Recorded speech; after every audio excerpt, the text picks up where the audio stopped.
The foundation of the unconscious. The unconscious, cornerstone of psychoanalysis, was a key 20th century concept and retains an enormous influence on psychological and cultural theory. Yet there is a surprising lack of investigation into its roots in the critical philosophy and romantic psychology of the early 19th century, long before Freud. Why did the unconscious emerge as such a powerful idea? And why at that point? This interdisciplinary study breaks new ground in tracing the emergence of the unconscious through the work of philosopher Friedrich Schelling, examining his association with romantic psychologists, anthropologists, and theorists of nature. It sets out the beginnings of a neglected tradition of the unconscious psyche and proposes a compelling new argument, that the unconscious develops from the modern need to theorize individual independence. The book assesses the impact of this tradition on psychoanalysis itself, rereading Freud's The Interpretation of Dreams in the light of broader post-Enlightenment attempts to theorize individuality. Matt Ffytche is a lecturer at the Center for Psychoanalytic Studies, University of Essex. His research focuses on the history of psychoanalysis, and critical theories of subjectivity in the 19th and 20th centuries. He is a co-editor of the web-based digital archive, Deviance, Disorder, and the Self. The Foundation of the Unconscious. Schelling, Freud, and the Birth of the Modern Psyche. Matt Ffytche. Acknowledgements. I would like to thank John Forrester and the editorial team on Psychoanalysis and History for publishing an earlier draft of some of the arguments in Chapter 6 as the most obscure problem of all, autonomy and its vicissitudes in the interpretation of dreams, psychoanalysis, and history, 9, 1, 2007, 39-70, and Joel Faflick for publishing a portion of my earlier researches on the romantic psyche as F. W. J. Schelling and G. H. Schubert, Psychology in Search of Psyches, in the issue on Romantic Psyche and Psychoanalysis. He guest edited for Romantic Circles Praxis Series, December 2008, and for his encouraging editorial comments. I am very grateful to have had access to the collections at Senate House Library, the Wellcome Library and the British Library, throughout the period of my research, and for the patience and professionalism of the staff there. Also to the librarians and staff of the Albert Sloman Library, University of Essex, and the libraries at Queen Mary, and at the Institute of Germanic Studies, University of London. I am grateful to the Arts and Humanities Research Board who funded the beginnings of this project many years ago as a PhD at Queen Mary, and to Paul Hamilton for his benign supervision and preparedness to enter the Schellingian abyss when it was still very dimly lit. I count myself lucky, and am immensely grateful for the many expert and critical readers of parts of this manuscript in earlier forms, especially to John Forrester, Howard Cagill, Sanu Shamdasani, and Andrea Brady who read and commented on the first draft of this book, and whose critical insights and practical support have been invaluable. Also to Daniel Pick, Jacqueline Rose, Peter Dews, Peter Howarth, Will Montgomery and Ben Watson who generously read and responded to sections of this work and offered valuable suggestions and help. I would like to thank Rowan Boyson, Molly MacDonald, Gary Kelly, Helen McDowell, Dominic Ffytche, Michelle Barrett, David Dwan, Nikolai Mintchev, Angus Nichols, Keston Sutherland, Ian Patterson, John Wilkinson, and Jeremy Prynne, variously, for encouragement, support, critical dialogue and conversation on psychoanalysis, psychology, German philosophy, contemporary theory, and many points beyond and between.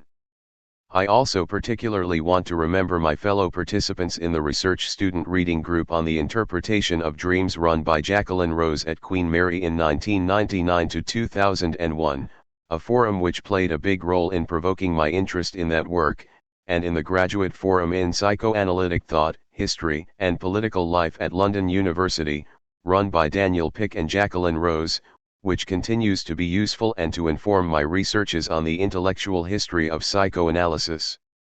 A special thanks go to my colleagues at the Center for Psychoanalytic Studies, at the University of Essex, who have supported the final stages of this project, including in particular Roderick Main, Bob Hinchelwood, Andrew Samuels, Carl Figlio, Aaron Balick and Kevin Liu, and to Sanya Bahun and Leon Burnett in the Department of Literature, Film, and Theater Studies, and Mike Roper in Sociology.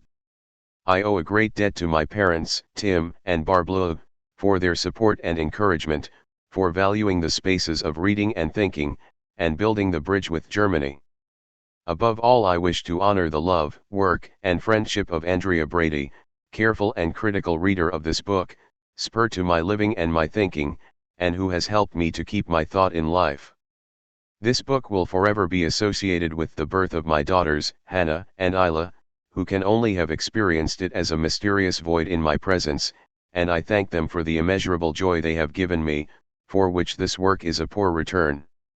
Introduction: The historiography of the unconscious. We want to make the I into the object of this investigation, our most personal I. But can one do that? 1. The historiography of psychoanalysis needs radical revision. This book poses the question, where does psychoanalysis begin? Which is to ask both when can we begin with it historically, and how exactly does it emerge? The conventional answer to those questions has, for many decades, been the one provided by Freud himself, that it begins in Vienna, out of a combination of Freud's private clinical work with neurotics, his collaboration with Joseph Breuer in the treatment of hysteria, and the period of depression which inaugurates his own self-analysis in the 1890s, all of which fed into the genesis of the interpretation of dreams, the work which for many marks the opening of the Freudian century. 2 More recent scholarship has greatly extended our knowledge of Freud's formative contexts, including the publication of his correspondence with Wilhelm Fliess, and studies of the intellectual ambience of the Viennese medical school and Freud's earliest work on neuroanatomy, as well as the crucial impact of his period of study with Charcot in Paris. 3 Psychoanalysis, evidently, has broader roots than Freud's own self-investigation. 2 Reassessments: George Mockery's Revolution in Mind and Eli Zaretsky's Secrets of the Soul, both draw on such revisions in psychoanalytic scholarship and shift the focus of study away from Freud's own biography and towards colleagues, collaborators, and the broader cultural climate. Even so, there remains a seemingly unshaken consensus that psychoanalysis is born out of the melting pot of late 19th century Viennese modernity.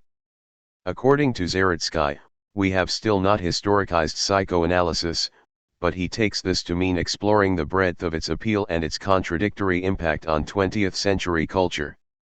Karl Skorsk's Findesjäkla Vienna is, for Zaretsky, still the greatest attempt to grasp psychoanalysis historically. 4 Equally, for Mockery, what is needed is a lateral broadening of the frame of inquiry in order to identify the many different fields from which Freud pulled together new ideas and evidence, to fashion a new discipline. 5 None of these works, with the exception of Sonu Shamdasani's groundbreaking reassessment of the work of C. G. Jung 6, pay any attention to the longer range history of the unconscious psyche, or tie Freud's work back into the earlier 19th century's fascination with the obscure tiers, functions, and forces at work below the level of consciousness, the secret histories of the self. It is as if these notions emerge wholly unannounced in the 1890s. The object of this study is to provide a new and more complex account of the emergence of the idea of a psychic unconscious, and so to explore the possibility of giving psychoanalysis a much deeper historical context. There are good grounds for locating this moment historically at the threshold of the 19th century in Germany, under the wings of Romanticism and post-Kantian idealism. Here, at the very least, one finds the initial integration of a theory of the unconscious with the mind's inner medium, named as the psyche or the soul, seal, the word still used by Freud to indicate the psychical apparatus.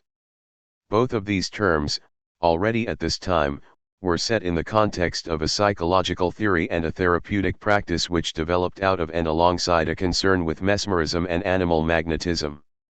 Here, too, in the work of figures such as the idealist F.W.J. Schelling and the nature philosopher and anthropologist G.H. Schubert, one finds many of the characteristic idioms associated with psychoanalytic theory in the 20th century, the notion of an internal mental division and a dialogue between a conscious and an unconscious self, the sense of concealed or repressed aspects of one's moral nature, a new concern with memory and the past, and with both developmental accounts of the Self and reconstructions of the origins of consciousness. The first two items listed here, the unconscious and repression, are those suggested by Freud as the principal cornerstones of psychoanalytic theory, according to his 1923 encyclopedia article on psychoanalysis, the other two being the theory of sexuality and the Oedipus complex. 8. Moreover, those Erotsky sees in Freud the first great theory and practice of personal life. 9 and mockery finds him trying to win for science the inner life of human beings. 10 Both accounts strangely eclipse that moment, 100 years earlier, which saw the production of Rousseau's Confessions, Fichte's theory of subjectivity, Goethe's Wilhelm Meister and Wordsworth's Prelude.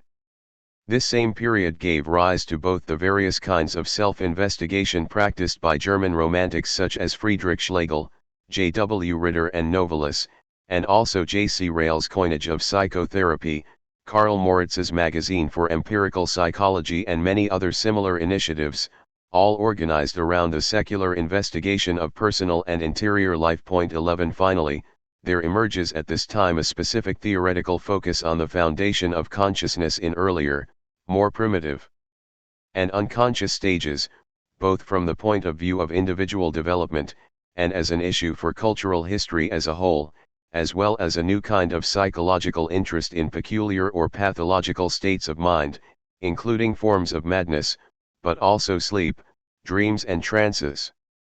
Various writers have at times suggested more distant points of inception for the basic concepts of psychoanalysis, including Lancelot Lawwhite in his slim 1960 volume The Unconscious Before Freud, and more importantly Henry Ellenberger, whose still unparalleled scholarship in the discovery of the unconscious traces the therapeutic contexts of depth psychology back through various 19th century trends to the vogue for mesmerism in the 18th century. 12 Ellenberger's work and that of Odo Marquard in the 1980s, both of which I will consider further below, provide important accounts of the way in which psychoanalysis links back to romantic intellectual contexts. 13 Yet still surprisingly little work has been done on the interconnection of the various romantic and idealist notions of the psyche and the unconscious, their links to an emerging field of psychology, or their relation to a Freudian unconscious at the other end of the century. 14 Whatever contemporary interest there is in influences running between psychoanalysis and the epoch of Romanticism has come not from the history of ideas,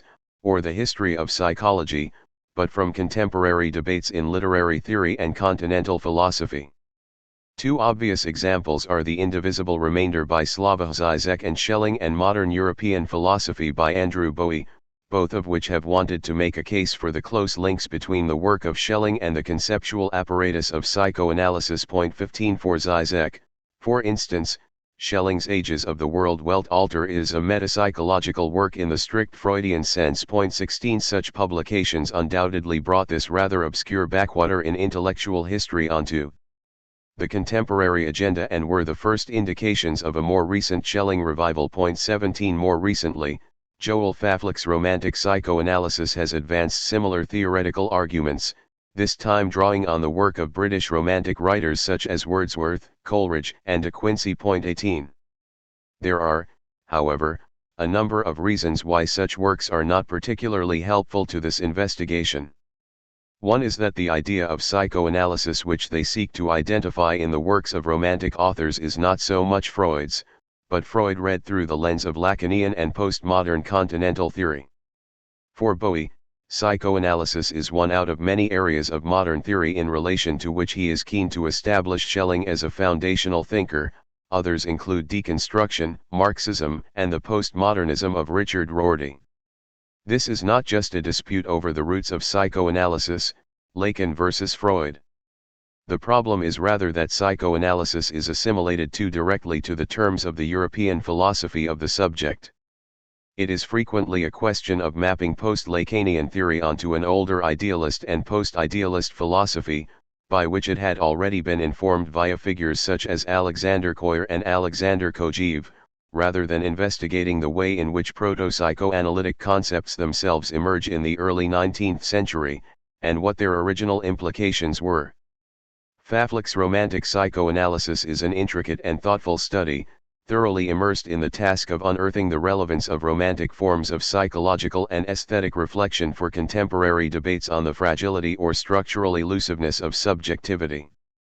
However, he uses the term psychoanalysis in the wider sense given it by the philosophers and literary critics of deconstruction, for whom it means submitting the grounds of subjectivity to a process of infinite inquiry. Such analyses are in turn directed towards establishing the historical groundlessness of subjectivity, or an interiority inconsistent with itself. 19 What is at stake in such texts, then, is really an argument about the postmodern decentered subject, and a plausible attempt to locate certain anticipations of this debate within Romanticism. Likewise, Zizek and Bowie equate the terms and structures of Romantic philosophy directly with those of contemporary theory. But in making the connection between psychoanalysis and German idealism, such works are not primarily pursuing the genealogy of psychoanalytic concepts at all. What is missing is a concern with how and why the terminology of the unconscious psyche emerges in this Romantic context in the first place. Where does it emerge from, and how and why does it begin to function so centrally within psychological theory? 20. A second problem is that such works tend to deal with psychotheoretical questions in a way that abstracts them from frameworks of historical inquiry, beyond the bare essentials of descriptive contextualization. This means that they fail to incorporate a dynamic and critical sense of the shifting cultural connotations of such crucial terms as psyche, personal identity, spirit, and individual existence, over the course of 1 or 2 centuries. Likewise, the striking shift in assumptions about the nature of self-consciousness, independence, individuality itself, and so on. They fail, that is, to give an adequate representation of the ideological pressures which, over time, have pulled the unconscious and the psyche, one way or another, into different signifying contexts which fundamentally change their meaning. Positioning Schelling's work in relation to Kant, Zizek is nonetheless keen to read Schelling's work radically out of context as exhibiting a double non-contemporaneity to his own time. 21 But though formal accounts of the structure of psychic and subjective life may beg to be read philosophically and transhistorically, there are serious problems with such an approach. Do terms such as subjectivity and psyche mean the same things in the 19th, 20th, and now 21st centuries? What would metapsychology have meant for Schelling, and could he ever have intended it in the Freudian sense?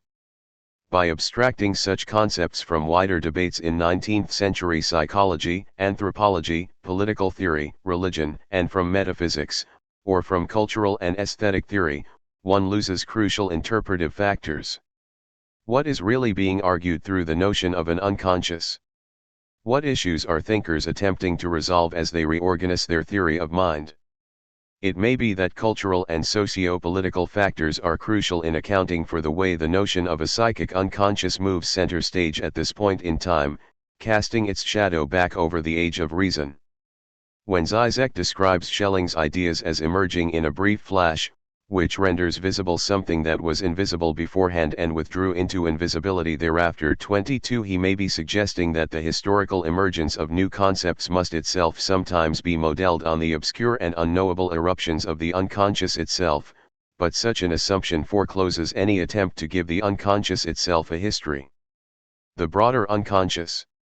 In wanting thus to recognize how concepts of the psyche and the unconscious function in more general currents of intellectual and cultural history in the early 19th century, I am not aiming simply to temper contemporary perspectives with a more sensitive reconstruction of the past.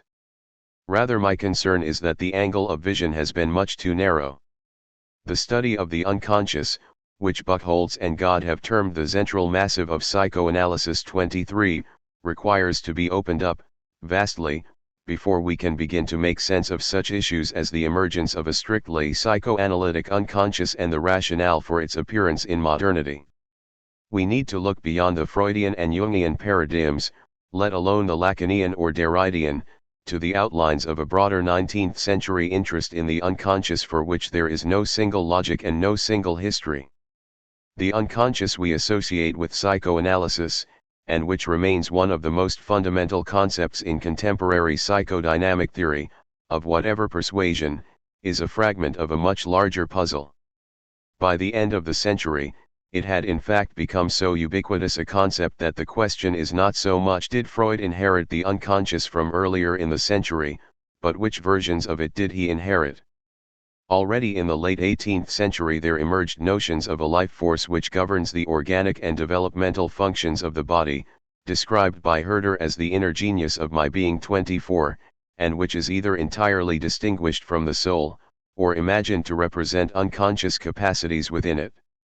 As the 19th century advances, such ideas are partly translated into the discourse of an unconscious, an example being the writings of Carl Gustav Carus, whom C.G. Jung cited as a forerunner to his own work.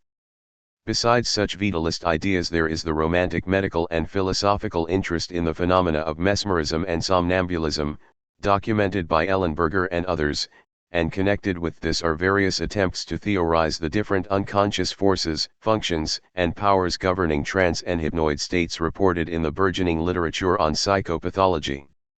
On a different front there are philosophical debates running throughout the century, from the immediate post-Kantians to figures such as J.S. Mill and later Franz Brentano, which are concerned to establish the limits of reason, or to argue for or against the possibility of unconscious ideas. Yet another avatar of the unconscious, which increases its hold as one moves through the century, is the evocation of the buried past of the mind, to which we could add a broader sense of the unconscious as the primeval, the inherited, or the deep historical past.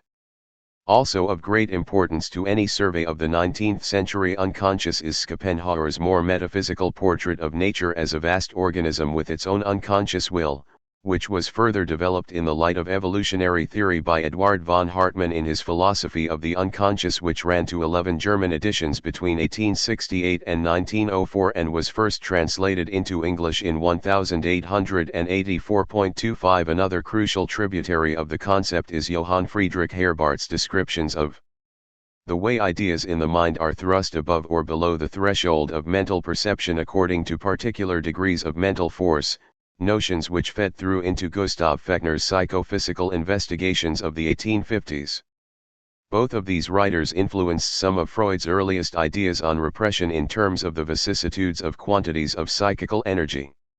Somewhere we must also take into account romantic theories of genius and creativity as emanations of unconscious life, as well as such poetical and spiritual descriptions of the unconscious as the darkness in which the roots of our being disappears, the insoluble secret in which rests the magic of life. 26. Many of these languages of the unconscious tend towards the overtly religious or metaphysical. At times the unconscious signals nothing less than the immanent and mysterious power of a divine creator, or of nature or the absolute, which come to stand in for this in only partly secularist ways. But equally, and from early on in the century, the unconscious is used in a more limited and empirical way to indicate automatic functions such as reflexes. Further into the Victorian period, neurological and physiological usages emerge, such as unconscious cerebration, and finally from the 1880s onwards there are the new psychiatric and psychological coinages emerging in the work of Pierre Janet, F.W.H. Myers and others, including the subconscious, the subliminal, and the dissociated aspects of the self. 27. Attempts to trace the impact of these instances of the unconscious through to Freud and to Jung have been necessarily piecemeal. Jung openly acknowledged his debt to many of these precursors, particularly the work of Schelling, Schopenhauer, Nietzsche, and Carus. But there are also obvious traces in Freud's writings of the legacy of mesmerism and psychophysics, romantic literature, and the philosophy of nature. As Buchholz and God argue, Freud was in no way prepared to content himself with a clinical psychology. The claims of his metapsychology aim far beyond that and lay claim to a terrain that had been traditionally leased to theology and philosophy. 28. A complete understanding of the rationale for the development of the unconscious in the 19th century would require nothing less than a cultural history of the 19th century itself, and a sensitivity not only to influences of various generations of thinkers on each other, but also to confluences between radically different yet cognate terms, and various permutations and infiltrations across disciplinary fields. This would hardly amount to a tradition, certainly, nothing so clear as a tradition linking Freud to the Romantics. Such a study could at most sketch the evolution of a set of ideas and problems, linked to a term distributed across quite far-flung contexts. The unconscious pervades psychiatry, medicine, and psychology, but also philosophy, religion, and metaphysics and theories of nature and history, as well as more popular psychological and cultural elaborations in novels, poems, and moral essays, in such a way that one can hardly begin to describe its specific provenance. Did Freud imbibe the term in a medical context, or from student discussions of Nietzsche or Schopenhauer, from his interests in myth and Victorian anthropology, or even from youthful readings in Jean-Paul Richter, E.T.A. Hoffmann and Ludwig Born? 29. For these reasons, this book is not so directly concerned with tracking a specific line of influence from Schelling to Freud. But why, then, turn to intellectual shifts in Germany in the early 1800s? What specifically can be found there to inform us of what is going on later in the century? My conviction is that there is something instructive about examining the inception of a concern with the unconscious. It is true that one can trace instances of this concern back indefinitely, and certainly late 18th century thinkers interested in an unconscious were aware of certain specific precursors, most obviously Leibniz's notion of Petit's perceptions, the mass of smaller details which go to make up the quality of more general sense perceptions, but of which, taken individually, we may be unconscious. However, something happens in the early 19th century which introduces some dramatic changes to the way in which such a discourse of the unconscious functions. Its usage and usefulness is greatly expanded.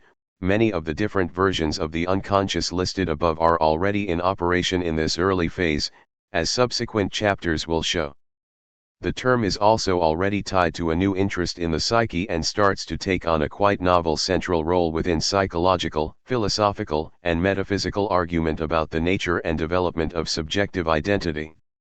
From having been a side issue, the unconscious becomes a fulcrum for certain tendencies within the natural and human sciences, and Friedrich Schelling is central to this development. Certain things are also apparent in the early 1800s that will be harder to make out 100 years on, partly because by then, even though it remains a highly contested idea in some fields, aspects of the unconscious, conceptually, ideologically, and metaphorically, will have become part of the general background of late Victorian cultural and scientific understanding.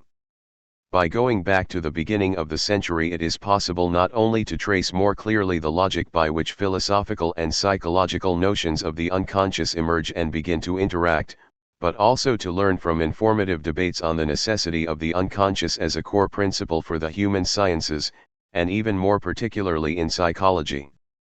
In examining such arguments, we can see that the unconscious is not just implicated in psychology insofar as psychology becomes interested in acknowledging and investigating phenomena on or beyond the fringe of consciousness, such as dreaming and madness.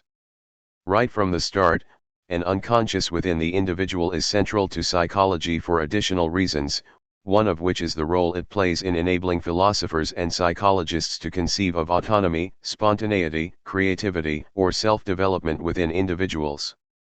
Here's Ffytche's insight that Freud gave expression to possibilities of individuality, autonomy, authenticity, and freedom that had only recently emerged is perhaps crucial. Point 30. Where Ffytche is at fault, though, is in his timing, which places the emergence of these concerns in what he calls the Second Industrial Revolution, roughly 1880s to 1920s. 31. Although many individuals may only have gained practical experience of certain freedoms towards the end of the 19th century, the idea of those freedoms had been elaborated long before this in writings of the Romantic period.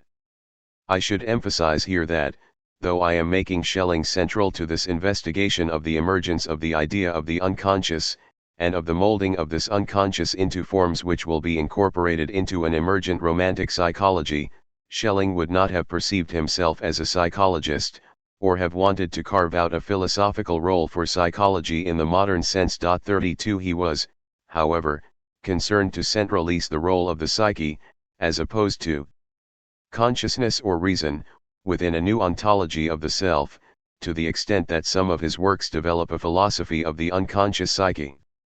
For this reason, and particularly in this period, it is important not to determine the boundaries of psychology too exclusively, or to limit its meaning either to later notions of an experimental science, or to earlier ones which specifically announce themselves as psychologies. 33 As we shall see, philosophical and psychological constructs were constantly impinging on each other, influencing each other's attempts to materialize the constitution of inner life.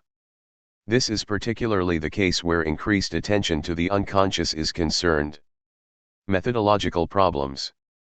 If one accepts that an investigation into the development of romantic and idealist concepts of the unconscious psyche will provide an extremely valuable framework for understanding the later emergence of psychoanalysis and its success within the human sciences, as well as locating these in relation to wider movements in European thought and culture, the task still poses some very particular difficulties for the historian of ideas. First of all, as noted, the term unconscious has a propensity to slip away as a coherent object for historical analysis, because of its diffusion across a wide number of discursive contexts. The notion of an unconscious was articulated, extended, and correlated, this way and that, between philosophy, psychology, natural history, spiritualism and literature throughout the 19th century before it became more restrictively associated with the new science of psychoanalysis. Thus any attempt to stabilize its history within a particular institutional or cultural domain is bound to tell only a small portion of the story. Secondly, there is the particular difficulty in historicizing concepts of mind per se.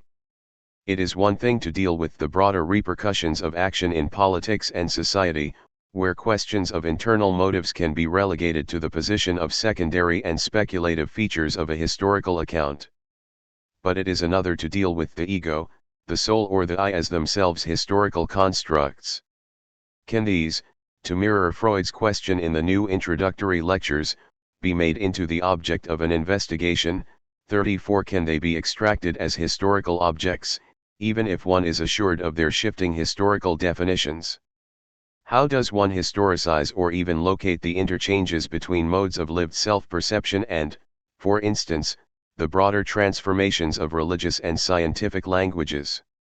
Thirdly, there are still major obstacles to the interpretation of German idealism within the framework of materialism and empiricism which has so dominated Anglo-American intellectual history.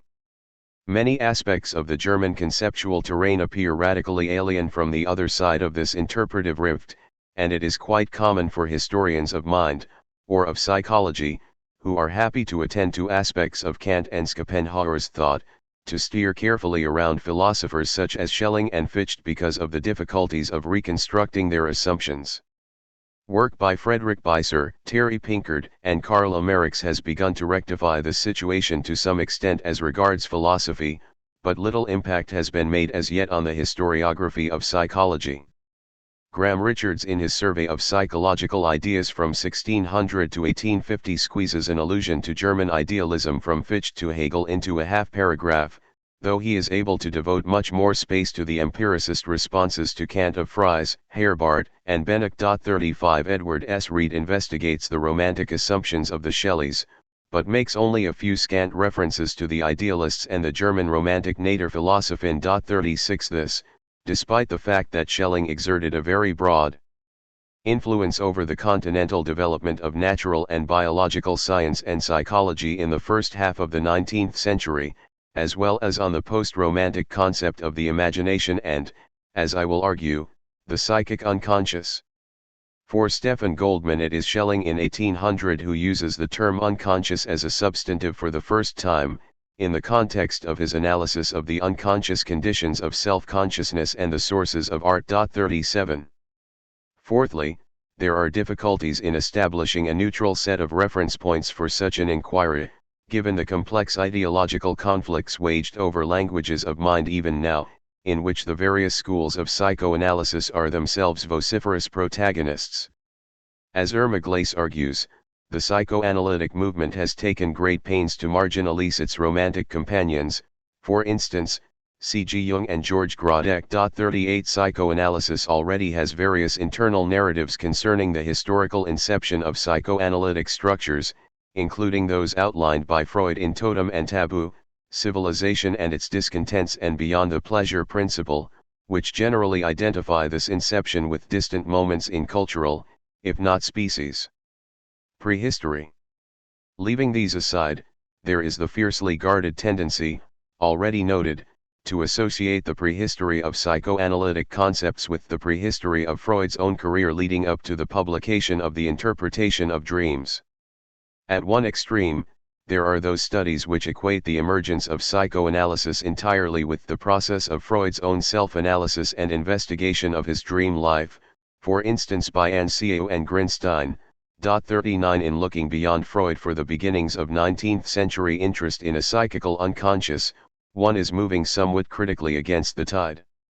Historical investigations which seek to establish alternative contexts for the emergence of psychoanalytic structures cannot help but present themselves, in some way, as acts of delegitimation. Frank J. Soloway's Freud, Biologist of the Mind, for instance, bears the subtitle Beyond the Psychoanalytic Legend. 40. One major exception to the occlusion of romantic and idealist contributions to psychoanalytic concepts, within psychoanalytic historiography, must be made for Henry Ellenberger's landmark volume on the discovery of the unconscious, which is still unsurpassed in its historical range and the multiplicity of perspectives it sheds on the emergence of what he identifies as dynamic psychiatry or dynamic psychotherapy. That book traces the origins of such dynamic theories of mental life through a long line of ancestors and forerunners, going all the way back to the 18th century, where Ellenberger pursues the fortunes of the Mesmerist movement into Germany and thus into transformative contact with Romantic philosophy. He provides brief accounts of the psychological theories of Schelling, G. H. Schubert and C. G. Karras, as well as comparisons with the framework of Freudian metapsychology. 41 However, Ellenberger is examining a particular aspect of the psychoanalytic phenomenon, the mystery of the mechanism of psychological healing from exorcism to hypnotism to talking cure. He investigates why certain patients respond to a certain type of cure while others do not, a phenomenon of great theoretical importance to the study of psychiatry as the basis of a new science of comparative psychotherapy. 42 In this case, approaching the problem of the psyche means being able to set the therapeutic claims of psychoanalysis in a wider framework of historically identifiable practices, including mesmerism, hypnotism and romantic psychiatry. But in focusing on the history of therapy, he gave less attention to the history of conceptual developments around the ego, the psyche, and the unconscious, concerns which only partly overlap with his own.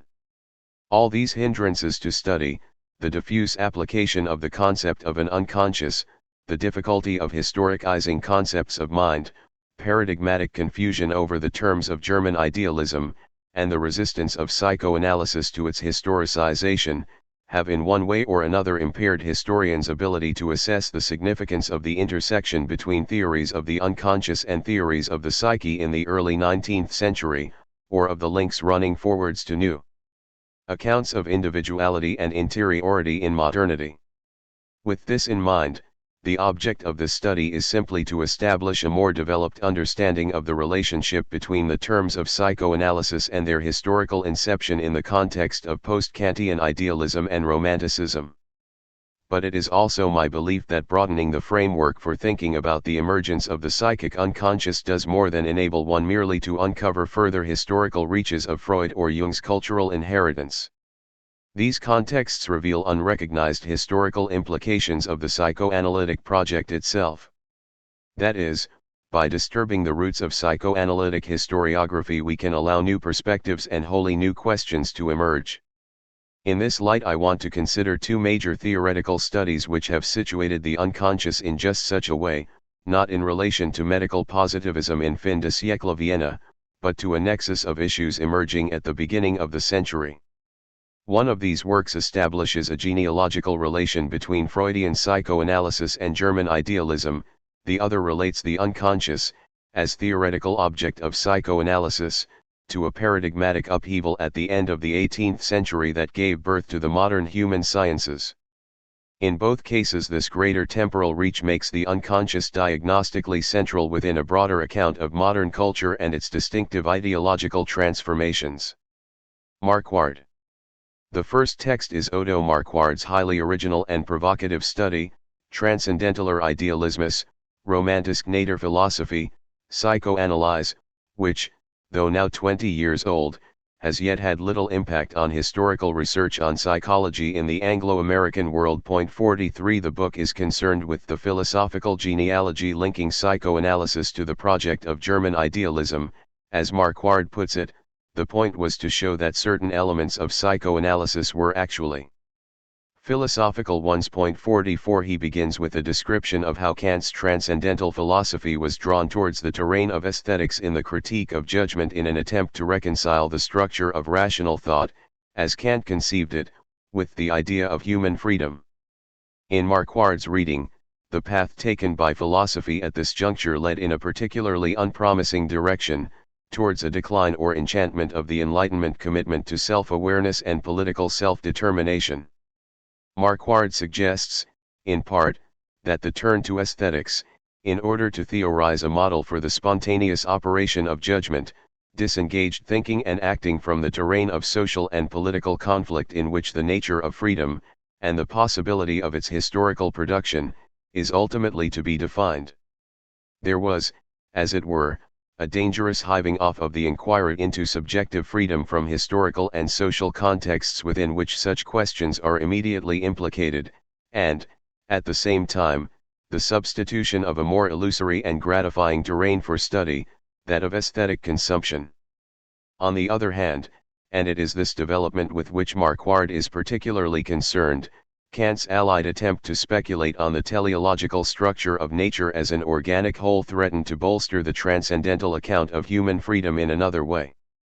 The danger for the Enlightenment project was that it would illicitly substantiate an account of human potential, potential freedom and potential harmony, by giving it a speculative basis in nature, at the very same time as these ideals were failing to materialize in human history.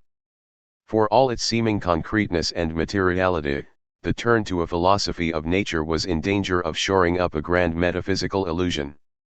Marquard's target is not so much Kant himself as the propensity, in post-Kantian philosophy, for transcendental projections of the structures underlying human experience to be formulated as an aesthetics, and for such aesthetic theories to embed themselves in speculative theories of natural history, where historical reason has become transcendental, that is, indeterminate as to its goal and means.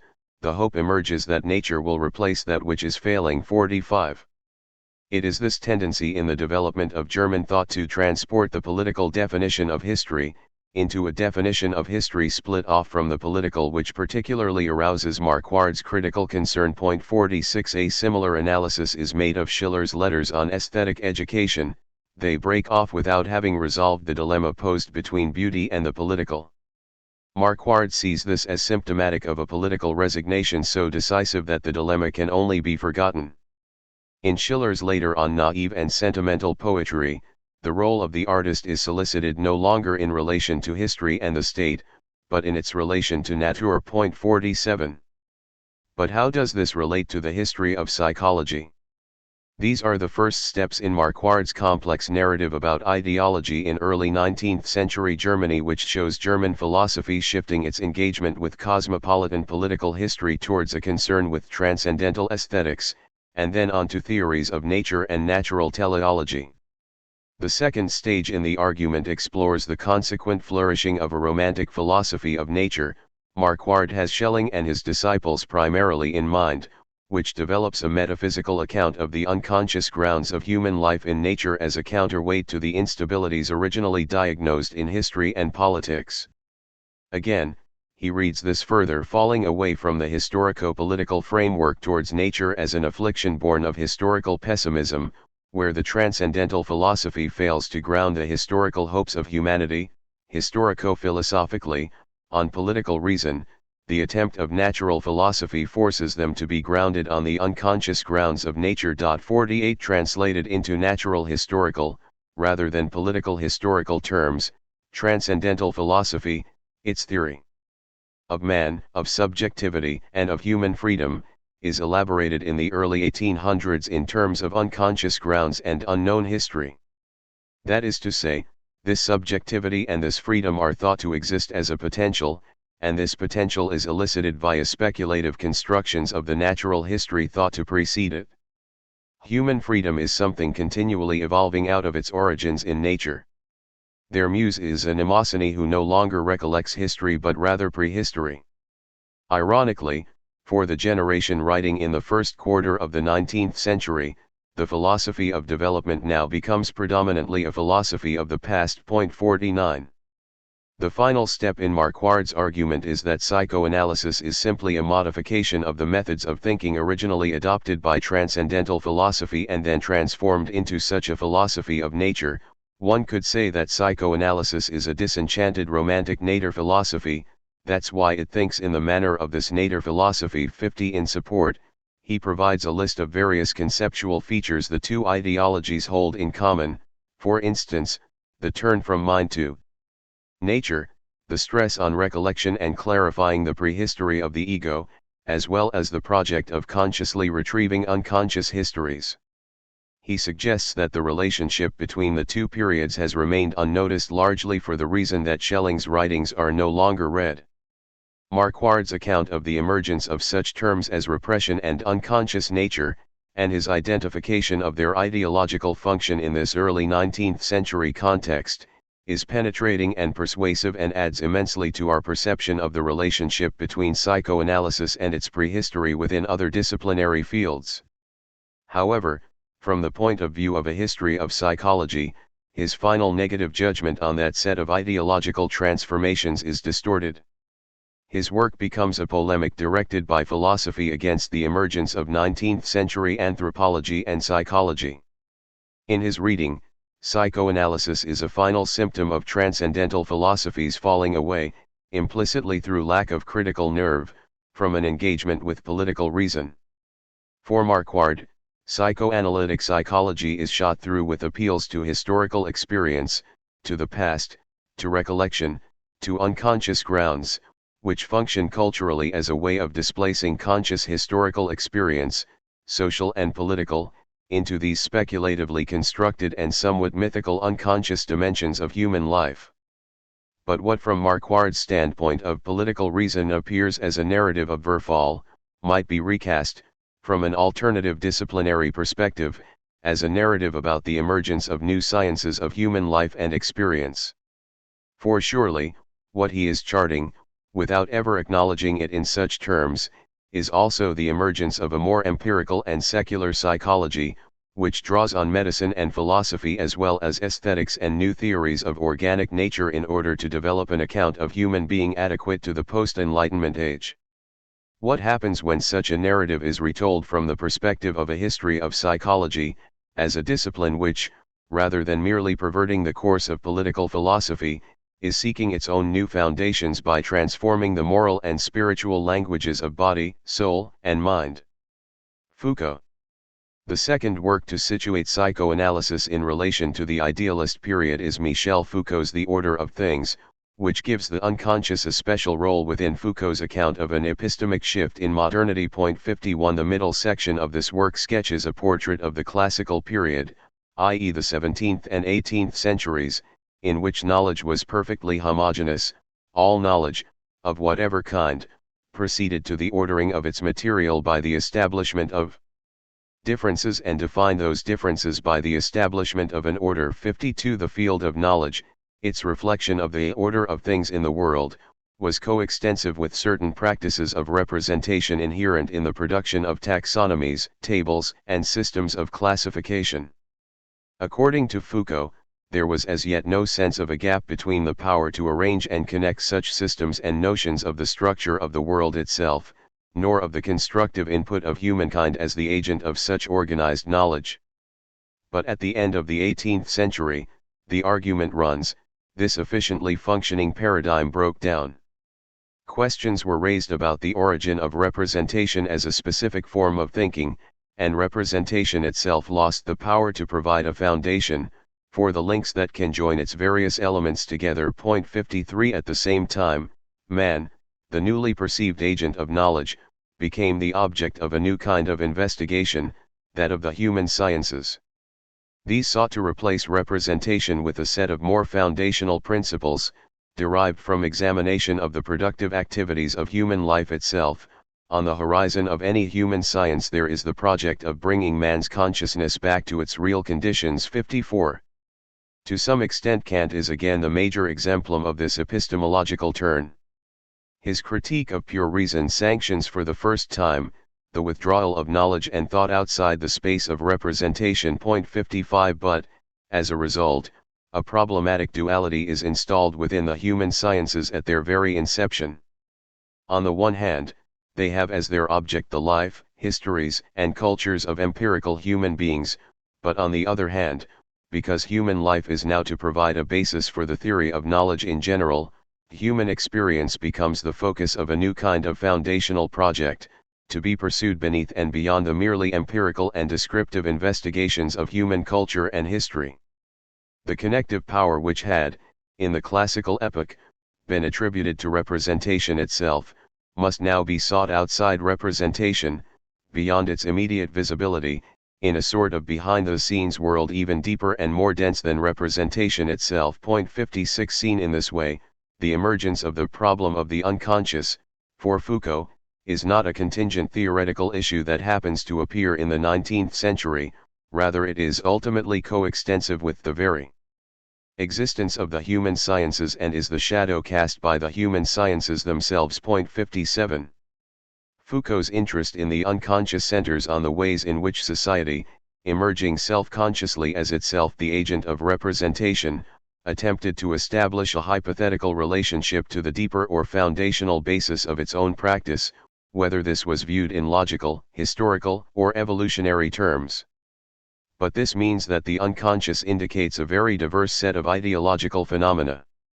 At some points Foucault seems to use it as shorthand for the whole project of German idealism itself, a transcendental raising of level that is, on the other side, an unveiling of the non-conscious is constitutive of all the sciences of man. 58. At other points, his concern is with those aspects of human phenomena which escape the rationalizing drive for self-consciousness of a cogito. It represents the unthought aspects of human life and production. In yet other moments, Foucault alludes to the attempt to ground human existence through the intellectual recovery of distant historical origins. Foucault assimilates all these different versions of the unconscious to a single principle which forms a powerful undertow within his account of the 19th century as a whole. Psychoanalysis, in this story, is the point at the threshold of the 20th century where the necessary relation between the human sciences and an unconscious breaks out into the open as a named theoretical object, just as in Foucault's earlier scheme of the 18th century representation became a conscious issue for the 19th century. The 20th century becomes conscious of the unconscious, which is not the same as saying that the unconscious is dissolved. Rather, it appears for the first time, whereas all the human sciences advance towards the unconscious only with their back to it, psychoanalysis points directly towards it, with a deliberate purpose, towards what is there and yet is hidden. 59. Psychoanalysis sets itself the task of making the discourse of the unconscious speak through consciousness. This account of the emergence of the unconscious raises some intriguing questions. For a start, it sheds some light on Foucault's own implicit methodological assumptions, namely, that intellectual phenomena in the 19th century are being reread through the lens of French structuralist debates in the 1950s and 1960s. The unconscious which the human sciences struggle towards is revealed, in the light of the work of Saussure and Levi-Strauss, as being the inferred prior system of signification underlying discursive performance. The system is indeed always unconscious since it was there before the signification, since it is within it that the signification resides and on the basis of it that it becomes effective. 60. But if the unconscious is something that is everywhere implicit in the 19th century, but emerges into consciousness in the 20th, and becomes clearer still in the 1950s, then what do we make of the emergence of the psyche and the unconscious at the beginning of the epoch under review? What of the contribution of figures such as Schelling who, taking up and transforming Kant's transcendental concerns, was already altering the notion of epistemology to incorporate an explicit principle of unconsciousness? And what of Carus' mid-century assertion that the key to an understanding of the nature of the conscious life of the soul lies in the sphere of the unconscious? 61. What is missing from Foucault's account is first of all a more adequate evocation of the German, as opposed to the French, intellectual context stretching from the mid-18th century to the mid-19th century, thus developing across the period in which Foucault posits his epistemic break. That context is concerned precisely with such transcendental objects as consciousness, knowledge, structure, groundedness and, eventually, the unconscious and history, the very objects which Odo Marquard examines. One would want, at the least, a more careful depiction of the relationship between the emergence of the human sciences and these already complex speculations on the nature of knowledge and justification. But in fact, beyond Kant, Foucault makes very little reference to the German context. Jürgen Habermas noted the absence of Fichte's Wissenschaftslehre in the order of things, and also suggested Schelling as evidence of a much earlier awareness of human being as the remote product of a history, of which it is not master. 62. But there is a second kind of omission in Foucault's account, which one might describe as the moral and political pressures bearing down upon the terms of the discursive shift which he isolates as an autonomous epistemological occurrence. This is of course an intentional product of the structuralist approach which is concerned to abstract and isolate the structures of discourses as agents of their own history. The folding over of each separated epistemological domain upon its own development, is the way Foucault describes the transitional process. 63. But by concentrating on the emergence of epistemological structures as in some sense freestanding entities, he precludes any investigation of how a representation, order, connectedness and grounds were entangled in particular ideological commitments and projections. Early 19th century debates about the order of things inherit not only the mantle of an epistemological crisis, but also an ontological mission linked to concrete moral and political claims. The formative debates of idealism and romanticism occurred during the period of the French Revolution. Their convictions were tested, in Germany, by the subsequent invasion of German states by Napoleonic forces. Alongside their radical questioning and refounding of epistemological structures, German thinkers explicitly applied themselves to the question of human freedom and to the possibility of describing a human order on grounds finally detached from the heritage of political absolutism. As will emerge in Chapter 1, the task of probing the transcendental origins and coherence of knowledge for a thinker such as Fichte is substantially bound up, first of all, with reaction against a perceived dogmatism or moral slavery in human experience, and secondly with the pursuit of an alternative basis on which to theorize human unity, one which, as with Kant, is to be found within oneself, rather than imposed from above or patterned on the unrationalist conventions of the past. The liberal unconscious. The first idea is naturally the notion of myself as an absolutely free being. 64. Both Foucault and Marquard are concerned to make a point about the emergence of modernity. They both bring psychoanalysis back into contact with a period in which the unconscious began to carry a new structural weight in the depiction of individual life, and they redefine the significance of psychoanalysis itself within that broader historical framework. And yet they detach their accounts from what one would think are the most prominent and long-lasting features of ideological shift in this period, the socio-political pressure to overcome the vestiges of feudalism and absolute government, and the revised moral and spiritual vocabularies occasioned by Enlightenment pressure on religious tradition. This book argues that any changes in the way the structure of experience, subjectivity, and inner life is theorized at the opening of the 19th century must be read in that double context. By doing so, I believe one can gain a new perspective on the foundation of the unconscious, and the unconscious as a foundation, which is worked theoretically into the heart of processes affecting the life of the individual. In particular, this book sets out to demonstrate the close relationship between the invention of a psychic unconscious and the new clamor in the Romantic period for descriptions of an autonomous, self-creating individual, which was to be so significant for later forms of liberal ideology. 65. The unconscious, insofar as it forms the basis for a new science of the individual mind, in part philosophical and transcendental, in part natural scientific, in part a form of moral self-description, is prima facie not detachable from 19th century attempts to give an account of autonomy, originality, and independence in the individual, or the wider desire to find new languages and new conceptions of human and social order.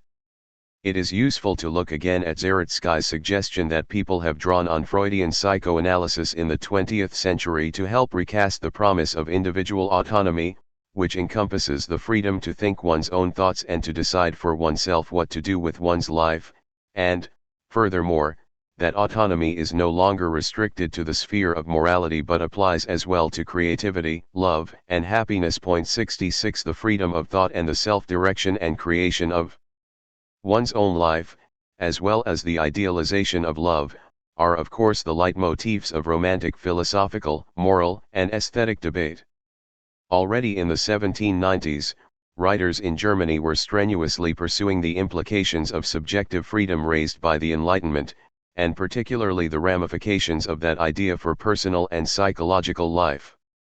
The core argument of this book is that the increasing interest in an unconscious psyche reflects not simply the attempt to produce an adequate account of the phenomena of interior life, but also a concern with establishing the possibility of a self-caused self, or a self the logic of whose development is irreducibly detached from more systematic forms of explanation, or from the idea of its manipulation by external authorities or other determining causes. Such ideas would have an immense, if contested, appeal, particularly within liberal theories of individuality, and thus at the broadest level this book is concerned with attempts to describe a stable basis to the self in the 19th century and beyond, into the domain of psychoanalysis itself.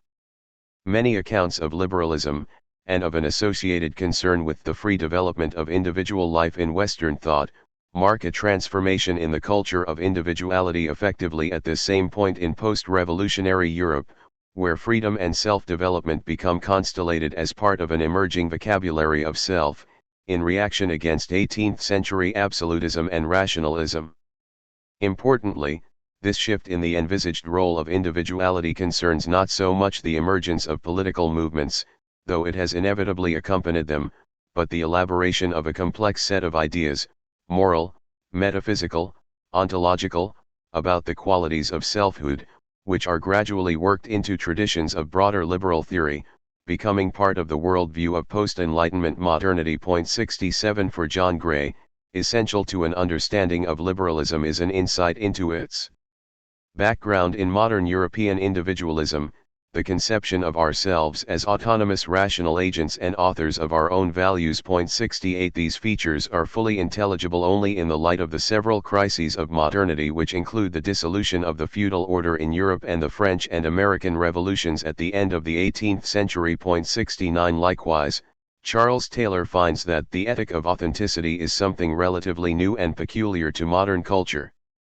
Building on earlier concepts of individualism, from Locke or Descartes, but essentially born at the end of the 18th century. 70 People in the culture of authenticity, who have adopted that ideal, according to Taylor, give support to a certain kind of liberalism. 71 And again, this individualizing freedom, ambivalent, for Taylor, but at least symbolic of modernity, was won by our breaking loose from older moral horizons, from the larger hierarchical order, in some cases a cosmic order, in which people used to see themselves. 72 Terry Eagleton has associated the emergence of bourgeois culture and the middle class in modernity with a liberal humanism centered on the notion of an autonomous human subject. 73 However ghostly its existence, this autonomous subject is no mere metaphysical fantasy, it remains somehow indispensable to modern culture, partly because the subject as unique, autonomous,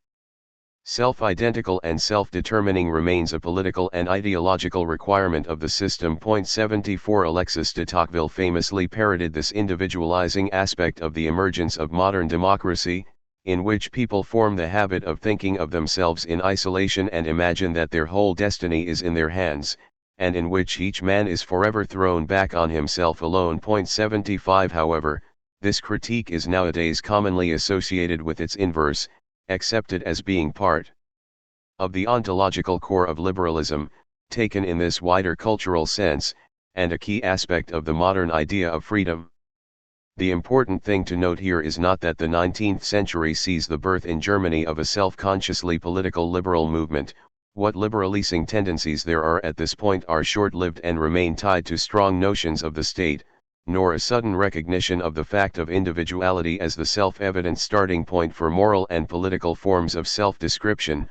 Against this, one might consider the tendency for German or later British idealists, such as Bernard Bosanquet or F.H. Bradley, or monists such as Herbert Spencer, to begin with the idea of the state, society, or life in general, as a transcendent spiritual or organic fact. What does appear in the wake of the crises of modernity is an intensification of a conjectural movement towards core notions, freedom, autonomy, vitality, self-development, which are recurrently emphasized in accounts of the self, particularly once such terms become detached from wider idealist and romantic assumptions about holism and pantheism. 76 One thinks, for instance, of Wilhelm von Humboldt's contention that each person should strive to develop himself from his own inmost nature, and for his own sake, or by his own energies, in his perfect individuality. 77 Which was taken up in J.S. Mill's defense of originality, individuality of power, and a person whose desires and impulses are his own. 78 And eventually in Hobhouse' belief that society can safely be founded on this self-directing power of the personality. 79 But the coherence or integrity of such conceptions of individuality, pitched ambivalently as they are between a commitment to individualism and the search for a new kind of moral and political order, carries with it a new kind of crisis, which is the intellectual struggle within liberal theory over the security of its own ideological foundations. Partly this insecurity is prompted by the specter of rampant individualism itself. As Andrew Vincent puts it, the bulk of liberal theory might be described as a half-conscious holding operation against the implicit threat of individualism. 80 Or as Terry Eagleton observed, once the bourgeoisie has dismantled the centralizing political apparatus of absolutism, either in fantasy or reality, the question arises as to where it is to locate a sense of unity powerful enough to reproduce itself. By 81 Eagleton's presentation of this predicament is very close to Marquard's narrative of the travels of transcendental philosophy from political history to nature, and both shed light on Tocqueville's earlier observation that the concept of unity becomes an obsession in democratic culture, to such an extent that the Germans were introducing pantheism into philosophy. 82 Schelling's own romantic concern for creative life and the power of asserting one's own individuality is always counterbalanced by a metaphysics of nature as an organic whole, and by the 1830s will have been assimilated to a much more reactionary conception of social order and state authority. 83 He himself can hardly be classed as a liberal thinker. Theories of liberalism wrestle with a second kind of insecurity, and this concerns more simply how individuality can actually be thought, how it can be conceived of and theoretically underpinned without being reabsorbed into overarching ideas of coherence, rational order, or the system, but equally without unleashing the threat of fragmentation.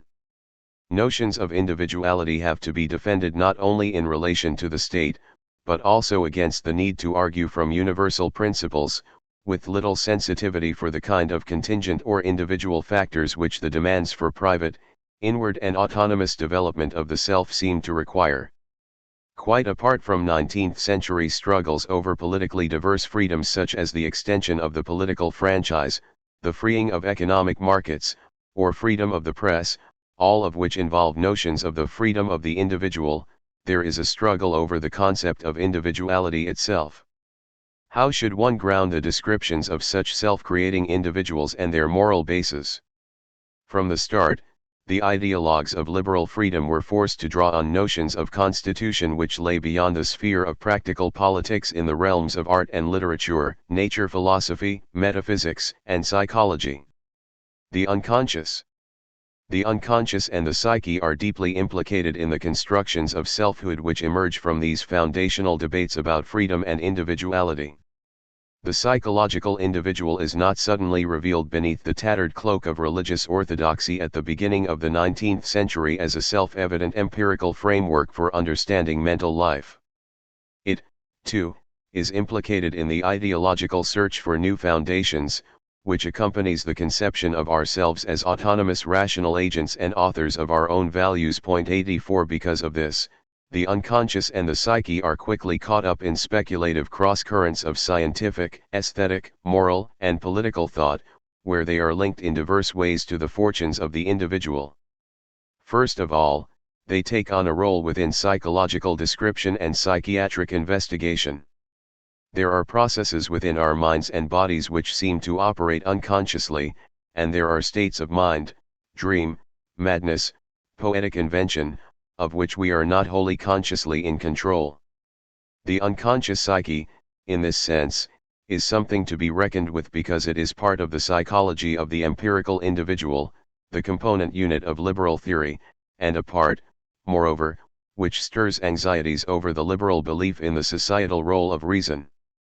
Secondly, the unconscious and the psyche also function as tacit forms of holism operating across a community of individuals. There are psychic and unconscious aspects of mind which reveal our groundedness in wider processes of nature, empirically, theories of instinct, for instance, or spiritually and mystically. Once the individual is notionally amputated from the organic body of society, 85 versions of the unconscious start to reconceive that greater organic body in such a way that moral and political anxieties concerning fragmentation are allayed, though without wholly compromising the experience of self-directedness within the individual. Thirdly, the introduction of irrationalism into philosophical models, by Schelling in particular, enables the conceptual altercation between freedom and control, individuality and the system, to fall out differently. The very notion of system becomes complex, dynamic, organic, and in certain ways obscure. The psychic unconscious thus provides boundaries and borders for thinking the consistency of individual life in all sorts of new and different ways. Most importantly, it provides a solution to the problem of thinking independence, spontaneity, particularity, originality, and self-authorship against, or alongside, the universal legislation of reason. At the same time, the unconscious is itself in the process of being given an empirical and scientific body, insofar as it is involved in scientific accounts of the self-developing structures of individual life, in nature philosophy, in embryology and biology, and above all in psychology. The argument. What is proposed here is a way of thematizing the origin of modern concepts of the psyche such that they are not detached from this wider set of crises in the understanding of subjective identity at the threshold of the 19th century. I will argue for the emergence of an unconscious, and forms of unconsciousness, as a mediator in descriptions of freedom and individuality, and thus indirectly but recurrently in liberal and modern ideas of the self. The persistence of the unconscious as an idea across the epoch is not solely a question of anticipation or regression, marquard, or untimeliness, Zizek, or the latent structure of an episteme, Foucault. When it appears at the beginning of the 19th century, the unconscious is already mediating the problem of self-founding and self-authorship, and it continues, characteristically, to straddle two important aspects of modern liberal identity: belief in a robust and original independence of the self and its powers of self-development, and the attempt to give the individual a universalizing moral and ontological basis with which to master fears of socio-political fragmentation. Crucially, the traumatic experience of selfhood explored in the foundational vocabularies of 19th-century German psychology and psychiatry, and the more conceptual trauma surrounding the theory of individuality, bear upon each other, constantly and unwittingly, throughout the century. This study is necessarily interdisciplinary, exploring cross-currents between various philosophical theories of mind, as well as their expressions in literature, anthropology, and psychology. Its methodological framework must be flexible enough, in the first place, to allow propositions from transcendental philosophy. The first idea is naturally the notion of myself as an absolutely free being, 86, to be viewed alongside the ideals of individuality developed by mainstream liberal thinkers in the early to mid-19th century. This will enable us to observe how insistence on the free development of individuality, coming from both philosophy and political thought, starts to endow this individual with hidden, inner sources of growth and development, as evidence of its moral freedom. For liberal philosophy, itself resistant to the idea of an unconscious, which removes choice from the conscious individual, These might take the form of the inward forces which make human nature a living thing, Mill, 87, or the development of the basal factors of personality, Hobhouse, 88, or, as parroted by Boson K., the post-Wordsworthian idea that the dim recesses of incommunicable feeling are the true shrine of our selfhood. 89. While such political theories of the individual are becoming increasingly interested in hidden moral or psychological dimensions of the person, psychology, particularly in Germany, is exploring ideas of individuality and autonomy and working them as principles into psychodynamic descriptions of the mind. Thus, for many romantic and modern theorists of the psyche, the unconscious is precisely our own most genuine nature. Karas, 90. The human being is, in the ideal case, creator of himself. Rank, 91. Each of us carries his own life form within him, an irrational form which no other can outbid. Jung, point 92. Such assumptions also converge in early 20th century literary writing. For instance, modernist writers involved in the reception of psychoanalysis in Britain emphasize exactly the same interlinked notions of individuality, self-development, and the unconscious, and draw on the same complex mixture of psychology, idealism, and post-romantic moral vocabularies in their descriptions of the self. 93. D. H. Lawrence's writings on Freudian psychoanalysis constantly make assertions along the lines that every individual creature has a soul, a specific individual nature, the origin of which cannot be found in any cause and effect process whatever.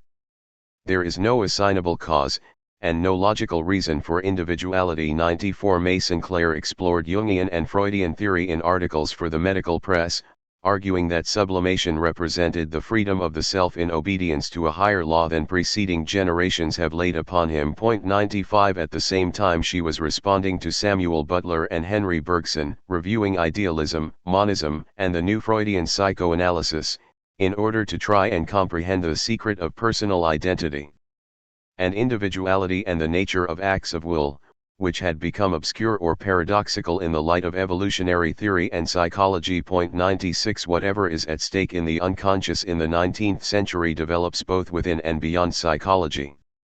But even within its strictly psychological and psychodynamic applications, the unconscious is linked into questions concerning the foundation of the life of the individual, with all the moral and ideological implications this question entails. Theoretical changes in the psychological sphere cannot help but reflect, channel, or displace transformations in that wider project of the liberal self. In retrospect, perhaps this will turn out to be key, that the unconscious in Romanticism, and later on in psychoanalysis, pits against abstract and invariant notions of individual psychology a more complex, dynamic, and obscure elaboration of process, within which certain core ideals for liberal moral theory, spontaneity, particularity, privacy, autonomy, can still be thought. As Adorno observed, while psychology always denotes some bondage of the individual, it also presupposes freedom in the sense of a certain self-sufficiency and autonomy of the individual. 97. The main part of this book is given to an examination of how all these kinds of assumptions, metaphysical concerns with the ontology of individuality, ethical and political concerns with freedom, and theoretical and empirical concerns with unconsciousness, interpenetrate in Schelling's work, and of how they develop together in reaction to the theoretical languages of the 18th century, and as part of an attempt to found a new account of individual identity. It is this interpenetration of philosophical, moral, and psychological concerns that in turn shapes key conceptual components in the psychodynamic tradition. After elaborating these relationships, the book investigates whether, and in what sense, the terms of this engagement between notions of individuality and psychology are still applicable within Freud's conceptualizations of the unconscious, and what it means to place Freud in the context of those earlier debates. This way of reading the unconscious and exploring its role in the early 19th century, without isolating it from broader ideological currents, will yield new insights into the prehistory of psychoanalysis. Along the way, I have sought to track the curious interplay between the unconscious, used to ground the concept of individual life, and the unconscious functioning empirically and descriptively in accounts of psychic illness, to explore, that is, the way in which unconsciousness, repression, and forgetting, which appear from the point of view of psychoanalytic investigation to be aspects of a particular empirical entity, the psyche, have at the same time an ulterior logic and an anterior history. These accounts of psychological phenomena, which have found their way into a modern science of the individual mind, also have a key role to play in providing ontological justifications of the idea of independent, self-developing individuality itself. Seeing the unconscious psyche in this way can help us to understand how psychoanalysis is complexly beset by attempts to draw its theoretical insights into psychical trauma towards broader questions of moral and existential ontology. I am referring here partly to the extended and often transformed life of psychoanalytic principles within contemporary theory and philosophy of various hues. But of course, this wider cultural resonance of psychoanalytic ideas feeds back into the self-representation of psychoanalytic theory itself, and is also present as a tension at its inception. The book is divided into three main sections. Chapter 1 begins by examining a crisis in late 18th century notions of the self through the eyes of the idealist philosopher J.G. Ffytche. Writing in the wake of the revolutionary philosophies of Rousseau and Kant, and experiencing the upheaval of the French Revolution, Ffytche attempted to develop a philosophical description of the I, beyond the dominant 18th century languages of mechanism and determinism, and founded on the notion of freedom. However, each time Ffytche attempted a rational account of identity, the project foundered on an internal contradiction between the freedom of the individual and the systematic nature of Ffytche's conceptual approach. This is true whether Ffytche begins with logical justifications, or with an act of subjective introspection.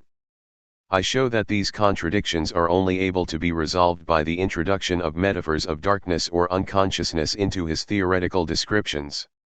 Such metaphors draw a veil over the imagined nature of the bonds between the self and the system of rational consciousness, though we have not yet arrived at a concept of the unconscious.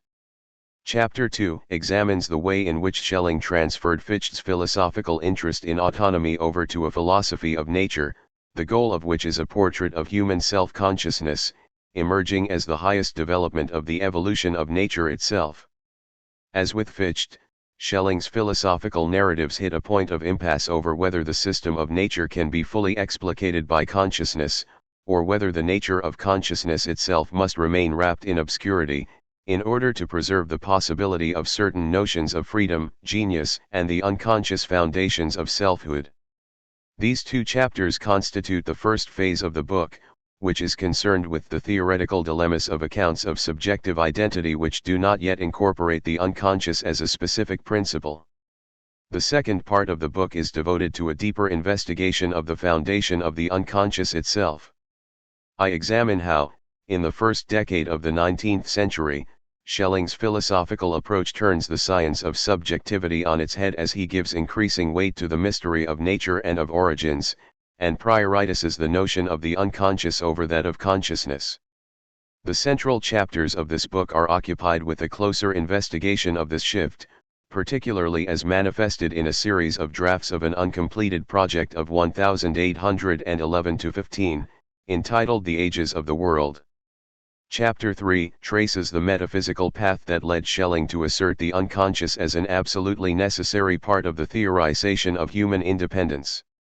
Schelling shifts from acknowledging the need for a certain kind of mystery at the heart of the system of nature, to proposing the unconscious itself as a foundational concept. The theory of identity will rest on a stable premise, but that premise must be itself removed from consciousness. Schelling conceives of the absolute ground of life in various ways, as repressed, or passive, or hidden, but the logic is that a necessary unconsciousness, placed notionally at the origin of individual existence, preserves the concept of individual freedom, insofar as the individual cannot be shown to be bound by a pre-existing structure of cause and effect, or made the subject of an abstract system of laws. At this point there is a brief excursus on how such issues as to whether an individual can cause itself, and what is the subject's relation to scientific necessity, have reappeared within French psychoanalysis. In Chapter 4 I examine how, having established the need for a realm of the unconscious, Schelling integrates this principle of unconscious foundations into various empirical accounts of individuality, particularly in the guise of buried history, or an unconscious past, but also as an issue within psychology and anthropology. This is effectively where the narrative shifts away from the philosophy of identity and towards the unconscious as it emerges in other strands of the 19th century human and life sciences. The chapter is split into 5 parts, the first 4 of which are concerned with various forms of the romantic description of human existence. Tracing intellectual dialogues between Schelling and other romantic writers in Germany, I examine this fostering of the concept of the unconscious in accounts of 1. Cultural prehistory, Schelling's dialogue with G. H. Schubert, 2. The revival of interest in negative theology, Franz von Baader's rediscovery and popularization of the work of Jacob Boehme and Meister Eckhart, 3. Schelling's description of the formation of myth in terms of the uncanny, and 4. The investigation of the nature of life processes, seen in the work of Schelling, G. H. Schubert and Friedrich Schlegel.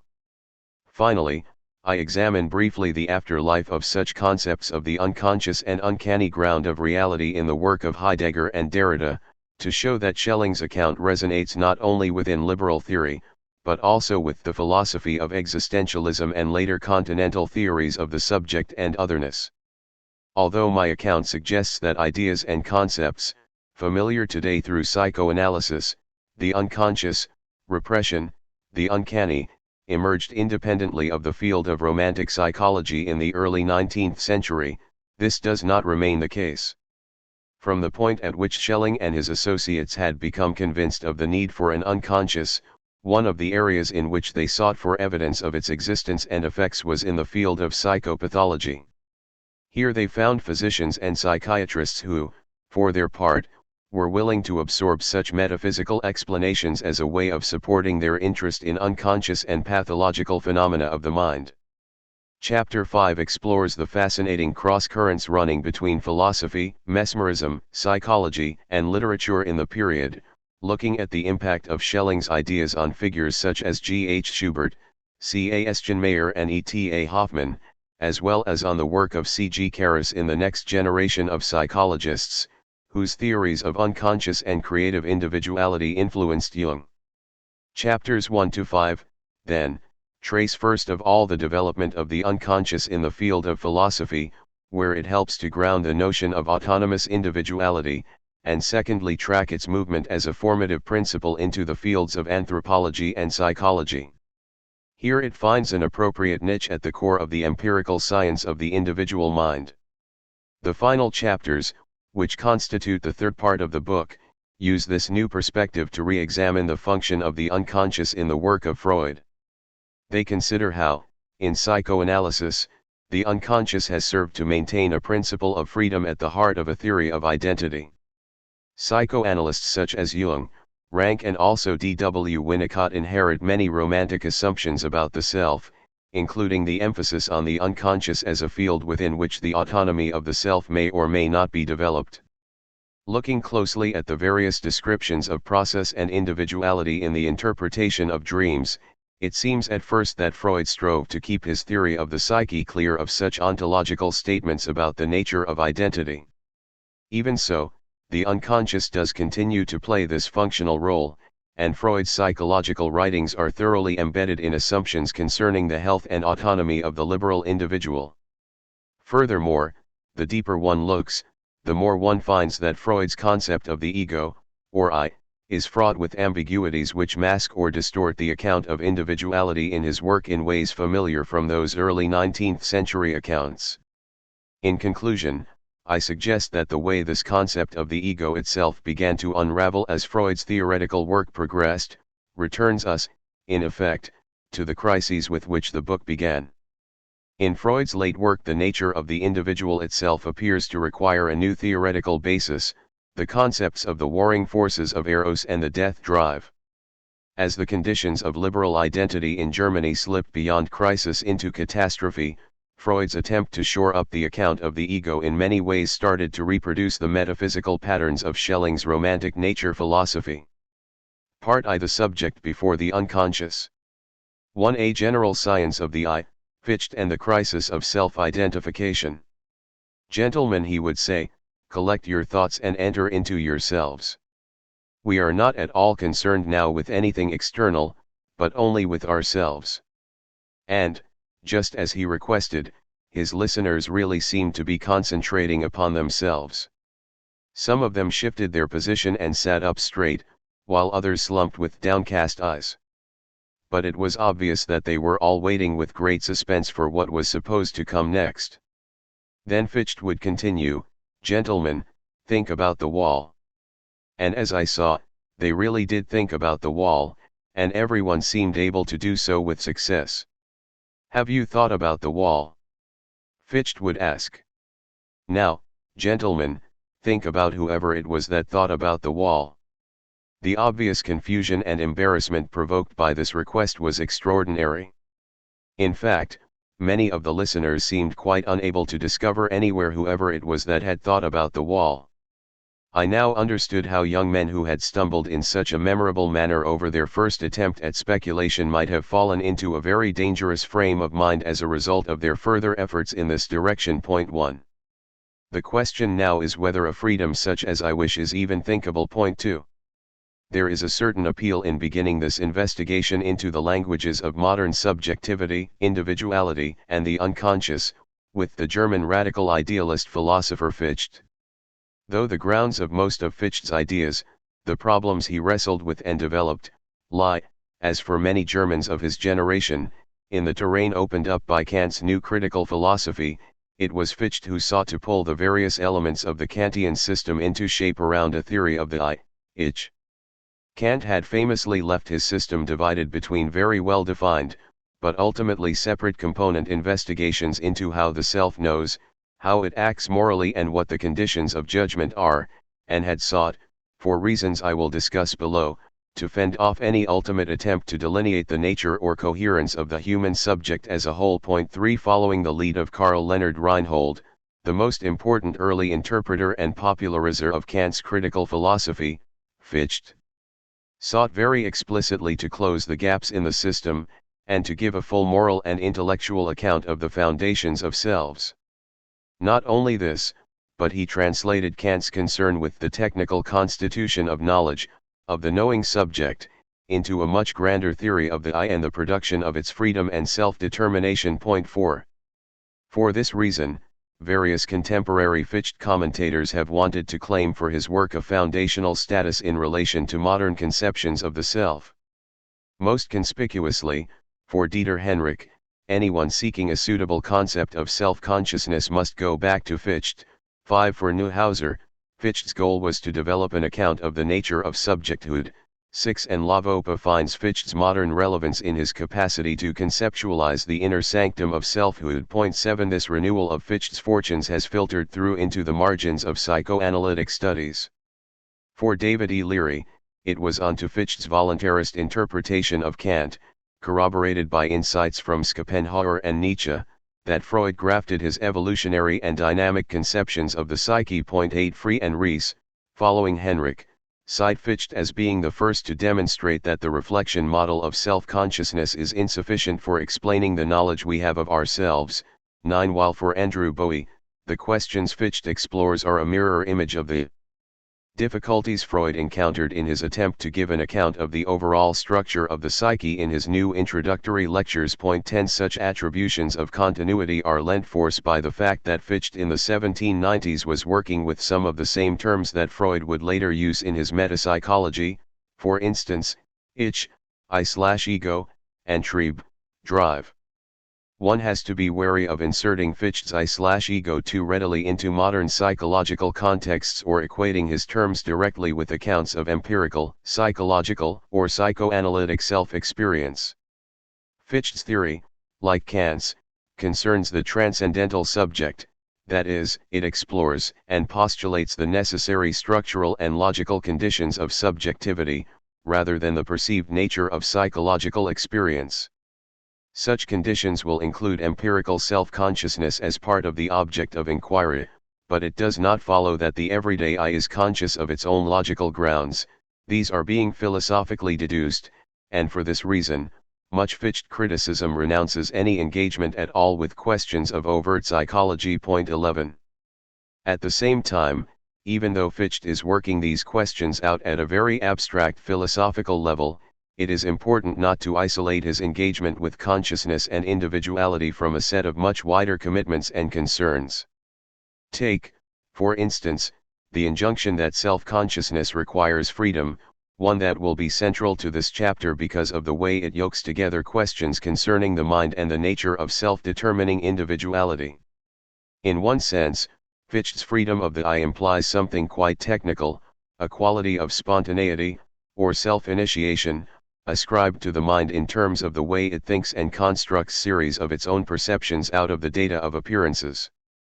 It would be wrong to identify this freedom too closely with either the psychological or the political experience of the self and its freedom. And yet, these are precisely the kinds of extensions which are at stake in Fichte's project. The task of specifying scientifically the way self-knowledge functions, and the degree to which it could be ultimate and authoritative, was being urged by Fichte within a climate of general skepticism and suspicion regarding human authority. Thus his work is closely tied to the rationalist or humanist bids for self-determination, as it was then understood by an emerging but politically unempowered third estate. Culturally, the internalist claims of subjectivity are pitted against those of religious metaphysics on the one hand, and a fatalism concerning the insufficiency of the human will on the other, which was used to justify coercive applications of state power. Thus the war Fichte was waging against mysticism, dogmatism, and scepticism under the banner of philosophical reason was also a very political one, which sought to assert its radical implications in the broadest sphere of social self-consciousness. Part of the task of philosophy would be to reshape and reenthuse inner self-perception according to new conceptions of the source, nature, and practical activity of consciousness. For Fichte, such a task was linked with a wider ethical and political mission. It required at the same time a means of arousing the courage of the individual amongst the throng to be neither master nor slave of anyone. 12 And this situates him clearly at the brink of that turn away from the old order and into modernity which Taylor and Gray identify with the emergence of liberal modernity. The whole content of Fichte's philosophy, wrote Max Horkheimer, consists in a call to be interiorly independent, to put aside all views and behaviors that are based solely on authority. For all bourgeois writers the most contemptuous description of a man is slave, and this holds especially for Fichte. 13. We should therefore not overlook the political dimensions of Fichte's work, most obviously his radical pamphleteering in the early 1790s, his forced resignation from Jena in the controversy over atheism in 1799, and his later delivery of addresses to the German nation in occupied Berlin, in the wake of the Battle of Jena. But politics is there even at the heart of his attempt to deduce transcendentally the various functions of knowing and willing. In 1795 Fichte observed to Jens Baggesen that his system belonged to the French nation, it is the first system of freedom. Just as that nation has torn away the external chains of man, my system tears away the chains of the thing in itself, or external causes, that still shackles him more or less. 14 This radical equation of idealist epistemology with a battleground between the subjugated and the free became a key motif amongst radical thinkers in the immediate post-Kantian tradition. Schelling, for instance, in his Fichtean essay of the I as principle of philosophy, equates the dead formulae of traditional metaphysics with a kind of epistemological Bastille which would function as just so many prisons of man's mind, and he mocked the current languid age for its faint-heartedness in not shaking up the slaves of objective truth by giving them an inkling of freedom. 15. Above all, we must consider Fichte's encounter with Kant's critique of practical reason, arguably the most powerful and consequential philosophical experience of his life. 16, and the central role that work gave to the idea of autonomy. Kant had announced in his preface that freedom, insofar as its reality is proved by an apodictic law of practical reason, constitutes the keystone of the whole structure of a system of pure reason. 17 Fichte's subsequent intense preoccupation with notions of autonomy and freedom led Leonard Krieger to identify him as one of the only intellectuals of stature able to integrate liberal ideas into the rise of German nationalism. 18 And Friedrich Beiser to claim that, as difficult as it is to place Ffytche, according to modern political categories, it would be least misleading to consider him a liberal. 19. We can think of this liberal tendency in his philosophy in two ways. First of all, by proposing human reason as the sole determinant of moral action, and by making moral self-determination the prime focus of philosophy, Ffytche takes these issues out of the hands of religious metaphysics and defends the individual against the imposition of external political controls.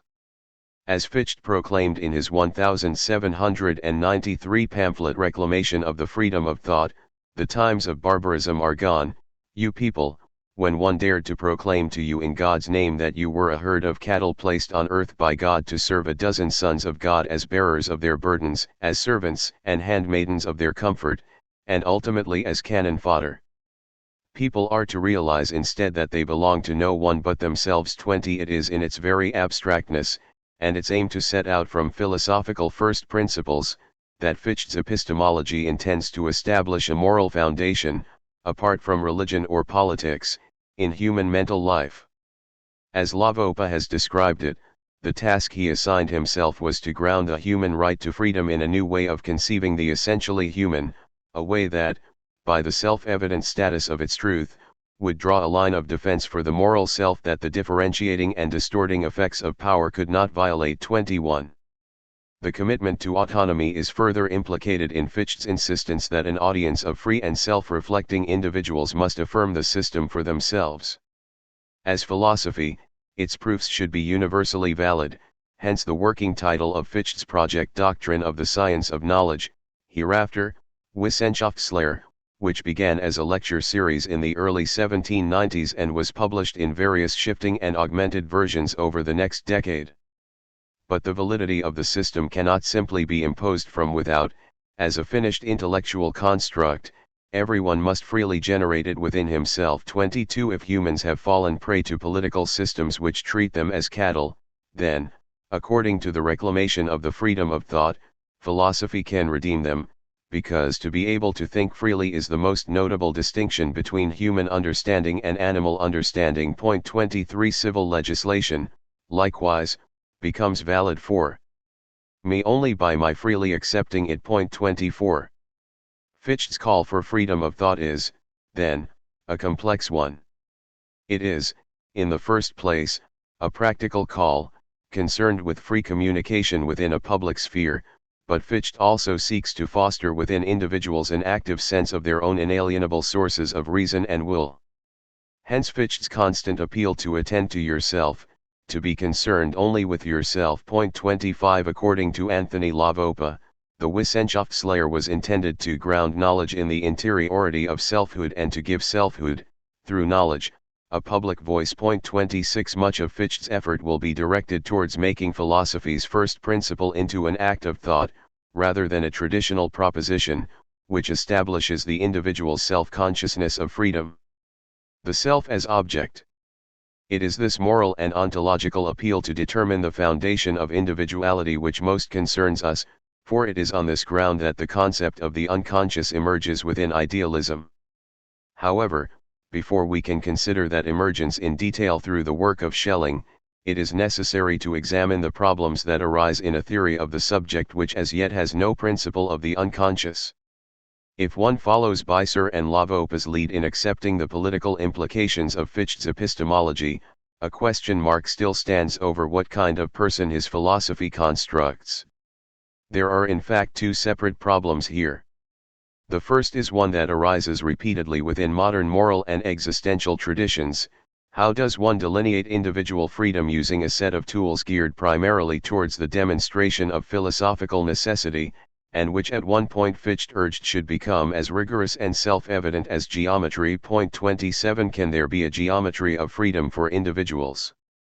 The second problem is the ambiguity over transcendental and empirical, or universal and particular, levels of meaning in Ffytche's appeal to the I. This second problem is only implicit, but it emerges in the confused reception of Ffytche's thought throughout the 19th century.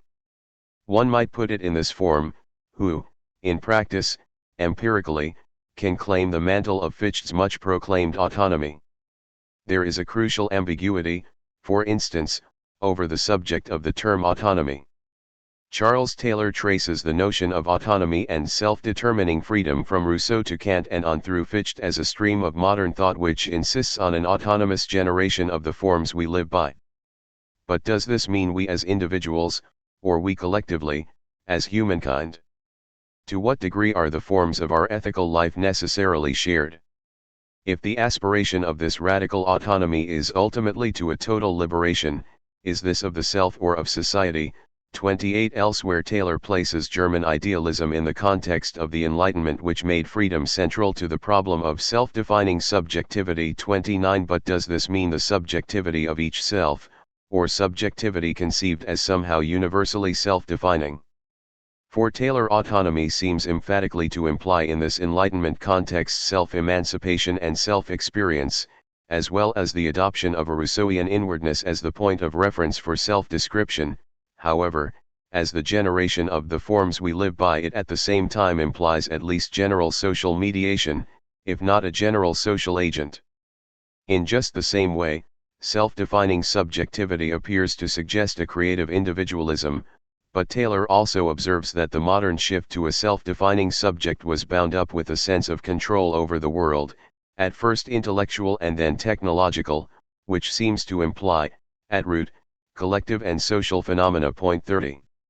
This indeterminacy over the reference of terms so central to Fichte's project as autonomy and subjectivity begs some intriguing questions, because it is precisely such indeterminacy, and the accompanying specter of social instability, that the philosophies of knowledge and freedom were designed to overcome.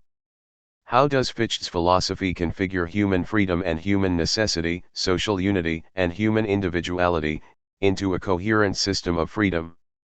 Does it propose the autonomy of humanity as a collective moral agent, as in the Rousseauian general will?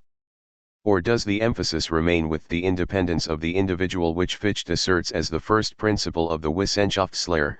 The self-ich begins by an absolute positing of its own existence. 31 And again in the first introduction to the Wissenschaftslehre, one's supreme interest and the foundation of all one's other interests is one's interest in oneself. 32. I will return below to the difficult problem of deciding who is the subject of Fichte's new theoretical principle, the ich, translated variously as I, self or ego, but for the time being I want to turn back to that other query which concerns the conditions imposed by attempting to state or know freedom philosophically, and the nature of the descriptive tools at Fichte's disposal. In an essay on the Romantic revolt against the 18th century, Alfred Cobbin describes how political theories based on abstractions have a tendency to articulate themselves in terms of political extremes. Hence 19th century politics, for Cobbin, was vitiated by the tension between a theory of the absolute state and the theory of the absolute individual. The assertion of individual rights as such leads to anarchy, the attribution of all rights to the political state to tyranny. 33 Whether or not one agrees with this reading of 19th century political theory, it begs further questions concerning Fichte, since freedom, for Fichte, is to be materialist by being thought, and in abstraction from everyday particulars. How will he avoid such polarizations? Given his own pronounced rationalism, what kind of description of individuality was he able to conceive per se? The problem is expressed directly in Fichte's presentation of the intellectual choices with which anyone is faced. In his 1797 introduction to the Wissenschaftslehre, Fichte explained that all philosophies were faced with a subject/object divide and could be reduced to one of two kinds, dogmatist or idealist, depending on whether they prioritized material reality or the free will of the self. Dogmatism, for Fichte, grounds the basis of experiential truth on some principle outside consciousness. Truth is in some sense objectified. Idealism, on some principle immanent to consciousness, or the I. Furthermore, for idealism the I is fundamentally free within its world, because experience derives from its own internal conditions, while for dogmatism it is passive, determinable according to some external law, such as God's or nature's. Of these two forms of philosophical grounding, in the self, or in some greater, external object, only one term can be the starting point, only one can be independent. The one that comes second, necessarily becomes dependent. 34 That is, if one concedes some external law of nature, as a foundation for philosophy, one will never arrive at a truly independent principle of subjectivity. This tension over priority between subject and object derives from Kant's recognition in the Critique of Practical Reason of a paradoxical conflict in the way subjectivity is led to think of itself, on the one hand, as having an empirical existence within the world of nature in which every object is determined in a causal series, and on the other, as a free being, a noumenon, with the power of self-determination, and the ability to act independently of coercion by sensuous impulses. 35. Fichte has, in effect, extended this paradox into a forced choice covering all possible systems of thought. Ranged on the side of dogmatism, he was targeting a number of different opponents, in particular, the revival of interest in Spinoza in 18th-century Germany, and Spinoza's idea of a God who constituted the totality of reality, providing its unique and singular substance. 36 Such a God had been interpreted by Herder and others along more dynamic, vitalist lines, a God who lived and breathed through nature, rather than one codified for all time in a set of logical propositions, but for many Spinoza was still the symbol of a shockingly all-encompassing determinist and materialist system. Fichte was perhaps also targeting the post-Newtonian attempt to objectify experience along mechanical and corporeal lines, as well as the materialist systems of the French philosophes. D. Holbach, for instance, began his system de la nature with the proposition that, man is the work of nature, he is submitted to her laws, he cannot deliver himself from them, nor can he step beyond them even in thought. 37 As Lavopa has suggested, at issue for Fichte was whether selfhood as autonomous agency was an illusion and indeed whether the very notion of an integral self dissolved if the individual was merely one more object in a vast web of causes. 38.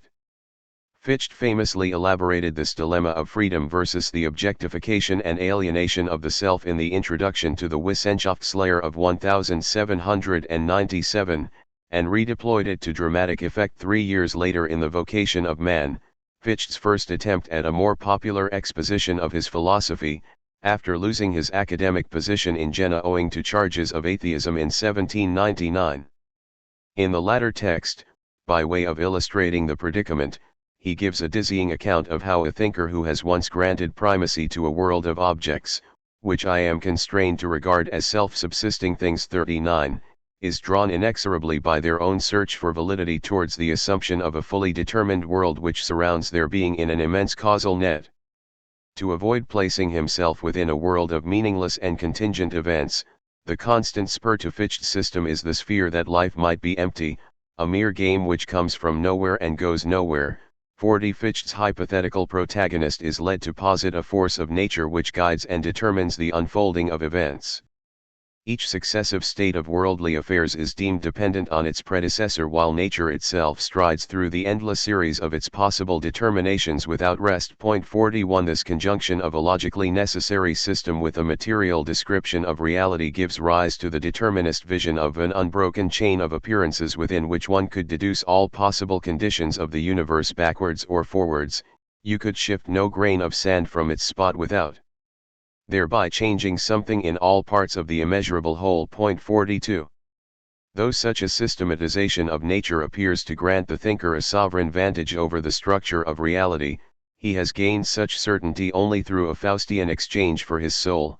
I myself, along with everything I call mine, must also be a link in this chain of strict necessity. 43 The sense of chains and subordination here echoes the language of the Reclamation pamphlet in which Fichte accused the German princes of placing feet in stocks, hands in chains and paralysing the first principle of spontaneity in men. 44 Fichte's point in The Vocation is that anyone following this train of thought to its absolute limit should be repelled by its consequences which go against the innermost root of individual existence. 45 It was not my own freedom, his protagonist complains, but rather that of an alien force outside me.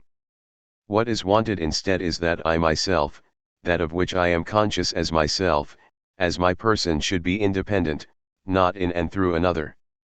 The thinker wants himself to be the fundamental cause of all his determination, he wants to be the master of nature, not its servant. 46 Likewise, the introduction to the Wissenschaftslehre of 1797 argues that, anyone, however, who is conscious of his own self-sufficiency and independence from everything outside of himself, will not require things in order to support his self, nor can he employ them for this purpose, for they abolish his self-sufficiency and transform it into mere illusion. 47. However, Ffytche also admits that a system conceived on a purely subjective basis, on the inalienable feeling of free will in the person, by which he presumably intends Kant's depiction of the internal experience of moral law, also has its insurmountable flaws.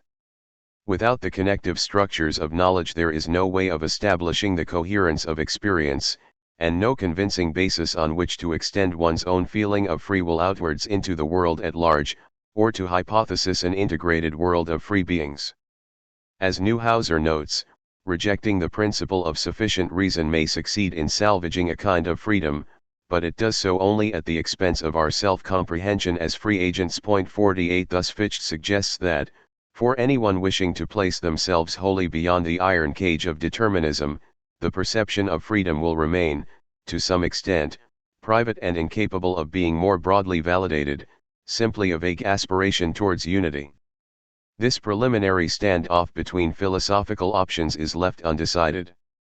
In the Wissenschaftslehre, Ffytche found that each position, idealist or dogmatist, nullifies the other, and any system that tries to combine elements of both is necessarily inconsistent. At some point there arises an enormous gap. 49 In the vocation of man he is left pondering the existential implications of this impasse. Which of the two opinions shall I adopt? Am I free and independent, or am I nothing in myself? 50. This is the paradox which Ffytche's philosophy repeatedly constructs, and attempts to overcome.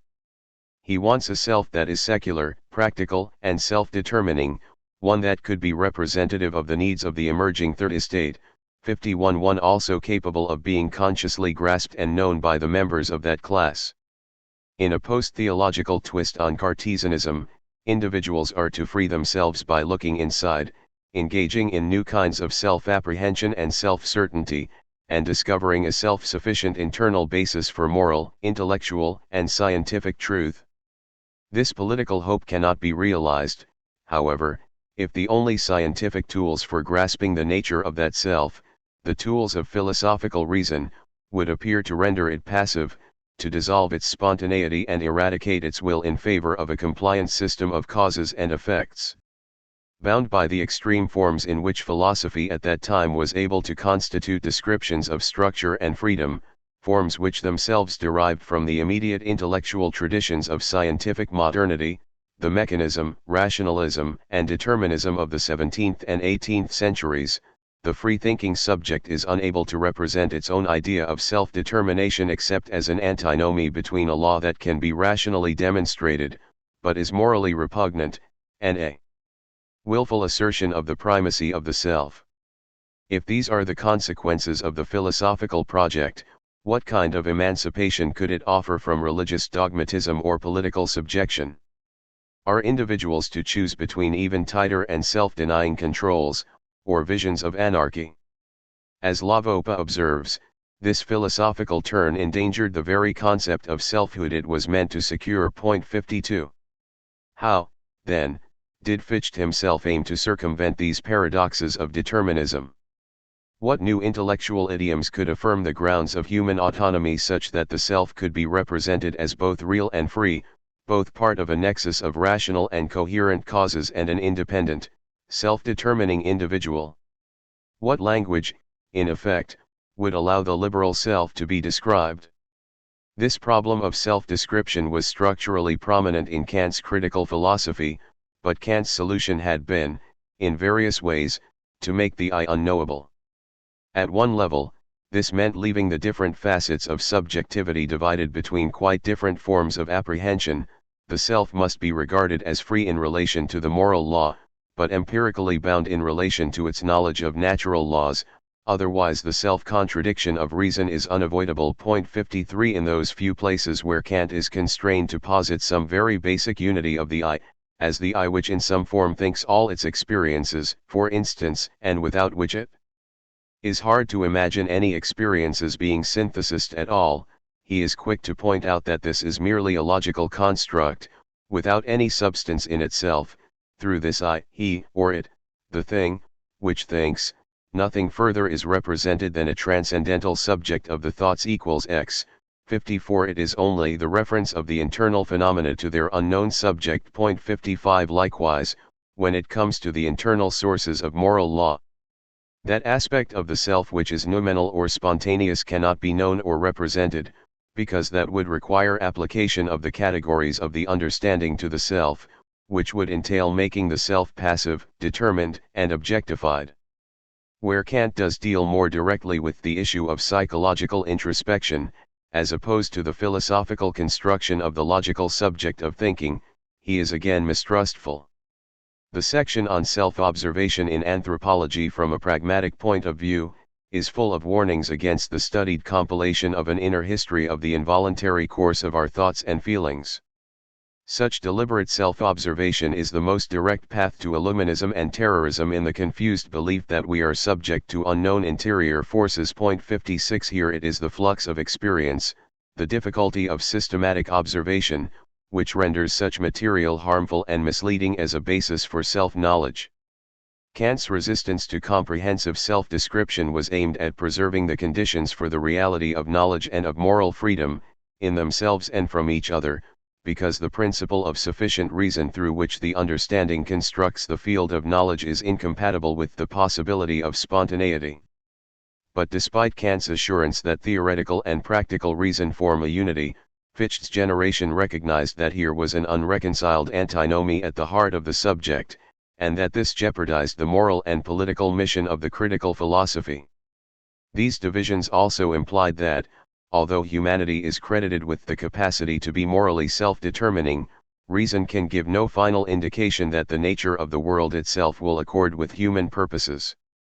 As Hegel characterized this dilemma in the Phenomenology of Spirit, the result is a nature whose laws like its actions belong to itself as a being which is indifferent to moral self-consciousness, just as the latter is indifferent to it. 57 This is the split which Kant had tentatively sought to bridge with his analysis of teleological judgment in the Critique of Judgment by asserting the need to proceed as if nature and reason formed a harmonious organic whole.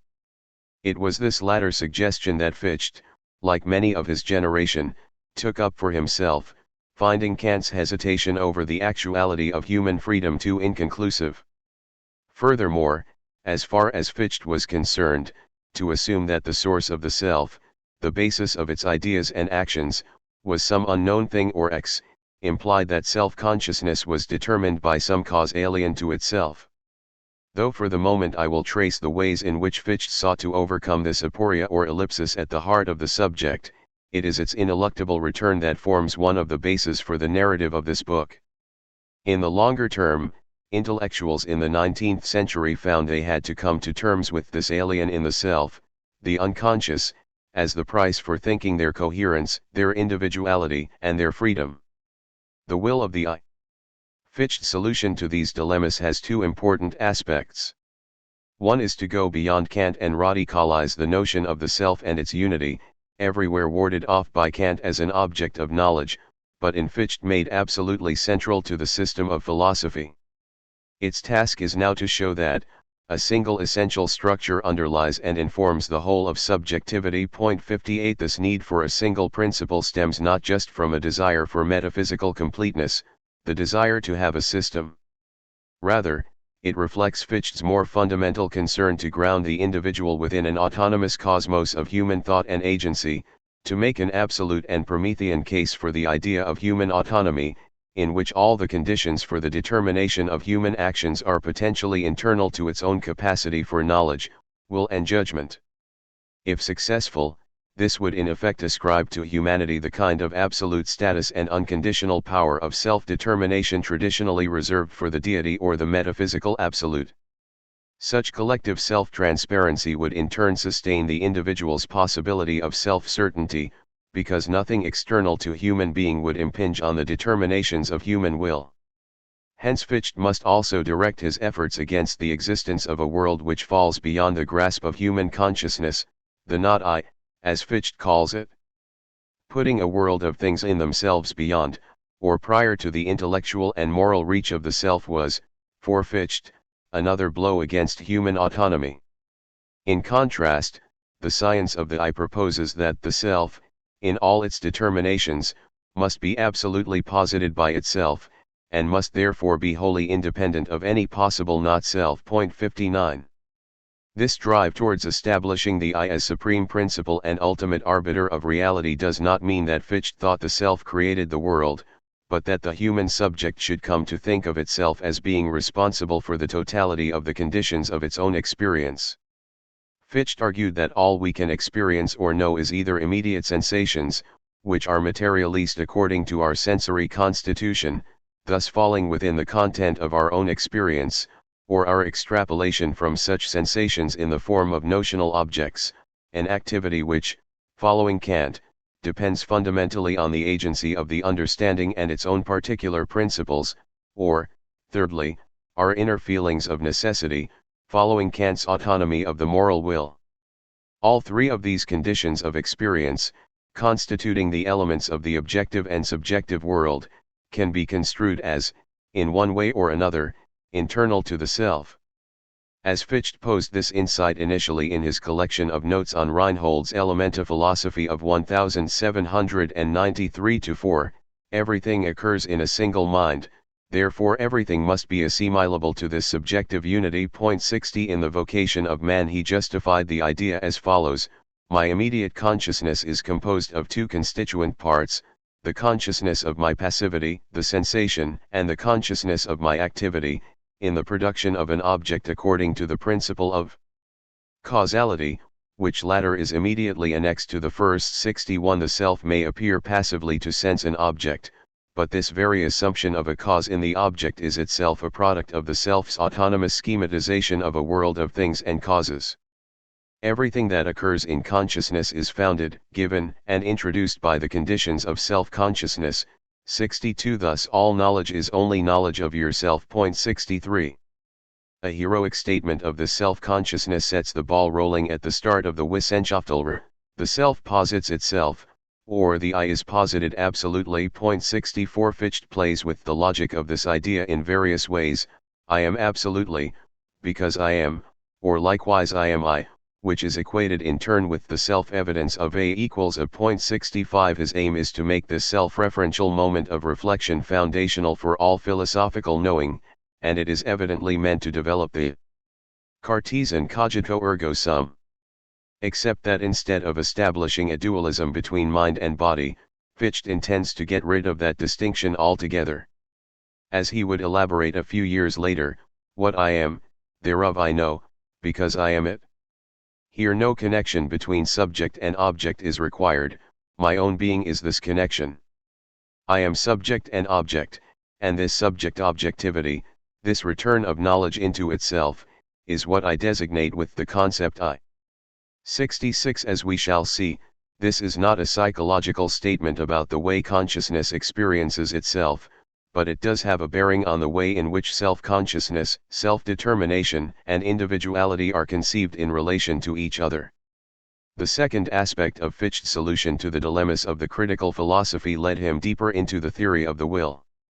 The problem for Kant with attempts to unify subject and object worlds, spontaneity and necessity, was that their unity could not be coordinated by the understanding, it could not, in effect, be thought. But Fichte shifted the basis of his philosophical doctrine away from epistemology and the knowledge of unity, towards unity conceived as an act, a Handlung, that is produced, or willed, by subjects. For Kant, there are sources of the will which issue from humanity as noumenon, rather than from the nature of empirical objects, and thus escape consideration under the cause and effect categories of the understanding. They emerge instead as conditions of a mysterious inner spontaneity. However, Kant reserves this theorization of self-determination specifically for the inner moral law, for conscience. What Ffytche did was greatly to extend the philosophical role given to the will by hypothesizing that the transcendental conditions of freedom and objectivity, of self-consciousness and the experience of external objects, are jointly posited by an act of will on the part of the subject. This act cannot be known as a fact, as a piece of inert knowledge, but, according to Ffytche, it can be demonstrated by being produced, as an act of will. This solution, hinging on the will, performs a double feat. It ties together the fragments of the Kantian system by hypothesizing a mysterious underlying activity performed by the subject itself, from which the conditions of moral freedom and of objective knowing both emerge. Potentially nothing in human experience is extraneous to this ongoing productive activity, or need in principle prevent the subject from fulfilling its will. At the same time, the will, the organ of self-determination, is inserted hypothetically at the basis of subjectivity as a whole, thus centralizing Ffytche's radical ethical plea for self-assertion within the structure of philosophy. The self begins with an absolute positing of its own existence. Individuals are not called upon to acknowledge a proof of their autonomy, but to prove themselves capable of willing it. Ffytche's radical assertion of the autonomy of the I, its subsumption of all externalities and unknowns, is characteristically interpreted as Ffytche's attempt to justify human mastery over nature, Taylor's autonomy as control over the world. 67 The task is to constitute an idea of reality entirely according to human moral principles, so that objectivity is ultimately a condition of subjectivity, while the notion of a heterogeneous nature is reduced to nothing more than a contentless check, or anstoss, on the activity of the human subject. Nature becomes merely the occasion or stimulus for the subject's self-relation. The entire sensible world is now to be understood as the necessary condition for the self-consciousness of our freedom. 68 As already suggested, this constitution of reality was conceived not only as a speculative act, but also as a practical task, perhaps never completely achievable, but providing an ideal around which the principles of human action could be oriented. This heroic statement of the mission of human consciousness echoed across the following century. George Lukács, for instance, acknowledged Ffytche's influence on his own vision of collective subjectivity in history and class consciousness, one of the prime texts of Western Marxism. 69 But Ffytche has also been criticized for providing a manifesto for human domination of the planet. For Karl Popper, he was the man whose windbaggery has given rise to modern nationalism. 70 In this light, Schelling's turn against Ffytche's omnipotent human subject and towards romantic nature philosophy, as will be outlined in the next chapter, has been presented as a saving antidote to such aggravated instrumentalism. Andrew Bowie, for example, suggests that Schelling's concern with nature prefigures the development of modern ecology. 71. But such an interpretation of the I in totalitarian terms passes over an equally important condition of Ffytche's argument, which is the way in which the grounds of absolute self-determination are ascribed not just to humanity in general, but are to be realized by the particular self. Ffytche writes, "My own being is the connection between subject and object. This is what I designate with the concept I. 72, just as the anonymous oldest system program of German idealism of 1796 proclaims the first idea of idealism to be the notion of myself as an absolutely free being. 73 At one level, Ffytche's beginning with the inner reflection of the individual merely ensures that nothing external, religion, custom, metaphysical suppositions concerning nature, can impinge on the elaboration of human autonomy, and nothing can coerce or anticipate the self's freedom of thought, in much the same way as Husserl will later introduce the epike, a suspension of all experiential reference, as the first phenomenological act. It does not necessarily follow from this provisional statement of Ffytche's aims that he is ascribing absolute importance to the self's passing whims, or even to its originality as a self. 74 Here one would mark a division between Ffytche's rationalist egalitarianism and the more humanist bent of Schiller and Wilhelm von Humboldt, who were interested in the free cultivation of selfhood as partly an aesthetic question, and therefore more clearly tied to the empirical aspects of individual feelings and perceptions. Yet the appeal to the self is so unequivocally personal, the injunction to recognize the principle I am I so urged as something practically to be realized within each self, I myself, that of which I am conscious as myself, as my person 75, that the transcendental register is in danger of collapsing, uneasily, into the empirical experience of the person. This is particularly the case as self-reflection, transformed by Ffytche's focus on the will, becomes not just a mechanical act of putting two and two together, or a passive mirroring of a world outside, but a wager on the self's powers of self-authorization, its ability to reshape inner self-experience.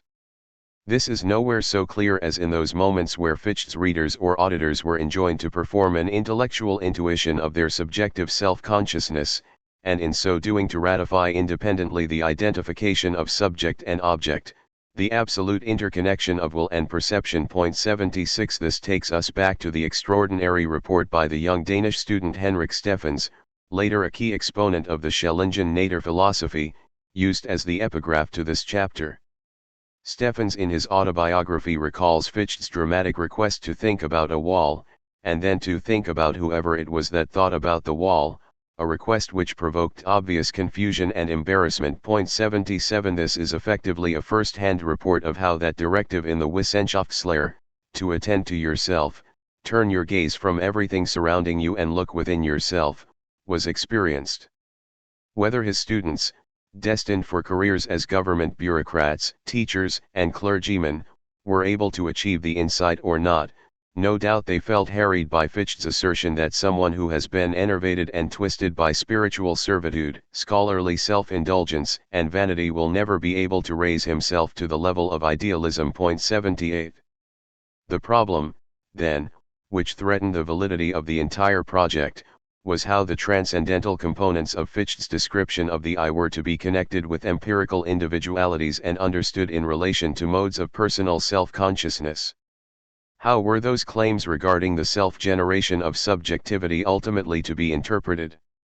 How, in particular, was the individual to straddle the gulf between a hypothetically absolute and autonomous logic of subjectivity, and a more limited, dependent, or impoverished experience of selfhood?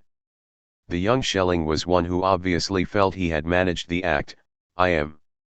My I contains a being which precedes all thinking and imagining. It is by being thought. Thus it is because it alone is what does the thinking. It produces itself by its own thinking, out of absolute causality. 79 But in general, as the individual was urged towards acts of transcendental self-recognition, to coordinate the grander I with the more vulnerable self, an impossible tension descended upon the consciousness of those unable to comprehend the finite and the absolute, the empirical and the transcendental, within themselves. Hence the remorseless parodying of Ffytche by contemporaries such as Hegel, who in his essay on Faith and Knowledge reports how Ffytche's intellectual intuition has aroused general complaint, and we have sometimes heard tell of people who went mad in their efforts to produce the pure act of will and the intellectual intuition. 80. What concerns us here is how these philosophical arguments provoked debates about the real basis of subjectivity which filtered through the German intellectual classes. Ffytche's ideas contributed to a climate of paradox and confusion in the languages of the self, particularly as regards the split between absolute, transcendental, and empirical accounts of self-consciousness. The eccentric German novelist Jean-Paul Richter, a disciple of Lawrence Stearns and one of the major literary influences on E.T.A. Hoffmann, all three were favorites of Freud, theorized Ffytche and the critical philosophy at great length in his comic novel Titan, 1801-2. The book charts the downfall of Peter Scope, whose sense of himself is unhinged by reading Ffytche and Schelling, thrusting him into a crazed narrative of split and mistaken identities and an endless flight from his nemesis, the I can bear anything and everything, said Scope, only not the me, the pure, intellectual me, the God of gods. 81 Scope, in his paranoia, believes he is being chased by the I and finally dies in a duel with a doppelganger. In a further comic supplement to the novel, a character called Leibgeber believes it is he himself who, since time immemorial, has unconsciously been creating the universe. I astonish myself, said I, casting a cursory eye over my system, while my feet were being bathed. To think I am the universe and the sum of all things, one can hardly do more in the world than become the world itself. 82. It is important to remember, then, that works such as Ffytche's were widely read and discussed, and their moral, ethical, and theological implications taken in earnest. If the terms are debated often in a confused way, or misunderstood, these confusions announced real crises in the attempt to shift from older metaphysical vocabularies to a newer, post-Enlightenment concept of the soul and the self. It is clear that, for all the comedy, Jean-Paul also had a horror of the vacuum left by Kant's critical philosophy. In an earlier novel Flower, Fruit, and Thorn, also admired by Freud, he described with some despair how, the whole spiritual universe is smashed by the hand of atheism and shattered in countless quicksilver dots of selves, flashing, running, straying, converging, and scattering, without unity or consistence. 83. Ffytche's principle of the I was intended to integrate the realms of freedom and of objectivity and provide a new moral basis for the self in modernity. But on examination, it reveals a rift in the human subject every bit as disconcerting as that between freedom and nature which Ffytche had sought to dissolve in the first place. Far from issuing a coherent vision of a new proto-liberal cosmos of the self, Ffytche's attempt to isolate and emphasize the independence of the person and to uphold the overall notion of human integration and to be explicit about a sole principle governing the unity of this arrangement, produces a radically unstable point of reference for subjectivity. Partly this is because the philosophy appears to inscribe absolute drives and capacities within the individuality of persons whose autonomy is in practice only provisional. The vocation of man refers to the self's drive towards absolute independent self-activity, as well as its self-perception as omnipresent knower and known. 84 And the self-origination of the I in the absolute sovereignty of myself as intelligence. 85 Likewise in the Wissenschaftslehre the issue of wholeness drives the depiction of the I towards absolute unity, constant self-identity, complete agreement with oneself. 86 The crisis here is not so much, or not only, an ethical one of ascribing absolute mastery to the individual, or even to humanity, rather, it is the ambiguity over the point of reference of the I and its autonomy, to the individual self, or to a meta-subject, such as the social totality, which is introduced by harnessing a universal and transcendental terminology of will and consciousness to an appeal to self-realization on the part of empirical individuals. It is here that a lot of the confusion hanging over Ffytche's philosophy, both in his time and in his modern reception, emerges. Beiser has noted the way in which critics have dwelled on the apparently anarchist consequences of making every individual the sovereign authority in matters of politics. 87 But Ffytche's subject, the I, has also frequently been interpreted in the opposite way, as a figure for a collective or universal social subject, or even a divine subject or ego encompassing all creation. Isaiah Berlin, for instance, envisioned Ffytche's I either as an eternal divine spirit outside time and space, of which empirical selves are but transient emanations, or as a representation of a different kind of suprapersonal self, a culture, a nation, a church. 88 Note the splits here not only between individual and universal, but also between transcendent, divine spirit, and empirical/historical, a culture, a nation. In either case, Ffytche's project skates over the issue of how the actions of autonomous individuals can be coordinated with each other, or of how such a notionally unified and active subject could determine itself in reality. In Berlin's interpretations, the irony is that the system of human freedom falls back into the traces of theology and political absolutism from which it had announced such a resounding break. In the next section I will examine the way in which Ffytche allows degrees of mystery and unconsciousness to creep back into the science of self-consciousness, and will consider the implications of this for psychology. But first I want briefly to mention two reinterpretations of Ffytche's project. Friedrich Beiser has attempted to redeem Ffytche, and rescue him from the various reductive or contradictory interpretations of his work, by stressing that the will must be conceived not as something immediately actualized in self-reflection, but as a regulative ideal around which ethical principles can be organized, with the goal of developing social freedom in practice. Thus the I is neither an absolute ego, which resides somehow in each and every finite or individual ego, nor an entirely solipsistic, subjective individual with no God other than itself. 89 Instead, it is a demand made towards the world by the finite self, which aims to create the conditions for a perfected human autonomy by projecting this ideal outwards as an infinite general task. The justification for this reading of Ffytche's system lies in the third part of the Wissenschaftslehre, the foundation of knowledge of the practical, in which Ffytche describes the self-experience of the I in Romantic, and Protestant, terms as striving. As Beiser interprets this, the only means of overcoming the despair of scepticism is to act rather than to think, for only in acting do we begin to surmount the subject-object dualism that is the chief obstacle to knowledge. 90 As a corroboration of this reading, the vocation of man culminates in a stirring vision of human activity which converges inexorably on the global unification of culture. Our species is destined to unify itself into one single body, thoroughly acquainted with itself in all its parts and everywhere educated in the same way. 91 Savage tribes will be educated, class privileges overcome, and the practices of societies and nations eventually coordinated with each other. 92 But, one can argue, this progressive interpretation of Ffytche passes too quickly over the mechanisms for such absolute unification of freedom. It fails to recognize the uneasy void in human affairs that has been opened up by Ffytche's absolute exclusion of natural, customary, or imposed laws in favor of principles that are entirely self-given through the freedom of thought and philosophy.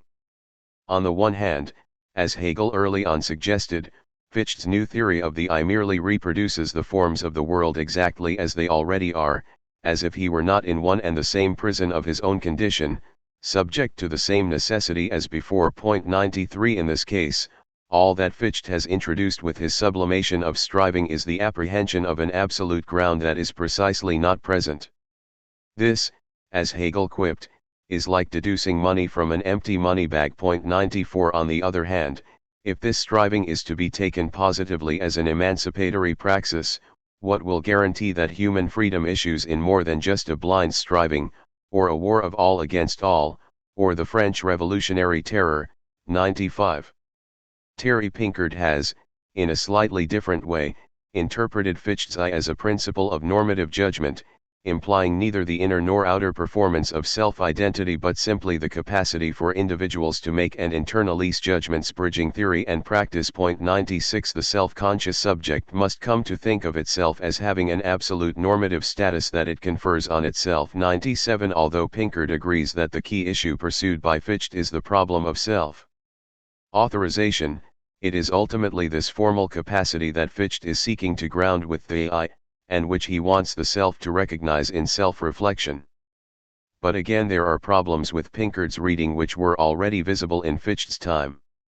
One is that, if the self-positing of the I concerns merely the ability to universalize ethical judgments in a certain way, irrespective of their content, then this once more opens up a division between the transcendental forms of subjective consciousness and the practical content of reality, or between the theory of knowledge and the theory of morals, which is exactly what Ffytche sought to overcome. But if Pinkard is emphasizing the practical role of normative judgments, as they are embedded in functional contexts in society, then the same caveats apply as with Beiser's notion of praxis.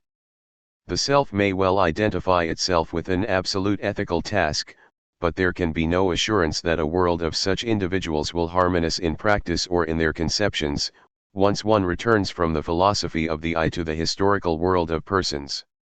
What is exposed here is the underlying threat to social coherence discussed by Hegel in the final pre-ethical section of the Phenomenology, and analyzed by Durkheim at the other end of the century under the rubric of anomie. Where social agents break free from the uniformity imposed by older socio-political and economic forms, the religious, ethical, and governmental patterns of 18th century Germany, still imprinted by feudal hierarchy, they may simply produce new inconsistencies of powers, positions, and purposes, an uncoordinated heteronomy of selves. As Schelling pointed out in his own System of Transcendental Idealism, published the same year as Ffytche's Vocation of Man, if we think of history as a play in which everyone involved performs his part quite freely and as he pleases, A rational development of this muddled drama is only conceivable if there be a single spirit which speaks in everyone. Not only this, but the playwright must already have so harmonized beforehand the objective outcome for the whole with the free play of every participant, that something rational must indeed emerge at the end of it. 98 In Schelling's later philosophical inquiries into the nature of human freedom, 1809, Hereafter Human Freedom, he again noted the problems which Ffytche stored up for himself by declaring that after all there are only individual wills, each being a center for itself. 99 By testifying to the existence of such multiple and autonomous wills, and at the same time to the existence of unity in the form of a moral order, Schelling argues that Ffytche immediately fell into contradictions. 100. Towards an unconscious. This question of the transcendental unity of the big I of the moral order with the self-apprehension of the little I of empirical self-consciousness, and what might secure the ground between them, repeatedly generates anxieties in the early 19th century. All the more so because the ideology of individual experience and freedom thrives, but many of its actual political forms and practices have yet to be fully established. These insecurities show the obverse face of the early liberal ideal, which is beset by foundational anxieties even as it is theorizing robustly independent and rational individuality. It is typical that Ffytche's extreme commitment to rationalism, rather than faith, aesthetics, or psychology, for instance, and his absolute demands for unity in the subject, steer him away from the exploration of more general social and intersubjective forms of mediation, so that at times one feels one is reading not the ground plan for an enlightened republic but a strange hybrid of Berkeley and Luther. In contrast to this, many of the younger post-Kantian idealists, including Schelling and the thinkers assembled around him, elaborated theories of spirit or nature which sustained a sense of the coherence of human life at large. These anxieties over social coherence are exemplified in the way the vocation of man goes beyond the Wissenschaftslehre in suggesting a further mystical or providential basis for the coordination of intersubjective activity. Beiser and Pinkard's pragmatic interpretations of Ffytche do not acknowledge that he tends to circumvent the field of actual social behavior and instead posits illicit or speculative mechanisms of harmonization which operate in obscure ways between his solipsistically abstracted individuals, whose wills and self-authorized identities therefore remain intact. At points Ffytche reaches formulations reminiscent of Adam Smith's invisible hand of the market, or Hegel's cunning of reason operating through history. It seems that the world's highest good grows and flourishes quite independent of all human virtues and vices according to its own law through an invisible and unknown power. This power overwhelms what was undertaken for other purposes and uses it for its own purpose. 101 The eye here does begin to slide towards the notion of an overarching providential power, a kind of world subject. Ffytche's transcendental analysis of the will becomes the pretext for an abstract and a priori resolution of all the problems of self-determination within a hypostatist realm of free will, which lifts clear of the body of the social and into the ideological ether. The mystical drift in the vocation of man is once more modelled on the distinction Kant draws between a supersensible realm of the will and the conditions of the worldly interaction of things, or rather, between the nature of the will and the principles on which the understanding synthesizes the world of appearances into chains of cause and effect. The fear of relinquishing the notion of self-determination to an external objective system led Ffytche to the lonely proposition, connect I must, but I cannot connect with another being, because a being which is connected to another being is ipso facto caused by this other being. 102 But Ffytche resolves the problem in this later text by developing an account of the will not as praxis, but as an unrepresentable principle, one which cannot be fully assimilated to conscious reflection. In this hypothetical realm of the will each individual is an absolute cause acting on the outside world, an Urzug, as Kant had it. Just as in Ffytche's account of politics each individual is granted the fundamental right, Urrecht, to intervene in worldly affairs. 103 Because the individual's actions are thought to arise out of the depths of his own will, the world of moral duty it imposes on him implies no loss of identity but is absolutely self-given. My will is mine, and it is the only thing which is entirely mine and completely depends on me, and through it I am even now a citizen of the realm of freedom and rational self-activity. 104 Ffytche appeals to the individual's most authentic being and most intimate purpose. 105 And presents himself as sole source of all my being. I have life in myself unconditioned by anything outside myself. 106 Because the will cannot itself be described as an object, or using the concepts normally applied to objects, its agents are likewise redeemed from their bondage to a mechanical or natural determinism. The law to which the will is subject is a bond for living minds. It disdains to rule over dead mechanism. 107 At the same time Ffytche describes to humanity a principle of unity and coordination every bit as absolute as the system of nature was for the dogmatists, though it requires to be expressed in different terms. Not only is the will constituted like no law in any sensible world, but it cannot be thought of as given by any kind of agent to any other. 108 It is not given by my will nor by the will of any finite being nor by the will of all finite beings taken together, and yet this law is one to which my will and the will of all finite beings are themselves subject. 109 Evidently, Ffytche has transferred the unknowable dimensions of selfhood from the mystery of the self's coherence in Kant, to a mystery of the will and its operations. How then is will to be conceived of? Only in quasi-religious terms, as a one, as a common spiritual source, as an infinite will which mediates all individuals and through which all free beings have their consequences. 110 We must pause here to take stock of this development of the concept of will, and the ways in which it appears to have resolved the contradictions between system and freedom, or universality and individuality, and to have brought Ffytche's protagonist to the ultimate point of self-authorization. I stand free and calm and unmoved, myself my own world. 111 First of all, the transcendental structure of the will, that attempt to give categorical form to human self-determination, is, in effect, detached from the description of empirical social and historical existences. To borrow from Krieger's account, it hovers over that historical world as an integral world of spirit, the abode of the transcendental ego in its undifferentiated totality. 112 Ffytche's attempt to be rigorous and rational about the constitution of subjecthood, to give philosophical, rather than religious, expression to his egalitarianism, and to provide a foundational account rather than a compilation of empirical observations, at the same time forces a departure from the concrete differentiations of human life.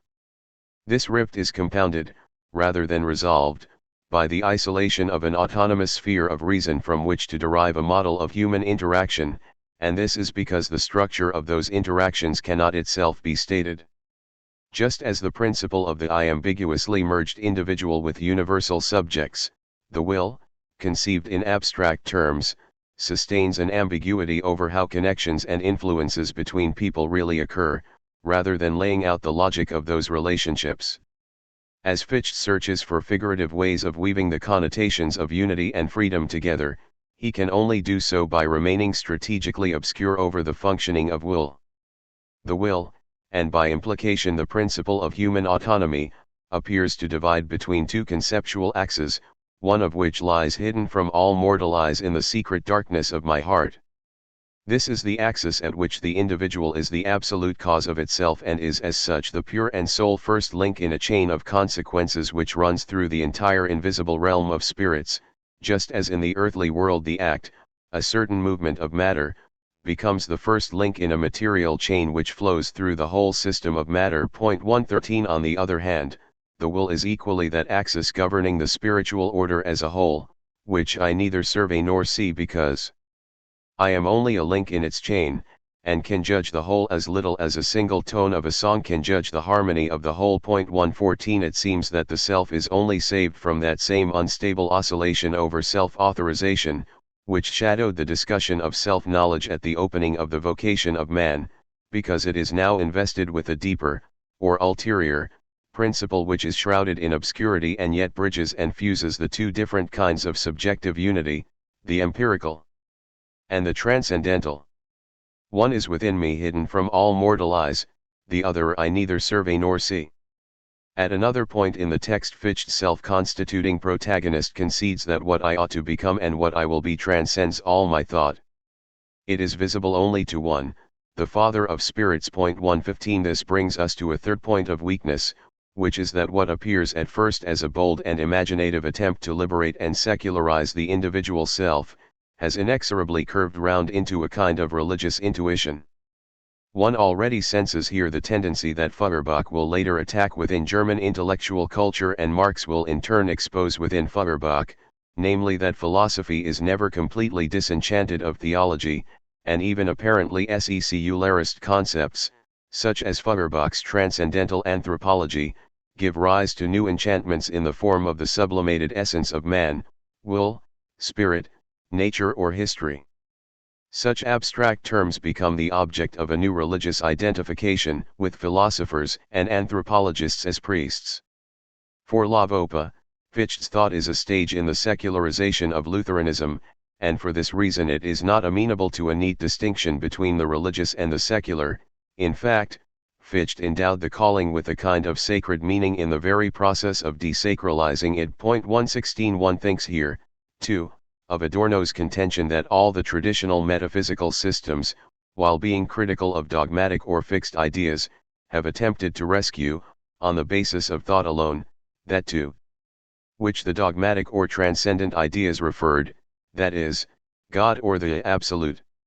Such systems use concepts to form a kind of objective, constitutive support for scattered, individual, existing things. 117.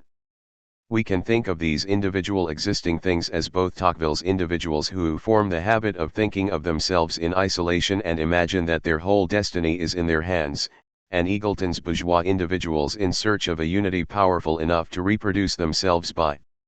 In Ffytche's case, it is the I which gathers, grounds and authorizes the scattered empirical selves. If Ffytche's individual has gained an absolute sense of self-determination, that self relies on a form of faith, if not in a world of spirits, then of free spirits.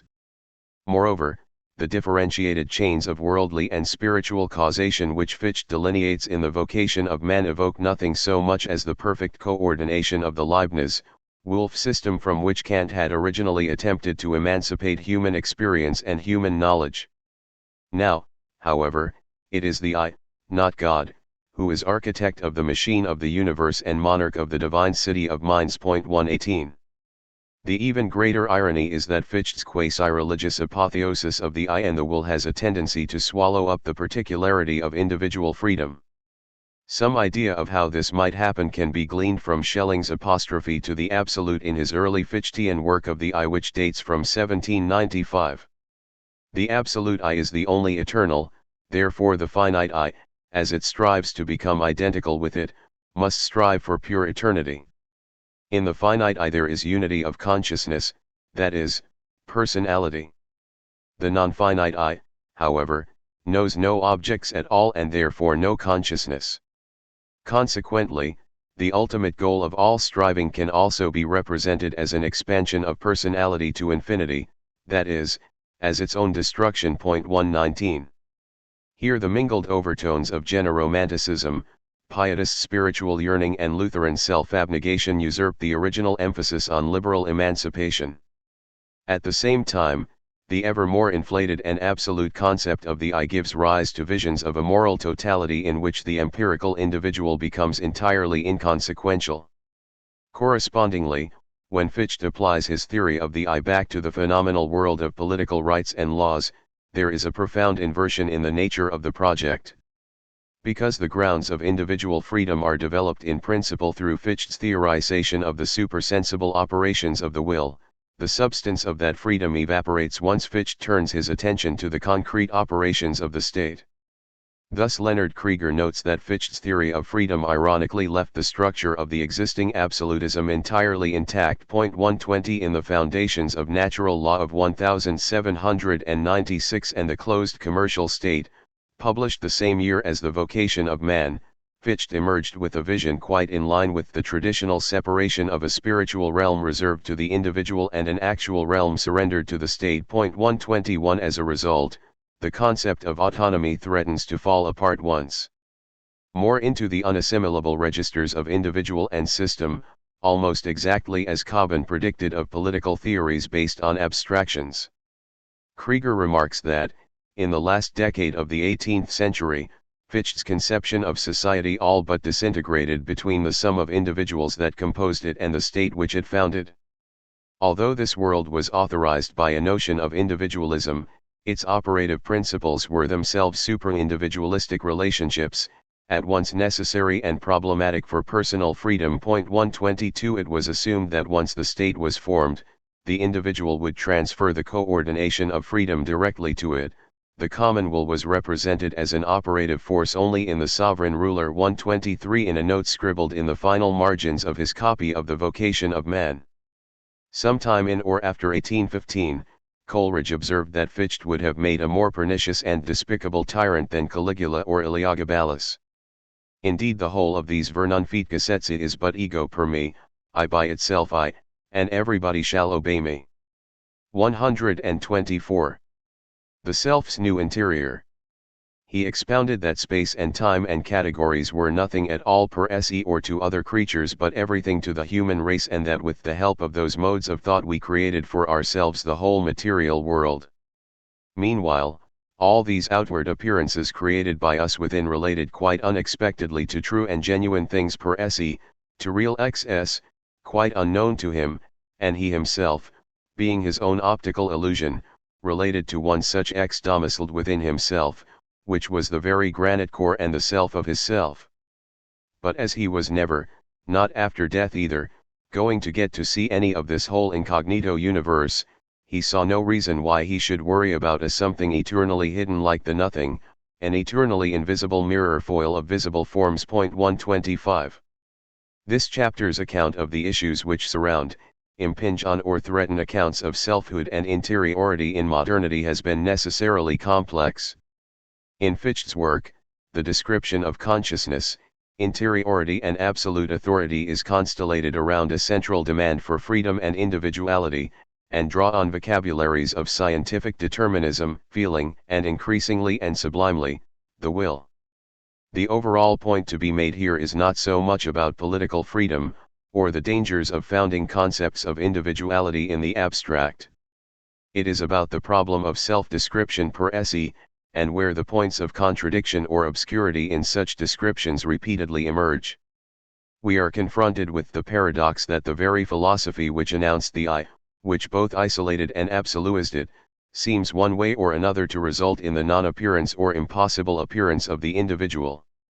The individual is still haunted by the need to be grounded in an absolute structure. Ffytche had not thought his way beyond the 18th century chains of determination.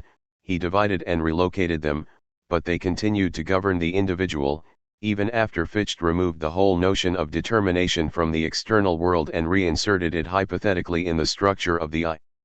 Once reality becomes wholly internal to the self, myself, my own world, the self becomes ultimately unthinkable and, against the grain of Ffytche's original intentions, split into contradictory registers of abstract identity, empirical existence, and a notional absolute meta-ego. It wavers between Jean-Paul's "to think I am the universe," and his quicksilver dots of selves, and ultimately finds solace in something akin to an enigmatic basis, an X, eternally hidden like the nothing within his interior. 126 Such instabilities in description, as we will see in Chapter 5 on the romantic psyche, easily become conflated with apprehensions of psychical illness, of pathology. Yet there are signs that Ffytche moved the problem of self-representation into new territory, so that questions of grounds or basis could be assimilated to forms of self-description in a different way. First of all, despite the criticism that Ffytche's philosophy of the I does not fully extricate itself from either the religious ideology or the mechanistic thinking it was designed to overthrow, this is by no means a traditional religious metaphysic. Ffytche was forced to resign from Jena just prior to writing The Vocation of Man precisely on the grounds that he had equated God with a self-willed moral order.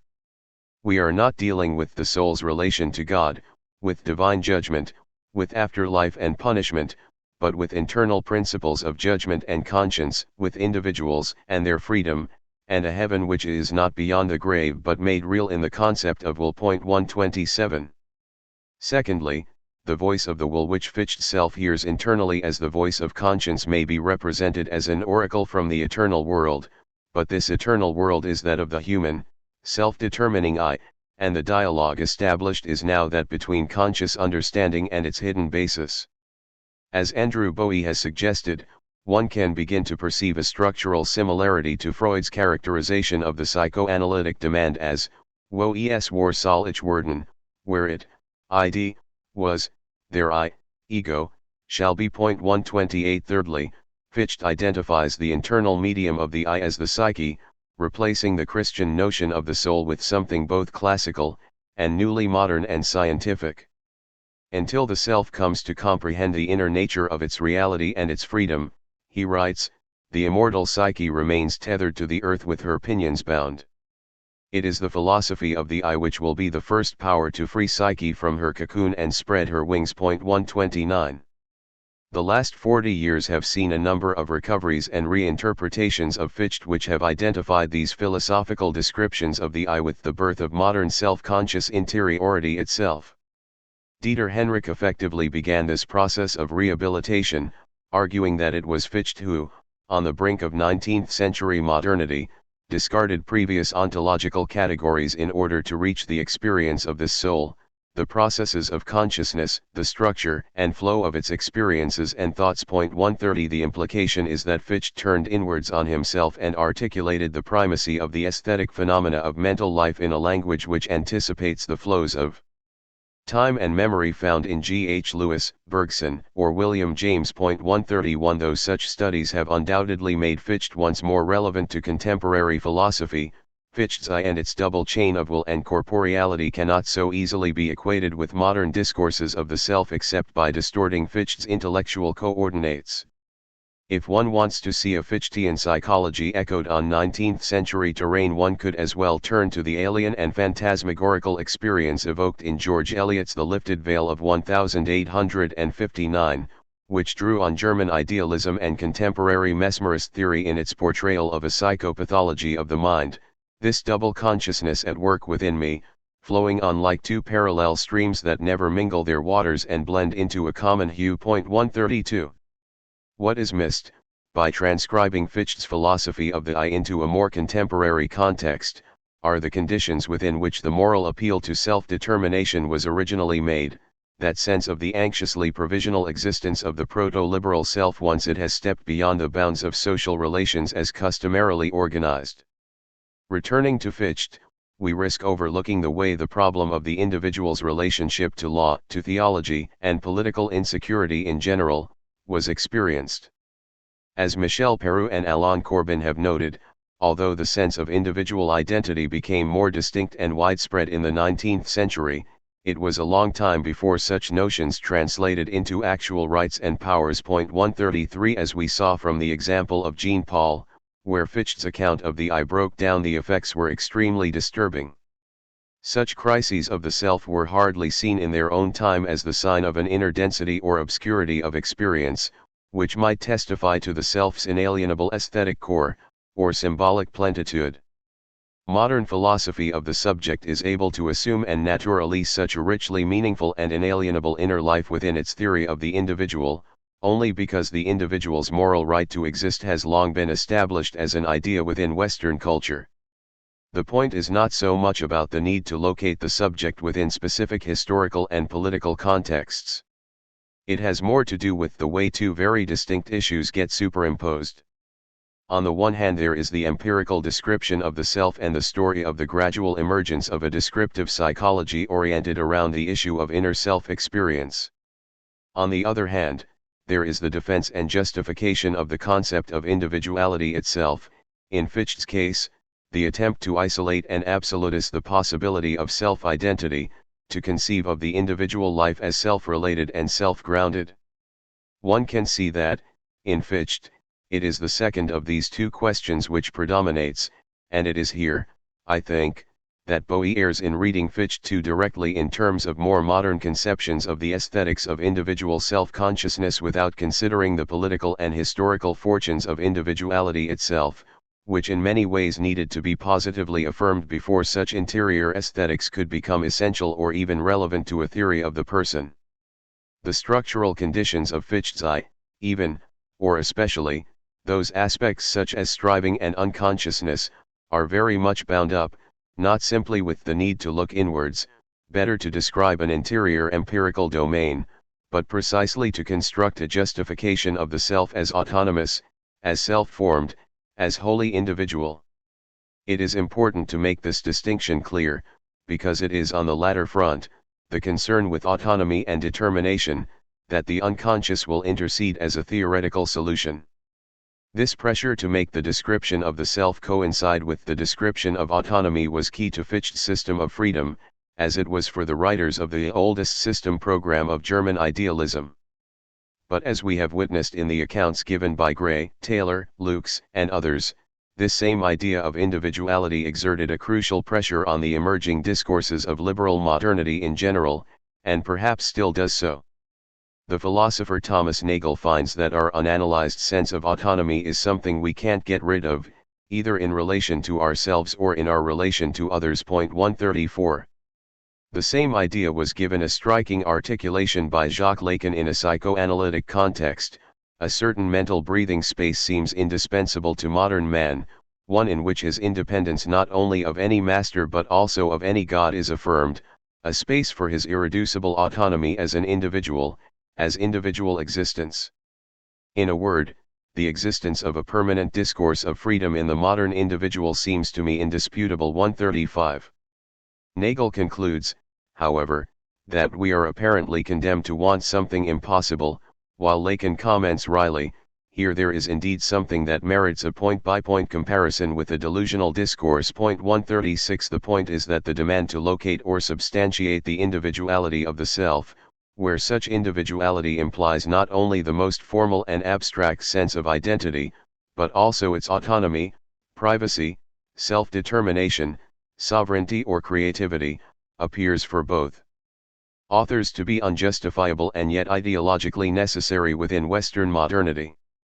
But if the modern individual is condemned to want to supplement a psychology of consciousness with an ontology of the autonomous self, to counter a certain lack of autonomy in the world with an increasingly emphatic idea of a person's self-directedness, or self-authorship, then we may begin to understand why the kinds of theoretical gestures and structures Ffytche was drawn towards to preserve the concept of autonomy also become key within the new sciences of self-description. Ffytche's theory of the I is relevant for the future psychoanalytic project in two ways. First of all, the hiddenness, the blindness stemming from Kant's ban on attempts to know the nature of subjective coherence, was originally eschewed by Ffytche in favor of transparency and self-consciousness, but then reinscribed by him as an obscure principle of the will, acting behind and constituting consciousness. One can see here the inception of a recurrent strategy in modernity which will complement empirical or scientific observation of the self with a quasi-metaphysical concept of an unconscious will. The direction of this tendency is prefigured in Jean-Paul's parodic description of the incognito universe, something eternally hidden within, like the nothing, which is at the same time the very granite core and the self of his self. 137. This same condition of obscurity will be theorized more explicitly in Schelling as the unconscious, but it also emerges in Schopenhauer's concept of the world as will. Schopenhauer, who had attended Ffytche's lectures in 1811, inserted a negative principle, shorn of Ffytche's providential and quasi-religious assumptions concerning harmonization, into that same gap which Kant had maintained concerning the description of things in themselves, or the imperatives of the noumenal world. 138. Later in the century, Eduard von Hartmann's philosophy of the unconscious attempted to fuse insights from Schopenhauer, Schelling, and the romantic psychologist C.G. Caras into a grand metaphysic of an unconscious will at work in the universe. Freud was certainly aware of Schelling and Hartmann's work. Both of them are referenced in the interpretation of dreams, and he famously credited Schopenhauer with having established certain key psychoanalytic ideas before him.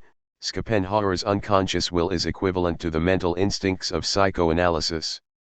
It was this same thinker, moreover, who in words of unforgettable impressiveness admonished mankind of the importance, still so greatly underestimated by it, of sexual craving. 139. C.G. Jung was also an inheritor of this German post-idealist tradition. He frequently alluded to Hartmann and Karras as forerunners and contextualized his own concepts in relation to Schopenhauer's work, for instance referring explicitly to Schopenhauer's designation of the will as a thing in itself when developing his theoretical description of libido in 1911.140. What is important here is not so much the awareness later psychologists had of such precursors, or their occasional citation of these, but the way in which a very broad tradition of thought about unconscious influences, as forms of human or natural will, enters 19th century cultural and scientific discourse, forming a background context for the development of the later theories. For Philipp Reif, Ffytche, Schelling, Hegel, Schopenhauer, von Hartmann, and Nietzsche broached the meaning Freud finally gave to the term unconscious, by seeing it as blind natural will. 141. Secondly, there is a more structural observation to be made. This is that the hiddenness in the will is not just an effect of the blind spots in Kantian epistemology, i.e. that there are unknowable or unrepresentable dimensions or forces at work in organic and subjective life, some of which will later emerge as the object of psychological investigation. Rather, we must remember that in Ffytche the unconscious aspects of the will have a specific ideological role to play. They cover over the anxieties and the cracks that open up within attempts to assert the basic autonomy of individuals. This is why these formulations of an enigmatic causal principle, an obscure and untheorizable bond, or a hidden reservoir of the will in which the determinations of self-consciousness are themselves grounded, will become so central to other kinds of philosophical and non-philosophical accounts of the self, including the empirical psychology of individual life.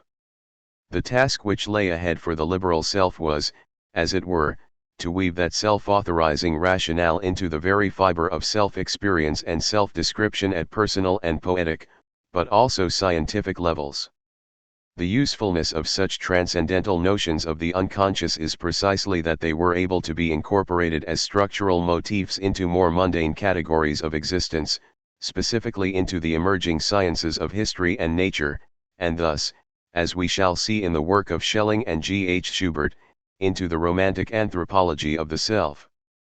Chapters 4 and 5 will examine how these new idiomatic figures of obscurity and unconsciousness are drawn into an alliance, first of all, with concepts of natural and historical process, and then into the developing models of German Romantic psychology where they start to define the contours of a specifically psychic unconscious.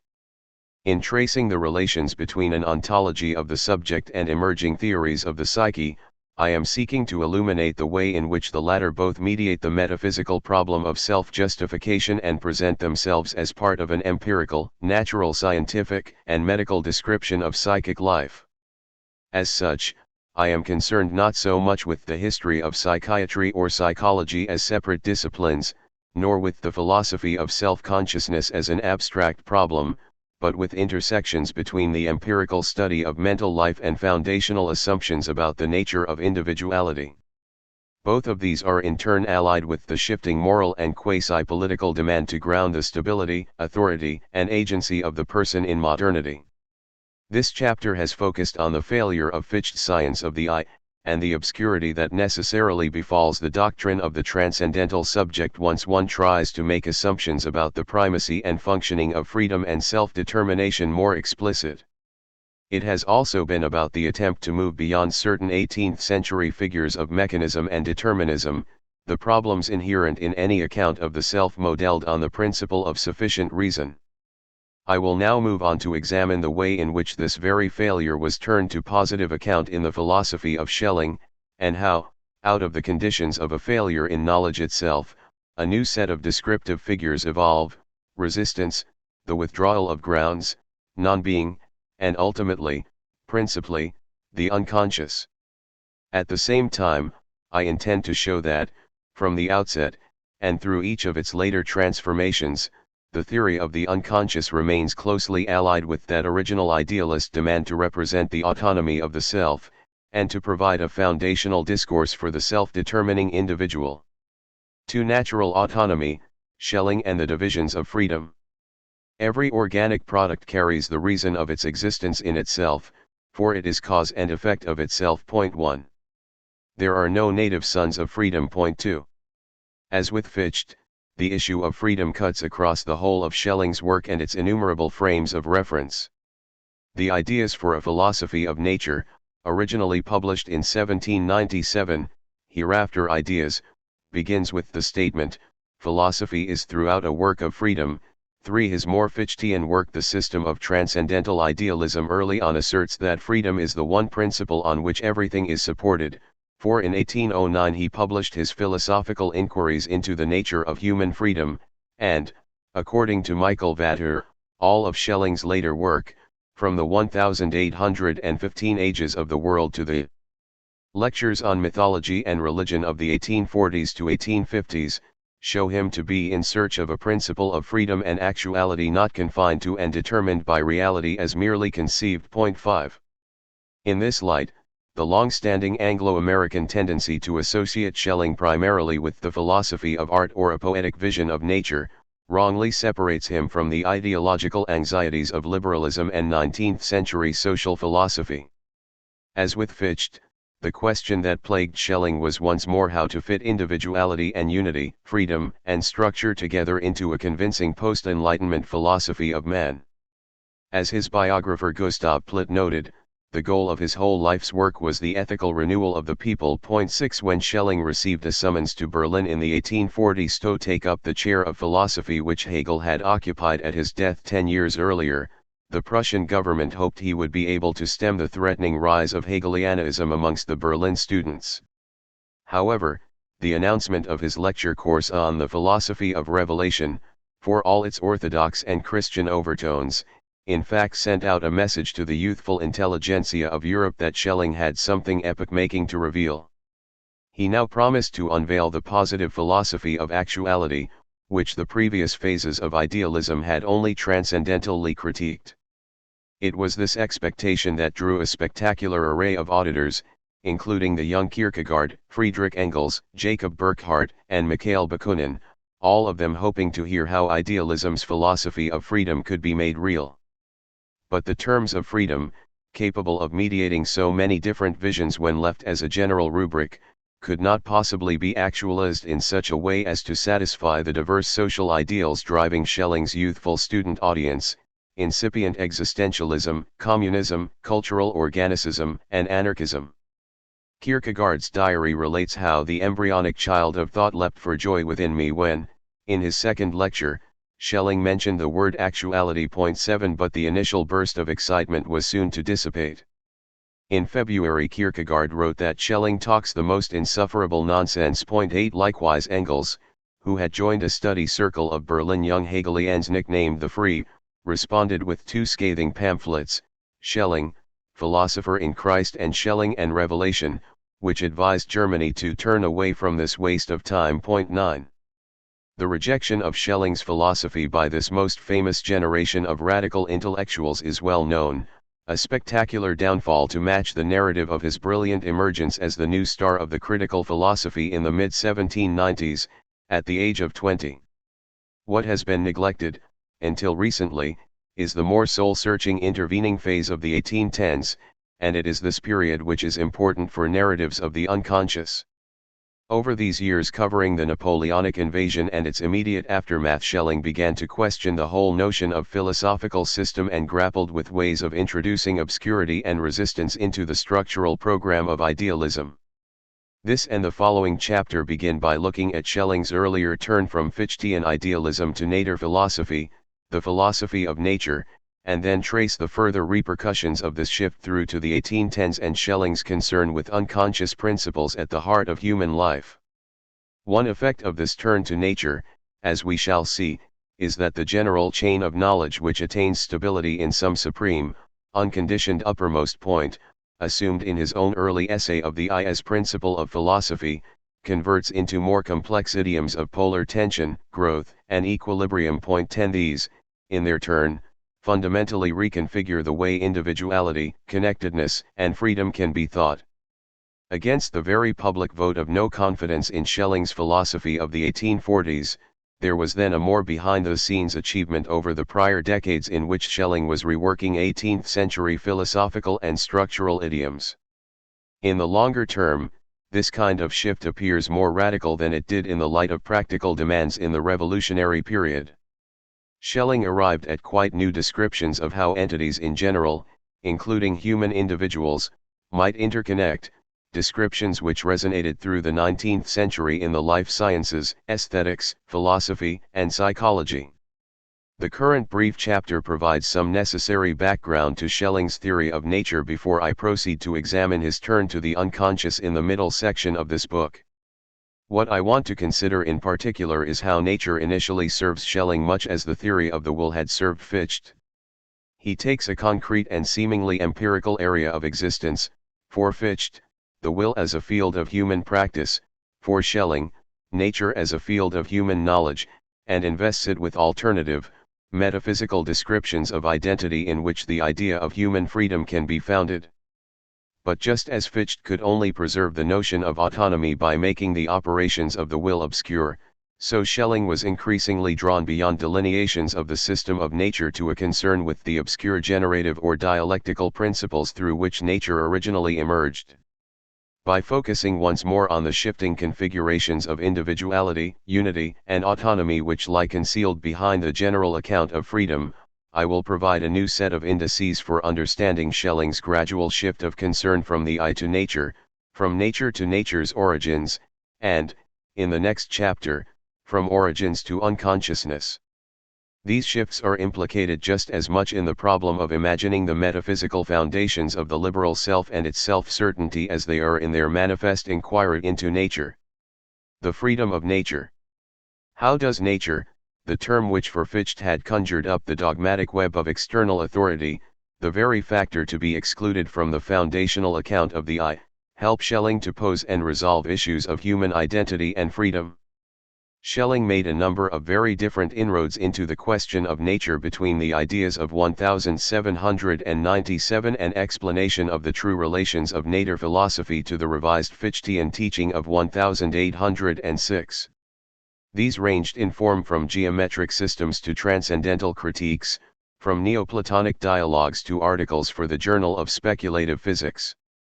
The key works here include On the World Soul, A Hypothesis of the Higher Physics, 1798, First Draft of a System of Nature Philosophy, 1799, The System of Transcendental Idealism, 1800, Of the True Concept of Nature Philosophy, 1801, Bruno, or Concerning the Divine and Natural Principle of Things.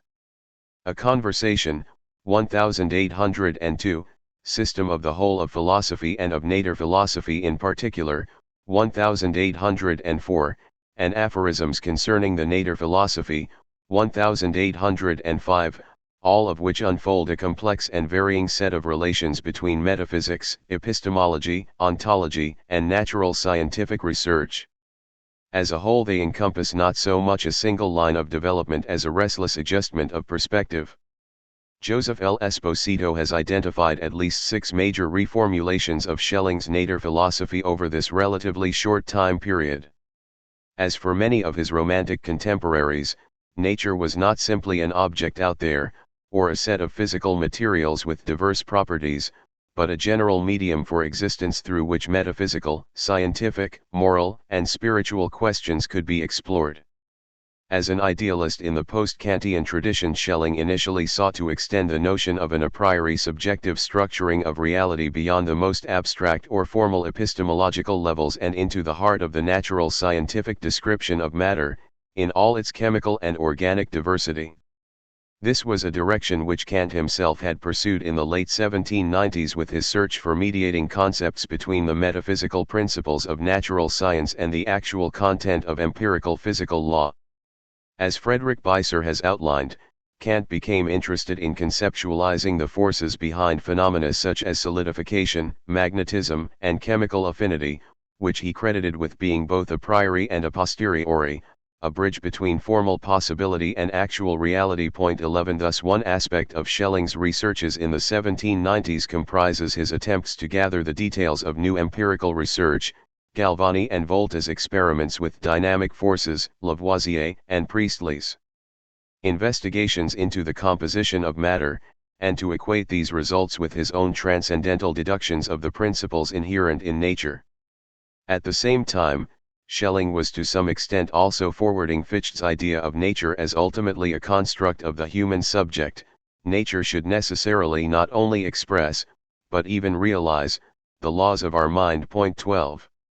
The nature and timing of Schelling's intellectual shifts are much debated. Point 13. What is clear is that at some point towards the end of the 1790s Schelling upended the assumptions of Fichtean idealism.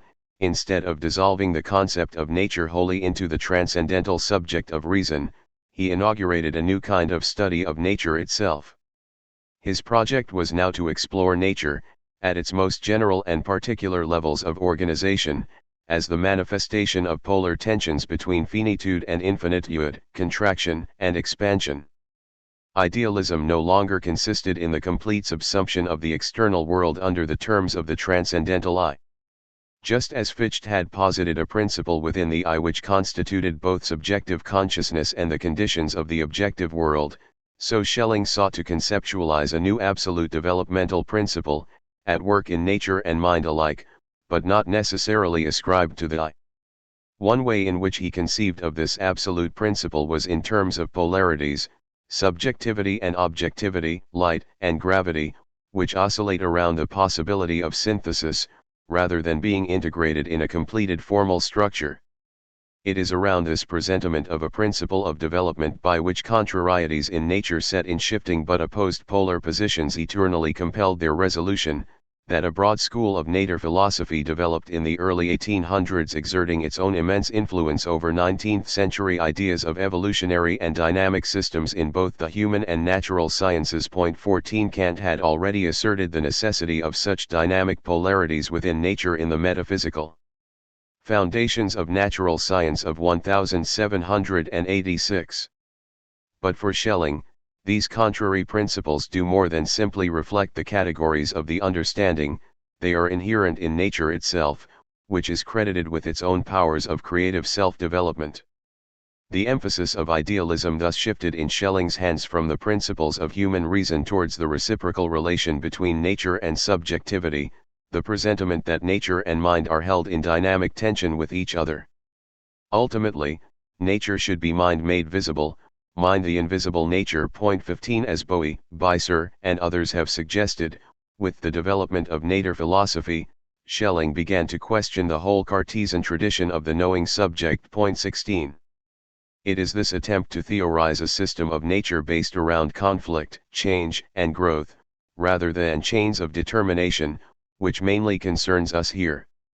But one must at least be aware of some other important facets of Schelling's engagement with nature. There is, first of all, the crucial exchange of ideas between Schelling and Goethe during Schelling's Jena years, 1798 to 1803, at a time when both thinkers were concerned with the possibility of nature's creative independence. It was Goethe who helped bring Schelling to Jena in the first place, and according to Robert J. Richards, it was Goethe who helped turn Schelling away from the influence of Fichte. Point 17. Schelling would repay the debt by describing Faust as the greatest poem of the Germans and a uniquely philosophical one. Let anyone wishing to penetrate into the true sanctuary of nature approach these tones from a higher world. 18. What drew Goethe and Schelling together in particular was a mutual interest in applying the idea of archetypes, or Urtypen, to the world of nature. This would prove influential in the development of biological thought in Germany, culminating in the work of Lorenz Oken and Karl von Baer. It also signals, alongside the shift from consciousness to nature, an increasing ambiguity around the status of ideas in Schelling's idealism. These are no longer just the regulative ideals of the Kantian doctrine. Rather, as we shall see in the Ages of the World, Schelling became attracted to the possibility of ideas as form-giving powers, somehow constitutive and formally present in the world. Point 19.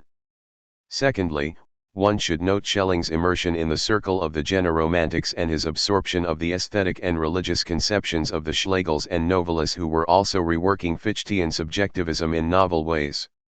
Schelling is most commonly associated with such romantic conceptions of nature, and indeed it is these aspects of his philosophy which were perhaps most easily assimilated beyond the circles of nature philosophy. Like the Romantics, Schelling appeared to embrace pantheism, asserting the existence of a world soul, a single active and organizational presence within the whole of nature, and he posited an absolute creative principle as a shared source for nature and the subject, manifested in the human world in the genius of art. Schelling's paean to the artist at the close of the system of transcendental idealism exemplifies such romantic and idealist notions, which entered into the currency of Anglo-American aesthetic theory through Schelling's influence on Coleridge. 20. What most deserves emphasis, however, is the way in which Schelling's continual investigation into the consistency of nature was provoked as much by the reverse side of this question, which is, what is the nature of consistency? Schelling's turn to nature and away from a Fichtean preoccupation with the I was not just a retreat from idealism's totalitarian claims for consciousness, nor merely an attempt to make idealism viable for a new epoch of natural scientific research. It also sought a more tangible way of mediating those conflicting terms of autonomy and authority from which Fichte's philosophy took its departure. Nature is a field for empirical and scientific research, but it is also to provide a new basis for transcendental deductions of different forms of freedom and identity. As with Fichte, the issue appears at first to turn on a confrontation between the human desire for complete self-knowledge and a refractory world of nature. Nature in Schelling's hands is to realize mind, the structure of the world is to validate the speculative structures of human identity, with no remainder, for all the same reasons covered in the previous chapter, to establish human moral autonomy and exhibit security and stability in the secular field of knowledge. But at another level, the investigation of nature is not a confrontation, but a search for the elusive principle of freedom which human rationality has not been able to articulate except in contradictory or ambiguous fashion, as chains of determination or the obscure source of the will. Nature was that which, following Kant's critique of judgment, appeared to be both purposive and the product of a blind mechanism, both spontaneous and regular. It seemed to combine the very qualities of necessity and freedom which transcendental idealism ascribed to humanity as the essence of its identity, but whose union remained paradoxically unthinkable. For Schelling, every plant is entirely what it should be, what is free therein is necessary, and what is necessary is free. But man, on the other hand, is forever a broken fragment, because either his action is necessary, and then not free, or free, and then not necessary according to law. 21. This was the antinomy that Heidegger repeatedly elicited in his studies of Schelling's philosophical inquiries into the nature of human freedom. 1. Either system is retained, then freedom must be relinquished, or, 2. Freedom is retained, which means renunciation of system. 22. Freedom excludes the recourse to grounding. The system, however, demands the thoroughgoing connection of grounding. 23. Moreover, for Schelling himself, even though the connection between the concept of freedom and a total worldview will always remain the subject of an inevitable problem, not to resolve the problem leaves the concept of freedom ambiguous, and then philosophy in turn is left totally without value. 24. The turn to nature, then, deflects from the human subject, but only in order to open up the terms in which individuality, freedom, and certainty can be thought, and this is crucial for the development of certain dynamic psychological ideas around the unconscious. As I will argue throughout the middle section of this book, the unconscious both designates a natural basis for the self, which resists the subject's own drive towards self-consciousness, and an aconceptual domain through which individuality can be thought, which the subject therefore needs to preserve in some form. Turning from the subject to nature, we have not left the terrain in which the self is to be theorized, but entered it. Thus Schelling's ideas opens with the claim that, in examining the principles of nature, there is to be no question of converting the world into a play of concepts, or the mind within you into a dead mirror of things. 25. Human identity is not to be yielded up to a dangerous skepticism about its foundations, nor is it to become a passive reflector of external forms.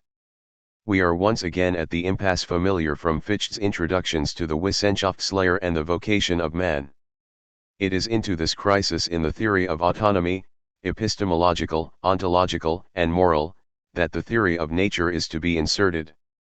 But at the same time Schelling is forced to admit that, between the insupportable outside and inside, nothing is left but an idea which floats midway between something and nothing. 26. The turn to nature, then, aims to give an identity to this middle, to this as yet vague idea on which, in turn, the nature of human identity will be constructed. The direction that Schelling took in the ideas was already implied in Kant's metaphysical foundation of the natural sciences. Here Kant posed the problem of knowledge of nature as follows: the word nature, because this word designates the derivation of the manifold belonging to the existence of things from their internal principle, necessitates a rational cognition of the coherence of things. 27. For ideas to form chains of inferences and thus principles of rational coherence, nature must be capable of being thought in terms of mathematical laws. For this reason, the physical qualities of nature and the laws of physics were brought into the foreground of natural science.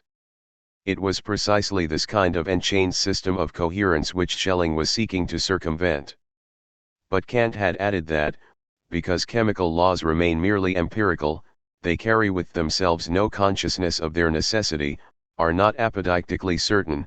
28. Thus so long as there is, for the chemical actions of matters on one another, no concept which admits of being constructed, chemistry can become little more than a systematic art, or experimental doctrine. 29. Chemical phenomena suggest forms of relationship which, like freedom, fall outside the purview of the rational construction of necessity.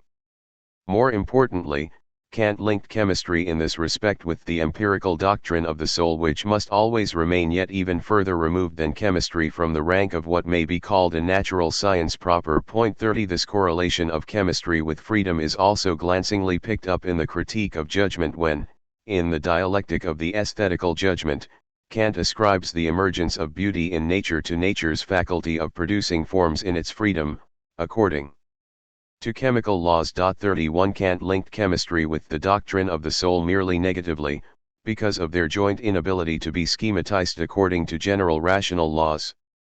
Schelling, in the ideas and the ensuing manifestos of the Nature philosophy, turned to chemistry and the dynamic phenomena of electricity and magnetism precisely in order to theorize the soul of freedom. I have noted already how Schelling's approach concentrates on a new kind of formal intuition of nature, not causal succession in time, but a principle of polar tension between modes of finitude and infinitude, or the determined and the free. Schelling was drawing on Fichte's own accounts in the Wissenschaftslehre of the dialectic of self-relation in the subject of consciousness. Fichte suggested that the conditions of consciousness demand that the subject always relate itself to an object, hence the I's speculative construction of the objective world of nature with which it was faced.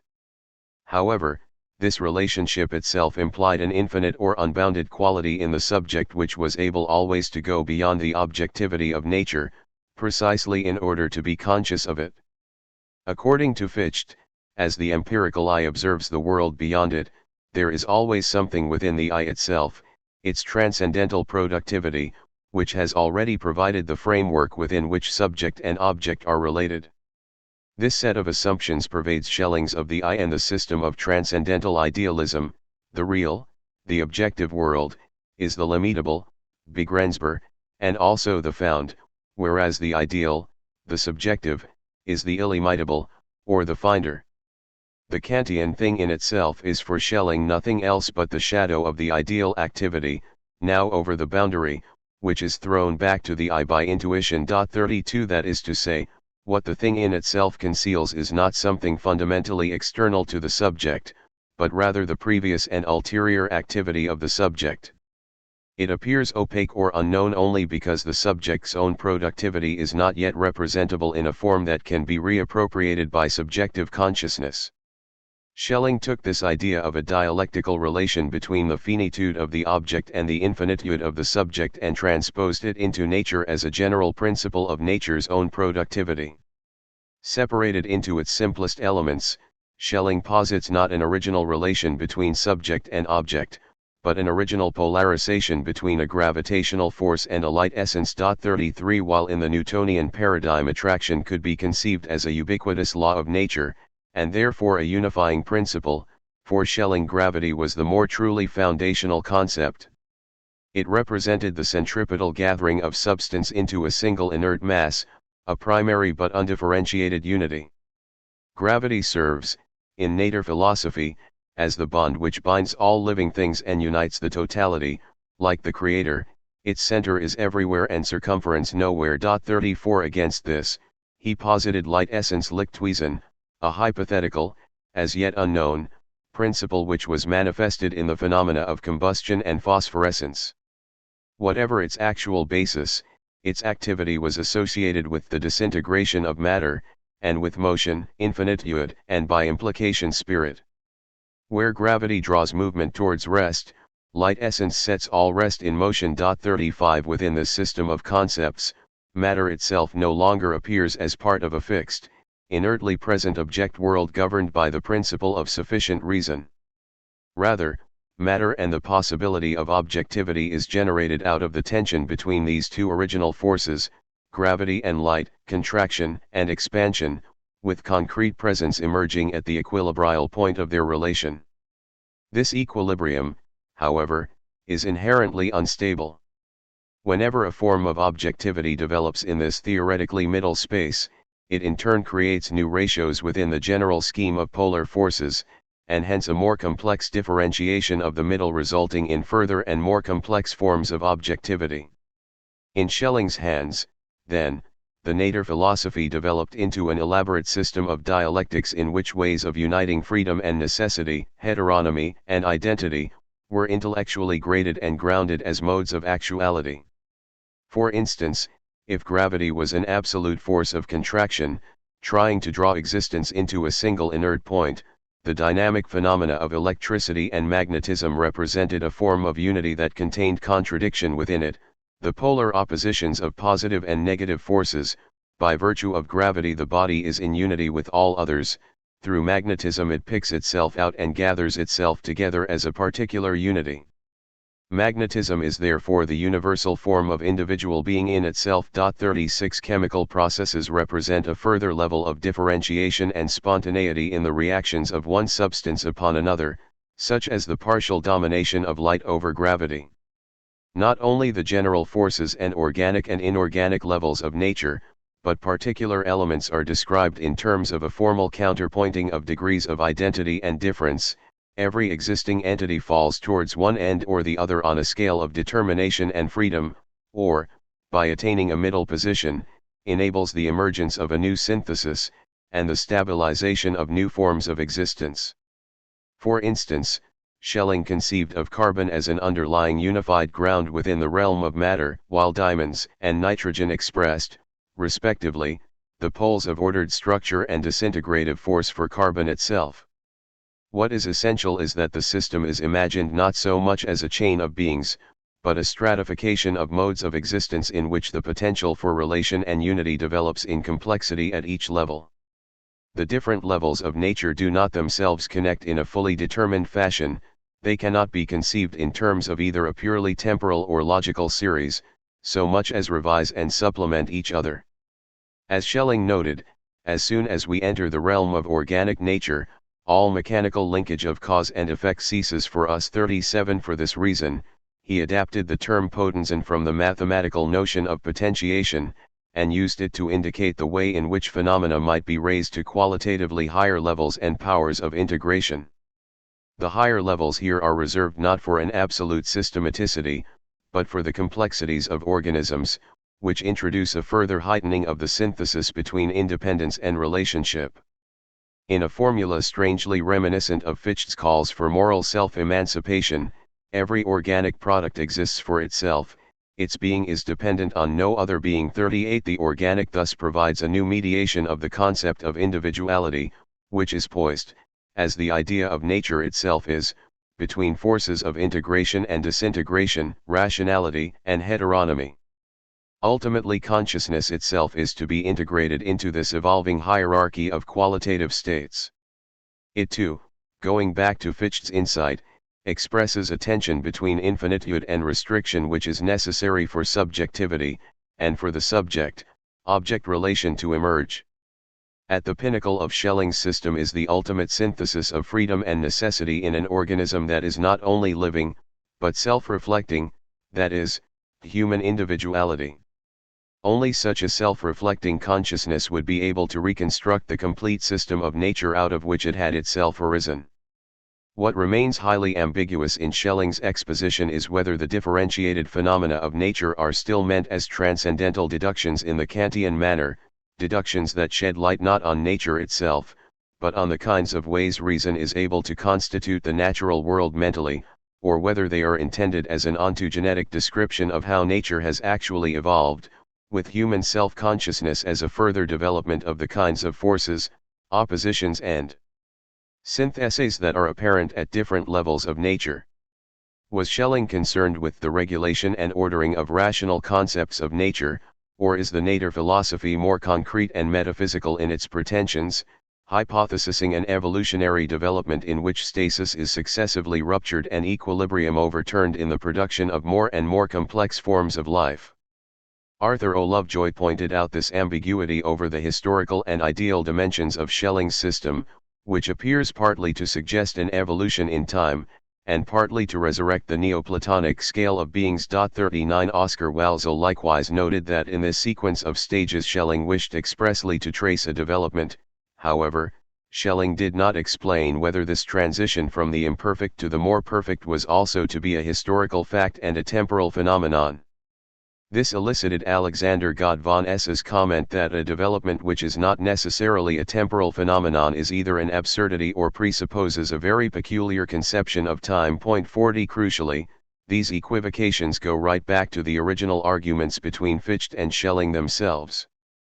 In 1800 Ffytche objected that it was a logical error to assume that philosophical reconstruction of consciousness from its simple elements corresponds to some kind of natural history, as if the logical priority of the elements were also some kind of temporal priority. 41. It is not properly time itself which is at issue here, or not yet, but rather the foundation of freedom. If the system were manifestly evolutionary, or developmental in a simple linear sense, then humanity would be positioned once more as merely the result of nature's prior determination. It was precisely in order to escape from that sort of causal or logical chain that Schelling had forged a pathway out of Kant's mathesis of nature in pursuit of those forces, chemistry, contrariety, life, which could not be articulated along those lines. However, this resistance to determinate structures produces a paradoxical situation in which the ultimate nature of freedom remains suspended. Freedom awaits its complete ideological statement in the philosophy of nature, but the philosophy of nature in turn remains unfinished or equivocal, awaiting the final emergence of the principle of freedom in mankind. The arrival on the stage of history of a fully autonomous, self-reflecting individuality is not simply the final point in a sequence, it is the missing link which is to supply the as yet undiscovered principle through which the whole sequence can be finally understood. As a result, there is a constant ambivalence in these works over where the system is going, whether the end will sanction the beginning or the beginning the end, or whether the whole is to be a timeless construct. These are questions which Hegel will return to in his preface to the Phenomenology of Spirit. The first possibility recurs constantly in Schelling's conception of philosophy: a system is completed when it is led back to its starting point. 42 From a philosophical point of view, the final conclusions must square with the original premises. But at the same time the statement shows that the logical and philosophical development of ideas is being complicated by its entanglement in notions of historical development. What does it mean, in this context, for the system to comprehend its starting point, its historical rather than its conceptual origins? Can such a starting point be deduced and guaranteed within a set of philosophical premises? And if not, what kind of ideological structure can unfold the truth? In the early 1800s the application of logical form to accounts of natural evolution reached an extreme formulation in Schelling's identity philosophy. In the system of the whole of philosophy and of nature philosophy, 1804, the very notion of development and differentiation as a real event was undercut by the idea of a permanent metaphysical basis beneath the supposed divisions made by consciousness. The underlying reality of nature, according to this view, is stable, absolute and undifferentiated, but the inherence of the absolute in limited, particular beings creates a parallax in the cognition of existence. Hence the familiar apparition of divisions into subject and object, self and nature. In the 1804 system, Schelling described the infinite real substance, that which is beyond subjectivity and objectivity, as producing an absolute identity within particular things, but that these, by virtue of their own relativity, mediate the absolute with privation, lack, unreality. 43 Ironically, Schelling's philosophy here starts to approximate that of Spinoza, and indeed Ffytche complained to Schelling already in 1801 that he was returning idealism to the very positions that had originally been rejected as dogmatism. 44. These ambiguities over the shape and direction of the system noted by Walsall and God von S are then superficially a problem of temporality, but actually a symptom of Schelling's diverse priorities, to narrate the system of nature, to complete the system of philosophy, and to found the idea of freedom. From the standpoint of freedom, absolute stasis in the system, its completion, disavows freedom's ability to transcend any objective structural limitations. For this reason, Schelling is keen to introduce notions of anteriority, development, and potentiation. But from the standpoint of the system, nature's ability to evolve ever higher powers, ever more complex forms of freedom, introduces a condition of structural excess which Schelling struggles to recuperate within any foundational description of the whole. These structural anxieties come to a head with the representation of humanity itself, for it is human consciousness that lies inescapably at the crux of the system in which nature should be mind made visible. 45 If one takes the nature philosophy in an evolutionary sense, then it is humanity that comes last. Human consciousness is the ultimate achievement of whatever process has been occurring dialectically in nature. Insofar as this process has concerned the higher and higher synthesis of the principles of individuality and universality, freedom and order, humanity is to provide the apotheosis of that process. And yet, as we have seen, inherent in Schelling's break with Fichtean idealism is his recognition that human reason cannot, or cannot yet, articulate the principle on which it is founded. It is with human consciousness that, far from reaching its climactic manifestation, the search for foundations begins. It was after all nature, rather than rational consciousness, that was to provide the content for that elusive idea which floats midway between something and nothing. 46. This is the paradox haunting Schelling's nature philosophy. On the one hand, it purveys a vision of the human spirit as something that strives to make itself free, to disentangle itself from the fetters of nature and her guardianship, in order one day to return, as victor and by its own merit, to that position in which, unaware of itself, it spent the childhood of its reason. 47 But at the same time, these texts initiate a radical curvature away from completion, away from a finally achieved philosophical statement. If they turn back to reflect on their origins, it is increasingly to be absorbed by the question of something necessarily obscure, something constitutively unconscious at the beginning of the system. Most famously this occurs at the end of the system of transcendental idealism, where Schelling, like Kant, concludes that philosophy must defer from reason to art in order to find an intuition of nature's creative process. Art now becomes paramount to the philosopher, precisely because it opens to him, as it were, the holiest of holies, where burns in eternal and original unity, as if in a single flame, that which in nature and history is rent asunder. 48 Nature cannot reveal itself in a completed organon of philosophy, but remains a poem lying pent in a mysterious and wonderful script. 49 The role of philosophy is to explicate scientifically why mind is held in such systematic tension with obscurity, and to lay out the wider symbolic function of art. Schelling's 1803 revision of the ideas also makes an explicit turn from consciousness towards obscurity. In the first edition of 1797 it had seemed that a complete science of nature was a plausible future goal, hence the sense of a preliminary sketch conveyed by the title, Ideas for a Philosophy of Nature. However, by the time of its re-edition with various new supplementary chapters, it seems the absolute basis of nature is necessarily removed from scientific or logical description, as an inaccessible depth which can only be obscurely divined. In a poetic revision to the introduction, Schelling evokes the way in which the ideal world presses mightily towards the light, but is still held back by the fact that nature has withdrawn as a mystery. The very secrets which the ideal harbors cannot truly become objective save in proclaiming the mystery of nature. 50 This is no longer simply an acknowledgement that the system or freedom have yet to emerge, and that further work is needed. The very way in which nature can be known is now held up to question, and the science of knowledge is exchanged for the mystery cult, much as Novalis had depicted it in his The Novices of Sais. 51 The goal of development is reached when all finite forms have been struck down, and mankind is forever united in a collective intuition. 52 The concept of development at which Schelling arrives in the early 1800s is a complex and ambivalent one.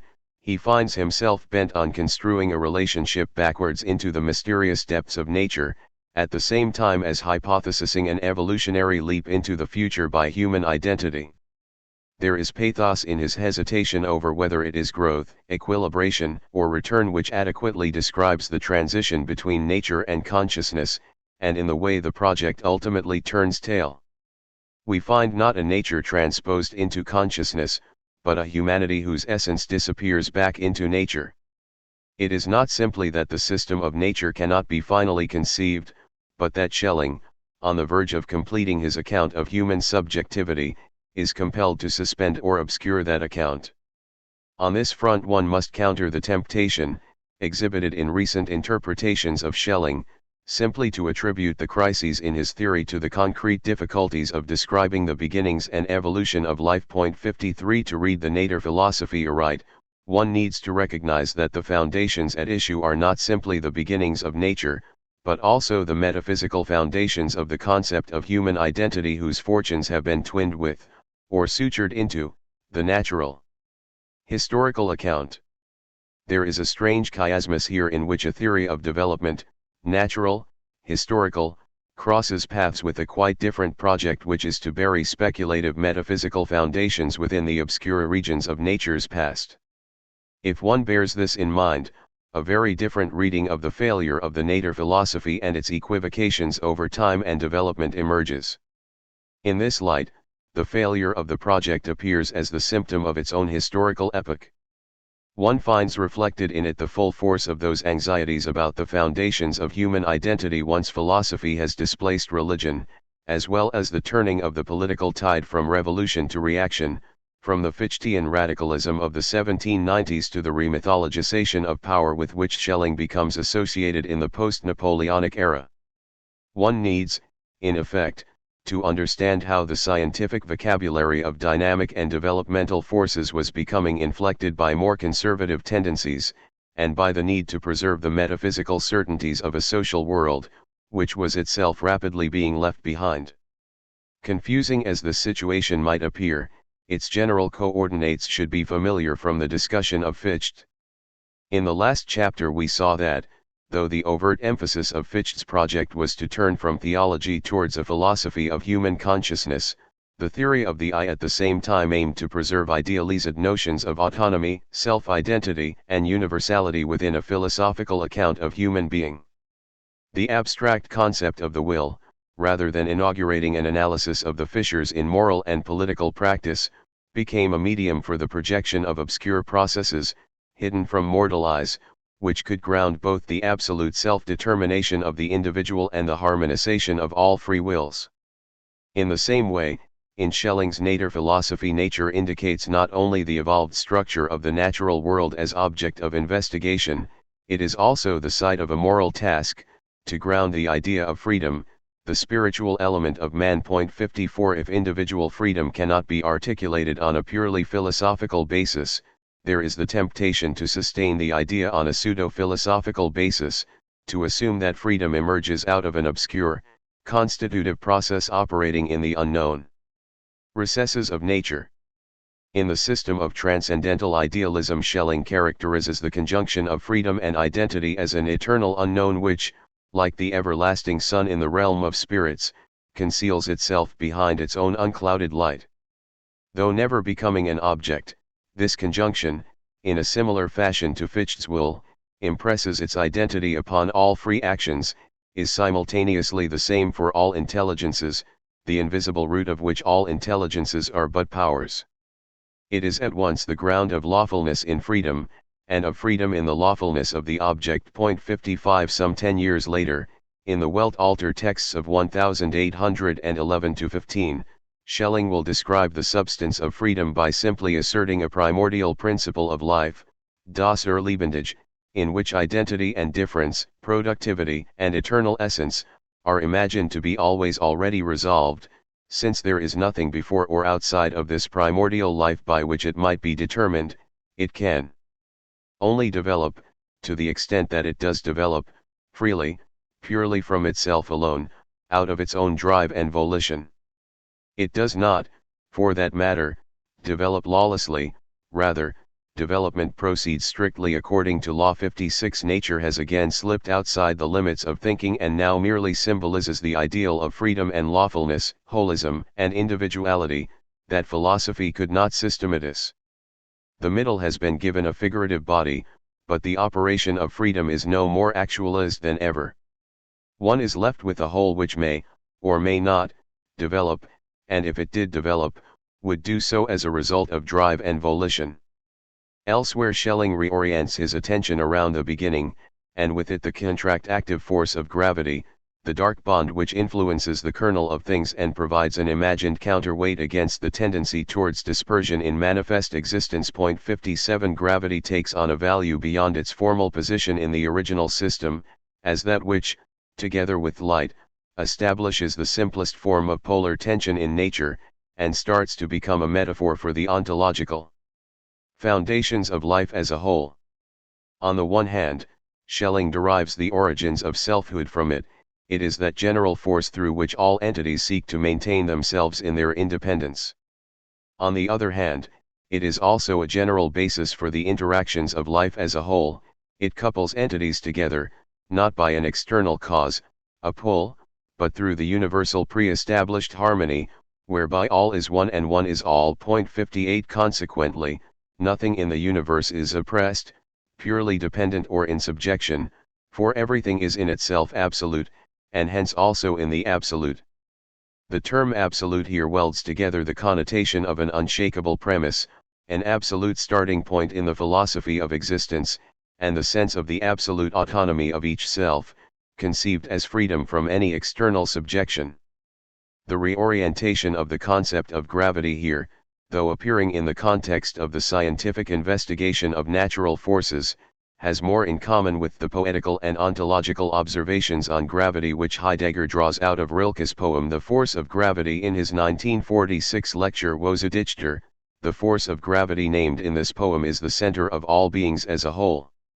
It is the ground as the medium that holds one being to another in mediation and gathers everything in the play of venture. 59 Just as for Schelling entities are both coupled together and maintained in their independence, so for Heidegger all entities are both inwardly bonded and outwardly freed in the play of venture. I will return to consider the relation between Heidegger and Schelling later.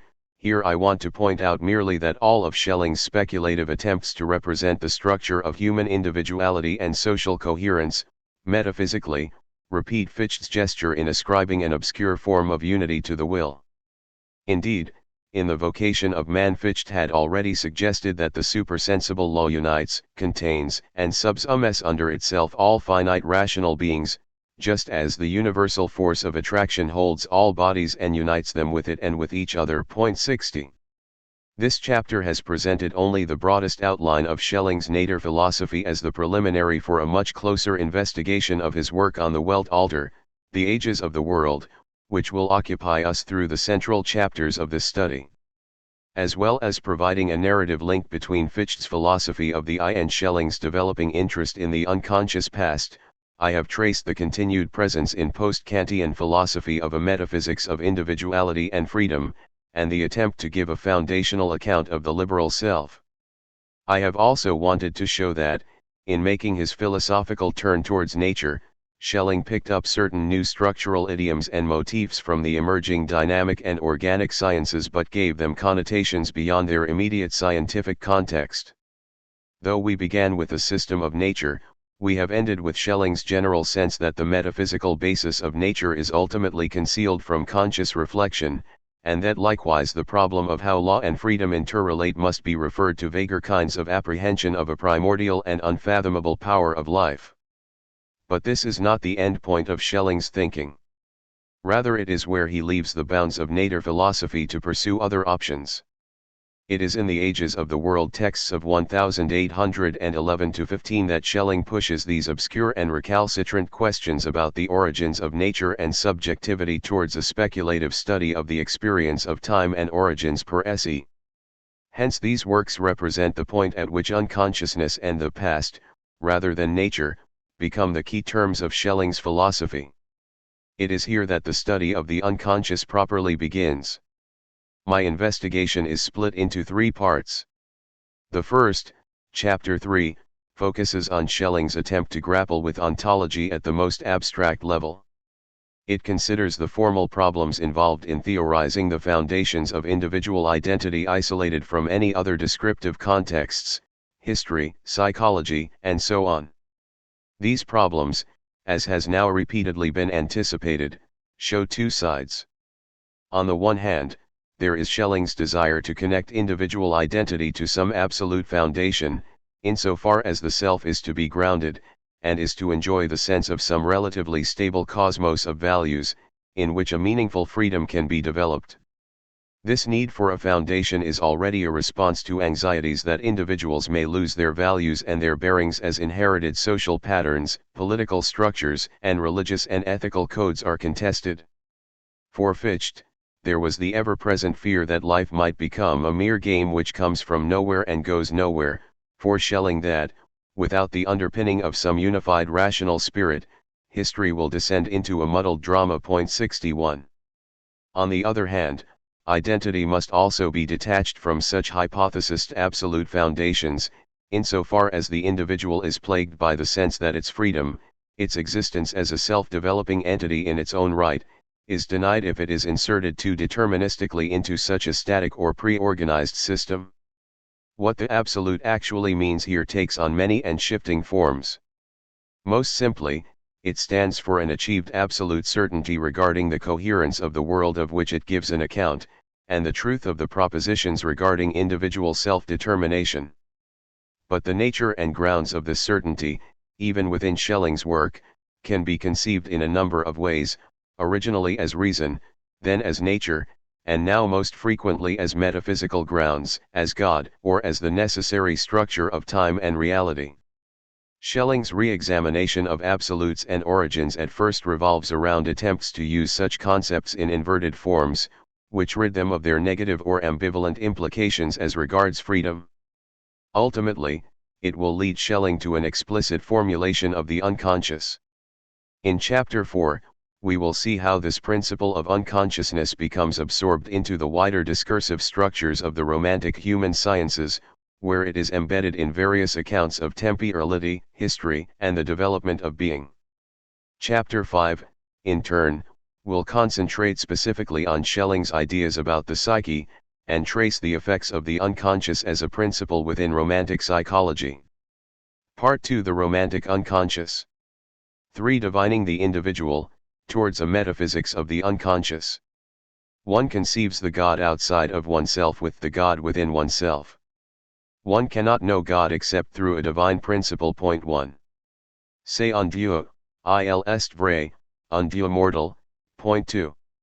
By common agreement 1809, the year which saw the publication of Schelling's essay on human freedom, marks a point of no return in Schelling's intellectual development. It is his last major philosophical publication until the philosophy of mythology of the 1840s, and so brings to a close the phase of his youthful academic brilliance and inaugurates a new period of withdrawal and obscurity. It also marks the inception of a different kind of obscurity. It is the point at which Schelling's thought becomes overtly mystical, and thus for a long time it has defined the limit of a certain kind of philosophical interest in Schelling the idealist. This change of direction in Schelling's work has been associated with a number of different factors.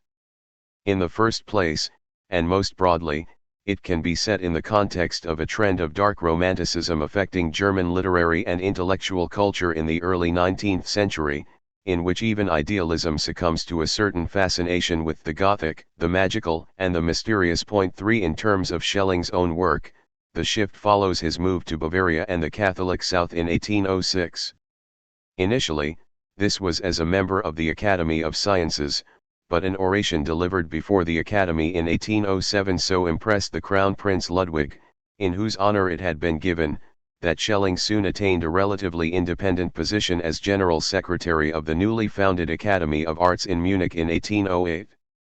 The Munich Circle brought Schelling into contact with a very different intellectual culture from that of Jena, an example being his close alliance with Franz von Bader, the quasi-Catholic philosopher, superintendent of the Bavarian mines and, from 1826, professor of theology at the University of Munich, who twinned interests in nature philosophy and anthropology with researches into Kabbalism. François Marquet suggests Schelling's most consequential contact with mysticism happened during the first years of his stay in Munich, while the distinguished Schelling scholar and editor Horst Fuhrmanns understood Munich as initiating a great turn in his thinking, into the place of a Goethean world, filled with divinities, shining with beauty, whose center was a nature penetrated by spirit, steps the abyssal world of Bohme reaching deep into the irrational and the dynamics of knighthood. 4.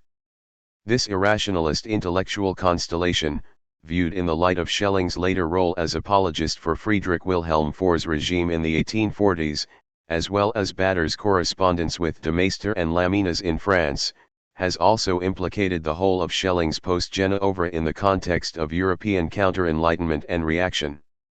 For George Lukács, Schelling was notoriously key to the inauguration of the post-revolutionary destruction of reason. 5. But it would be wrong to read the assuredness of a much later triumph of the German bourgeoisie into the period of work on the ages of the world, which fits so squarely into the era of disunity, soul-searching and political crisis between the Prussian defeat at Jena and the Napoleonic finale of 1815.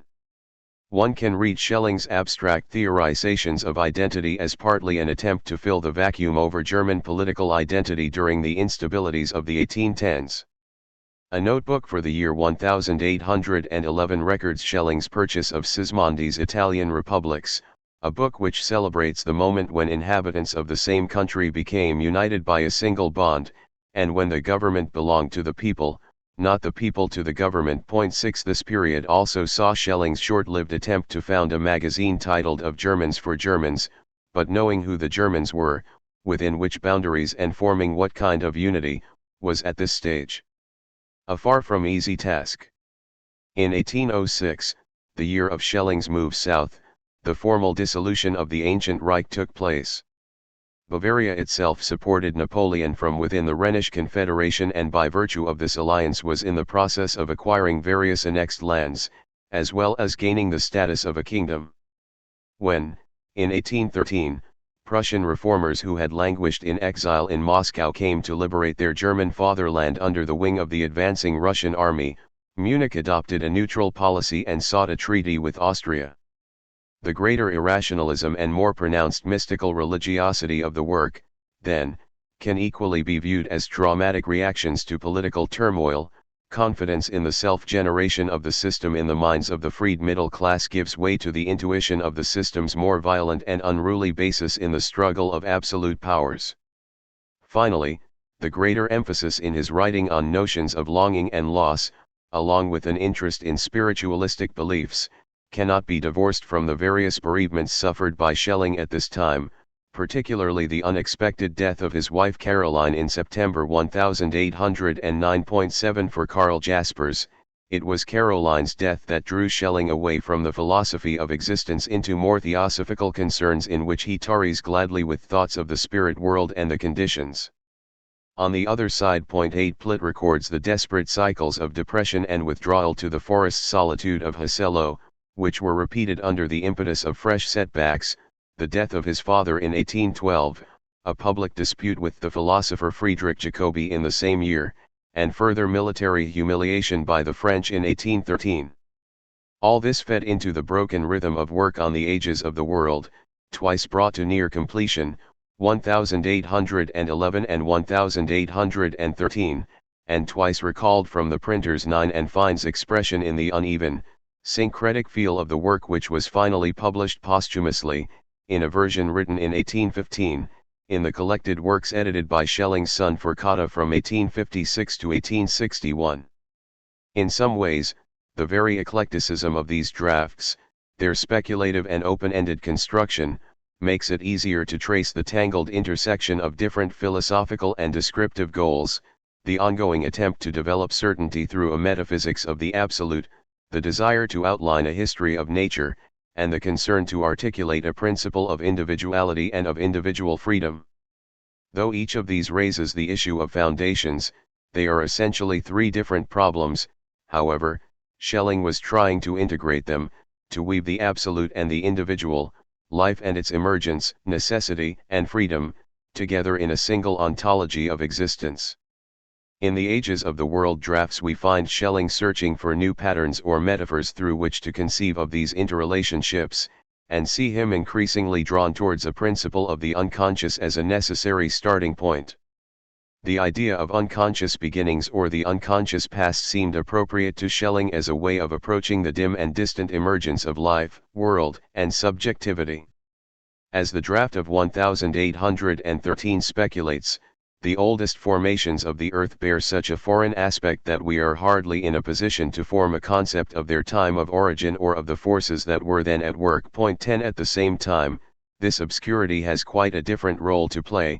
As with the obscurity of Ffytche's will, it allows Schelling to pin various notions of radical autonomy on the beginning, autonomy of the individual, and of the life of the whole, while avoiding the kinds of oscillation or fragmentation over concepts of freedom and necessity which had dogged previous forms of idealism.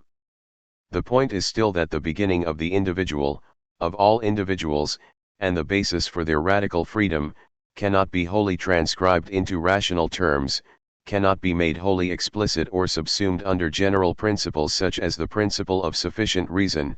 We are hardly in a position to form a concept.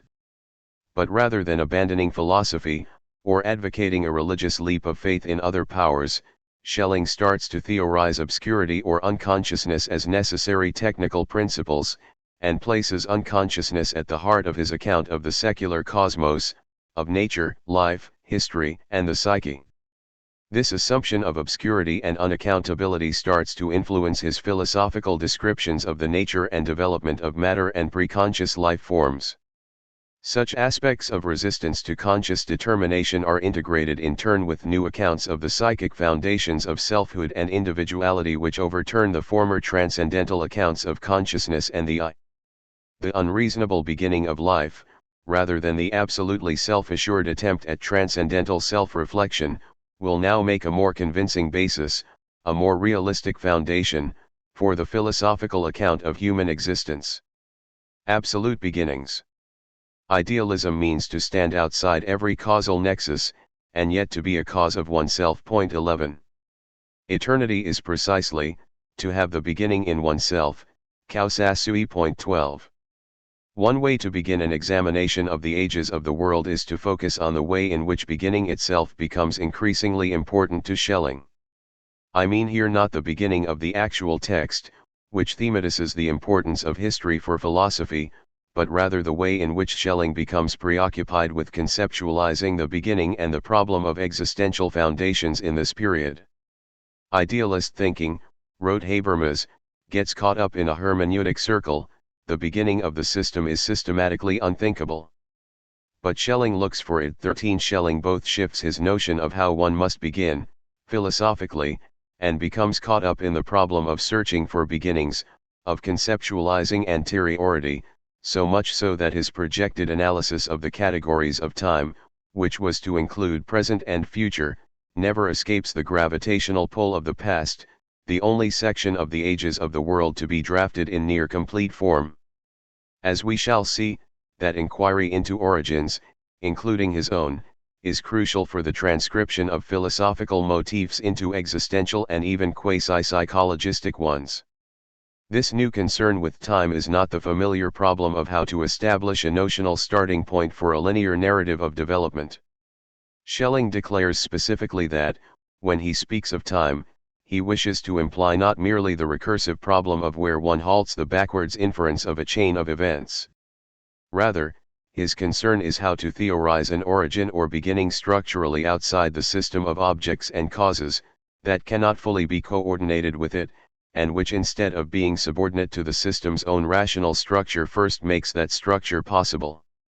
In many ways the form of this question repeats the riddle with which Schelling and Ffytche began: how to introduce freedom into the system of knowledge, how to theorize causality differently from a chain of cause and effect or line of temporal succession.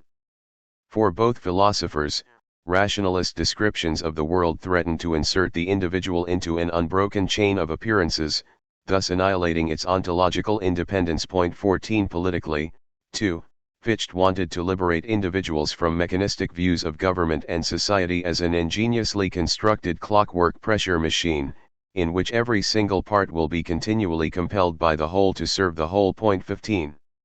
For exactly the same reasons, at the opening of the ages of the world, Schelling refused to countenance an absolute contiguity in the temporal construction of experience.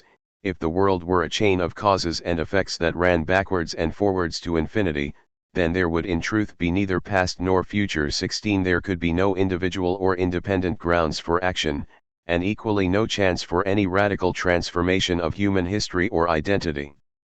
Schelling instead wished to address the individual as someone able to separate himself from himself, who was able to break loose from everything that happens to him and actively oppose it, or to be conscious of having put something behind him. 17 If the beginning of the system is systematically unthinkable, Schelling might then be looking for the beginning precisely because it is unthinkable. Deriving individuality from such a primal anti-systemic, or unconceptualizable basis might allow individuals to be, in some way, original to themselves. Numerous commentators on Schelling have noted this desire to release the individual from the conditions of an absolute metaphysical identity.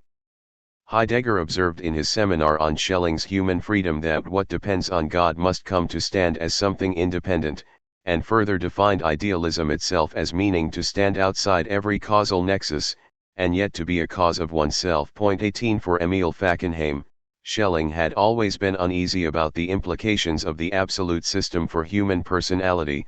19 While Robert Brown describes the message emerging out of the essay on human freedom as being that true freedom is an unconditional power alongside the divine power. 21 Might contrast this with G. H. Lewis' criticism of Schelling's earlier idealism that reason, inasmuch as it affirms God, cannot affirm anything else, and annihilates itself at the same time as an individual existence, as anything out of God. 21 The Ages of the World begins to explore the reverse face of this proposition. In order to resolve these ontological contradictions between individuality and the absolute, whether this latter is conceived as reason, God, nature, or the I, Schelling will come to rely on a third, mediating space, beyond the cogito and the framing powers of reason, but within the ontological space of the individual. A psyche that emerges besides the I, as an alternative, more radical site of connection between the self and its metaphysical foundations, is not just the sign of a counter-enlightenment return to the structures of religion, the transcendent language of soul, but an attempt to naturalize within the framework of psychology a site for thinking self-identity, for positing an identity with oneself. The challenge was to find in German metaphysics some equivalent for Rousseau's claim at the outset of his Confessions: I dare to believe that I am not made like any that exist. If I am worth no more, at least I am different. 22 In Schelling's case, the subject must retain the minimal distance necessary to imagine its self-agency from an I that would resolve its identity into a common or universal quality. As Hegel argued, when we say I, we mean, to be sure, an individual, but since everyone is I, when we say I, we only say something quite universal. The universality of the I enables it to abstract from everything, even from its life. In an even more radical and un-Rousseauian formulation, the I for Hegel is the lightning which pierces through the natural soul and consumes its natural being. 23 The challenge for Schelling will be, again, to reverse or resist this process of self-annihilation, to establish the constitutional importance of the self's existential and psychological individuality. At the same time, Schelling was equally keen to retain the presentiment of an organized totality, which we saw emerging at the end of the previous chapter in the belief that one organism lies hidden deep in time and encompasses even the smallest of things. Point 24 Schematized now in relation to temporality, rather than simply nature, Schelling required that each great event, each deed rich in consequence, is determined to the day, the hour, indeed to the very moment, and that it does not come to light one instant earlier than is willed by the force that stops and regulates time. Point 25 This is the initial paradox that Schelling faces in the ages of the world. How can the absolute be preserved intact, to allow for notions of providence and harmonization, without which the concept of freedom begins to self-destruct, and yet at the same time be displaced from existence?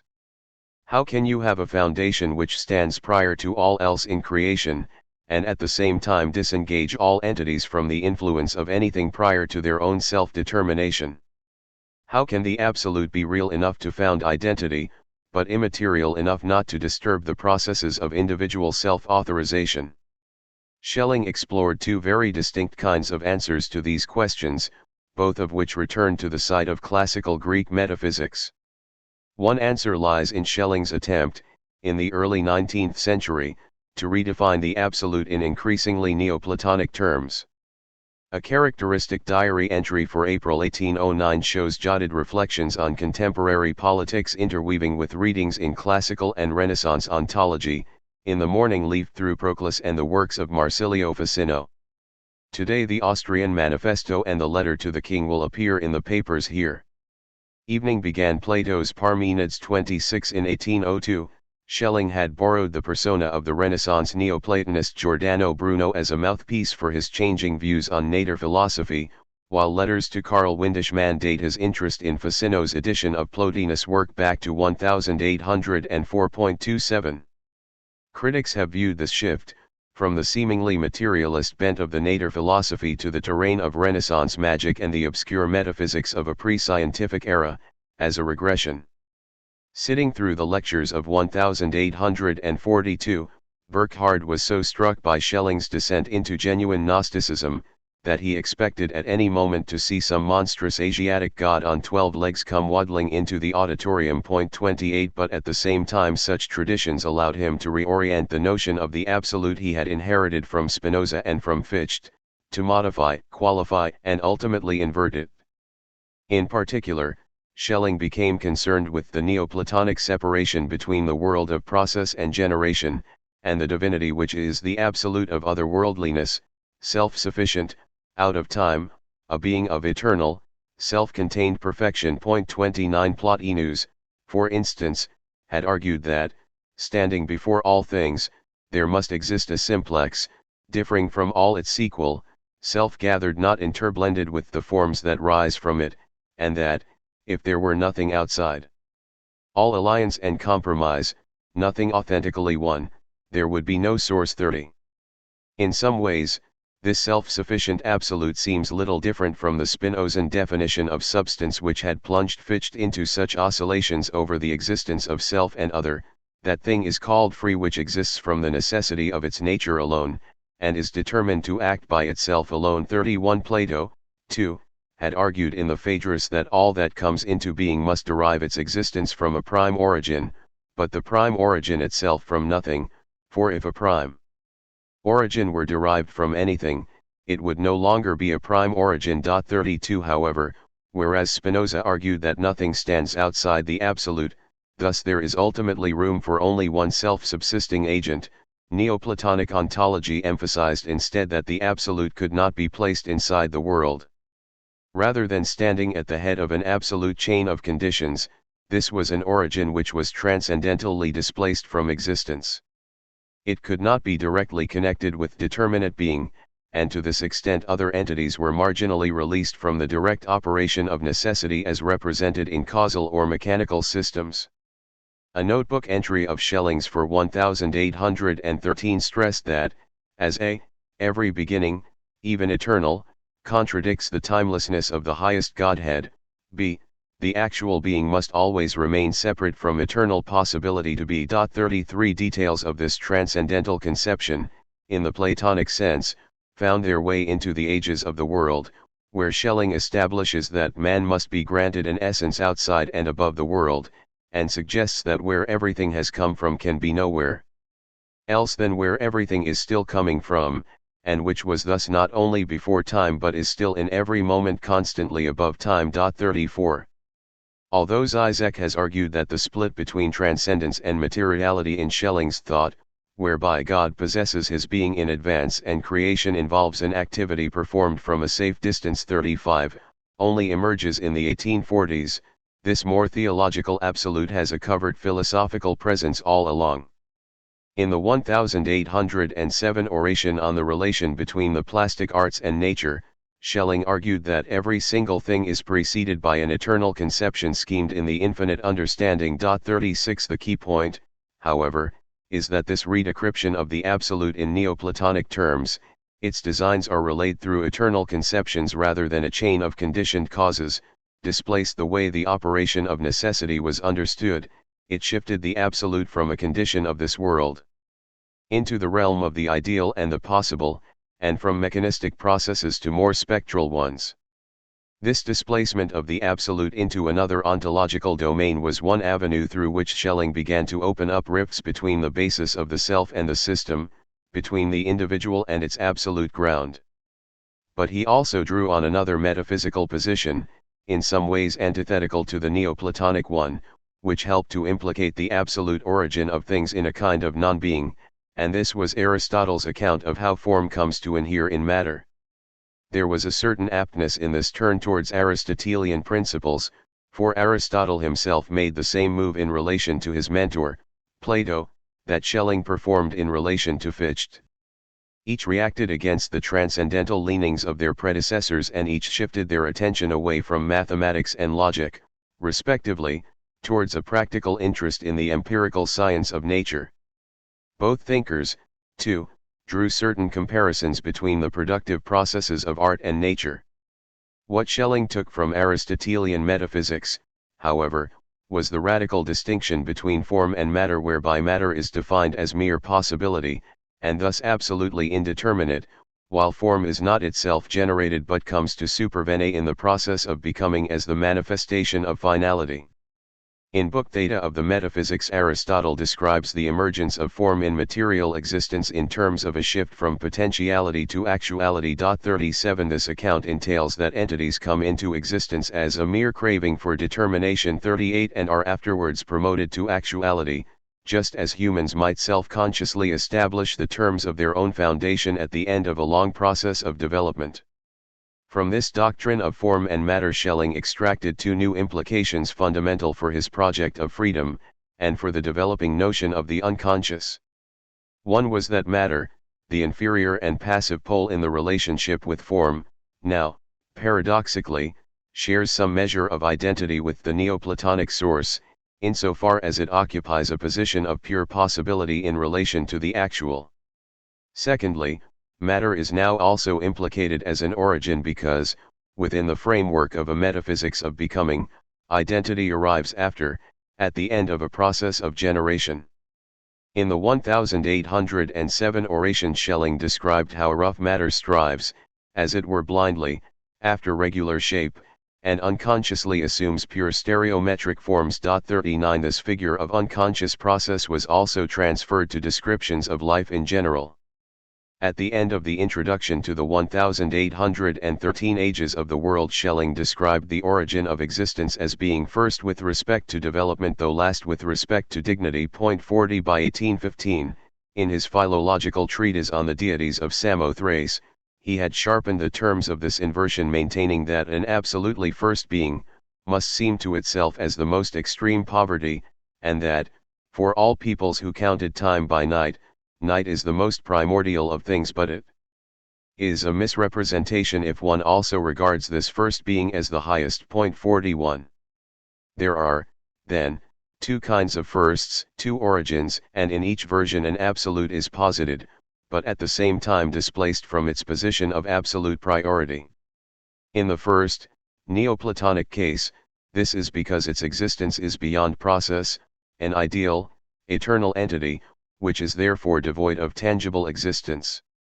In the second, more Aristotelian case, the absolute, as the formal truth of existence, does come to exist, but it arrives after the emergence of entities themselves, which must now, in some way, determine themselves towards identity. Initially, it appears that the problem which Schelling faces is how to integrate these two rather contradictory paradigms of validity and genesis in order to arrive at a coherent philosophy of existence. Some of these complexities had already emerged in Schelling's attempt to materialize the absolute as a history of nature. In the original terms of the Nature philosophy, if the absolute is thought of as a world organism, or world soul, then the origin of that absolute is implicated in the origins of matter and thus in the process of becoming. It is for this reason that Arthur Lovejoy placed Schelling at the limit of his classic account of the great chain of being, as a final romanticist version of the Renaissance view of the cosmos as a densely interlinked but hierarchical whole which was now in the process of becoming temporalist rather than spatialist. In Schelling's work, the temporal order is, as it were, a projection, a spread-out image, of the absolute intelligence, and its concrete content consists of the succession of organisms and their states. 42. As Lovejoy also pointed out, one of Schelling's most important acolytes, the embryologist Lawrence Oken, expressed such a scheme in his Lehrbuch der Naturphilosophie of 1810, which states that, the philosophy of nature is the science of the eternal transformation of God into the world, as such it has the task of showing the phases of the world's evolution from primal nothingness. 43. Note how the Platonic primal origin, which derives its existence from nothing, has itself entered into the temporal frame, and thus become a primal nothingness. Lovejoy comments that, like Schelling, Oken shows lingering traces of the Neoplatonic theory of emanation, but that at the same time this antecedent absolute is described in the most unequivocally negative terms. God equals zero, or pure nothingness. 44. Though Lovejoy noted the negation, he did not seem to recognize the degree to which the desire to invert the relation between being and divinity may itself have provided a rationale for the temporalization of hierarchy. In a striking passage from the earliest and incomplete drafts of the Ages of the World, Schelling makes the terms of this inversion of the Neoplatonic cosmos absolutely clear. The systems which want to explain the origin of things by descent from above, necessarily arrive at the thought that the outflowings of the highest original power must finally lose themselves in a certain outermost extremity, where there was only, so to speak, a shadow of essence, the slightest leftover of reality. This is the meaning of non-being for the Neoplatonists who no longer understood the truth in Plato. We, following the opposite direction, also maintain an outermost, beyond which there is nothing, but for us this is not the ultimate reach of an outward flow, but the first, from which everything begins, not pure lack or a reality almost wholly robbed of existence, but an active negation. 45. What this passage brings out is that Schelling's inversion and temporalization of the Neoplatonic scheme performs something of a double coup. On the one hand he materializes the notion of the absolute, preserving the idea of a certain kind of grounding structure to life, and embedding this in an account of the emergence of nature, a history of evolution. At the same time he has executed a profound reversal of the relations between God and human consciousness. The absolute has been made analogous to the individual by being implicated in the same condition of nothingness from which the individual is to emerge. As Schelling suggested most controversially in the Deities of Samothrace, in the concept of every beginning lies the concept of a lack. 46. And already in the Human Freedom essay, God is life, and not merely being. All life has a fate, and is subject to suffering and becoming. 47. Moreover, if the absolute is treated as if it were itself a thing of becoming, as if its original, unconditional possibility were akin to that craving for existence shared by all material things, then the lack of ontological security experienced by suffering individuals can in turn be read as the origins of their own self-founding, rather than merely evidence of their non-entity. In 1807 Schelling spoke of the miracle by which the finite should be elevated to the infinite, or by which humanity should be deified. 48. And in the Ages of the World the human soul is imagined as being drawn from the source of things and akin to it, it thus has a co-knowledge of creation. 49. Likewise for Oken, if the temporal origin of the system lies in the humble beginnings of life on earth, then knowledge of the system, the absolute consciousness of life's foundations, comes only with the emergence of mankind, which occupies the highest rung of the ladder of evolution. Thus Oken argued that God is a man representing God in one act of self-consciousness and that man is God wholly manifested. 50. Excursus on Schellingian ontology and French psychoanalysis. This seems a very arcane set of reference points for any post-Enlightenment philosophy of human identity. How is one to understand these strange narratives of Genesis, part metaphysical, part histories of nature, part theogonic myth? Schelling appears to have taken the whole framework of post-Kantian idealism and shifted it into the territory of Gnostic and Neoplatonic accounts of cosmic creation. Alongside his readings of Ficino and Bruno, Proclus, and Plato, Schelling was in this period also beginning to draw on the work of Jacob Boehme and the mystical pietist pastor Friedrich Ettinger. According to Irma Glace, the unconscious in Boehme has a radical genetic bent, which brings it close to a phylogenetic concept, like those further developed by Schubert and Karras. 51 Habermas has suggested that Schelling's two kinds of absolute, one Neoplatonic and transcendental, the other inverted and merged with matter, derive from mystical Kabbalism, which assumes the existence of a second God, Adamos Kadmos, to whom the original God consigns his creation. 52 However, Schelling's accounts should not be taken simply as mythical narratives of real events, which he has inserted into a gap in knowledge over the very beginning of the world, the equivalent of today's Big Bang theory. What Schelling was trying to locate was an ontological scheme that could accommodate the idea of a general self-determination of entities, or which would allow a certain originary point of freedom and self-motivation to be theorized at the heart of every life. By playing on these structural ambiguities in the notion of non-being, as both nothingness and origin, both absolute foundation and mere possibility, Schelling was establishing that the individual, though occupying a position of apparent nothingness in relation to the totality of things, could come to view itself as a substantial cause of its own identity. If, for instance, the construction of a cause can somehow succeed its own origin, then something can begin as nothing but later become the agent of itself. This introduction of nothingness into the core of the system of being has direct implications for the theorization of individuality.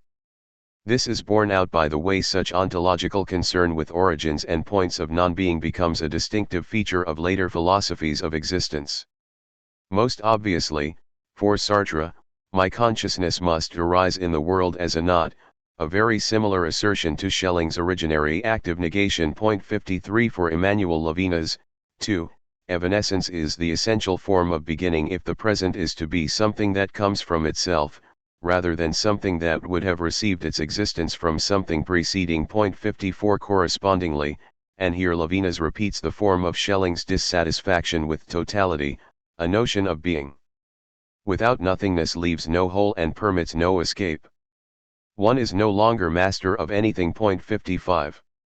All these examples fall outside the concerns of psychology. They are still, as in Schelling's own case, philosophical accounts of identity. However, one can already see how such structural demonstrations of selfhood will be transcribed into components of psychodynamic theory. One finds, for instance, a similar set of ontological assumptions in those psychoanalysts, mainly French, who have been influenced by readings of idealism that have come via existentialism. Jean Laplanche, who constructed a case history of mental illness in the poet Hölderlin, Schelling's youthful intellectual companion, diagnosed Hölderlin's madness in terms of a similar ontological antithesis between self and absolute. Quoting a line from the poet's Vocation, God's failure comes to our aid, Laplanche comments, the absence of a defect, that's precisely what he is suffering from. 56 That is, Hölderlin's concept of reality is ultimately too absolute and theological to allow a strong sense of individuality to emerge within it, much as Schelling's youthful apprehension of the transcendental I had driven the empirical I of the self towards extinction. 57. Besides the dilemma of self and absolute, Schelling's attempt to reorient the causal understanding of temporality in the name of subjective freedom also finds its echo in French psychoanalysis. Laplanche and Pontalis remark of the Freudian concept of Nachtragligkeit, or deferred action, that the first thing the introduction of the notion does is to rule out the summary interpretation which reduces the psychoanalytic view of the subject's history to a linear determinism envisaging nothing but the action of the past upon the present. 58 By the 1990s, Laplanche had centralized the concept of Nachtragligkeit in his theoretical work on psychoanalysis, further counteracting the threat of determinism by asserting the implantation of an enigmatic message within the historical passage traced between the individual's past and future. 59 However, it is in the work of Jacques Lacan that many of these Schellingian problems of displacing the individual from the absolute, or inverting the concept of causal determination, are most conspicuously repeated. Laplanche himself acknowledges Lacan's concern with Nachtragligkeit in the early 1950s, but this concern is indicative of Lacan's much broader interest in reorienting notions of cause and history within the individual subject. Thus Lacan describes the mirror stage, that primordial moment in early Lacanian theory, whereby the child identifies itself as a unified being via an encounter with a specular image of itself, as a drama whose internal thrust is precipitated from insufficiency to anticipation, and which is experienced as a temporal dialectic that decisively projects the formation of the individual into history. 60 True beginnings, for Lacan, emerge at the end of a process of interpretive self-development, behind which lies a situation of original lack. The aim of analysis is likewise the advent of true speech and the realization by the subject of his or her history in relation to his or her future. 61 As Peter Dewes has commented here, the actions of the subject cannot be seen as causally determined by his or her past. 62 Lacan's Seminar 2, given from 1954 to 1955, also repeats Schelling's assumption that individuality is founded on the basis of a fundamental non-entity. As soon as the subject himself comes to be, he owes it to a certain non-being on which he raises his being. 63 In Seminar 11 from 1964, he will again make clear that such original lack is prior to the unity of the subject. However, an original void at the level of organization and determinability may be precisely what is necessary for the subject to be conceived as causa sui, cause is to be distinguished from that which is determinate in a chain, in other words the law. 64. The final chapter of this book will be devoted to a more thorough consideration of the relation between these romantic and idealist assumptions about subjectivity, and those emerging with psychoanalysis. For the moment, one should note that these similarities between Schelling's concerns and those of Lacan and Laplanche are mediated partly through philosophers such as Heidegger, as well as the broad influence on a generation of French intellectuals of Coyer and Kojève's respective work on Hegel.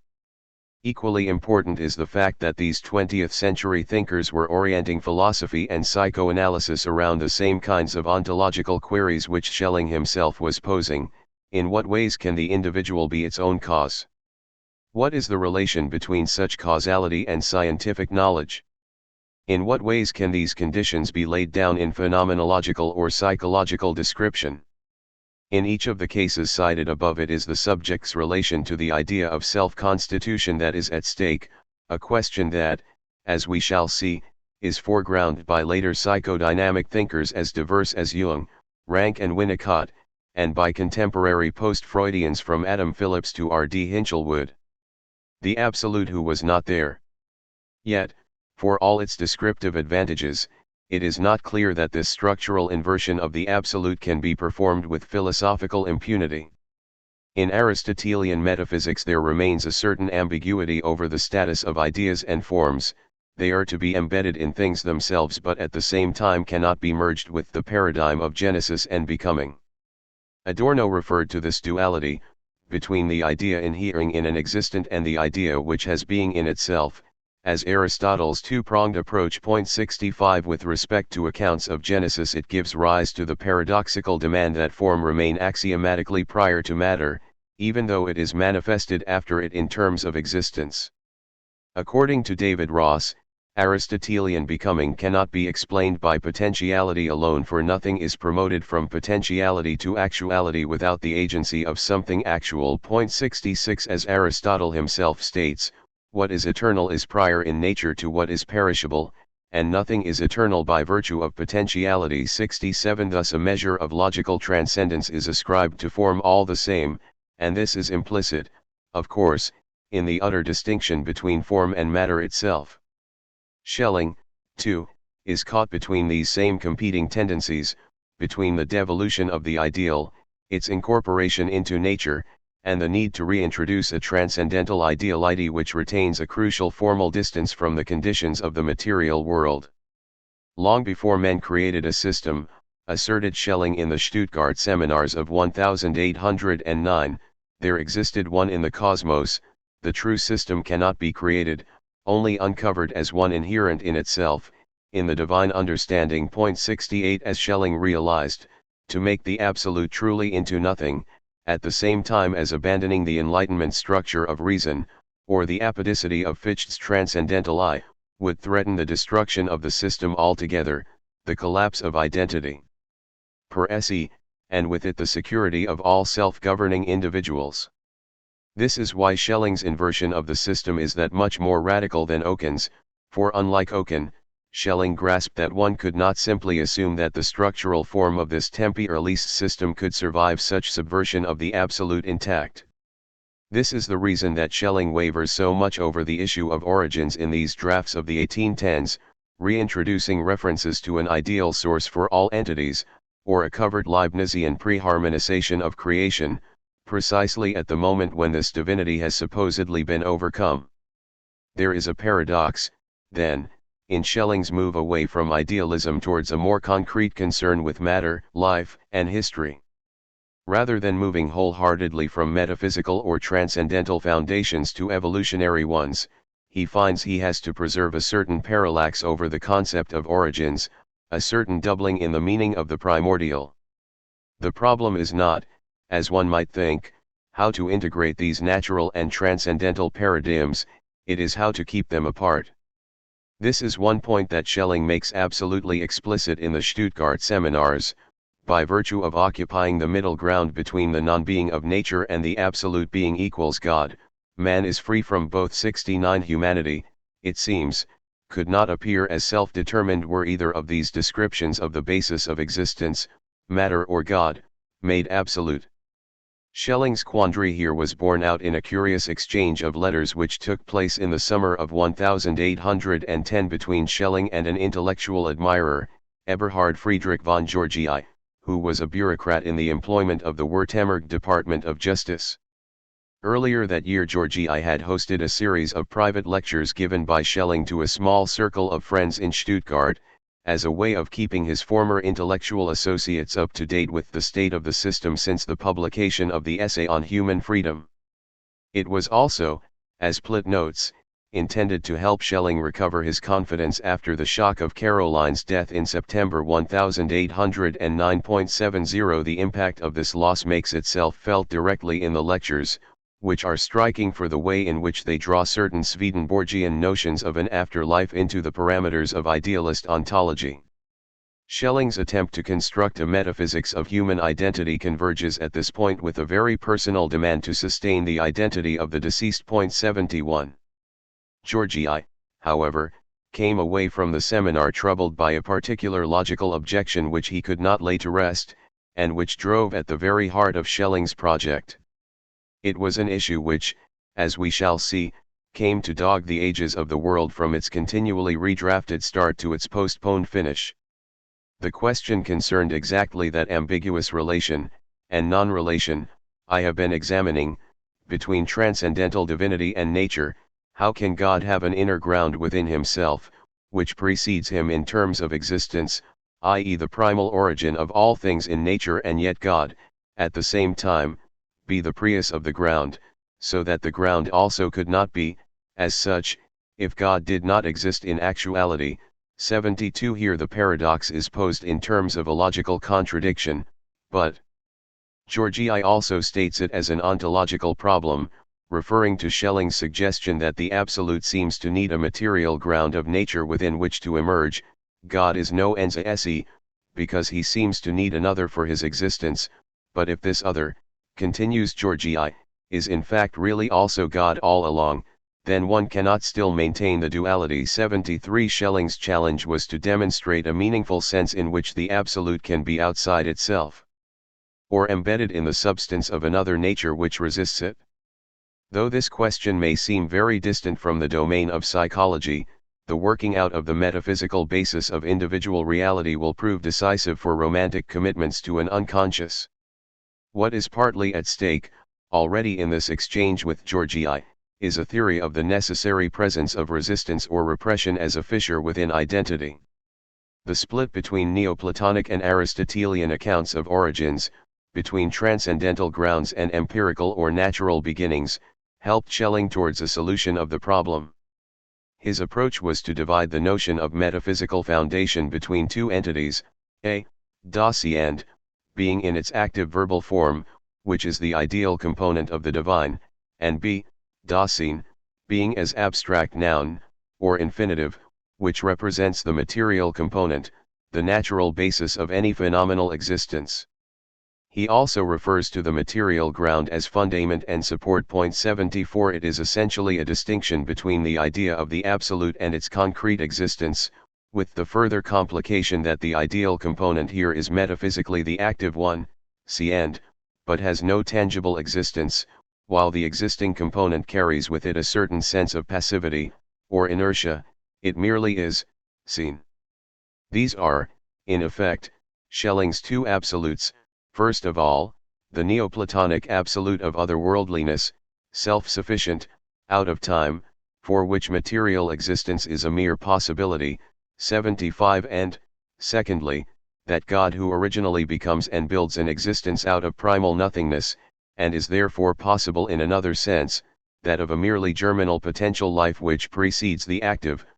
76 What is being proposed is something like a division, or doubling, between the spirit and body of the absolute, or between consciousness and its material base. Schelling will play with this bifocal vision of the absolute in order to construct a subtle ontological gap within which human freedom might appear, determined neither absolutely by a transcendentally designed system of being, nor by anterior temporal or material processes. Schelling impressed upon Georgi the difference between the principle of God, termed Ffytche, that is, God as cause persisting above and beyond any question of actual existence, and, on the other hand, the deed whereby an actual world is created, which then provides a material support, Grund, for the divine as it exists in reality. Actuality now has two very different registers, and neither is able on its own to support an absolute realm of consequences. Beginning suffers a similar fate. When it comes to beginning, explains Schelling, the talk has never been of a grund of God, but only of the ground of the actually existing God, that is, that which actively is seen in. 77 The material world, b. is the ground only of that divinity which has material existence.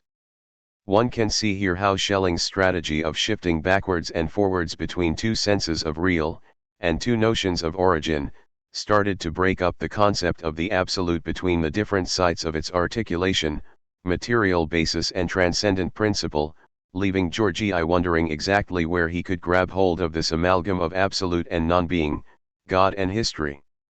However, the strategy had its limitations. Schelling still needed to connect his two paradigms of actuality, otherwise he would be left with an absolute principle that simply may not exist, or may not come to be, not unlike the way Kant in the Opus Posthumum was faced with the problem that the metaphysical grounds of nature might be absolutely valid in principle, and yet even so might not actually be present in reality. 78 What if transcendental validity and existence were simply left to fall apart into two wholly separate phenomena? 79. What then of the possibility of combining human identity and human certainty? When pushed, Schelling assured Georgi that that which is in itself, the absolute, is cause, Ffytche, of the being in the ground, but this only returned the problem of how such causality could actually be thought. What Schelling lacked at this point was a way of identifying but at the same time barring or distancing the actions of the absolute within reality. He found himself caught by the insufficiencies of logical representation, which at most could shuffle his terms around between ever more complex degrees of possibility and actuality, or phases of the generation of the real.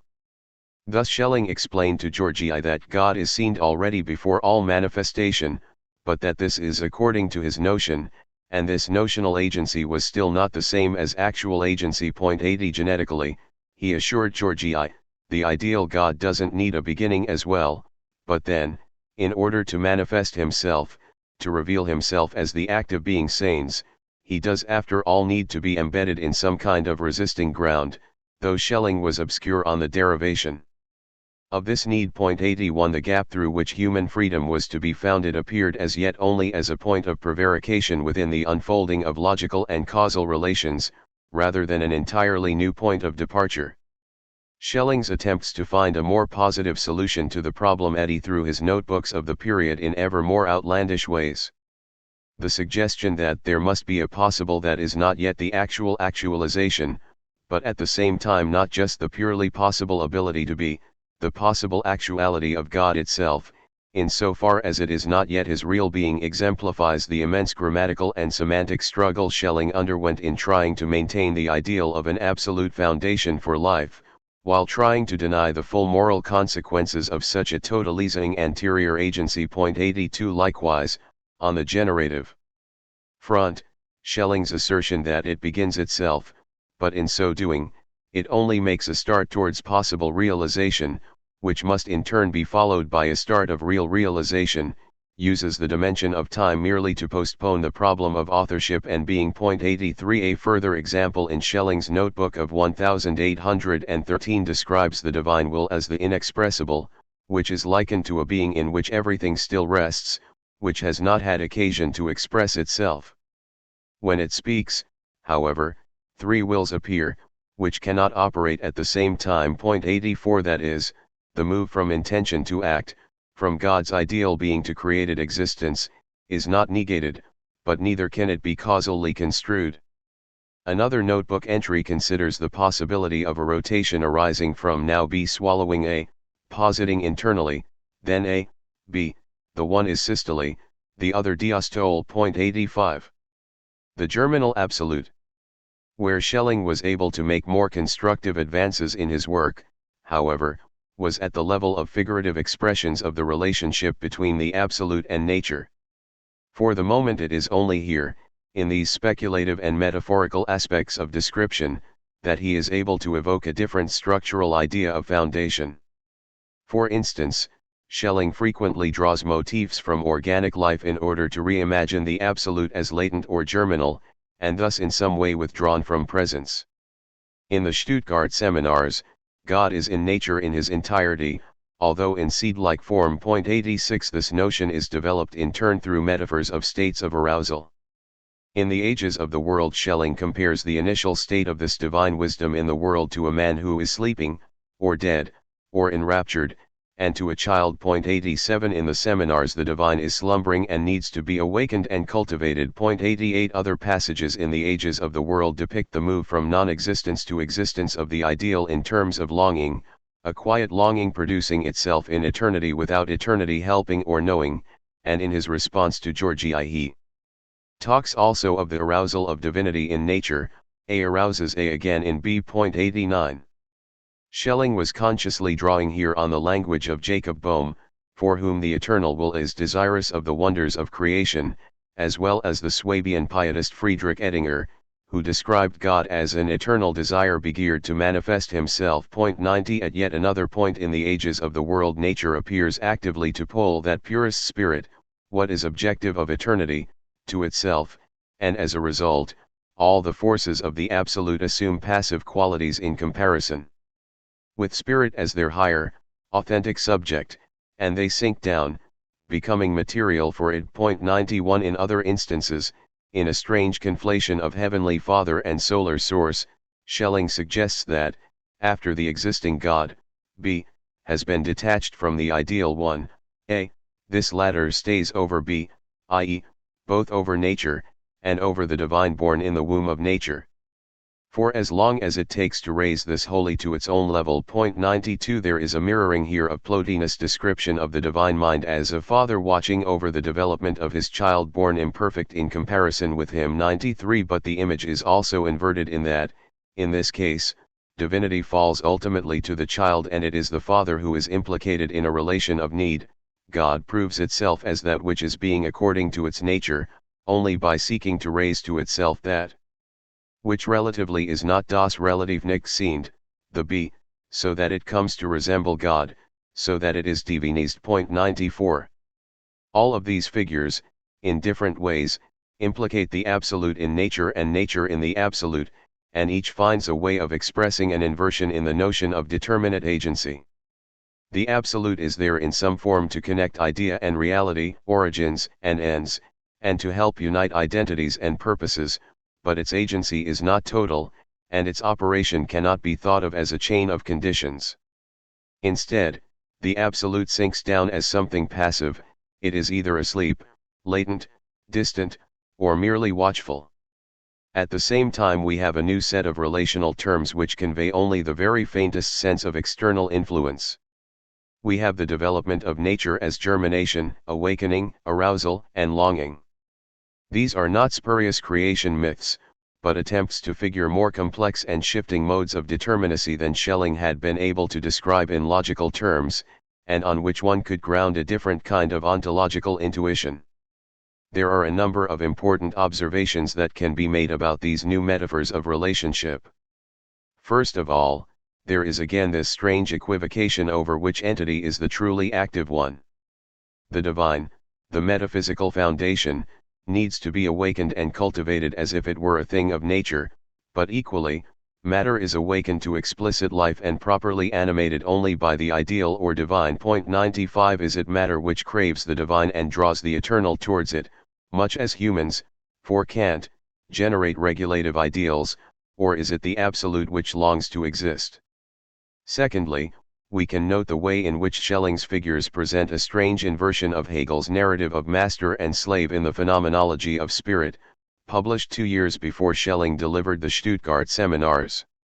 Both use foundational allegories to explore the emergence of a metaphysical division between existence and identity, and how this constitutes or is constituted within the particular conditions of human subjectivity. Both are also attempting to ground their particular philosophical coordinates in existential narratives rather than logic, or logic reformulated in existential terms, hence the metaphysical division is enacted, for Hegel, in the animal world, for Schelling, in the general realm of natural entities. But something very different is unfolded in Schelling's account of the absolute compared with Hegel's. Rather than a struggle in which one party braves a trial by death in order to become lord of the other, here the victor has curiously withdrawn from the fight before its very inception. The absolute inflicts a kind of trial by death upon itself, that odd comparison of divine wisdom to a dead man, which allows a form of weakness to emerge in its stead.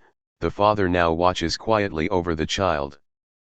Power relations are operating in reverse, and this of course makes a strange kind of sense, because Schelling sets out with the intention of reversing the metaphysical understanding of process, so that entities are no longer enchained by what precedes them. Slavery has been replaced by arousal. Correspondingly, the negative forces bearing on entities are no longer those of aggressive conflict, instead they must endure the negativity of uttermost origins, bare beginnings. The struggle is the struggle of each entity to solicit its being which exists only in potentia. Most people lack the requisite humility to conceive of the beginning, wrote Schelling in The Ages of the World.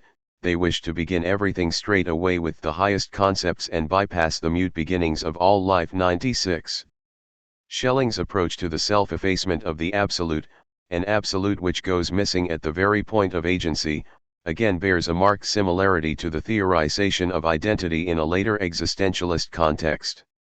His assertion, in the 1811 draft of The Ages of the World, that everything can be communicated to the creature except one thing, to possess its being in and through itself, is mirrored in the account that Kierkegaard will give of an omnipotence which is also an absolute withdrawal. 97 As Gillian Rose has described this Kierkegaardian proposition, no human being can make another free, omnipotence alone can do so, because omnipotence is always taking itself back. 98 From this perspective, the only art of power which escapes implication in the corrupting influence of self-love on the part of the giver, is that established in the idea of creation ex nihilo, the creating of something out of nothing, a creature which endures independently of its creator, and therefore does not persist by virtue of diminution of the creator's powers, nor by dependence of the creature. 99 Schelling's absolute that dies into matter, becomes passive or watches from a position of non-existence,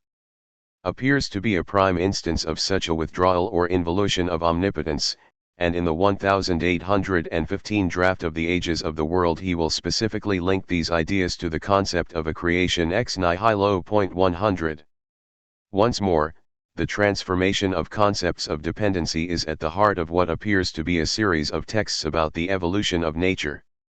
This is true even of Schelling's most arcane speculations on cosmic genesis. Thus Schelling argues that, this being the nature of the world can't be posited from the eternal possibility to be itself, because then it wouldn't be independent of him. 101 And again, the eternal possibility to be A is necessarily differentiated from the real being B. Otherwise it would be necessary being. 102 At the opening of the Ages of the World, Schelling suggests that each era has always obscured its predecessor, so that it hardly betrays any sign of an origin. 103 And later on he describes the creation of the world as a sudden act in which, when the successor is posited, the predecessor is as well, although it remains only as a predecessor. 104, that is, there is mutual grounding but no control by precedent because the relation is instantaneous. At another point in the Ages of the World he again stresses that, we simply cannot think about this in terms of becoming or beginning out of some preceding state of affairs.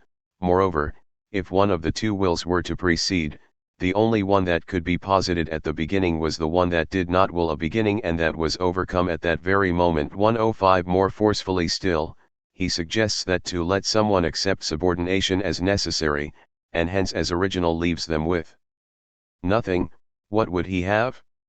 He would be finished. 106 Schelling is, as it were, toying with Ffytche's voluntaristic vocabulary, looking for ways in which will can be construed differently from determinacy, but as more than merely ideal, without allowing the vision of existence to become wholly interminable. 107 The attempt at a benign transference of power from the point of origin to its aftermath, or from the absolute to the individual, remains problematic in whichever philosophical or descriptive form Schelling presents it.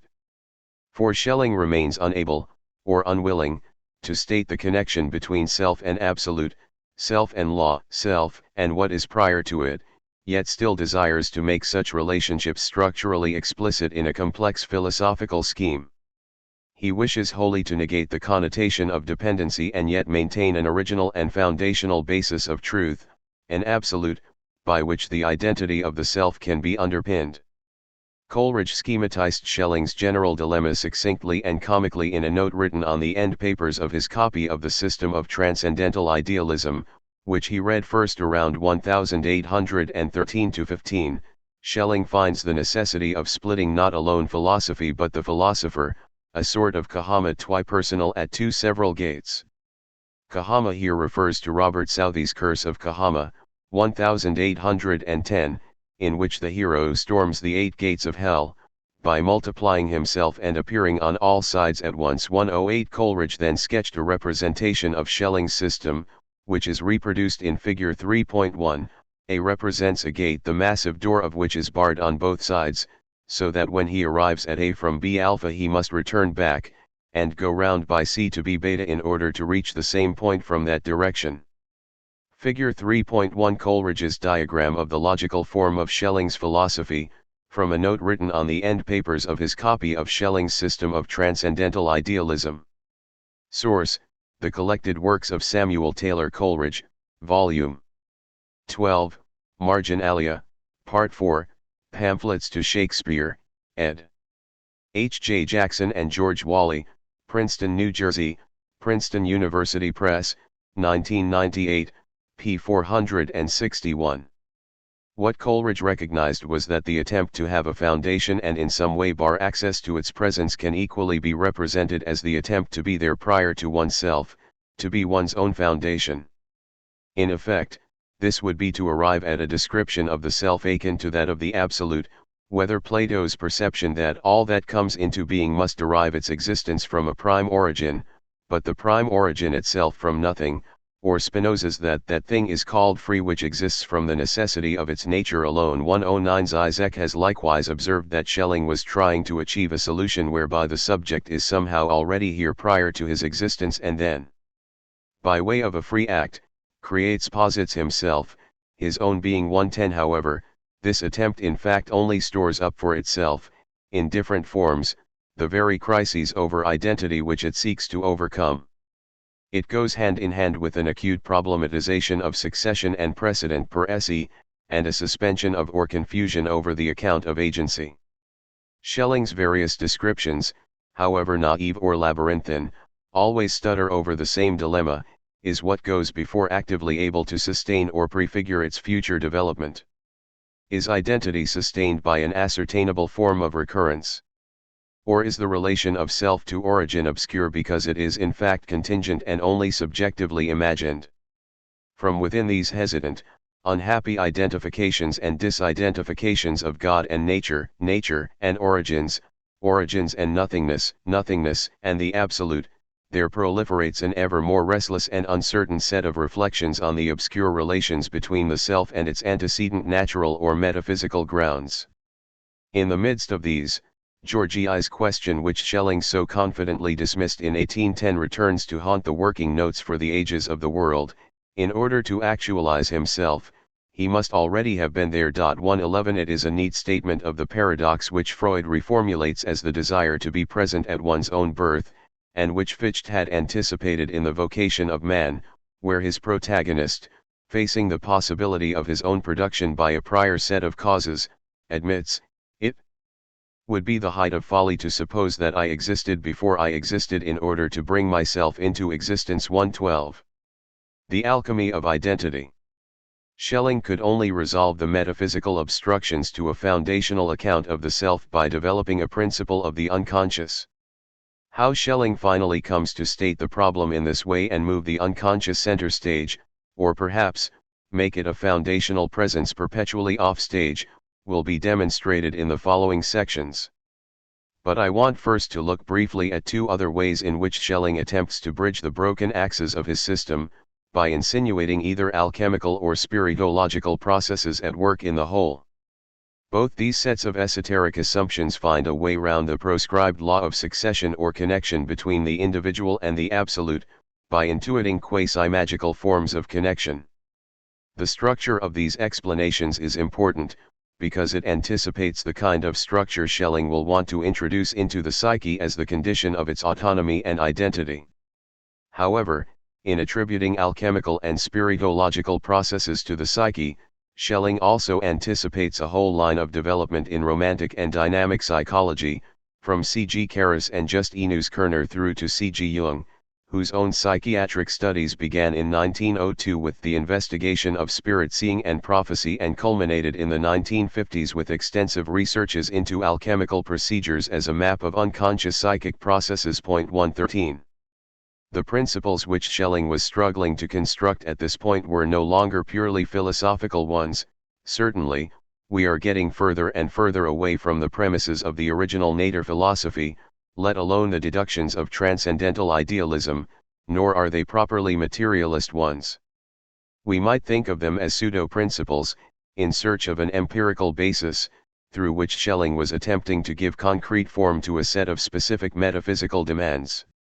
These are the demands that entities possess the full measure of autonomy, are capable of defining their own identities from a position of original indeterminacy, and yet are also in some way connected to an enigmatic causal power which harmonizes the development of life as a whole.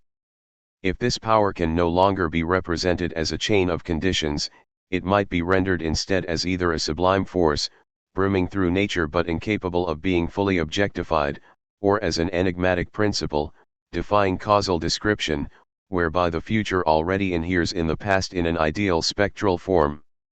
These two possibilities are also versions of those competing portraits of the absolute which Schelling drew from Aristotle and Neoplatonism, in which either the absolute exists but in a blind, unconscious form, or it is complete but only as an idea. In his alchemical and spiritological descriptions, however, Schelling was attempting to identify this elliptical condition of truth as an empirical phenomenon within existence. Using the language of alchemy, Schelling suggests in the latter part of the ages of the world that whoever has an eye practiced in free consideration knows that things do not seem fully completed by what constitutes their existence in the strictest sense. Instead, something else in and around them first grants them the full sparkle and shine of life. 114 About this intangible essence, flowing and streaming through creation, Schelling asks, is this not just that inner spiritual matter which still lies concealed in all things of this world, only awaiting its liberation? 115 He relates this intimation of inner being to the way in which metals have been regarded as individual sparks of light from this essence, glimmering in the darkness of matter, and to a universal instinct which has divined the presence of this essence in gold. 116 In his notebooks Schelling names this materialist but latent form of spirit as tincture, a term with alchemical connotations derived from Bohm and Edinger, who used it to indicate the essence of divinity within beings. 117 In effect, Schelling has translated the concept of cosmic or natural integration, required to add certainty, security, and providential harmony to the system of living beings, into a divine force, and then given this force the form of an inscrutable material gleam within things. Freedom is engendered by liberating the essence which at present lies concealed within life. It is as if the problem of individuality and autonomy could be resolved by access to the potency of a particular substance. As Jung would conclude over a century later, alchemy was an individual undertaking on which the adept staked his whole soul for the transcendental purpose of producing a unity. 118 What was at stake was not gold as such, but a new synthesis, both within the self, and between the self and the whole of creation. Alongside this alchemical attempt to construe the relation between the universal and the individual, we could place other passages from the ages of the world which demonstrate the unfolding of the absolute as an ideal agency, a form of prophecy or prevision.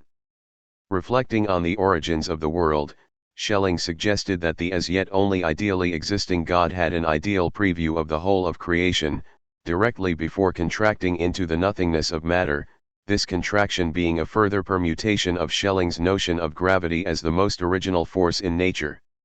At that point, the Eternal saw for the first time, in the immediate ectype of its essence, that is, with the clarity of a wax seal, everything that will one day be in nature. 119 This moment of prevision revealed not just everything in nature, but also the visions of future spirits whose creation was determined at the same time as that of natural things. 120 This is essentially a theory of Platonic archetypes and, as we shall see in Chapter 5, Schelling's mystical Platonism here is not quite as anachronistic as it seems.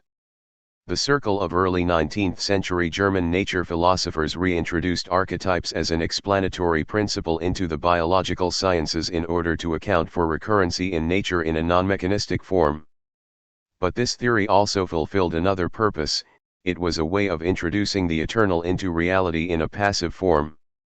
Rather than controlling creation in a way that dominates individuality, the ideal archetypes representing the identity of future beings are in some way barely present, or present as the innermost possession of individuals themselves, hidden guides secreted in living matter which for that reason can be self-guiding. Any more explicit form of control would, like Kierkegaard's corrupting gift of being, immediately destroy the import of that which was given, subsuming it under the omnipotent agency of the giver. This passive form of the divine, as ideal or archetype rather than as alchemical potency, is the material or matter for the still future world of spirits. 121 Whereas tincture ferried a concept of divine potency into the individualist nature of beings, here matter, though supposedly beginning from nothing and finding its form always after the event, illicitly contains some model of what it is to become. This spectral materialization of the absolute, conceived as a future state beyond the existential conflicts of material existence, is an identity carried forward from the origin of the world, but without the implication of prior control or determination. Spirit is not only the final unity of the opposite, A and B, but the link from the original ground, eternity, and the life built up below. A and B here represent phases of reality dominated by the ideal and the material respectively. 122. Because we are now dealing in a spiritual medium which eludes objective causal presence, Schelling allows himself to reintroduce that proscribed term link from the mechanistic philosophy, just as Ffytche had allowed himself to conceive of a bond between the individual and its absolute ground in his theory of the will, as long as it was an obscure bond. The secret birthplace of existence. The materialization of the divine as unconscious substance, and the spirit show that foresees the future, might be simply ignored as symptoms of Schelling's contact with theosophy in the Munich Circle, the recently recovered texts of Bohm supplying the alchemical, Swedenborg the spiritological formulae.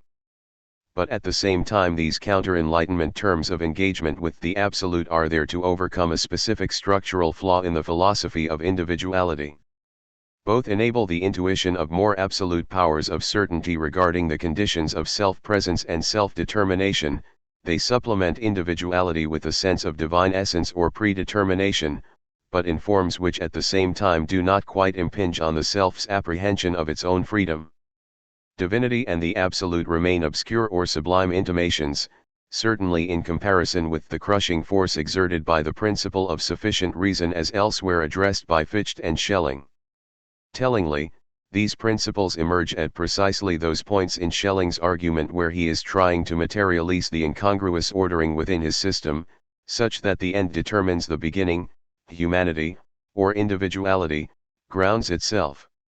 They are thus another manifestation of the logical problem parroted by Coleridge, in which Schelling installs an obstacle for the rational imagination of determinacy, the double-barred gate, which then must be illicitly circumvented in order to invoke an incremental manifestation or recognition of the absolute.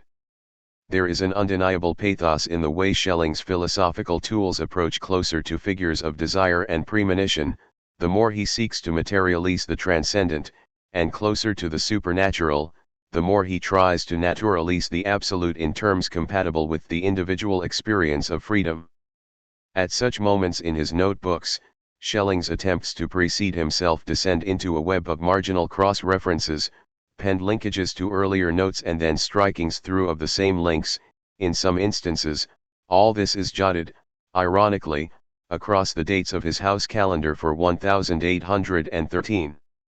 At one of the most tortuous points, Schelling speculated, A3 the highest potency of the spirit is also brought to ecstasy through B the material world, to being outside itself. It is no longer a free realization, and yet it creates, but where it creates blindly. NB. Don't forget, that it often wants to escape, but it can't leave. B123. Some pages earlier he also suggests that the will is inflamed through the aspect which shows it the future. 124. Idealism at this point becomes palpably Gothic, permeated with the language of imprisonment, arousal, and escape.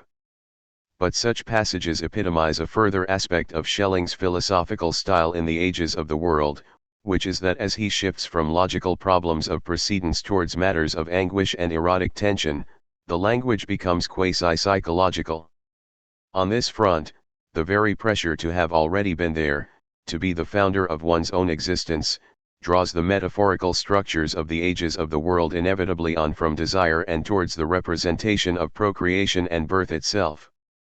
The introduction of such terms can be ascribed to the general influence of the Gnostic and the erotic on German Romantic thinking, described by M. H. Abrams as the myth of sexual division, opposition, and reconjunction which is at the center of occult thought. 125. One finds the same metaphorical conjunction in an essay by Franz von Bader of 1808, on the analogy between the knowledge drive and the procreative drive, published in the Yearbook of Medicine as Science, co-edited by Schelling and Adalbert Marcus. Here Bader elaborates a general principle of yearning, coupling with the other, and productive expression operating between heaven and earth, man and wife, humanity and nature, the inner and the divine. 126. This is another example of nature philosophy searching for a non-mechanistic, non-logical language through which to think the principal processes of life and identity. But as these metaphors of arousal, desire and the emergence of life gravitate towards tropes of procreation, there emerges this complex double coding in Schelling's work whereby the metaphysical stress on origins begins to be approached through the metaphor of birth itself. That is to say, human and mammalian birth is yet another non-mechanistic metaphor filling in a gap in the knowledge of natural dynamic relationships of all kinds. It is not midwifery or fetal evolution that is being discussed, but metaphysical notions of origin and development, imagined through metaphors of birth processes. At the same time, Schelling's attempt to redescribe the logic of nature was guided by the desire to posit individuals as self-founding. Hence it is entirely appropriate that his semantic and conceptual search curves back towards the terminology of human beginnings.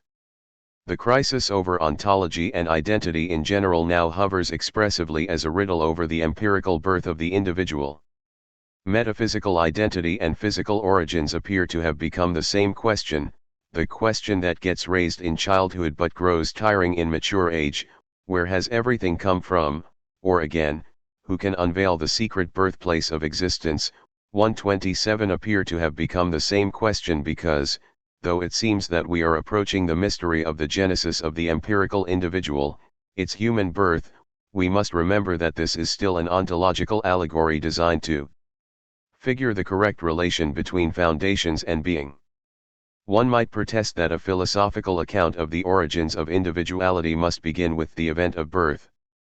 However, Schelling is concerned not first and foremost with the life history of the individual, but with its metaphysical grounding, its potential to be causa sui. What is at stake is not the production of the individualist body, but the metaphysical birth of the possibility of individuality itself, which traditionally has played a subordinate role in metaphysical systems, subordinate to the task of describing the unity or totality of existence. However, once Schelling had reworked the theorization of autonomy from a philosophy of selfhood, of the I, into a narrative of unknown grounds, secret sources, and divined but effaced parentage, it was increasingly to become entwined with descriptions of the empirical self in distinctive and peculiar ways. What, then, is the maternity and paternity of the individual? What is unveiled in the secret birthplace of existence? On the maternal front, Schelling proclaims that eternity is pregnant, cannot give birth, still awaits her midwife. 128 The midwife will be nature, the point of origin for the actual existence of divinity, of the absolute. However, the gendering of eternity and nature as female is also designed to indicate their passivity in relation to the form of will that is produced. Unconscious longing is the will's mother, but she only conceived it, it has produced itself. 129 And she eternal.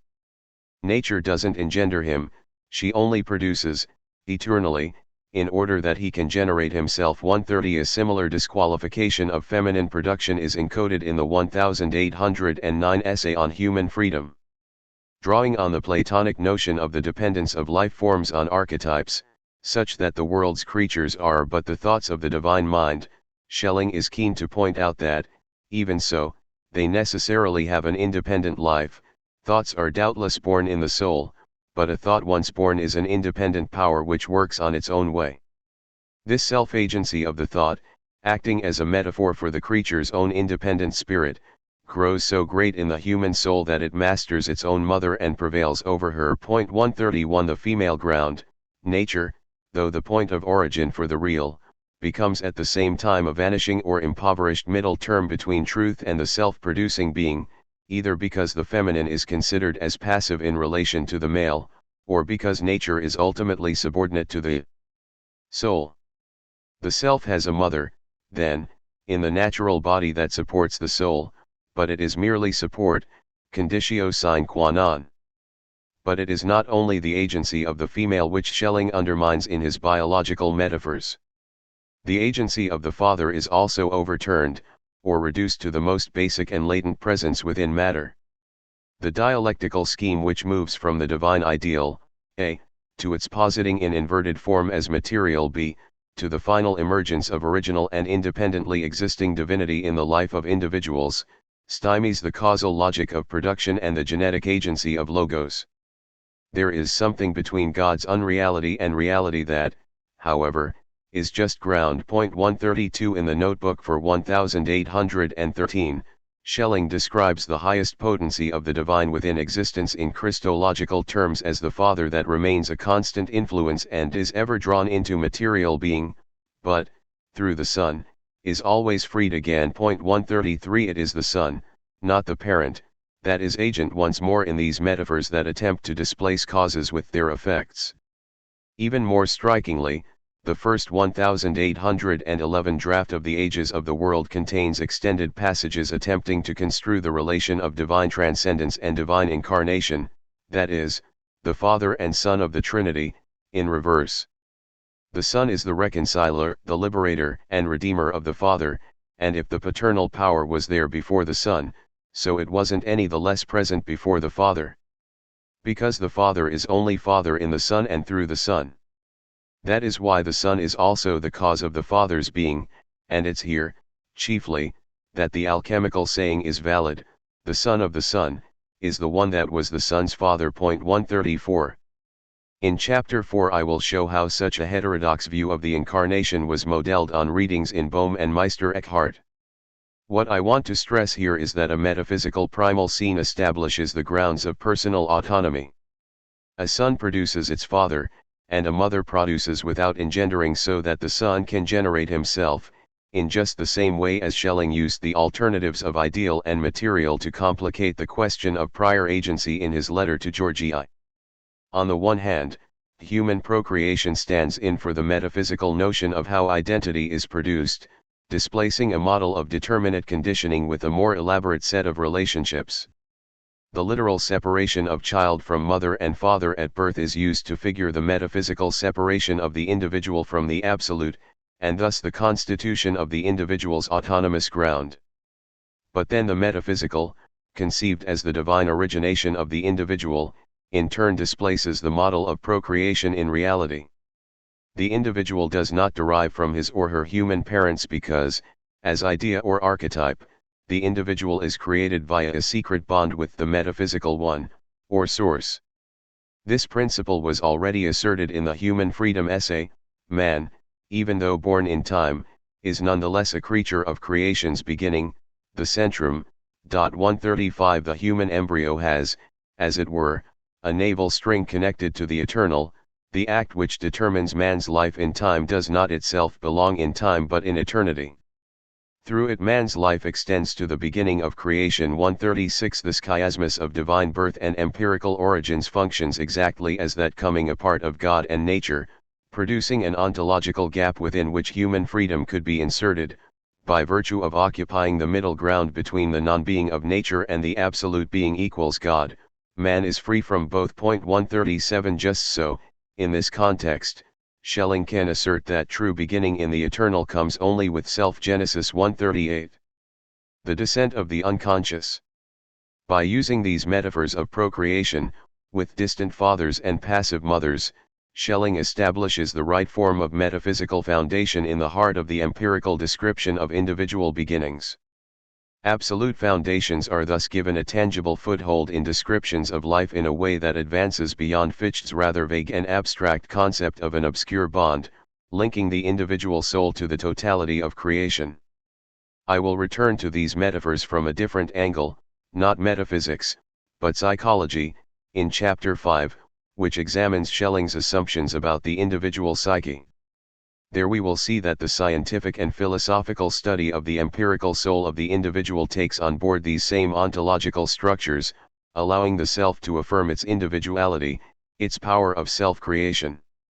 This twinning of psychological with ontological problems will be carried forwards, through mid-century figures such as C.G. Caras, to psychoanalytic authors such as Rank and Jung, for whom individuation, becoming a self, is not only a spiritual problem, it is the problem of all life. 139 In many ways, these prior romantic symbologies of individuality, which drew so heavily on Gnostic and Neoplatonic motifs of procreation, gave Jung confidence in overturning Freud's insistence on the purely sexual reference of Oedipal motifs in fantasy, dream, and myth. Jung's main concern, by contrast, was to investigate, over and above its personal significance and biological function, the spiritual aspect of such sexual motifs. For him, sexuality was an expression of the chthonic spirit, the other face of God. 140. Here, however, I want to introduce the most important point in our examination of Schelling. Schelling does not rest with this implied twinning of metaphysical procreation and individual birth. Fathers and midwives, longing and yielding, are ultimately figurative devices. What Schelling increasingly recognized was that it was the principle of ellipsis within such metaphorical devices that was key. Only some principled ellipsis within the description of relationships would allow the self to take shape on its own terms. The way in which Schelling will cement this idea is not, as Jung ultimately will, through the figure of sexual couplings, from anima and animus to alchemical conjunctio, but through the principle of unconsciousness. This principle was all along the goal of those drafts of the ages of the world dealing with the emergence of the past, the only section to be written. In the last few pages of the 1813 text, the diverse registers of the philosophical narrative converge in a powerful finale in which, in an almost Faustian way, Schelling's pact with the Absolute carries him down into the chthonic realm of the unconscious. This is all the more dramatic because unconsciousness is invoked not just in one respect, but as a set of necessary conditions pertaining to all points of ontological reference, the Absolute itself, the act of creation, and the individual.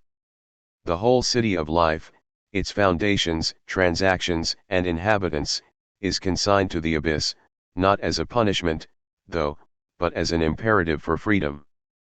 First of all, as the divinity or the Absolute gets posited through revelation at the beginning, as it externalizes itself in some notional first moment of time from an original position of pure possibility and ideality, it renders itself amenable to overcoming. 141 The eternal thus leads the force of the highest consciousness into unconsciousness and sacrifices it to externality so that there might be life and actuality. 142 Secondly, not only the Absolute, but the act which establishes the relation between the Absolute and the individual life, must also become unconscious.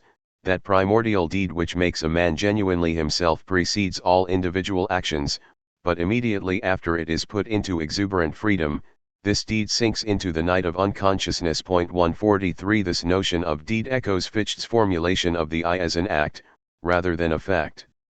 However, the deed occurs once and then immediately sinks back into the unfathomable depths. 144 Likewise the will posited behind such an act must immediately sink into unconsciousness. Once led into unconsciousness, this will does not know its own relation. 145 Unconsciousness beats relentlessly across Schelling's successive sentences here as he labors to drive the principle home.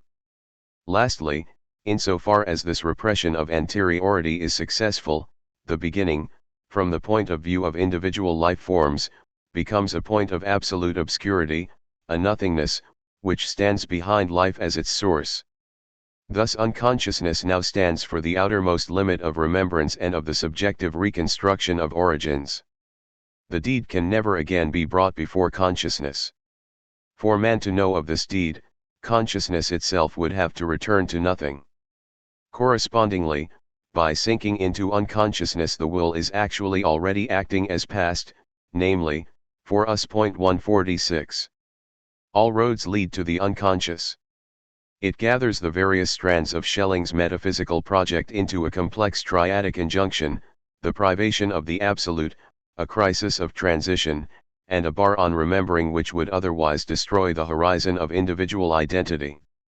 These points of reference now centralize the role of obscurity and forgetting in Schelling's understanding of ontology as the only possible resolution. This is not about the death of God. The complex stage management of these final pages, in which characters are whisked away and curtains fall, has more to do with the deity's theatrical displacement and concealment within matter and the soul, rather than its ultimate negation. This assertion of an unconscious past has been implicit, as an ideological need, since Ffytche.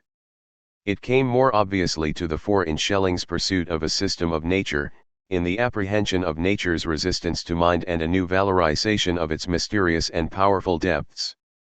Here, in the ages of the world, Schelling's interest passes from the examination of beginnings, to non-being and finally to unconsciousness itself. In this triad of obscured foundation, forgotten will and deed, and oblivious individuality, the significant points of Ffytche's transcendental philosophy of the I are thoroughly transcribed under the aegis of a principle of the unconscious. Schelling here explicitly affirms the functional need for a bar on the representation of identity within the philosophy of freedom. This bar sustains an account of an absolute agency set over and above the determinations of rational consciousness, and in turn prevents the individual from being subsumed under the absolute by establishing its foundation precisely as an obscure conceptual vacancy, the unconscious beginning.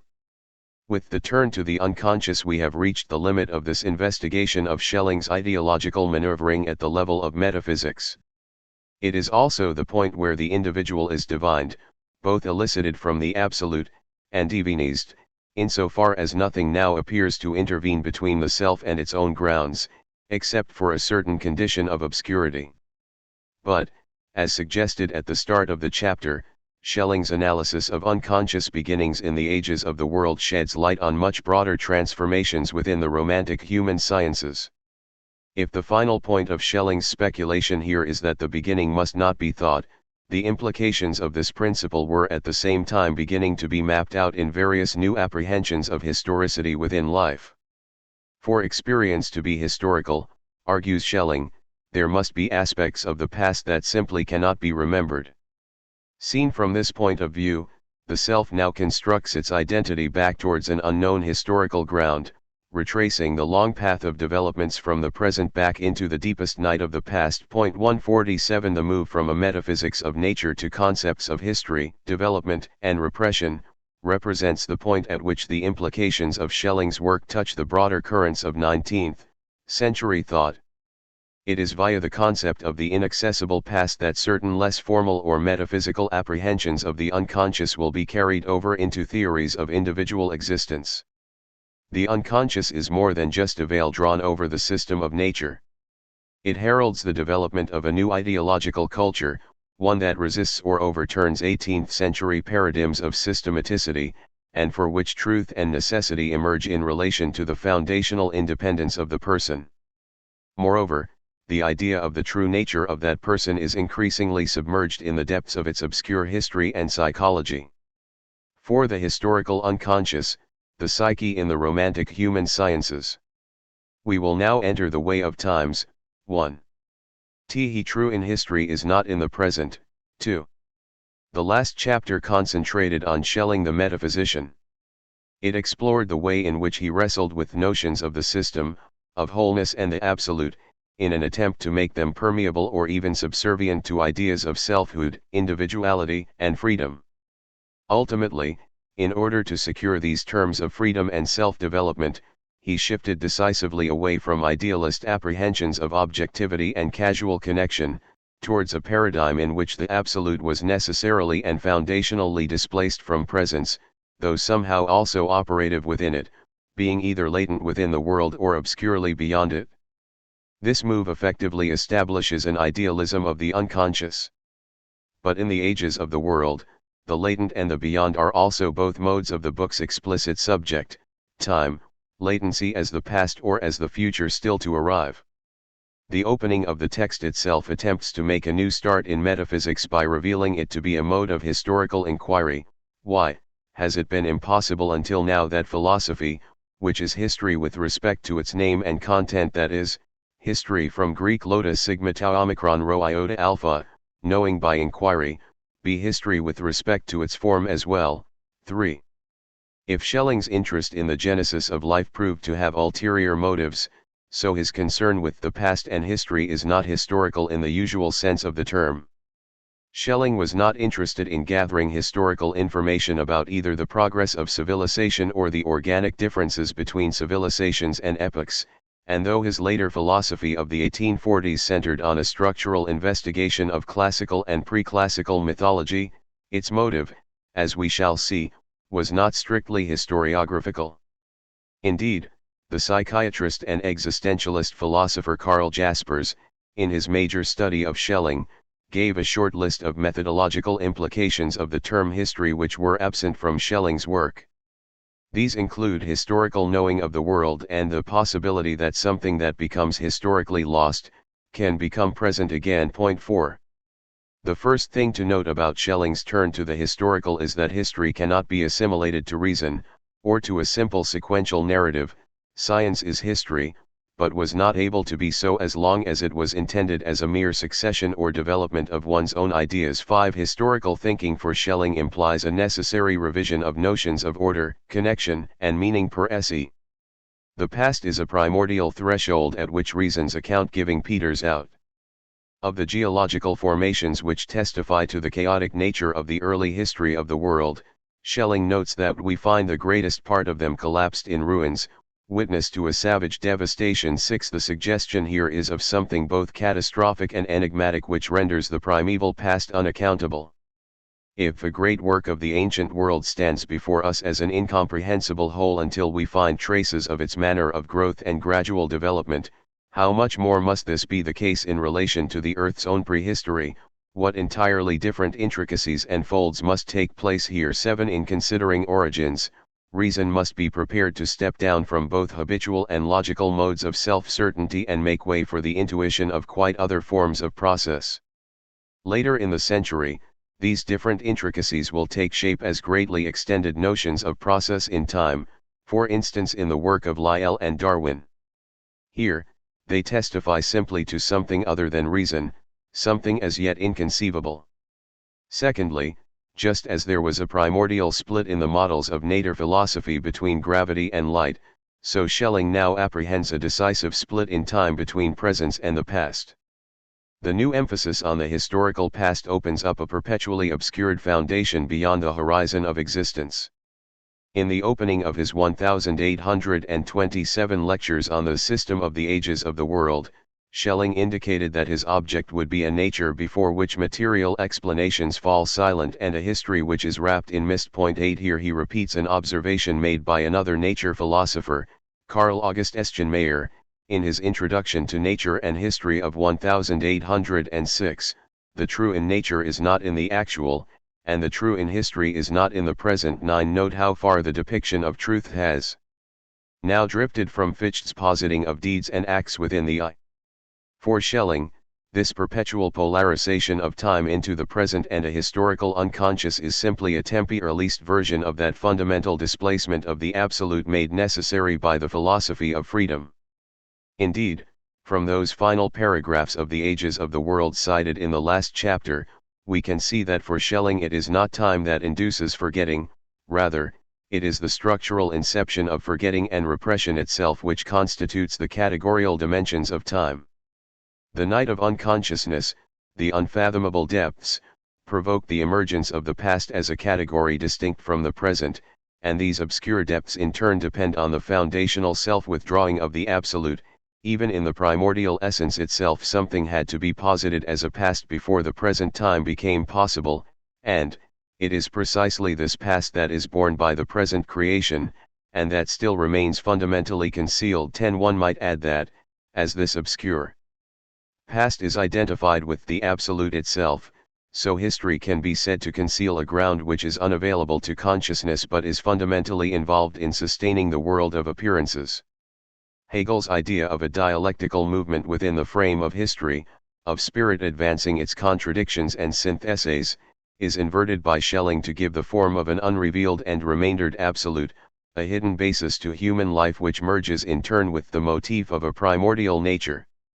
History, as the obscure and primeval past, is here more akin to nature than its opposite, and is approached through metaphors of inaccessibility, Verschlossenheit, concealment, Verborgenheit, and secrecy, Geheimnis. Iota sigma tau omicron rho iota alpha, implying that which needs to be sought, thus becomes the principle through which Schelling hypostasises the past precisely as the unknown. In the ages of the world, this past is perpetually working against the possibility of manifestation, it is a dynamic hiding away Verschlossenheit, an active striving backwards into the depths Tiefe, into concealment Verborgenheit, which brings this notion into proximity with Freud's later theorization of a dynamic unconscious. 11 Truth defers to the one organism that lies hidden deep tief verborgen in time, and the secret geheim birthplace of existence. 12 In 1805, in a letter to Voss setting out the plans for his own philosophical project, Hegel warned of the kind of false philosophy of the secret that had been growing up in Jena, for which, as well as that which was attainable through genuine efforts, there was in addition a wholly hidden versteckt knowledge, a locked secret Verschlossensgeheimnis that was the preserve of members of the caste. 13 It is hard not to find Schelling's work, and his pervasive influence on the wider circle of nature philosophers, implicated here. Likewise, in the 1830s, it was Schelling's conception of history that emerged as one of the main targets of post-Hegelian critique. Wishing to reclaim the religious motif of revelation for a more anthropocentric idealism, Ludwig Feuerbach proposed recollection as the principle, the foundation, and the possibility of history, arguing that time only lifts the veil in the temple of Isis, its total activity consists in unveiling. 14 For Feuerbach, humanity was to reclaim its own past as part of its project of enlightenment. But in one of the original fascicles for the ages of the world, Schelling, perhaps drawing on Schiller's The Veiled Image of Sais, used this image of Isis to emphasize precisely the veiling of truth. I am what then was, what is, and what shall be, no mortal has lifted aufgehoben my veil. Thus once upon a time, according to some old narratives, from under the veil of the image of Isis, spoke the intimated primal essence in the temple of Sais to the wanderer. 15 Schelling here makes the object of the philosophy of history equivalent to the veiled image of the goddess. Tellingly, Marx in 1843 urged Feuerbach to contribute a polemic against Schelling to the first issue of the Franco-German yearbooks, characterizing Feuerbach as Schelling in reverse. Marx attempted to persuade Feuerbach that he was nominated by nature and history themselves to engage with Schelling, and their struggle would be the struggle of the imagination of philosophy with philosophy itself. 16. There is a third point arising out of Schelling's preoccupation with the historical unconscious. If history seems once more to resemble a religious mystery, what is at stake is not so much the specific historical content to be concealed or revealed, for instance, the nature of lost or prehistorical cultures. 17 Rather, it is the principle itself, that there is a constant and hidden basis to reality from which alternative and speculative accounts of the self can be derived. Alongside this sense of historical depth, Schelling was keen to develop intimations of secret relationships between the psyche and the unconscious past, onto which he could transfer the burden of self-authentication. This new axis of mediation between identity and origins falls at an oblique angle to the structures of the I, of rational intelligence, and the world of objective presence developed in earlier phases of idealism. The paean to history at the opening of the ages of the world contains a poetic invocation of man's essence, through which he is able to retrace the long path of developments from the present back into the deepest night of the past. 18 The suggestion here is not of a historical consciousness per se, but of a secret or counter-rational connection with the past which eludes, supplements or perhaps overturns the rational theorization of development. Note how the direction of agency, from present to past, runs counter to the expected development of causal succession, and how the path itself leads from consciousness back to obscurity, not the other way round. Schelling continues: man often sees himself transported into such wonderful relations and interconnections through precisely this innermost essence, such as when he encounters a moment in the present as one long past.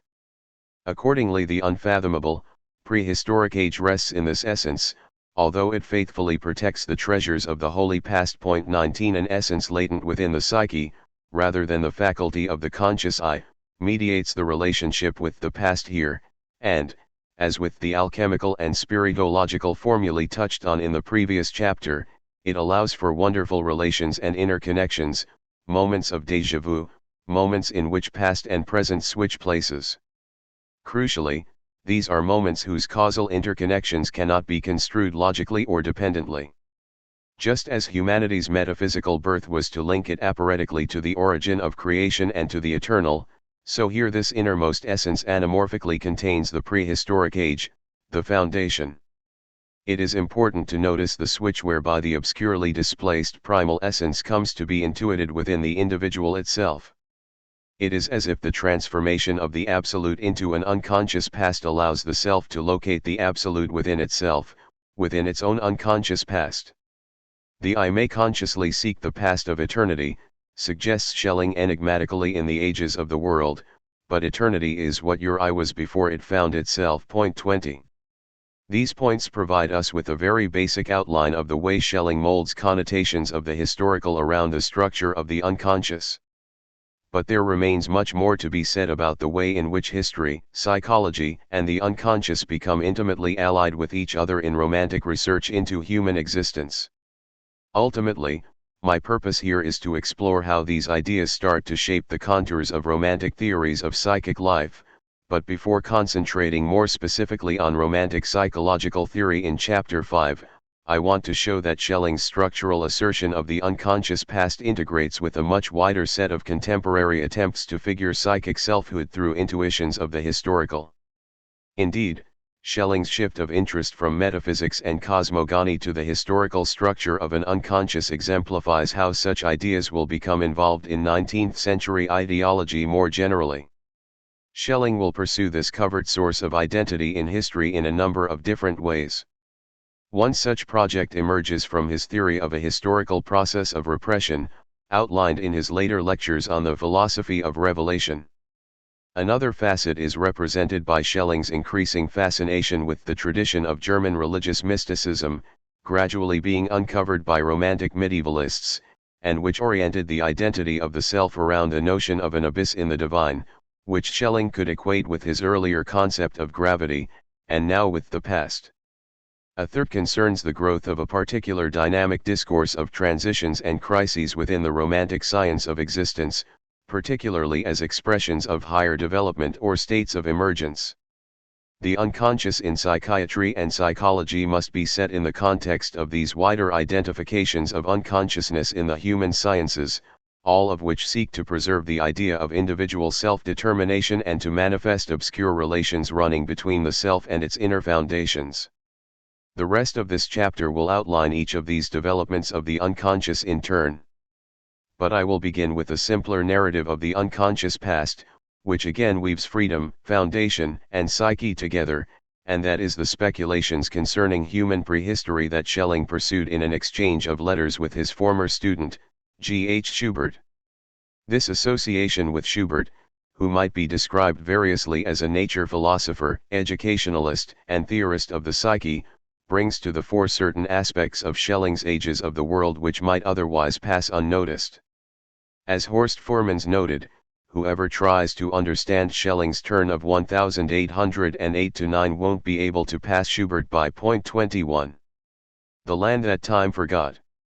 Gotthilf Heinrich von Schubert is one of those figures who, in the backlash against the mystical and speculative elements of the nature philosophy in the second half of the 19th century, has almost entirely faded from view.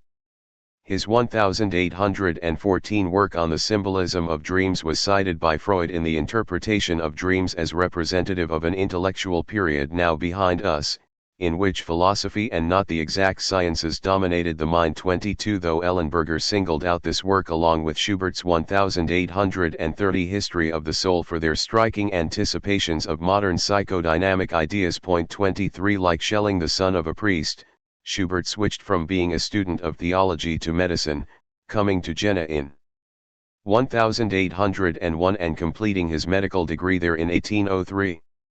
This brought him into contact with Schelling who, now at the height of his powers, was lecturing on his systems of idealism and on the philosophy of nature and art. Schubert's autobiography describes how students from many different countries and disciplines, including medicine, theology, and law, flocked to hear Schelling on the nature philosophy. The powerful content that lay in his speech seemed like a bound Prometheus, and the task of the inquiring mind was to loose its bonds and to take the unquenched fire out of his hand. 24 Later in the same work he commented that Schelling became more to me than a teacher, he became a fatherly friend, a savior in time of need, a founder of my earthly happiness. 25. After qualifying and working for some time as a doctor, Schubert moved to Dresden in 1806, where he completed the two parts of his work Intimations of a General History of Life 26 before Schelling found him a position as rector of the School of Sciences in Nuremberg, where Hegel was rector of the humanities.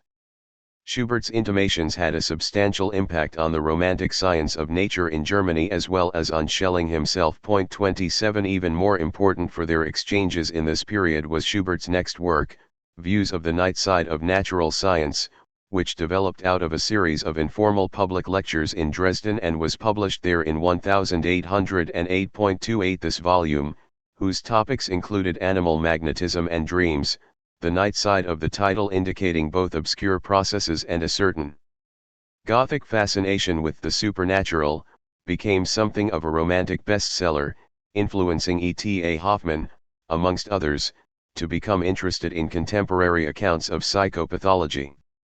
As with the Ages of the World, one of Schubert's key concerns in this work was the significance of the past as a lost or suppressed epoch. In fact, if one examines their correspondence between 1807 and 1809, it becomes clear that Schelling's turn to the Ages of the World was not just an eccentric departure from philosophical idealism, but equally a relocation of his work in relation to trends that were developing within Romantic anthropology. In a letter of April 1808, Schubert described how the themes of his lectures on the night side of nature and the history of man had developed. I began with the dark primal history of man, moving on to oracles, human sacrifice, and other remains of the old paganism in the new, and finally the intimation of a whole epoch welt alter, before the true appearance of Christianity. 29 At this time Schubert was beginning to propound an ingenious theory regarding the significance of the ancient mystery religions. Whereas emerging 19th-century scholarship saw in these religions the corrupt traces of primitive rituals associated with the yearly agricultural cycle, for Schubert the relationship was precisely the opposite. The mysteries contained a garbled memory of a transition from a lost primal epoch. This epoch had reached its apex and then passed dialectically into a new, higher phase of culture, and it was the drama of this prehistorical revolution which the mysteries dimly recollected, and which had then wrongly been associated by later times with the representation of the death and rebirth of crops. 30. In a letter in November 1808, Schubert conveyed further ideas which he was in the process of formulating as a sequel to Intimations.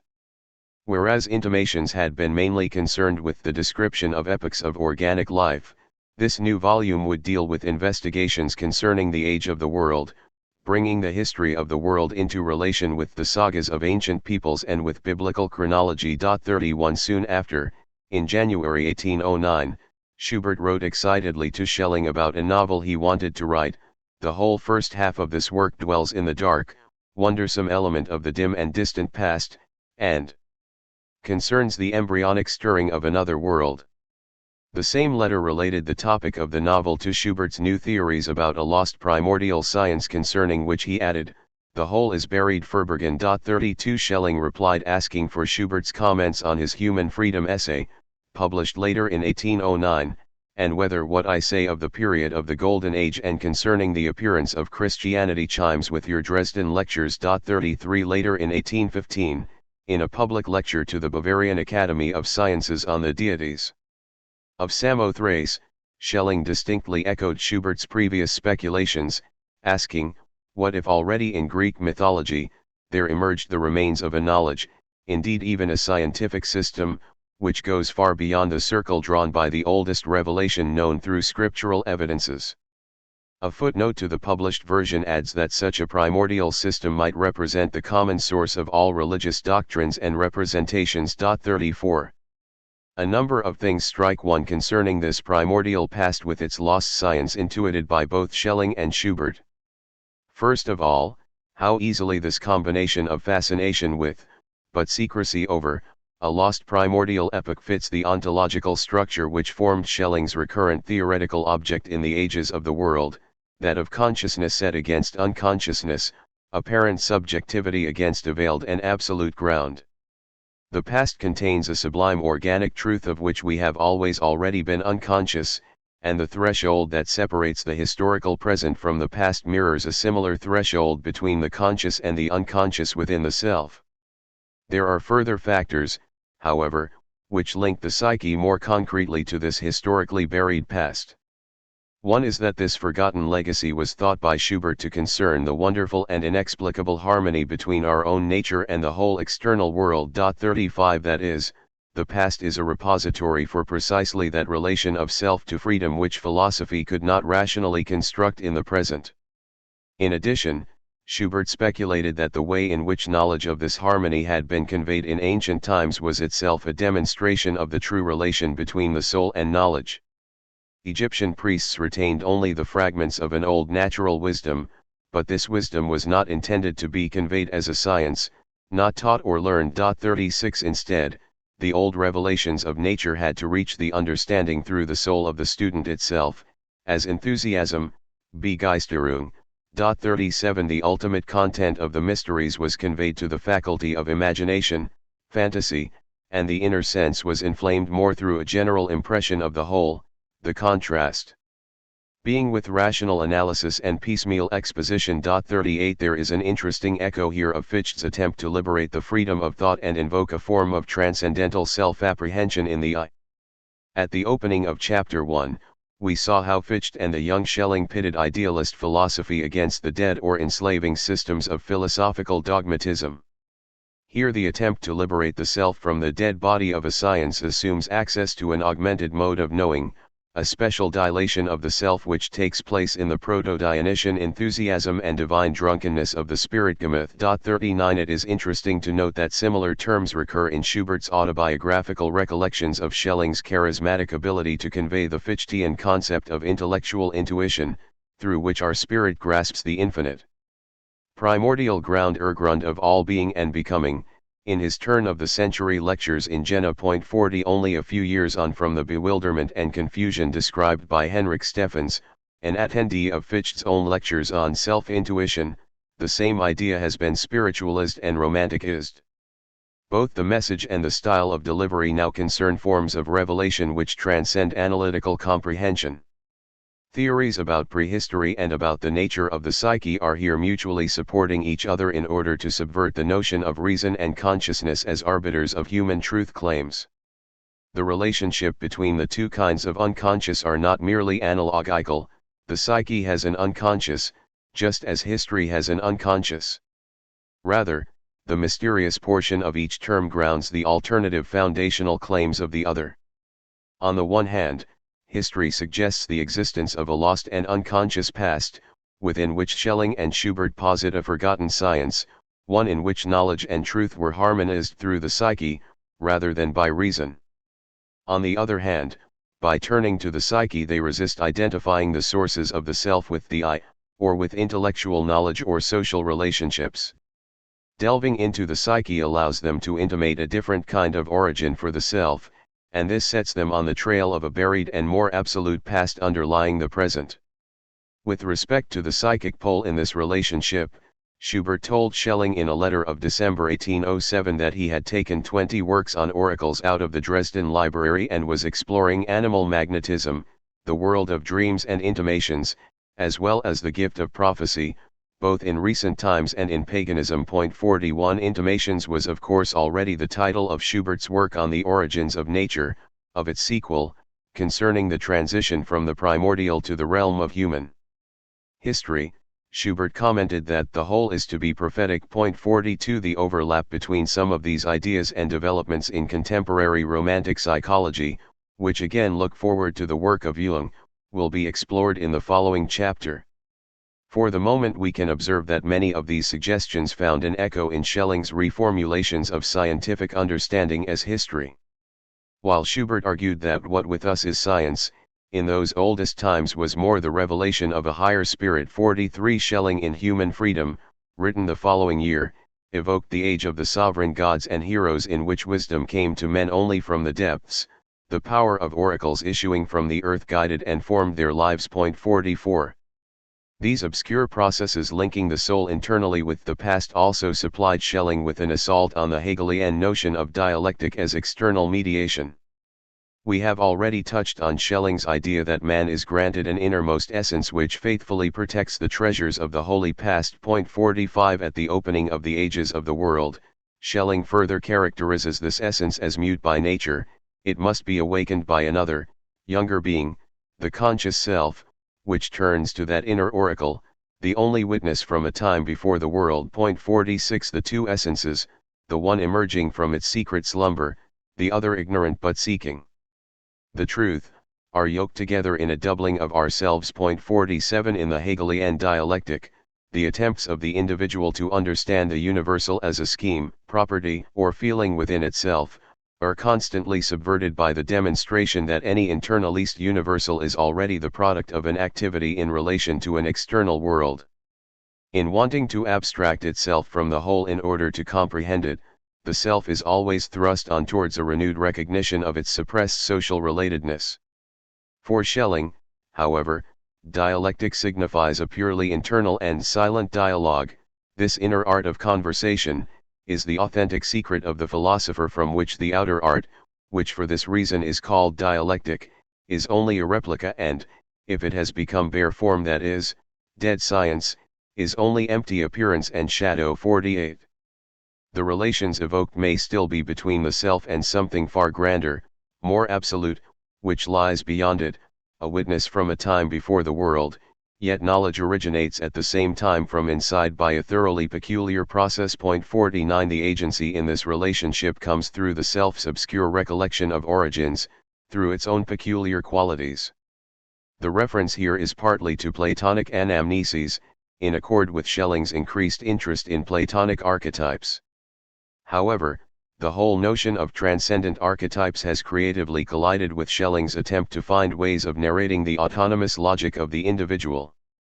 The search for knowledge now throws its emphasis not onto the demonstration of an eternal truth or the existence of universals, but onto the incomplete, enigmatic, and self-constitutive process of the search itself.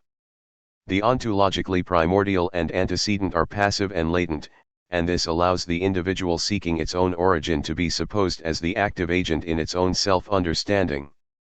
That which will come to authorize each person's identity is assumed to be already lodged within the self, as its hidden soul or essence, its witness from a time before the world, or its link to creation's centrum.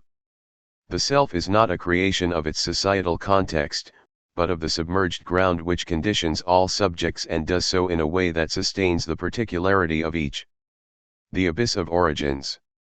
The second area into which Schelling extends his thinking on the unconscious is not strictly speaking historical, though it is concerned with origins, pastness, and the primordial non-being of the absolute.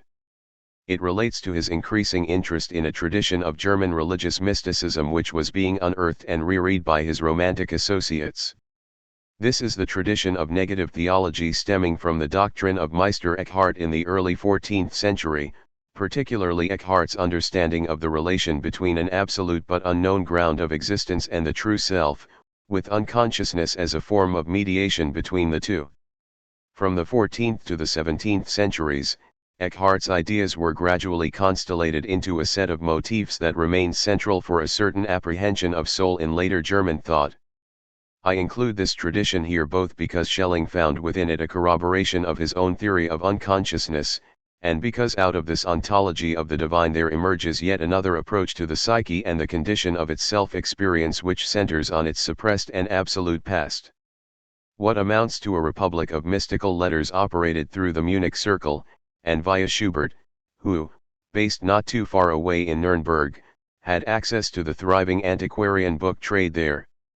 In 1809 Schelling wrote to Schubert asking him to look out for the 1715 quarto edition of Jacob Boehm's works, explaining that he had given his own copy to Franz von Bader. 50 At the beginning of 1811, within the time scale of the first draft of the Ages of the World, Schelling inquired whether Schubert had managed to get hold of the Cherubinic Wanderer by the Baroque mystic Angelus Suze, Johannes Scheffler.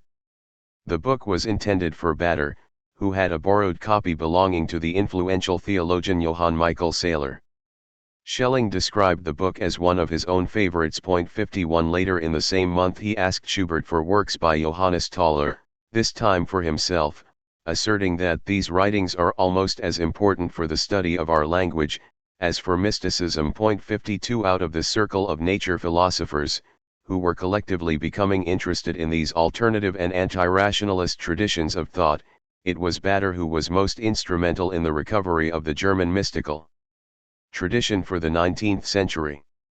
It was he who brought Meister Eckhart to Hegel's notice in 1823, and who then spent the 1830s working on his own editions of Eckhart and Bohm.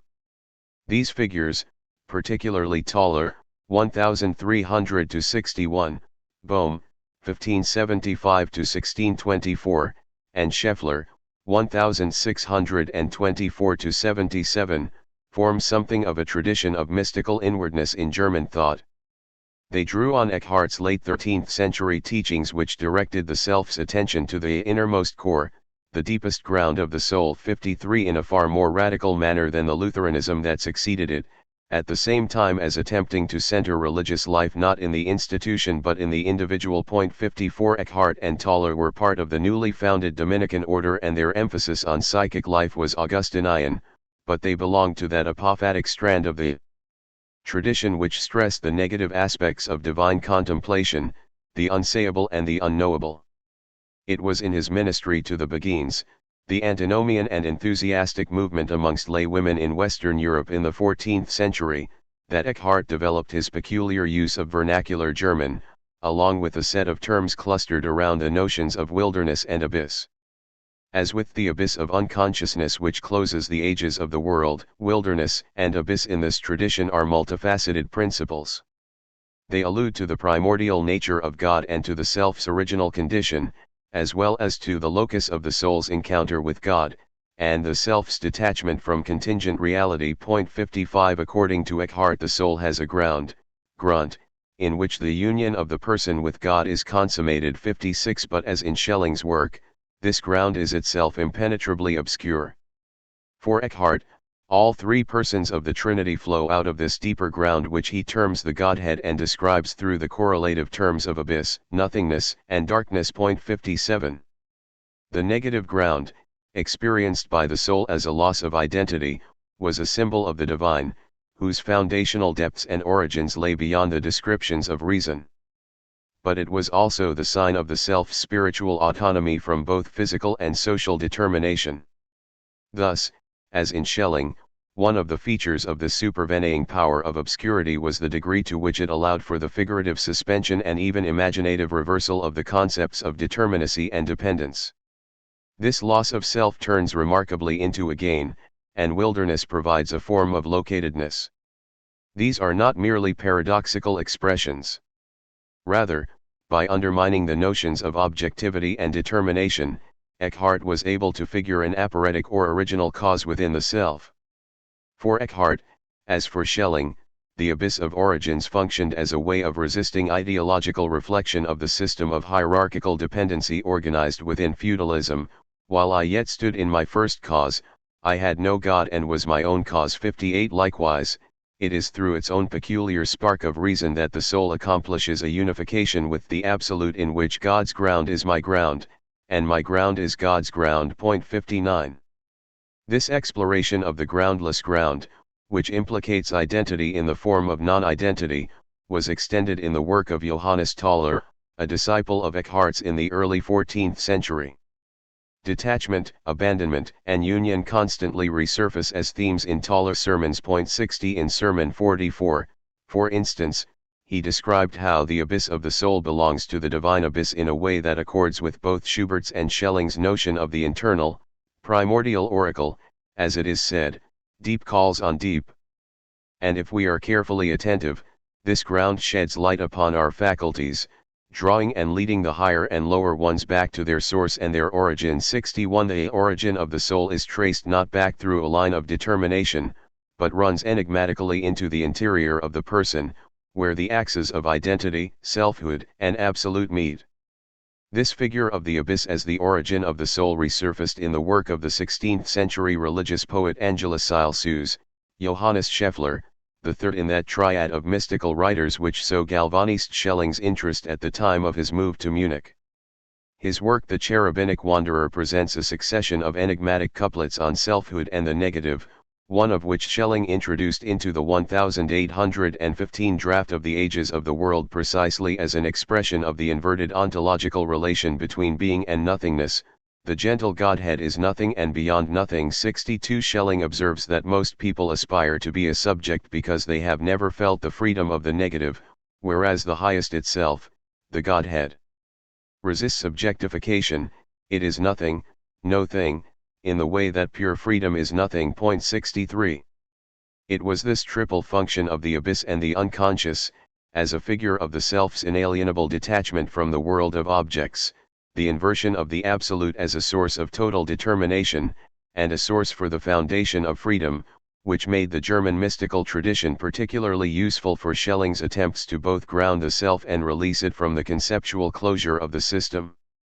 One readily sees how the terms of this triadic relation could be mapped over the principle of unconsciousness defined at the end of the Ages of the World. Even when Schelling's interest in the unconscious appears to lead him towards the most mystical and anachronistic terrain, his focus is invariably on some solution to the theoretical description of individuality and autonomy. Here, as elsewhere, Schelling's tendencies can reveal an unexpectedly modern orientation. Max Weber found that Tauler and the mystics, with their absorption of the divine by the soul, paradoxically upheld the psychological foundations for a rational ethics which Luther then undermined. 64 Heidegger, too, observes of Schelling's notion of the eternal past that remains in God as his ground, that this is only the continuation of an attitude of thinking which begins with Meister Eckhart and is uniquely developed in Jacob Boehme. 65 But for Heidegger it is precisely here that the whole boldness of Schelling's thinking comes into play. These are not the vacuous play thoughts of a manic hermit. Schelling is no mystic, rather he is attempting to bring this being, the ground in God, humanly closer to us. 66 Leszek Kolakowski likewise cites Celsus as a source for the transmission of the dialectic of God's self-limitation and the idea of the non-self identity of man's being into 19th century German thought, and again identifies this reversal in the absolute with a corresponding valorization of the self. Only in me can God find his double, only in me does God become something. 67. There is a second point to be made here which concerns not just the self, but the valorization of the psychic. This is the profound inversion whereby the foundational justifications of selfhood in this tradition shift their terms from those of logic and intellect, so important to medieval scholastic traditions, to metaphors drawn from the language of psychical and emotional states themselves. Not only does the notion of a determining absolute give way to the idea of the soul as, in some sense, self-caused, but the affects, uncertainties, and intimations of the person start to represent absolute processes and relations. With Eckhart, argues Paul Dietrich, the ground and darkness that are initially an apophatic statement about the divine nature are interwoven with anthropological claims about the nature of the soul. 68 One dimension of this development of psychological language can be traced back to the cross-fertilization between religious mysticism and courtly love lyric in the 13th century, in which the soul's relation to God was that of the noble lady in the Min ideology. 69 The language of love and rapture, along with that of wilderness, spread through the writings of the Beguine movement and so into the terms of Eckhart's vocabulary as a distant extension of that courtly literature. We have seen how longing entered into Schelling's metaphysical descriptions in the Ages of the World via the influence of Boehme, for instance, the arousal of the divine in matter, and eternity's longing to come to itself, to find and savor itself. 70 In a psychoanalytic context, Jacques Lacan reanimated this same conjunction of courtly love and negative theology in developing his own late concepts of psychic identity and non-identity.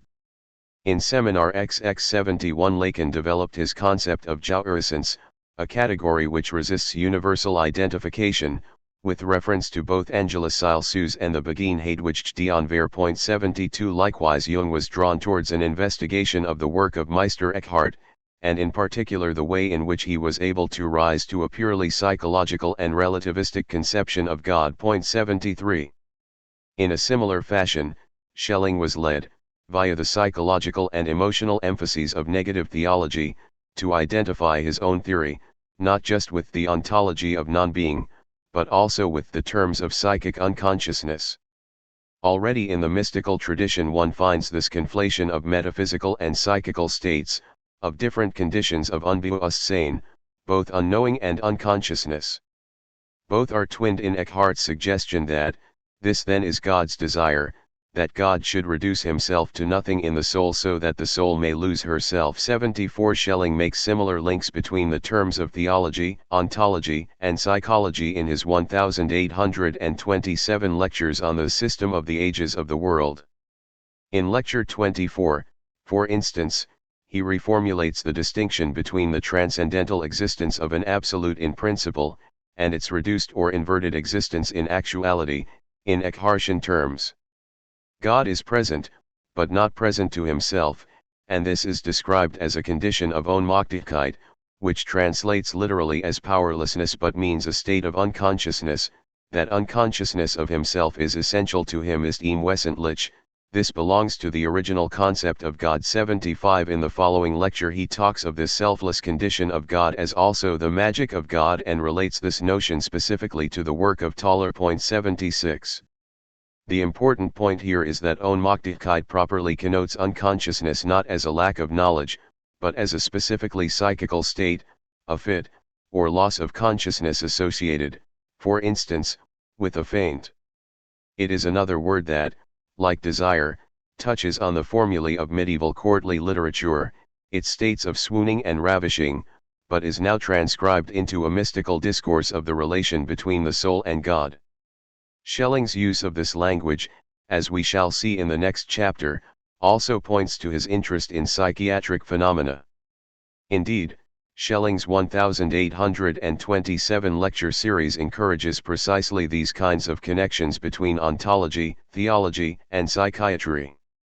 In a lecture the week previous to that mentioning Thaler, Schelling expressed his interest in animal magnetism and the fashionable theories of the mesmerists. Just as the principle of an unconscious absolute shifts the burden of foundation towards the self, towards self-foundation, so the language of unconsciousness allows for subtle interplay between an ontological and a psychical condition. Unconsciousness, ontologically, helps to beget the idea of the autonomous or self-originating individual, and the individual thus generated develops its own sense of psychic self-apprehension around the idea of its unconscious basis, ontological and psychological. This unconscious is carried in turn into the emerging constructions of romantic psychology. Uncanny foundations. An antecedent and a horror. 77. The third organization of unconsciousness to be explored is explicitly historical, but in a far more technical and developed sense than Schelling's earlier forays into the romance of prehistory. It emerges most clearly in Schelling's later positive philosophy of revelation and his lectures on the history of mythology. The idea of an unconscious here is also somewhat more threatening and gloomy than that science of a lost oracular knowledge with which he was engaged in the first 2 decades of the 19th century. The triple face of the unconscious at the end of the ages of the world, as an excess of the absolute over reason, as a crisis of transition, and as a bar on remembrance which would otherwise destroy the horizon of individual identity, centralized the role of obscurity and forgetting in Schelling's ontology. Consequently, its removal was associated with a certain threatened destruction of the self's identity. One way in which this threat was expressed was through the notion of concealed foundations, a veiled omnipotence, which sometimes permeates the present with intimations of a submerged horror. In the 1811 draft of the Ages of the World, humanity learns that its peaceful dwelling place is built on the hearth of a primeval fire.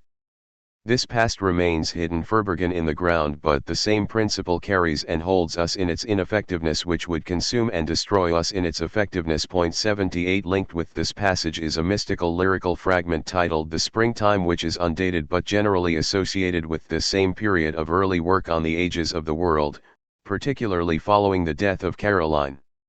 Here Schelling speculated that one day even this solid construction of the world will be transfigured into spirit.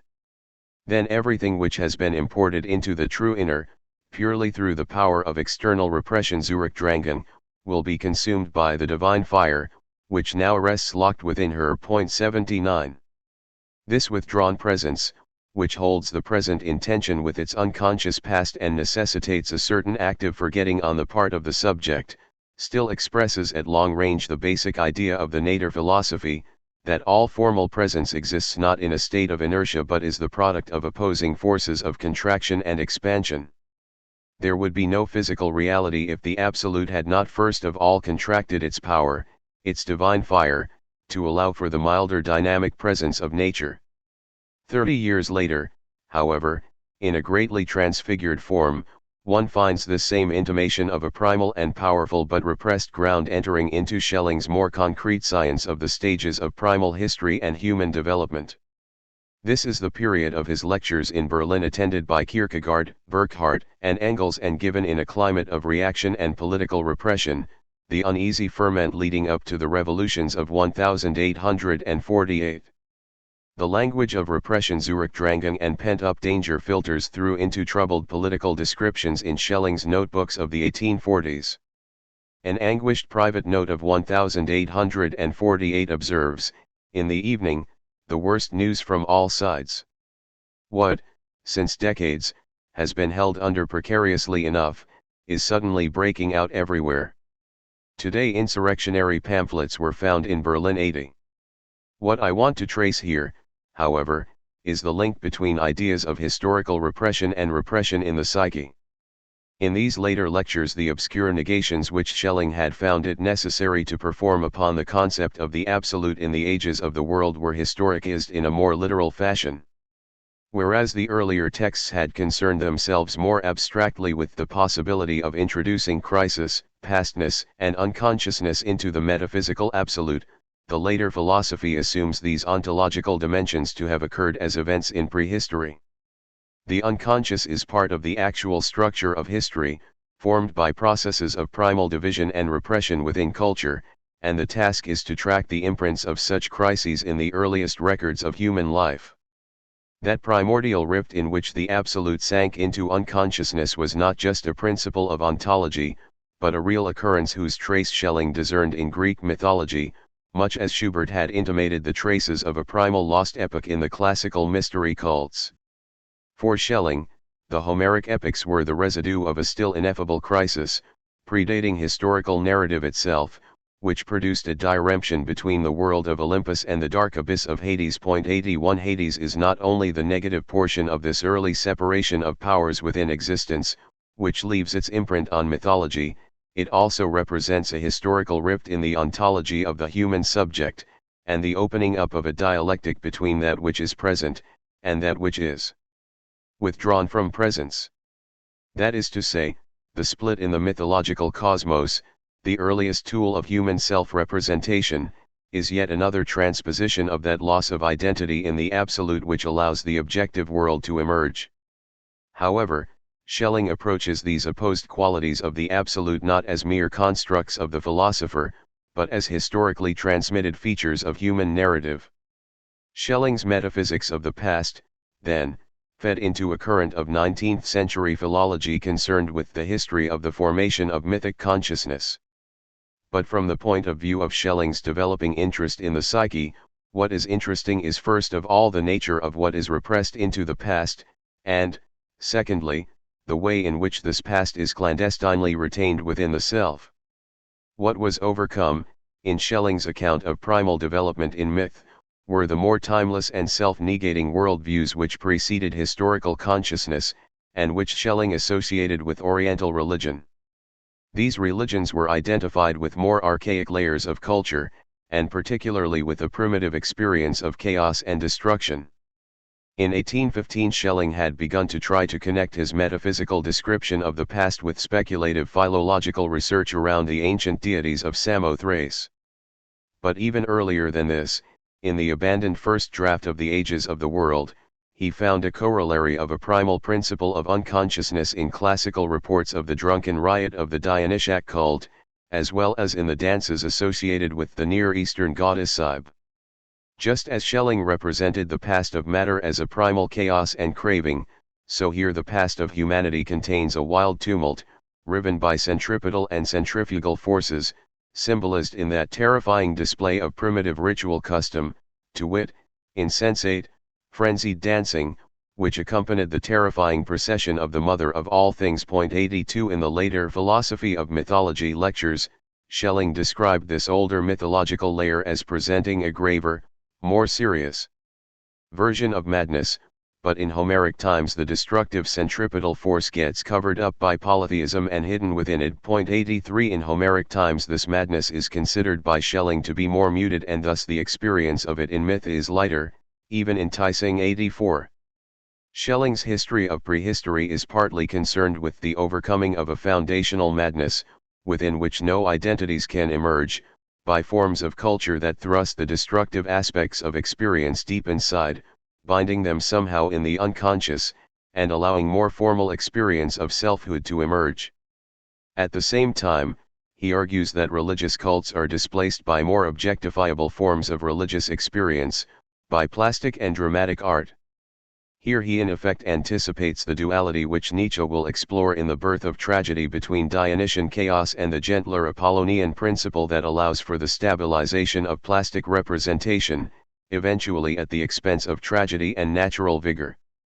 Nietzsche, too, suggests an original historical transition in which an epoch of titanic struggle is buried and obscured by the artificial majesty of Homer's Olympus. 85 As Walter Kaufmann noted, Nietzsche's distinction between Apollonian and Dionysian could already be found in Schelling's Philosophie der Offenbarung, and he suggested Jacob Burckhardt, who had been present at the original lectures, as a possible intellectual mediator. 86 Ellenberger traces a separate line of influence from philology and the science of myth running up to Nietzsche and Freud through the Swiss anthropologist of primitive culture, Johannes Bachofen. 87 Citing Adrian Turel's work Bachofen Freud, he suggests that it was Bachofen who, in his theory of the forgotten stages of history preceding patriarchal culture, had originally formulated the idea of repression and reaction formation, as well as a notion of a limit beyond which the memory of the individual or of mankind cannot reach, which requires the further reaches of history to be reconstructed through the interpretation of myth. It seems likely, however, that behind Bachofen's work lie these key lectures of Schelling's from the 1840s, which were already explicit about the epoch of the mother goddess, the hatred directed at the repressed past, and the imposing thresholds of unconsciousness which became foundational for the ensuing reorderings of the Homeric cosmos. 88 In terms of later developments in depth psychology, this same set of assumptions will emerge most obviously in Jung's interest in the figure of Dionysus as an emblem of unconscious and archetypal forces, which led him to engage with Bachofen's work and more extensively with Nietzsche. 89 However, these same ideas also found their way into Freudian psychoanalysis. For it is precisely in the lecture on Homer from which I have been quoting that Schelling formulates the idea of the unheimlich, the uncanny, which was to engage Freud's attention at the end of the First World War. Schelling argues that Homer achieved the overthrow of the principle of the past and put it back within the inner, that is the secret, the mystery, and it was only after burying this principle of the older religion internally, the dark and darkening power of this uncanny unheimlichen principle, that the Homeric era could cultivate its purely poetic history of the gods. Here Schelling added in brackets the further explanation: uncanny unheimlich is what one calls everything that should have stayed secret, hidden, latent im Geheimnis, im Verborgenen, in der Latens but has come to the fore. 90. This put it back within the inner is a curious formulation, on the one hand redolent of the notion of the secret, or the inner chamber of the mystery cults, and hence of Schelling and Schubert's suggestion of a primordial lost science of the soul. But on the other hand it suggests dialectical processes within the psyche itself, the internalization within human subjects of the self-negating aspect of the older religions.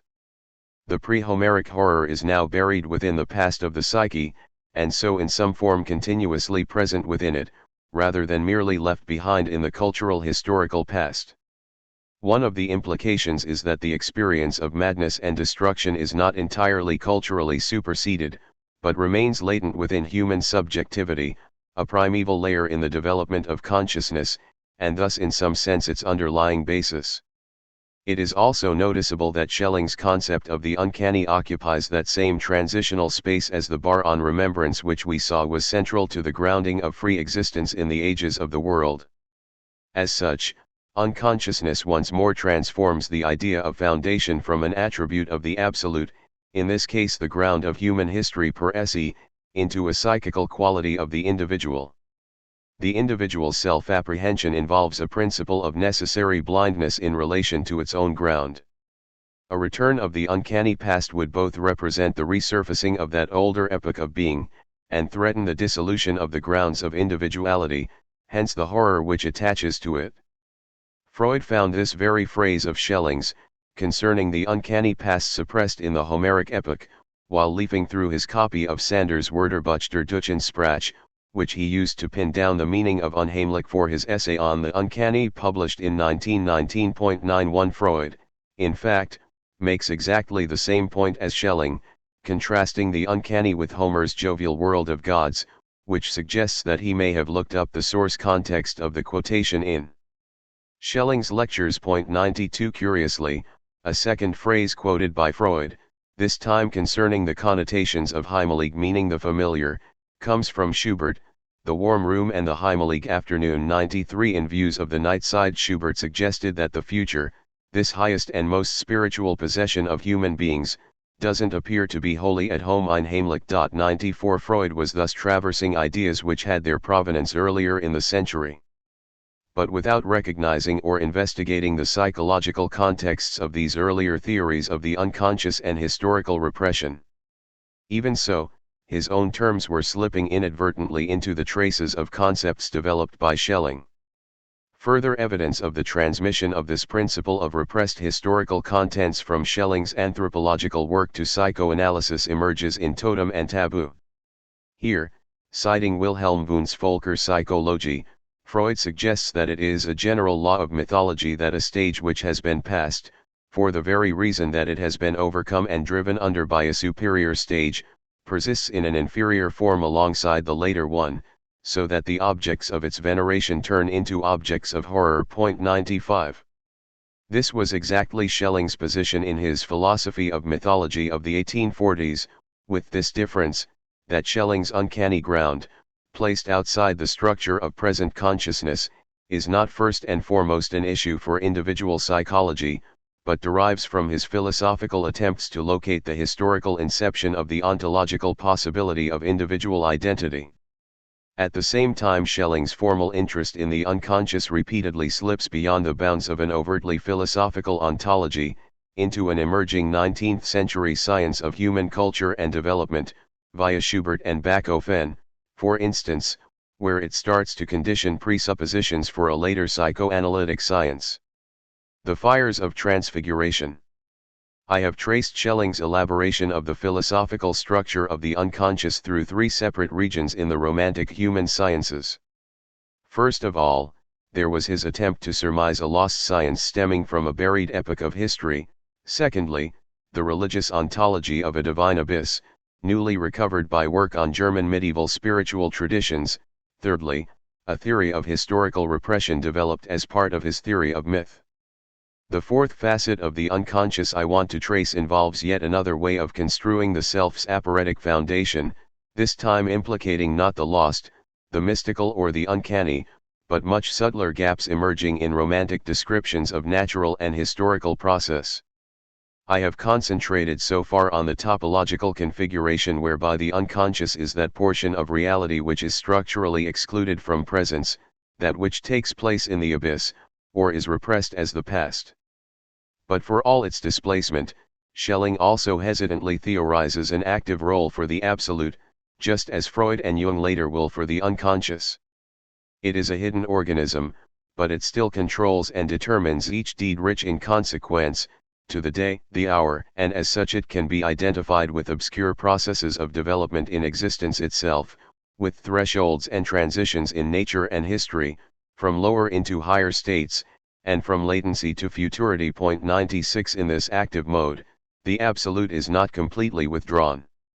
Rather, it is the divine operating in mysteriously clandestine ways within the material and organic world, what Schelling sometimes refers to quasi-alchemically as the flash of light concealed in the hard stone. 97.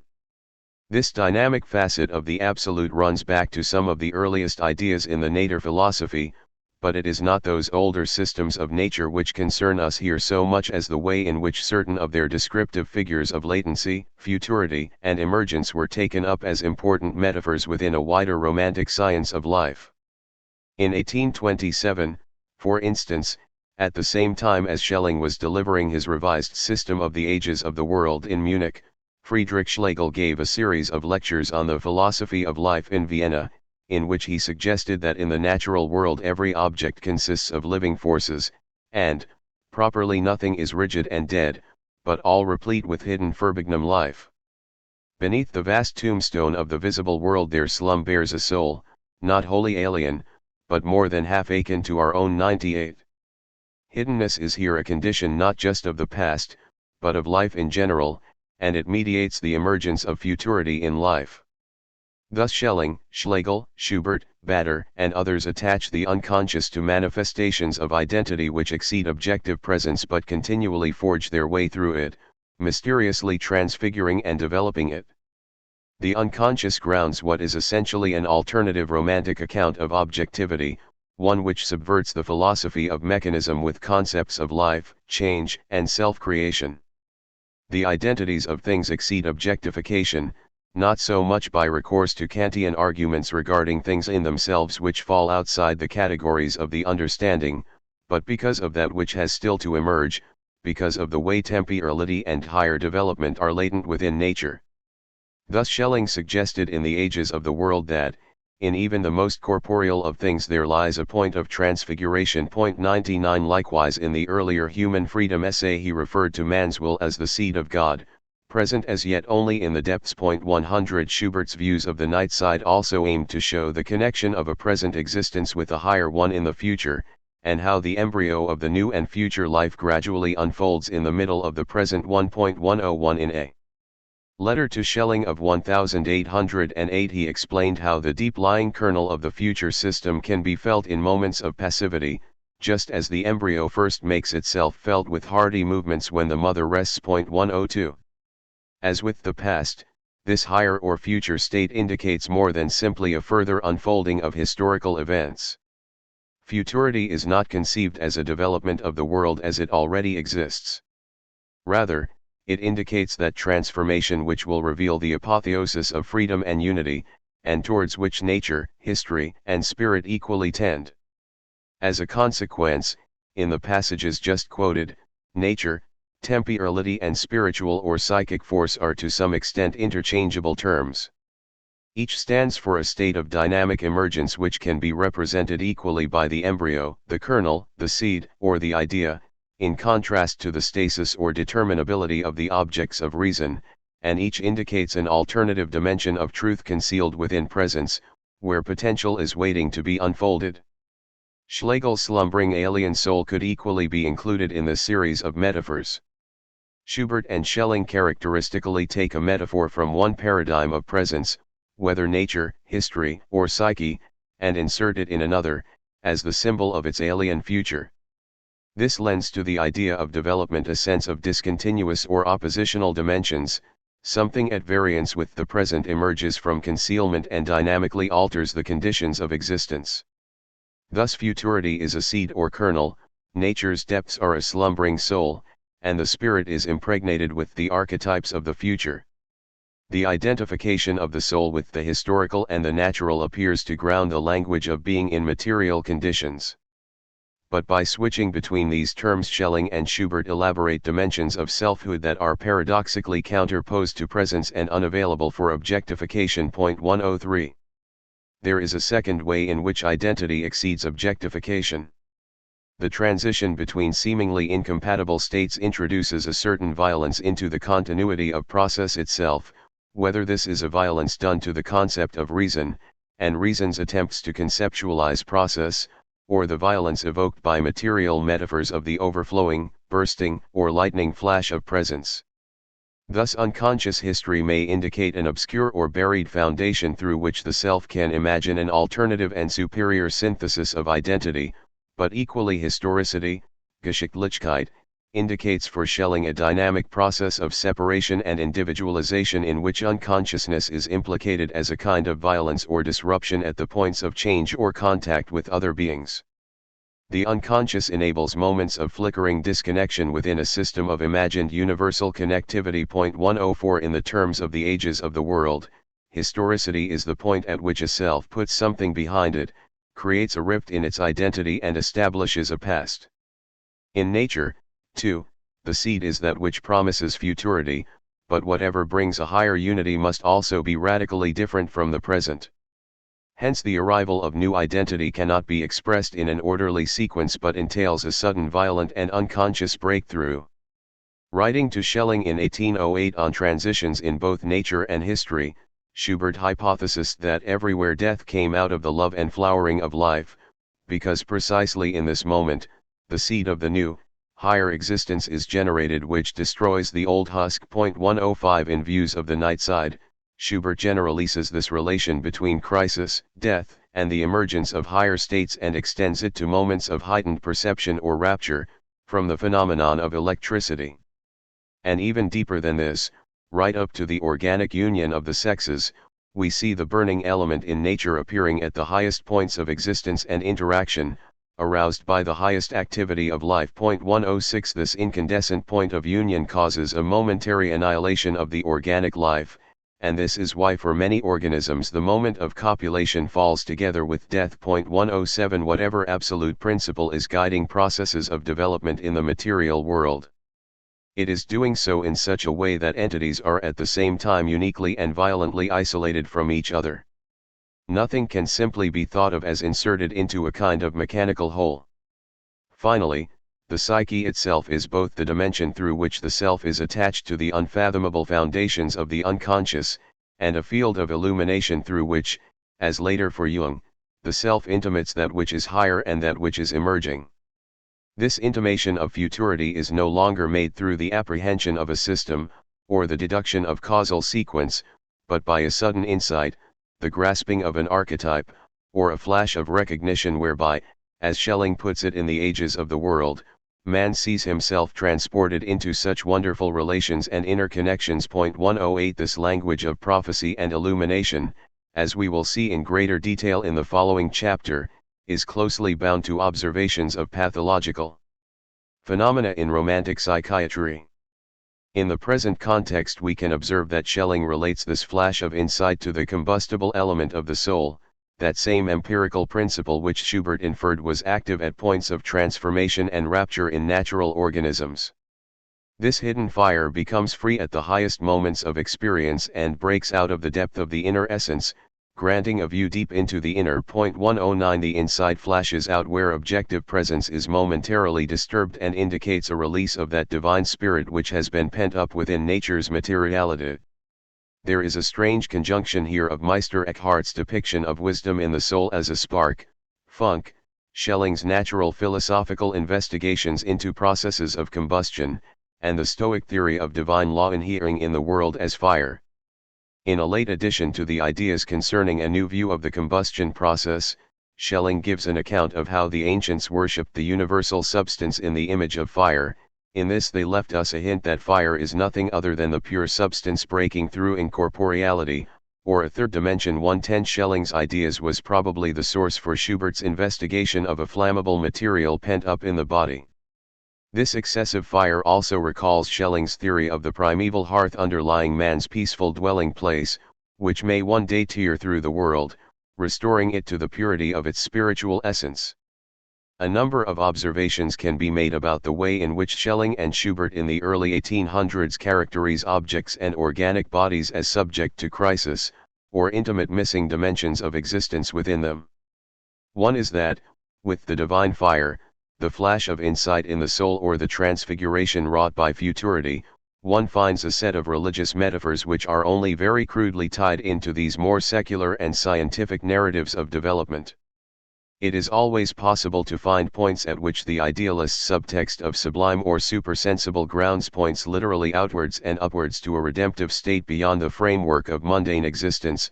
For instance, Schelling's suggestion that the solid world will one day dissolve itself into the spiritual, or Schubert's that the bound wings of the psyche will one day be released, allowing the freed one to return cheerfully to the old homeland. 111 Such formulations indicate Narratives of spiritual transcendence which harken back towards Christian eschatology, or to the pagan and Gnostic motifs beyond it.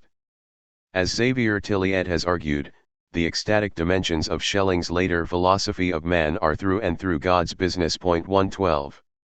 On the other hand, if one concentrates simply on the logic whereby these figures of futurity, emergence, and unconsciousness rupture the conceptualization of objective presence, what stands out once more is a tentative realignment of those older spiritual discourses with the new impetus to give a philosophical representation of autonomy. That is to say, these ubiquitous romantic metaphors of uncanny or incandescent processes represent another way of claiming the foundation of identity through figures of non-identity.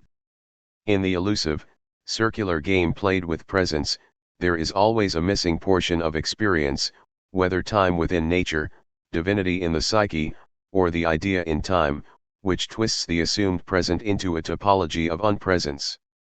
Likewise, in Schubert's connection of a present with a higher future, or Schelling's man transported into such wonderful interconnections, there is a suggestion of more perfected states of identity waiting to unfold. 113. Above all, this lurking principle of autonomy is registered in the way such inscrutable dimensions of embodiment free the notion of grounds from conceptual representation.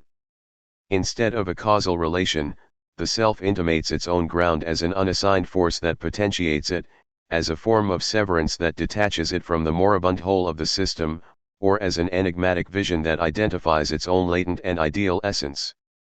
It is via this triad of excessive terms that Schelling is able to return the possibility of self-founded identity to the side of the individualist being. It is instructive here to consider once more the way in which Schelling and Hegel diverge in their descriptions of the actualization of the absolute, particularly as it was in those first few years of the 19th century, just prior to Schelling's work on the ages of the world, that the radical contrast in their positions began to emerge. Both held that the manifestation of the absolute was necessarily polar or contradictory, but for Hegel this crisis in manifestation is essentially an intersubjective phenomenon. In the founding conflict between master and slave, or the mature tension between individual and state, the dialectic between universal and particular produces a disequilibrium in self-consciousness, which is itself always and at root involved in wider human totalities. Hegel argues that the ideal of self-recognition is ultimately stabilized within conditions of social practice and cultures of belief. It is here, at the societal level, that the absolute spirit which might reconcile truth and freedom, individual and universal, strives to emerge, as a culture struggles to realize it. However, the individual cannot secure its autonomy without recognizing that such autonomy must always also be socially mediated, be authorized or conditioned at higher, wider, or anterior levels than the merely individual.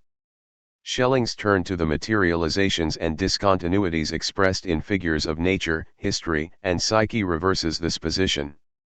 First of all, the missing conjunction of truth and freedom is not a symptom of social existence, for instance, the disjunction in ethos between different classes. Instead, it results from the original structural withdrawal of an absolute ground beyond present existence, to become the past, the depth of nature, or the buried truth of the psyche. Whereas in Hegel identity comes into conflict with itself, and this induces a corresponding shift in the self-apprehension of the person, Schelling approaches this negative moment of identity via the unconscious. Identity is in tension with itself because a portion of identity is concealed. Secondly, even though this unconscious aspect may be experienced as a crisis in identity, this crisis also preserves apprehensions of the self's deeper unity or essence from fragmentation, reductive objectification, or other forms of socially mediated alienation. Furthermore, this internalist and dissociated foundation of identity is explored not against the backdrop of social interactions, but as a kind of mysterious potential, anterior to cultural history and housed within the self. Freedom, as Jung will later explore in very similar terms, is something that organisms conceal within themselves, either as an enigmatic feature of their self-development, or as a mysterious and precious quality, hidden beyond the bounds of their conscious I. Freedom is always there, and can be engaged through the right kind of withdrawal into inner existential process. Ironically, It is Hegel, the idealist, who undermines the certainty of ideas as they are initially or immediately grasped, while Schelling, who appears to subvert the logic of the ideal by subordinating it to the realms of nature and history, actually preserves the ideal of the inalienable origin of the self, as well as its higher, or emergent, transfiguration into unity. He does this by preserving a notional essence of identity apart from the possibility of its conscious articulation, whether as inner truth, or crisis, or fire. Hence his overriding interest in the crises, or absent dimensions, of presence. Supplement on the political inversions of Romantic ontology. From the outset of this book I have emphasized that the unconscious emerges in conjunction with a general concern for the nature and possibility of autonomy, and that this question, in turn, is loosely allied to the development of liberal identity and the conditions of modern individualism as a whole.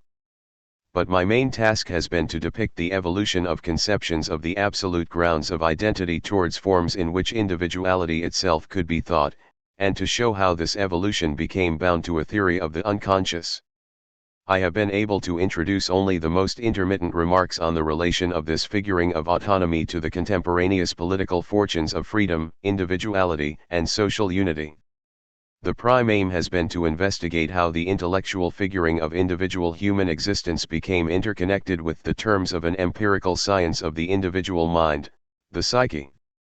However, Schelling's positing of violent and secret grounds of identity prompts certain observations about the instability of such foundational discourses of the individual, once they are inserted into social and political culture.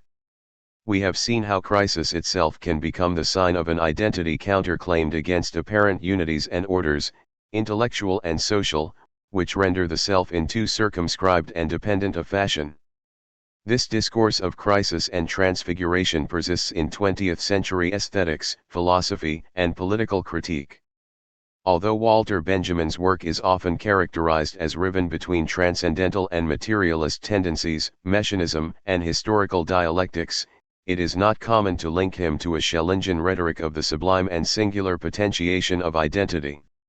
However, Benjamin's concern with the non-identical in history, and with relations to truth manifested in crisis, danger, destruction, catastrophe, and shock, at least raises the question of theoretical and thematic parallels between this aspect of their work. Both address the intersection between a quasi-theological theory of truth and concepts of history. In his notes for the passage on work, Benjamin recognized that his interest in the origin, Ursprung, is a rigorous and decisive transposition of this basic Goethean concept from the domain of nature to that of history 114, which seems to repeat Schelling's own trajectory from nature philosophy to the inquiries into historical time and ages of the world. Both authors were likewise attracted by the discontinuous relations between the ideal and the manifest, and between truth and the system. In The Origin of the German Trauerspiel, Benjamin cites Kreutzer's characterization of the Romantic symbol under the following headings: the momentary, the total, the inscrutability of its origin, the necessary. 115 His interest is drawn particularly by the quality of the momentary, in which truth is manifested like the sudden appearance of a ghost, or a flash of lightning, a force which seizes hold of our entire being. 116 However, Benjamin cites this Romantic definition of the symbol in order to contrast it with the character of meaning in allegory. Rather than momentarily transfiguring nature in the light of redemption, allegorical meaning for Benjamin is staged within human history, in which it suffers a perpetual decline and corruption of identity. The ultimate allegorical image of meaning in history is a death's head. 117. This passage from nature to history is rather different from Schelling's, even though it is mediated by Kreutzer, whose Symbolic, originally appearing in 4 volumes between 1810 and 1812, evidently influenced Schelling's own move into philological researches on myth after 1815. But neither Schelling nor Benjamin can be located so easily. Schelling depicts history at times in language remarkably close to Benjamin's own. For instance, in the Stuttgart Seminars, history is most appropriately understood as a tragedy that is staged on a stage of mourning for which the world provides merely the floor, whereas the agents, i.e., actors, come from an entirely different world. 118 On the other hand, Benjamin imagines redemption in terms very close to Schelling's. In a very early essay on the life of students, Benjamin describes the historical task as being to disclose the imminent state of perfection and make it absolute, to make it visible and dominant in the present. 119 This condition cannot be captured in terms of the pragmatic description of details, the history of institutions, customs, and so on. In fact, it eludes them. 120 For Benjamin, the students themselves are a likeness of the highest metaphysical state of history, and this fact casts light on a crisis that hitherto has lain buried in the nature of things. 121 Through a singular, rather than reasoned, form of understanding, everyone will succeed in liberating the future from its deformed existence in the womb of the present. 122 Thus, like Schelling, Benjamin imagines the non-rational syntheses of truth and freedom in terms of concealment, crisis, and futurity, which are in turn naturalized through metaphors of gestation and childbirth. Benjamin would soon move away from this notion of a history that literally germinates futurity, but that invocation of a radical crisis which ruptures the alienated continuity of history remains a constant theoretical and figurative presence in his work. Even though in the Trauerspiel work Benjamin appears to distance himself from Kreutzer's description of truth as a ghost, or flash of lightning, these metaphors remain significant for him. In his late notes on the theory of knowledge, Benjamin conceives the project of rendering history in terms of a dialectical image which will function as a lightning flash. What has been is to be held fast, as an image flashing up in the now of its recognizability. 123 Benjamin's thesis on the philosophy of history likewise addresses historical materialism insofar as it retains that image of the past which unexpectedly appears to a man singled out by history at a moment of danger, and invokes the historical materialist as one man enough to blast open the continuum of history. 124 As with Schelling, these moments of crisis relate to a kind of redemption of the particular that endorses precisely its individuality, its resistance to incorporation by the concept. Moments of recognition are achieved not through sequences of intelligible propositions, but rather as image or fire. The same motifs emerge in Benjamin's work on surrealism, a movement which has itself been characterized as the collective experience of individualism. 125 The profane illumination which Benjamin identifies in Louis Aragon's Paysan de Paris is a momentary transfiguration of perception. Its dreamlike potentiation of the everyday loosens individuality like a bad tooth in the structure of the world. 126 One could add here that, if Aragon's mythical transformations of Paris supply some of the inspiration for the monumental structure of Benjamin's own incomplete passage on work, Aragon himself had been reading Schelling during the summer of 1924, just prior to writing the latter half of Paysan de Paris, a feeling for nature at the Buttes Chaumont. It was under Schelling's influence that Aragon arrived at the notion that the mechanism of thought was analogous to the genesis of myth. According to Jacqueline Scheenix-Gendron, Aragon replaces Schelling's absolute with the unconscious. 127. A second example of the afterlife of this Schellingian discourse of crisis, futurity, and sublime individuality occurs in a rather different current of modern criticism. Jacques Derrida, in Spectres of Marx, contrasts Marx's invocation of an ontology of presence as actual reality with a more radical and deconstructive questioning of knowledge. Such questioning is manifested as seismic events that come from the future.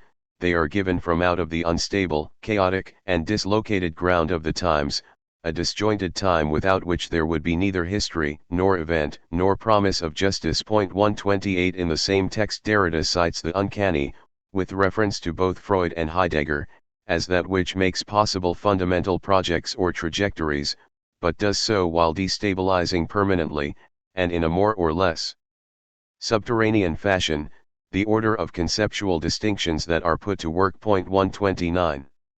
Derrida had of course read Benjamin closely, and invokes him in this text, but the reference to Heidegger is equally pertinent, for we have already found Heidegger engaging with Schelling's work, for example, in his comments on the force of gravity as the center of all beings as a whole, and in his interest in the eternal past of God in the German mystical tradition. 130 In an introduction to metaphysics, 1935, Heidegger suggested that the fundamental question of metaphysics, the question concerning being, has more and more proved to be a hidden ground of our historical being there. This it remains even, and particularly, when self-satisfied and busy with all manner of things, we move about over this ground as over a flimsily covered abyss of grund. 131 This abyssal ground of being is often connected by Heidegger to the notion of the uncanny, das Unheimliche. A crucial passage in an introduction to metaphysics, and much of the second half of Heidegger's 1942 seminar series on Hölderlin's The Ister, is given over to a discussion of the uncanny as it emerges in Sophocles' Antigone, and in particular its evocation within the choral ode which begins, "Manifold is the uncanny, yet nothing more uncanny looms or stirs beyond the human being." 132 Heidegger links the German word unheimlich to the Greek terms tau omicron delta epsilon loten nu omicron tau alpha tau omicron nu, and delta epsilon loten nu omicron nu, which he finds to be the fundamental word of Greek tragedy in general, and transliterates as the terrible, the powerful and the uncanny, or the strangest of the strange. 133. Just as for Schelling the undisclosable axis of the absolute, the true ground of freedom, is associated with the most powerful, obscure, or destructive forces, now repressed in the past, in mysterious historical reserve, so in these texts from Heidegger and Derrida an undisclosed ground unites with the sense of imminent crisis to provoke the question of being, or the promise of justice. In each case projections of identity are allied to the pathological. This anticipates some of the arguments to be made in the following chapter, concerning the integration of the unconscious with romantic psychiatry. For Heidegger and Derrida, as for Schelling, it is ironically a chronic instability in objects which testifies to their sublime grounding within a larger missing whole. But this generates a very unstable ontological position. There is a danger that, when the principle of non-equivalence necessary to establish an ontology of singular identity is drafted into large-scale representations of human activity on the plane of nature and history, it can become the hostage of a dangerous political appeal made to mythic communities and irreducible freedoms. Amplified into a general opposition to reason, representation or social institution as modes of grounding the self within a social context, this principle of non-equivalence can undermine legitimating unities of any kind, and become a tool in violent forms of political organization. There are perils where the ground sought for freedom beyond logic is one that identifies with primordial disaster, or with the fearful, the powerful, and the inhabitual. 134. Gillian Rose, in a commentary on Derrida's Of Spirit, a work which itself investigates the rhetorical structure of Heidegger's seminars on Schelling, has made the same point and warned of the danger that Derrida's expiation of the singular is connected with the ontologizing of violence as revelation. 135 For Benjamin, too, the desire to release the singular from its bondage to the concept drew him into an alliance with the work of the Catholic conservative Carl Schmitt and his theorization of the state of exception. Within Schmitt's political ontology, the state of exception indicates the point at which a sovereign responds to a crisis in the operation of the state by suspending the law and deciding on its own authority. Samuel Weber has referred to it as a pure act, somewhat akin to the act of creation, except that what it does is not so much to create as to interrupt and to suspend. 136 While for Derrida it represents the moment when the justification of law hovers in the void or over the abyss. 137 The idea of the pure political act, detached from the normal conditions of legitimacy, resonates here both with Schelling's discussion of creation ex nihilo, the absolute that emerges into actuality from nothingness, and Tauler's abyss of God. However, as events unfolded in Weimar Germany, Schmitt was to use this concept to justify Nazi dictatorship. Benjamin's editors in the 1950s felt this association to be so compromising in retrospect that his reference to Schmitt in the Trauerspiel study was removed and a letter to Schmitt was withheld from the published correspondence. In a rather different political connection, Jason M. Worth describes the political implications of Schelling's emphasis on Sturz, overthrow, in the inaugural Berlin lectures of 1841, suggesting a coup d'état or a putsch. For Worth, this coup reverses the priority of reason and makes it beholden to the superiority of that which, considered in itself, can have no positive content and can result in no completed principle. It opens reason to its other. 138 Opening reason to its other might be construed, within contemporary theory, as a positive allegory of the opening up of the political imagination of the oppressor to its repressed political ground. It is notable that, in the aftermath of the Second World War, Schelling's grave, enigmatic and suffering model of history, as opposed to Hegel's seemingly triumphalist apology for the Prussian state, as his philosophy was then commonly interpreted, seemed the less historically tainted position. For Karl Jaspers, Schelling learned what it means to encounter the force of history in a world that is falling apart, to see it and then to try and get one's bearings, half desiring, half suffering. 139 Likewise Jung suggested that Hegel's identification of reason with spirit led to Nietzsche's Superman and hence to the catastrophe that bears the name of Germany. However, the forces compensating this calamitous development personified themselves partly in the later Schelling, partly in Schopenhauer and Karras. 140 Even so, the attempt to center identity on the notion of unconscious agency remains inherently unstable. There is nothing to prevent the appeal to otherness coinciding with political acts of repression that reserve the right to give no reasons. This ambivalence in the rhetoric of a sublime ground, which appears both as crisis and as redemption, the space of the possible and the space of denial, has enabled it to underwrite both the iconographies of hope, belonging to the victims of history, and the intellectual insignia of violence, projected by the would-be victors. This perhaps explains the uncanny position of Heidegger himself in late 20th century theory, as he unwittingly exposes the convergence of both possibilities in the same vocabulary. In this respect, Heidegger's frequent reiteration of Nietzsche's phrase, "God is dead" 141, in no way shields him from the charge of intimating alternative dimensions of unity and totality, in which freedom finds its true ground or essence, even if this essence is posited, as with Schelling, through the discourse of history, nature, and the abyss of origins. One can read Heidegger's avowal of the flimsily covered abyss, or the dark ground of history, which again appears in his 1936 lectures on Schelling, a ground which remains in the dark for us up until today. 142, as an attempt to resist the language of domination through an appeal to the irreducible indeterminacy of being.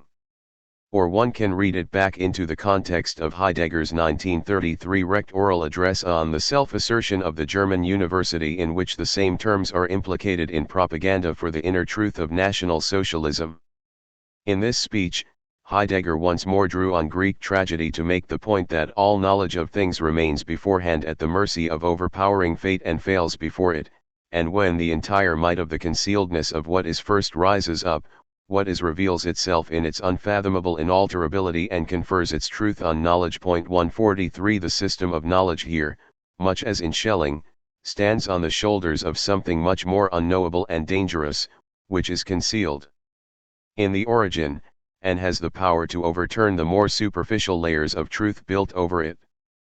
This relation to violent foundation concerns not just knowledge, but the grounds of social unity itself. The spiritual world of evoke is not its cultural superstructure, but comes from the violent and unthinkable depths.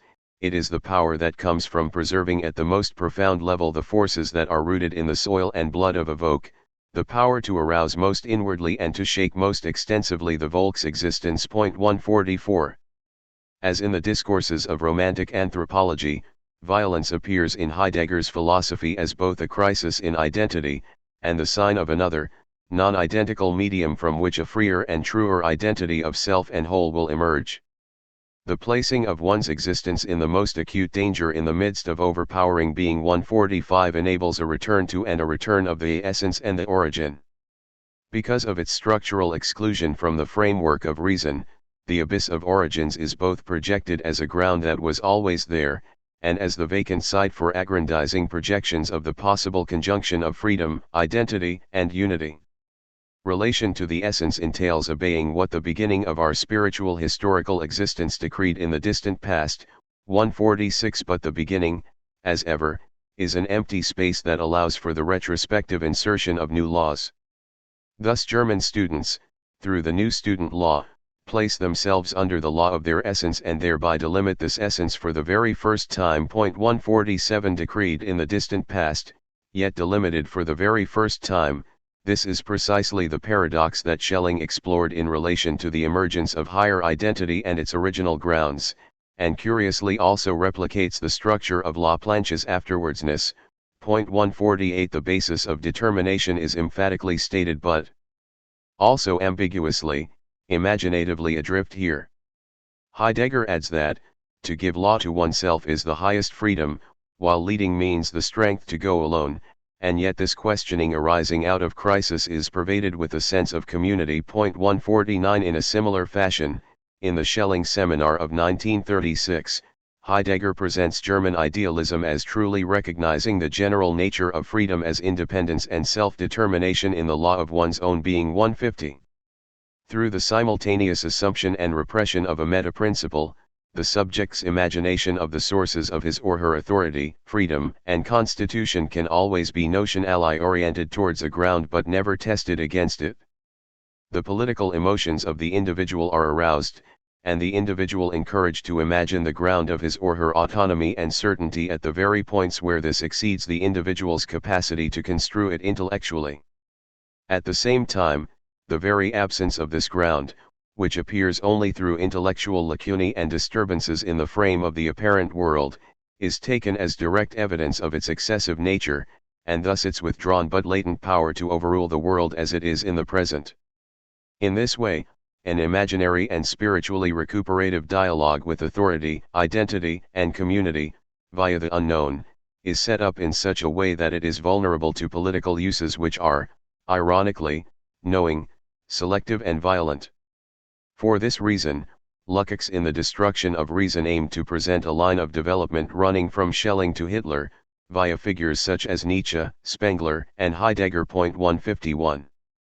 Habermas provided a crucial critique of both the sources and implications of these discourses of origins, forgetting and dark grounds. In his review of Heidegger's An Introduction to Metaphysics, published in 1953, he chides Heidegger's assertions concerning a progressive forgetfulness of being in Western philosophy. Heidegger does not take into account the fact that the specific formulation of his questions is by no means original but has its origins in that peculiarly German way of thinking that goes back, via Schelling, Hölderlin and Hegel, to Bohm. 152. More importantly, the unconsciousness, so necessary to an ontology of the individual, is in danger, in this political context, of becoming a zero which throws all attempts at ethical arbitration awry. Habermas asks, can the planned murder of millions of human beings, which we all know about today, also be made understandable in terms of the history of being as a fateful going astray, and adds, is it not the foremost duty of thoughtful people to clarify the accountable deeds of the past and keep the knowledge of them awake? 153. 5. Post-idealism and the romantic psyche. Pathologies of the idea. I have looked at 4 very different currents of late German romantic thought: speculations about primordial history, the rediscovery of negative theology, a science of myth and revelation, and theories concerned with transfigurative states of development. Together, they show the breadth of Schelling's conceptual turn to the unconscious, and the forms in which this unconscious could be identified in cultural and historical theory. Each of these discourses, as well as centering the self in relation to an unconscious past, also constructs that foundational relation through the psyche. The psychic bonds linking the individual to its unconscious past are of various kinds.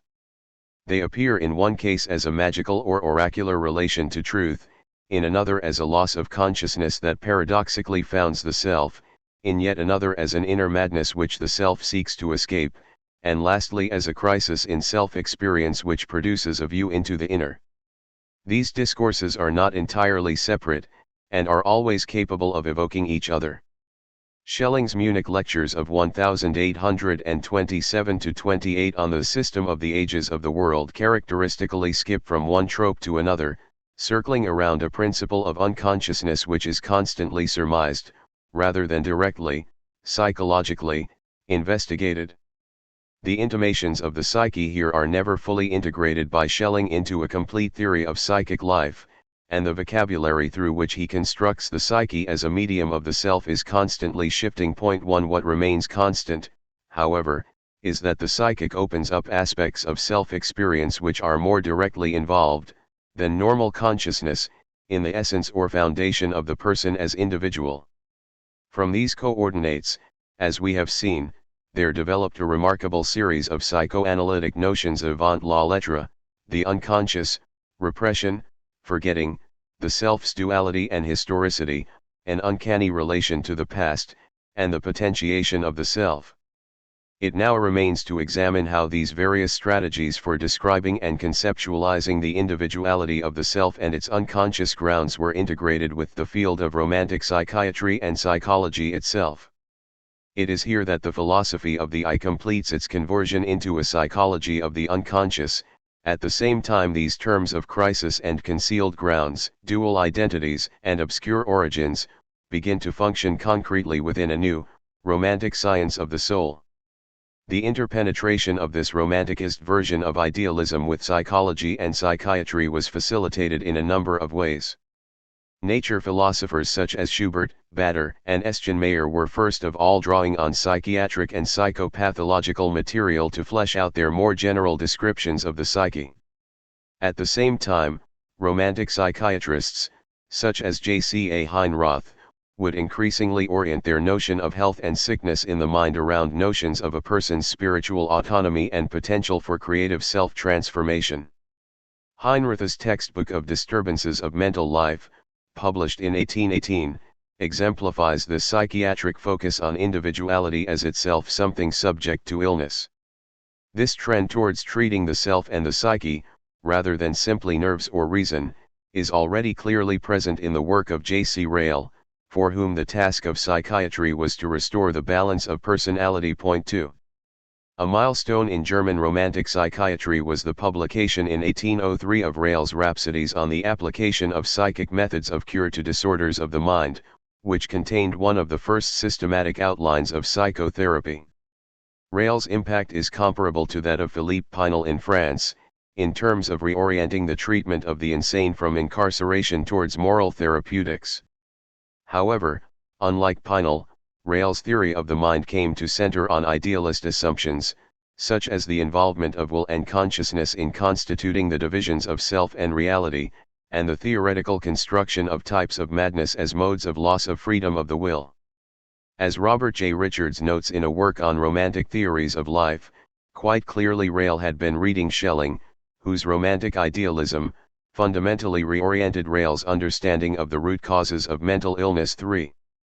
There was an interesting crisscrossing of influences between philosophers, psychologists, psychiatrists, and physicians in this period, as disciplinary boundaries over the science of the soul had anyway yet to emerge. Ryle's work, along with Schubert's views of the night side and the earlier magazine for empirical psychology edited by Carl Philipp Moritz IV, provided the main source of details concerning the phenomena of magnetism and somnambulism for German romantics, idealists, and Naturphilosophien alike. Many of Schubert's cases are taken directly from Ryle's work. But, as we have also seen, Schelling's idealism, in attempting to frame the autonomy of the individual, had been led to develop its own concern with pathological manifestations of experience. We see evidence of this in Schelling and Schubert's interest in violent transfigurations within the organic realm, and of the intersection of material crisis with psychological insight.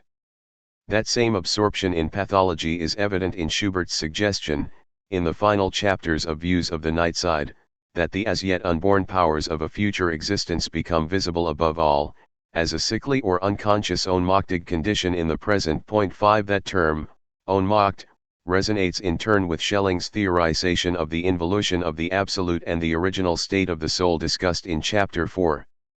Luigi Parison has made a study of the abundance of metaphors in Schelling's later work pertaining to particular kinds of incapacitation, rapture, stupefaction, vertigo, paralysis, mutism, and blindness, and Xavier Tilliet has developed this point to suggest that Schelling's later philosophy of freedom emerges precisely when reason loses its feet and finds itself struck with mutism and vertigo. 6. In a different fashion, Odo Marquard has pointed out Schelling's increased interest in medical literature after 1800, suggesting that, When history is grasped in terms of nature, then the difficulties of history have to be formulated as difficulties of nature, as illnesses. 7. This idea of the interrelationship between illness and the dialectic of subjective identity had a wide currency in both German Romantic and idealist thought. Jean Hippolyte noted of Hegel's real philosophy of the early 1800s that the universal is manifested to the living being inside himself in such a way that man is posed as the sick animal. 8. A similar fascination with the precarious relationship between the transformations of identity in Bildung and in madness likewise permeated early 19th century German literature. We have seen this as an ironic apprehension in the writings of Jean Paul, but for the Romantic H. M. von Arnim writing in 1812, it was clear that the contradiction is only present in sickly circumstances, the contradiction becoming, in this late phase of German idealism, the motor of spiritual and historical transformation and the sign of active freedom. 9. Such ideas become woven into Schelling's later work on myth, where it is spiritual crises, occurring in the historical foundation of human consciousness, that give rise to the original separation of humanity into peoples and nations. New sicknesses appearing in powerful forms appear as parallel symptoms of great spiritual emancipations. 10. Polytheism was, from this perspective, a profound shock, a suzerain that was hurled into the homogeneous humanity. 11. To understand how such relationships between idealism and psychiatry became culturally cemented, one has to look at the impact of theories of mesmerism and animal magnetism in Germany at this time. Their influence came in successive waves, at first gaining only a tentative foothold but gradually acting as a point of convergence for various theoretical needs. Already in the 1780s, as Mesmer was pursuing his career in Paris, Eberhard Gmelin, a doctor based in Heilbronn, was working on a 6-volume work on magnetism published in 1787.12. However, this speedy reception of Mesmer's insights in Germany was counterbalanced by the negative verdict on its merits by the inquiry set up by the Parisian scientific establishment in 1785, which included the opinion of such eminent figures as Lavoisier, Franklin, and Guillotin. The enthusiastic elaboration of a more spiritualist dimension to the theory also jeopardized its credibility in Germany. 13. Thus Johann Caspar Lavater, based in Bremen, was more impressed by the Marquis de Puységure's experiments with somnambulism and clairvoyance, and repeated such investigations in Germany as early as 1785.14. But it was just this kind of expansion of mesmerism in occult or supernatural directions that early on made it an object of mockery in cosmopolitan circles. Gmelin even remarked that he had considered calling his magnum opus Essays on the Forces of Human Nature, so as to avoid the troublesome associations that had since arisen with magnetism and mesmerism. 15. As the 18th century drew to a close, however, animal magnetism increased its hold on mainstream medical and scientific theory. This was partly due to the influence, on medical practitioners associated with the Nader philosophy, of Galvani's experimentation with muscle response and electricity, reproduced in Germany by Alexander von Humboldt and the Romantic physicist Joachim Ritter, and of Thomas Brown's physiological theory of irritability.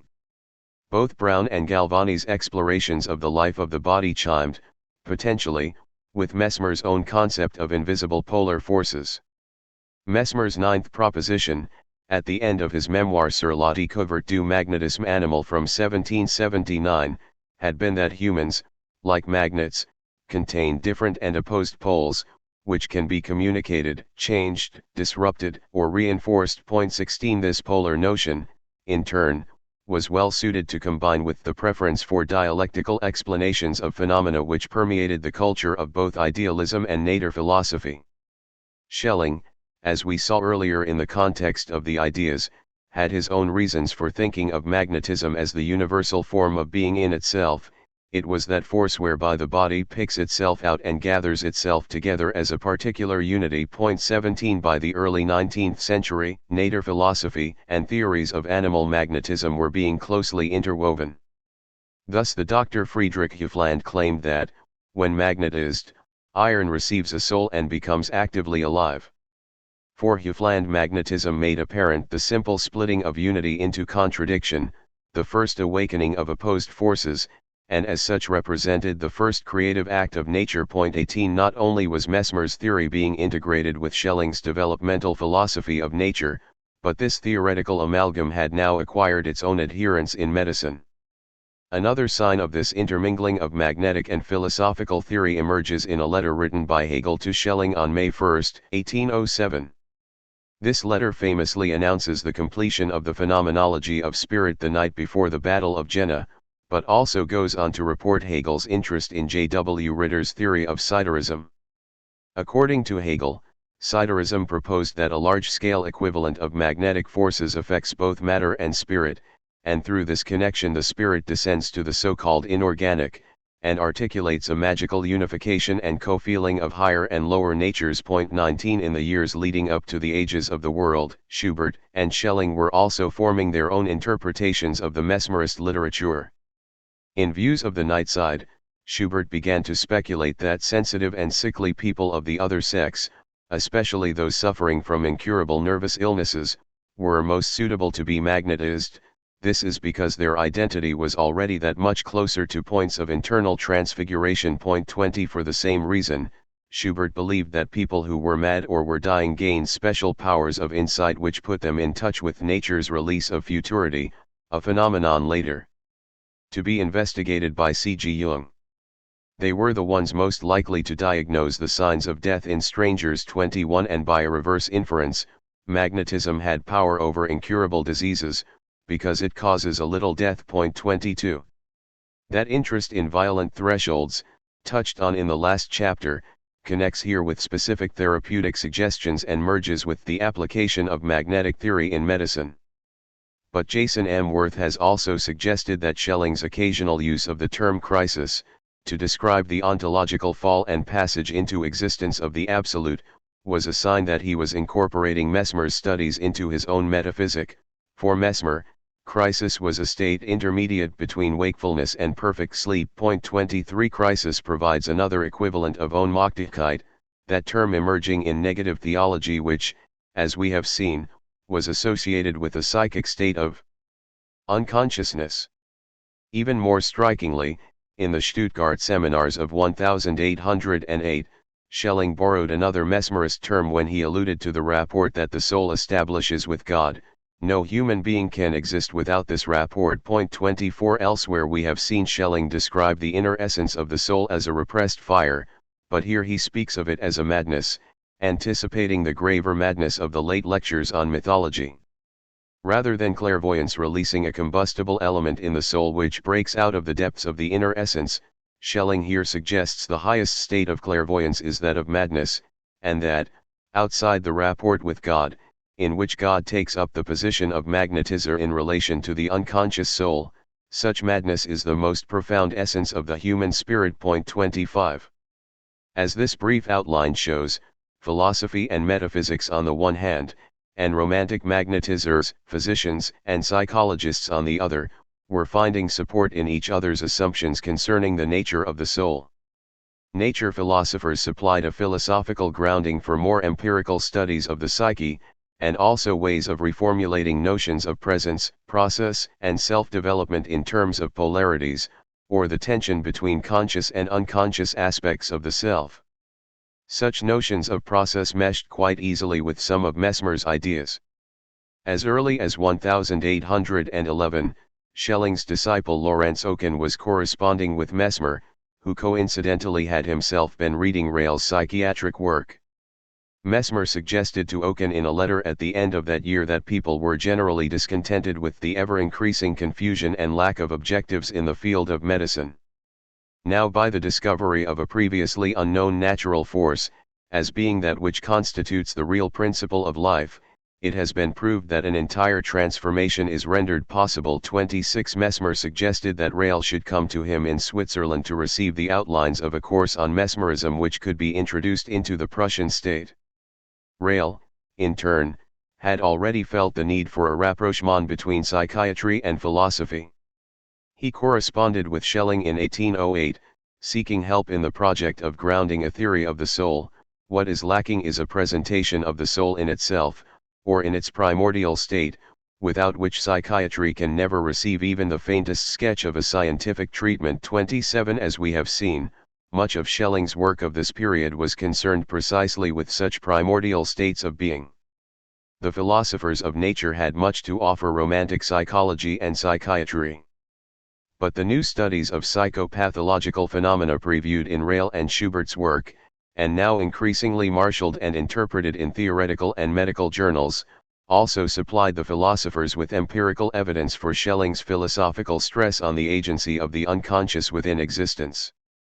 As Henry Ellenberger observed, whereas the French were seeking extra-lucid somnambules as auxiliary subjects for medical practice, the Germans utilized them in an audacious attempt at experimental metaphysics. 28 That is to say, the French were exploring the way in which patients in trance states could give insights into the nature of their own illness, but the Germans were more keen to corroborate the insights of idealism, to map out the transcendental structures of the self. This meshing of the new psychiatric material emerging from magnetist and mesmerist experimentation with the metaphysical conjectures of the Nader philosophy achieved something of an apotheosis in German cultural life around the time that Schelling was working on the Ages of the World. It was then that in 1812, more than 35 years after the Berlin Academy had originally dismissed his ideas, the Prussian government made an attempt to return Mesmer to Germany. Mesmer, now 80 and only 3 years away from his death, was too weary to travel to Berlin, so the Prussians contented themselves with sending a royal commissioner to receive instruction from him on the growing field of magnetic and somnambulistic investigations in Germany. The Germans were also eager to claim Mesmer as one of their own. For just Enos Kerner, author of the famous study of Friedreichhoff, the CRS of Prevorst, Mesmer was Franz Anton Mesmer, of Swabia, discoverer of animal magnetism. Schelling, in his Munich lectures on the system of the ages of the world, likewise claimed Mesmer as a symbol of southern Germany's intellectual vitality, and as an inspiration for the new university. According to Schelling, it was the South, whose intellectual currents were more in tune with nature, that had early responded to the potential of Mesmer's theory, while journals in the Prussian capital, now dominated by their stultifying Hegelian orientation towards the concept, had vilified the movement as the secret machinations of the Jesuits. 29 In any case, the inquiries sent to Switzerland resulted in the founding of 2 chairs of mesmerism in the universities of Berlin and Bonn in 1816. And this same year saw a boom in publications, including an essay on the apparent magic of animal magnetism by Schelling's former disciple C. A. Eschenmayer, now professor of medicine and philosophy at Tübingen, and Joseph Weber's Animal Magnetism, or the Mystery of Human Life, explained through dynamic psychic forces. Franz Bader's own On Ecstasy, or the Rapturous Nature of Magnetic Sleep Talking followed in 1817, along with the founding of an influential journal, the Archive for Animal Magnetism, published by Eschenmayer in conjunction with the doctors D. G. Kieser and Friedrich Nass. Unsurprisingly, the boom in psychological interest in animal magnetism and uncanny experiences had its impact on literature as well. The year 1817 saw the publication of the first volume of E. T. A. Hoffmann's Knockstuck containing the stories The Sandman, The Sanctus, and others exploring various aspects of psychopathology and the occult. The Philosopher and the Psyche. Schelling's contact with psychopathology took place through a number of different routes. His direct involvement with medical science had its origins in a period of leave from Jena in 1800, which he spent in Bamberg, making the acquaintance of the doctor and psychiatrist Adalbert Marcus. 30 At that time Schelling was mainly interested in pursuing connections between idealism and the Brownian theory of irritability on which Marcus based his practice. In 1806 the two joined forces to edit the Jahrbucher der Medizin als Wissenschaft, a journal devoted to the interactions of medicine, psychology, and the new philosophy, copies of which were annotated by Coleridge in England. In the first issue, Schelling called medicine the crown and the flower of natural science, as man is of the world. 31 And articles in the first couple of years included Marcus on the use of iron in medicine, and Schelling's brother, the physician Carl Schelling, on animal magnetism and on the theory of the soul. Insofar as these studies intrude on the ages of the world, Schelling links this world of therapy with the foundational, unconscious centering of the soul upon itself.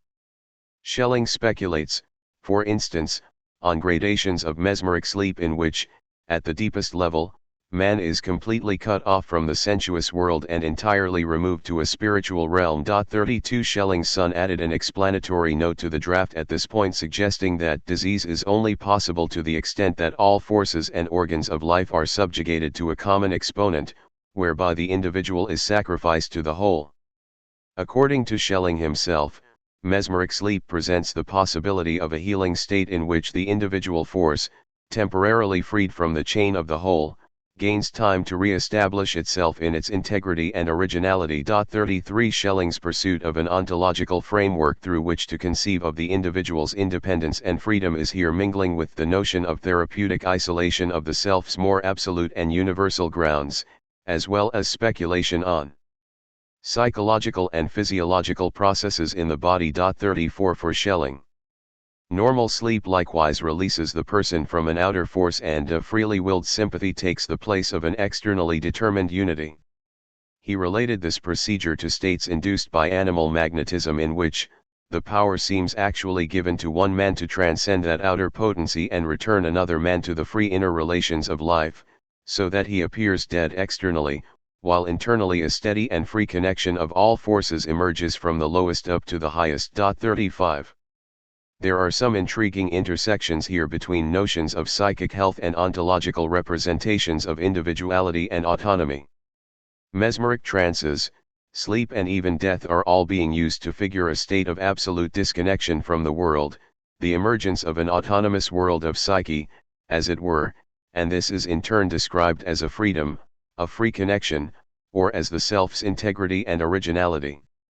These psychic states of unconsciousness are, in a literal and technical way, stepping in to organize that state of metaphysical unconsciousness through which Schelling theorized the foundation of individuality itself. We can see, too, a connection with Schelling's notion that the soul is held ontologically in a rapport with God. Except in this case the magnetizer's rapport returns the soul to its condition of free relation, and as such, in a new way, stands in for that generous act of omnipotence whereby life is founded in the individual precisely through an act of detachment and withdrawal on the part of the Absolute. In mesmeric sleep it is the soul, not the Absolute, which is detached and involuted. However, Schelling foregrounds the same sense of a magical relation through non-relation, and a beneficent exercise of power that releases rather than binds the individual. Conversely, for Schelling, it seems that disease is in some way consonant with that original object of idealist critique, that ceding of the self to the notion of a fully interconnected or causally enchained world. This association between Schelling and Marcus in Bamberg bore another offshoot in the writings of E.T.A. Hoffmann. In 1808, Hoffmann took up the position of Kapellmeister at the theatre in Bamberg, where Marcus was coincidentally a patron, and it was through Marcus that Hoffmann developed an interest in contemporary parapsychology. A diary entry for December 1812 records Hoffmann's consternation on the afternoon on which he saw a somnambulist for the first time in the hospital. 36 In the same year Hoffmann, despite having little interest in philosophy, began to acquaint himself with Schelling's ideas concerning nature. A local wine merchant called Kunz granted the writer access to his library, which included copies of Schelling's revised ideas and his On the World Soul. Hoffmann's diary entries make reference to reading both Schelling and Novalis from Kunz's library in 1812.37. This was the period when Hoffmann's writing became more seriously concerned with the possibility of darker, more magical aspects of existence. In 1813, shortly before moving on to Dresden, where Schubert had previously lectured on the night side of nature, Hoffmann signed a contract with Kunz to publish his Fantasia Stuck. He wrote to Kunz from Dresden that summer telling him that he was working on an idea for a tale, The Magnetizer, that would deal with the night side of the topic, which had not yet received a proper, poetic treatment. 38 A week later, Hoffmann implored Kunz to send him a copy of Schubert's views of the night side. The book was delivered to Hoffmann in August and he reported back that he was hungry for anything written by the brilliant Schubert, and that he admired the latter's description of the intimations of somnambulists. 39 Hoffmann's praise in turn opened doors for Schubert, for it was Kunz who published Schubert's Symbolism of Dreams in 1814, later read by Freud in preparation for his interpretation of dreams.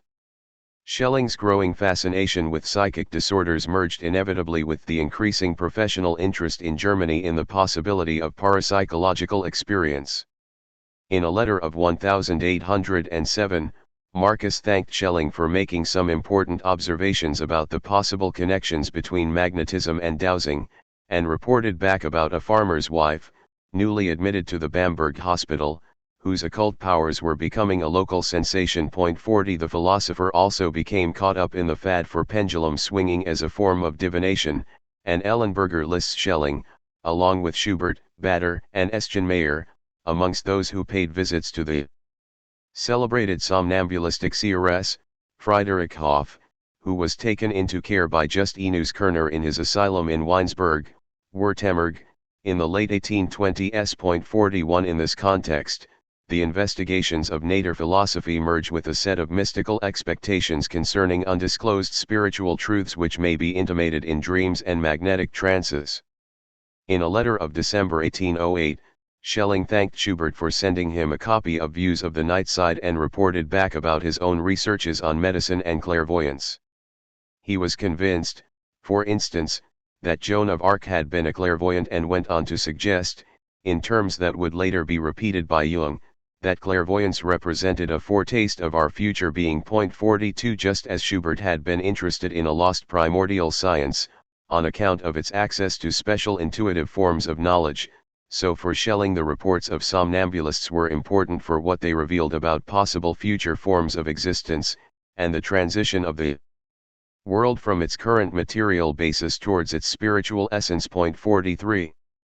Why did this interest in parapsychology achieve such an active hold over this generation of German philosophers and scientists? For Karl Jaspers it was Caroline's death that drew Schelling away from his philosophical and existential focus into more supernatural concerns, but there are broader developments that need to be taken into account. One is the sheer weight of recorded details of instances of prophecy or clairvoyance achieved in somnambulistic or magnetic trances emerging out of Germany's rural hinterlands, and now being gathered into journals such as Friedrich Nass's Journal for Doctors of the Psyche, with particular consideration of magnetism, 1818-22, and Journal of Anthropology, 1823-26, Eschenmayer and Kieser's Archive for Animal Magnetism, 1817-24, which continued as Sphinx in the mid-1820s, and Justinus Kerner's Leaves from Provorst, 1830-39, which continued as Magican, subtitled Archive for Observations of the Spirit World and of Magnetic and Magical Life, 1840-53. The cumulative impact of such researches left their mark on the study of psychology in Germany right into the mid-century and beyond, despite the backlash against nature philosophy led by Hermann Helmholtz and Émile du Bois-Reymond. Speculations on spiritual or occult phenomena survived particularly in the work of those philosophers and scientists who were still predisposed, one way or another, to credit the soul with teleological, prophetic, or spiritual functions. Gustav Fechner, for instance, whose psychophysics helped lay down the empirical basis for a future scientific psychology, including the early work of Freud, at the same time developed a complex account of spiritual life which ambiguously straddles the world of the paranormal. In his 1836 work, The Little Book of Life After Death, reissued with an introduction by William James in 1904, Fechner observed that man does not often know from whence his thoughts come to him. He is seized with a longing, a foreboding, or a joy, which he is quite unable to account for. These are the visitations of spirits, which think and act in him from another center than his own. 44 In terms similar to those suggested by Schelling and Schubert 30 years earlier, Fechner describes the influence of such spirits as more manifest in abnormal conditions, clairvoyance or mental disorder, when people only passively receive what flows into us from them. 45 At the end of the century, such studies, which attempted to draw reports of the paranormal into the sphere of scientific psychology, received new impetus via figures such as Theodore Flournoy and C.G. Jung. 46.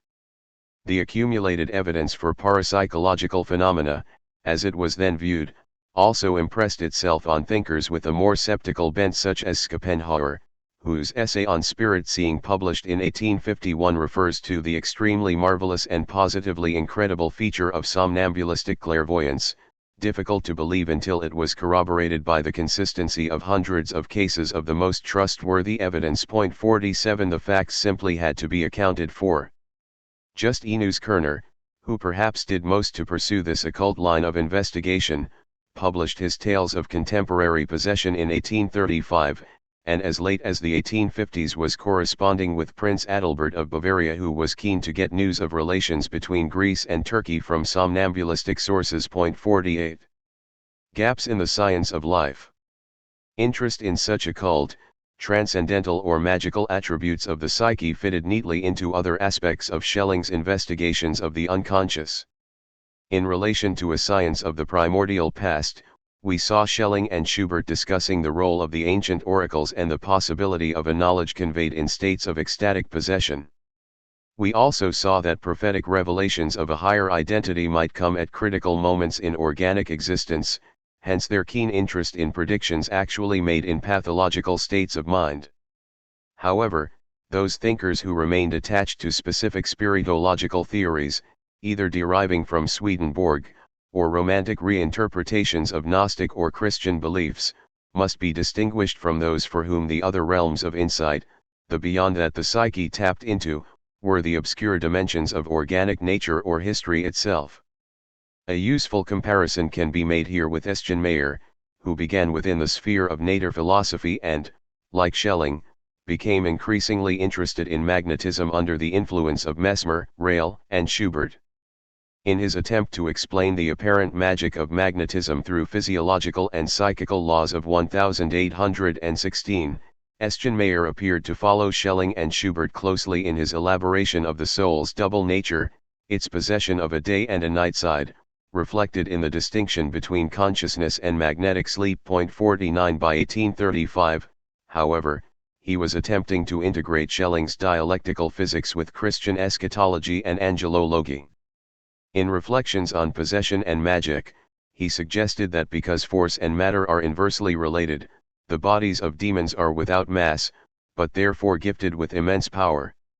This power is only visible to those who are enthralled to the kingdom of non-nature, just as the light bodies of guardian angels are visible to somnambulists who have attained the positive extreme of the world of revelation. 50 Eschenmayer's cosmos, with its competing magnetic and angelic forces, is constructed on a middle ground, somewhere between Christianity and nature philosophy, and draws equally on Schelling's ideas and contemporary reports of somnambulistic visions. By comparison, and despite his interest in the functional possibility of clairvoyance, Schelling is little concerned with the content of such visions, nor with maintaining an orthodox religious view of the cosmos. He was more interested in the way in which such acts of supersensible insight and foresight might structurally confirm the existence of unconscious historical and ontological processes, and therefore confirm the enigmatic grounds on which the notion of freedom could be founded. Ellenberger suggests that Schelling saw in magnetic somnambulism a means for establishing a connection between man and the world soul. 51 But Schelling's world soul was itself a conceptual stand-in for the absolute, or whatever power or process enabled the organic world to produce and reproduce its forms. These as yet obscure processes seemed to require the inference of a kind of organizing intelligence which was not in any way objectively apparent. Thus, because Schelling's idealism already supposed some kind of ideal presence or process holding nature together, it was predisposed to endow nature with invisible interior aspects and superior prophetic capacities. Hence the willingness to credit somnambulistic reports which, however outlandish, gave some kind of empirical support for this assumed power behind the scenes. It was the epistemological conundrum surrounding the appearance of teleological organization in nature as a whole, then, which seemed to encourage this projection of mind onto nature, or at least an ideal purpose and suprarational or supersensible forces within it. How could one understand a system as complex as that of nature, which was capable of generating stable living forms, but which could not be reduced to any rational description of its processes? This question revisits Kant's careful statement in the Critique of Judgment of the subjective need to suppose the existence of an intelligent original being in order to account for the apparent purposefulness of nature, which can be thought according to no other principle than that of a designing causality of a highest cause. 52 This idealist, rather than merely occult, case for conceding the existence of parapsychological phenomena exerted a considerable sway over the philosophy of nature. Throughout the 19th century, Schopenhauer's essay on spirit seeing made a specifically Kantian case for assuming such obscure reaches of the soul, though, like Schelling, he transgressed the limits Kant placed on merely supposing such a supersensible organism as a regulative ideal. A clairvoyance to which are revealed the hidden, the absent, the remote, and even that which still slumbers in the womb of the future, loses its incomprehensibility, argued Schopenhauer, if one accepted the Kantian position that the structure of the world is itself a product of subjective consciousness. 53 If the thing in itself, that which alone is the truly real in all phenomena, is free from the subject's imposition of temporal and spatial form, and if it thus knows no distinction between near and remote, between present, past, and future, then such distinctions might not apply to the unconscious essence of the person. 54 Animal magnetism, second sight, dreaming the real and spirit seeing all indicate, for Schopenhauer, a nexus of entities that rests on an order of things entirely different from objective nature, and in which changes are brought about in a way quite different from that of physical causality with the continuous chain of its links. 55 The same set of assumptions return in Jung's later work,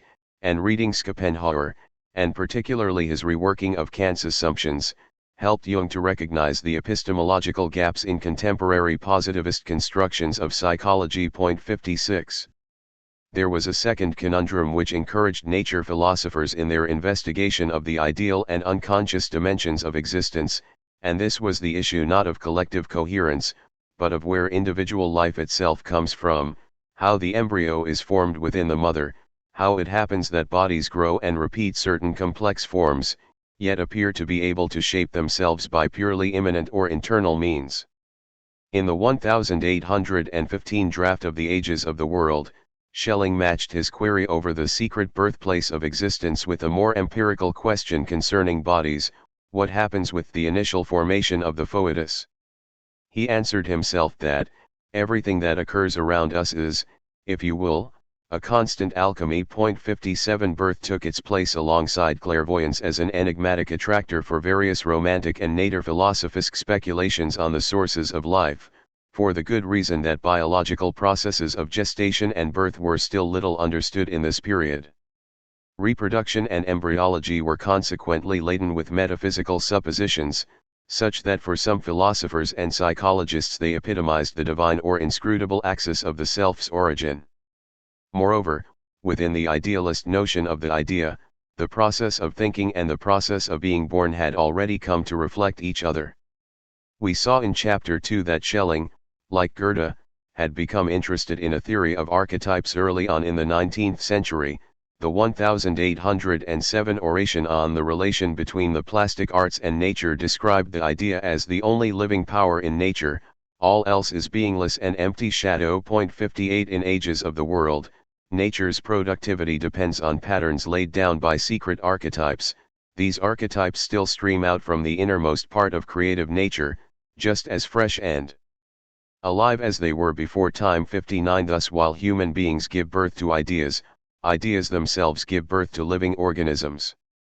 No entity to this day can be created without the repeated production of its archetype. 60 What appeared in an earlier chapter as a purely metaphysical issue, a problem for ontology which sent Schelling back to reconsider the interconnection of truth and existence in Platonic and Aristotelian philosophy, returns here as an empirical issue in romantic theories of biology. The classical theory of archetypes had partly been reactivated in biology by the seeming absurdities imposed by a strict adherence to mechanical models. This had led to the theory of preformationism and embodiment defended by Charles Bonnet in France at the end of the 18th century, and still influential in Schelling's day. On the other hand, the popular counter-argument that introduced a simple Bildungstrieb or life force governing organic matter, seemed to many, including Schelling, to be itself too supernatural and to add nothing structurally to the inquiry into living processes. 61 In contrast to both of these solutions, the assumption of the agency of an invisible type or Urbild, archetype, or archetypal image, which supplied the formative principle behind each new generation of entities, seemed to the nature philosophers to be the lesser of three evils.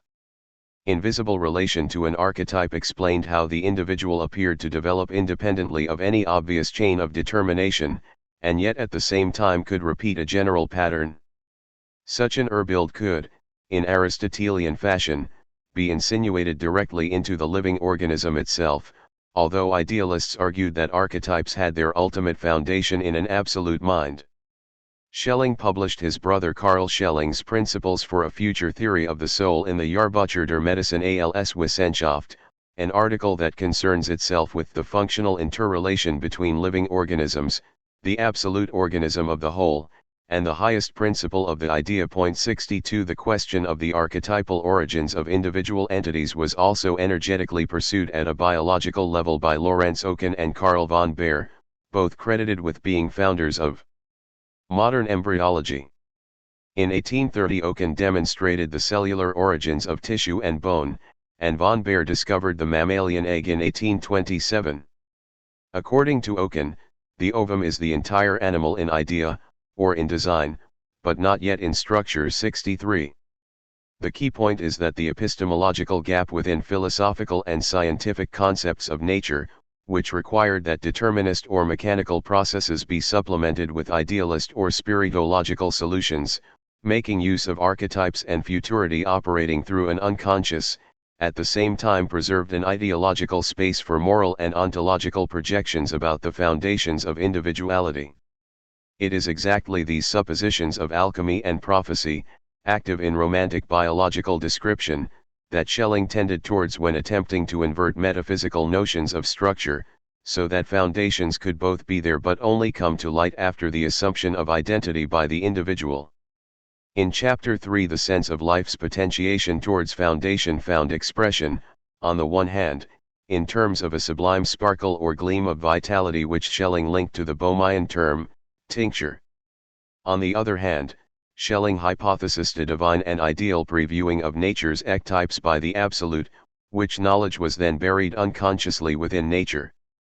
We now see that these two counter-rational functions which Schelling attributes to the unconscious, a special kind of substance, and a special kind of causal temporal structure, help to create a guiding thread for the post-idealist scientific understanding of nature.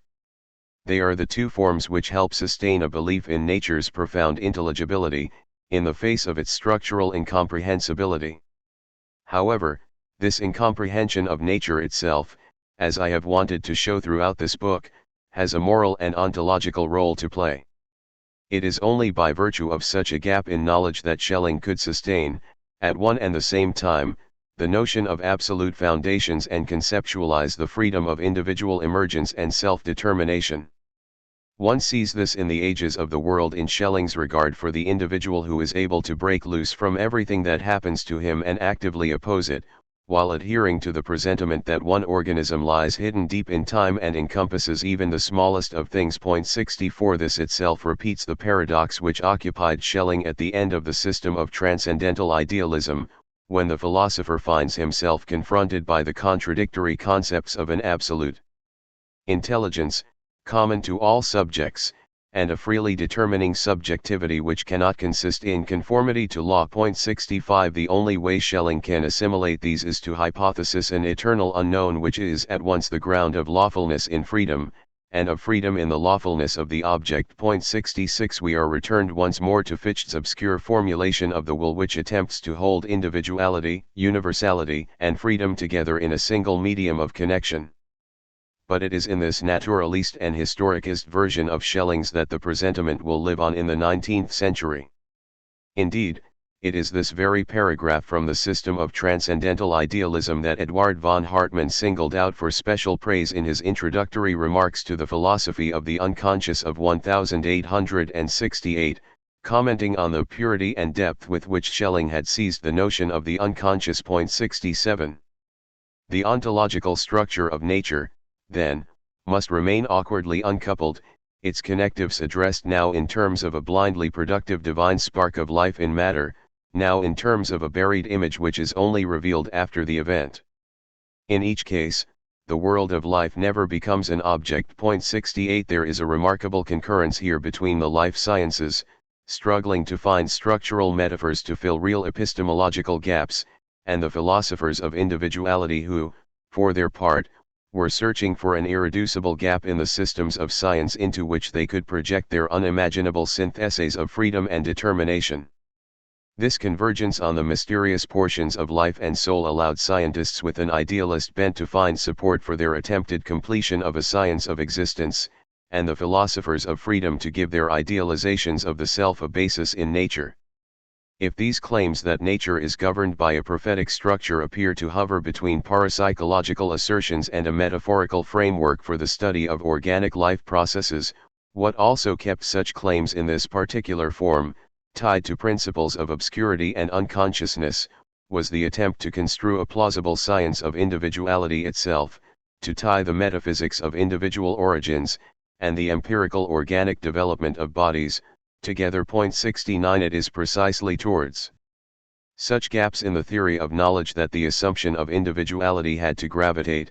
There always remains a residual obscurity within the striving for clarity over life, argued Schelling in the Stuttgart seminars, just as later Freud will acknowledge a limit to all dream interpretation, beneath which lies the unknown. 70.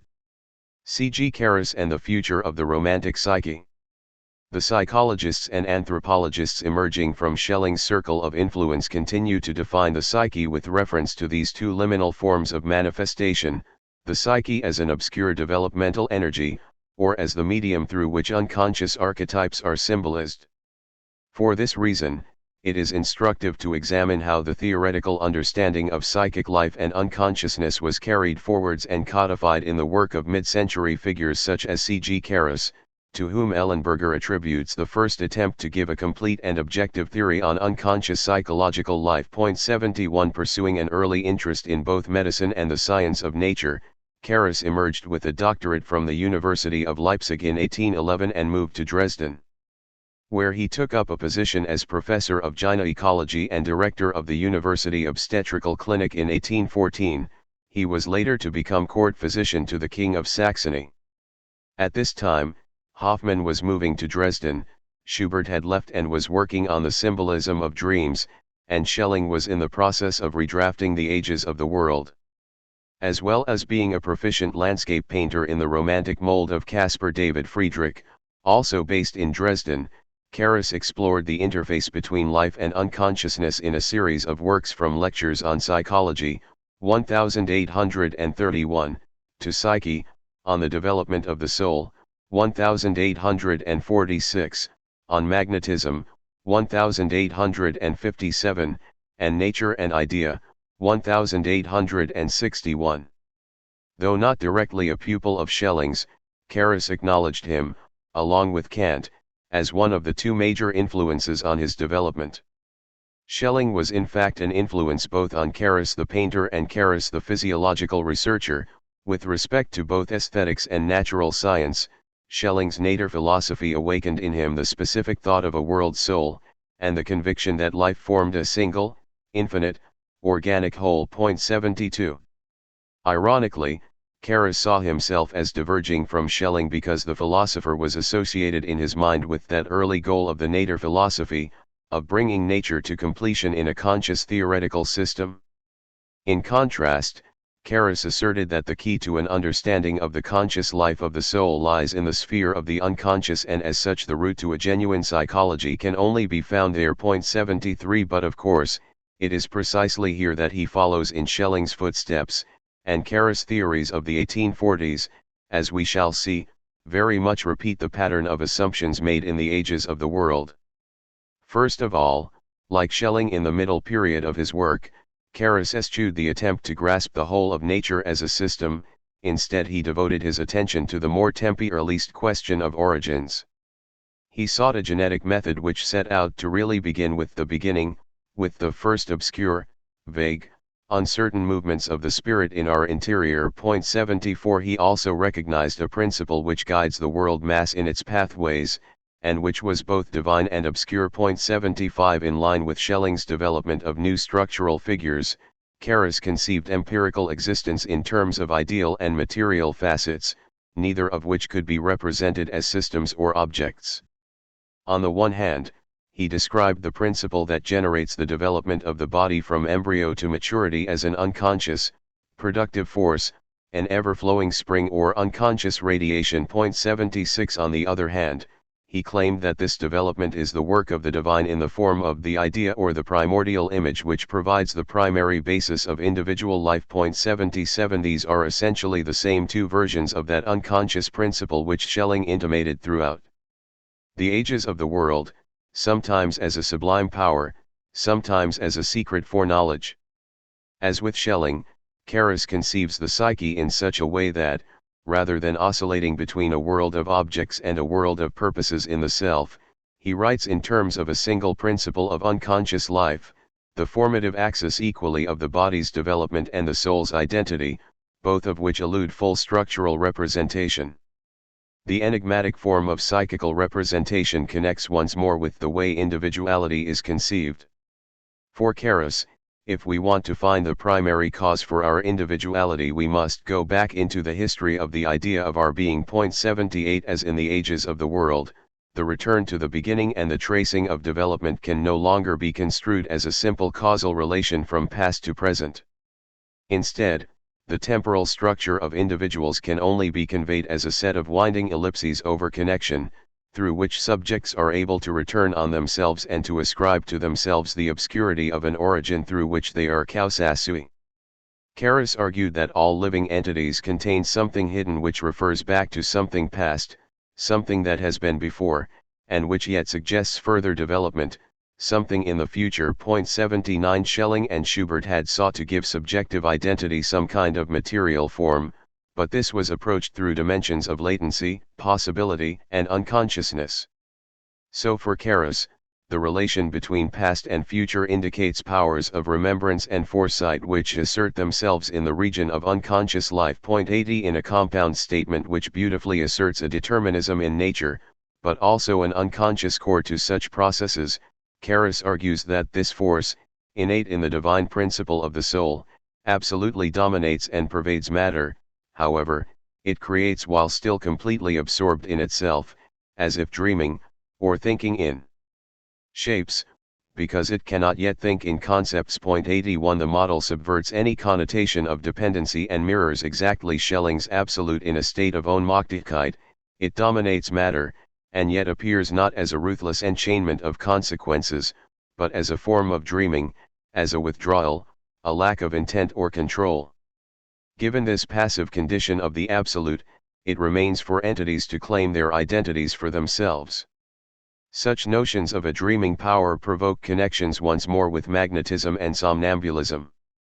The empiricist who analyzes development with the greatest microscopic precision, Caras suggests, will necessarily be led to concede the magic of nature when he observes the effects of magnetism on the intimating or self-clairvoyant power of the unconscious in the deeps of our soul, or on the sympathetic effects of certain outer events in the sickly conditions of the organism. 82 Again, as with Schelling, this crediting of animal magnetism and clairvoyance is embedded within a much wider theoretical assertion about a nature whose operations do not reflect consciousness, and whose determining structures, the structures of the unconscious itself, escape being bound by the chains of determination so central to 18th-century materialist and rationalist assumptions.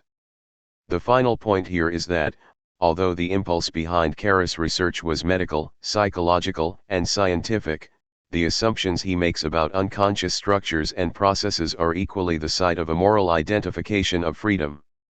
In Schelling we might say that the relationship was reversed. It was the pursuit of an ontology that would allow for self-determination that led him to theorize the unconscious and to coordinate this idea with his previous work on nature and his new speculations on the historical. but if Schelling labored to convert idealism into a form in which it could generate a foundational science of the individual, the structures he developed and the principle of unconsciousness, once incorporated into a model of the psyche, laid the basis for an empirical science of the autonomous person. As with Schelling, the unconscious for Carus takes on a kind of axiological priority. It always supervenes on the system of knowledge. A perfect understanding of nature through scientific means is impossible, and a gap must always remain. The realm of the wondrous, the magical, will never be completely superseded. 83 Carus is even led to repeat the uncanny threat that Schelling lodges at the end of the ages of the world. Woe to the explorer who now no longer feels any horror before this originally deeply veiled Isis. 84 Into the obscurity of this gap in knowledge, and in the representation of nature, Carus inserted the same assumptions about individual autonomy. The psyche, whether conceived as life force or soul, must always and in all of its forms be self-moving, not moved by outside factors. It must be something individual, and contain the primary cause for our individuality. 85 In his most explicit formulation, the unconscious is in itself precisely our own most eigensaint and most genuine nature. 86 This is so even though our unconscious life is affected by all humanity, by the life of the earth and by the universe, for it is definitely an integral part of that totality. 87 Even though, in the unconscious, the general existence of the world continues to flow on without interruption, all the threads linking the individual to the whole remain unbroken. 88 Exactly as in Schelling's work, the unconscious allows for the simultaneous assumption of autonomous individuality and of a complex and organized totality.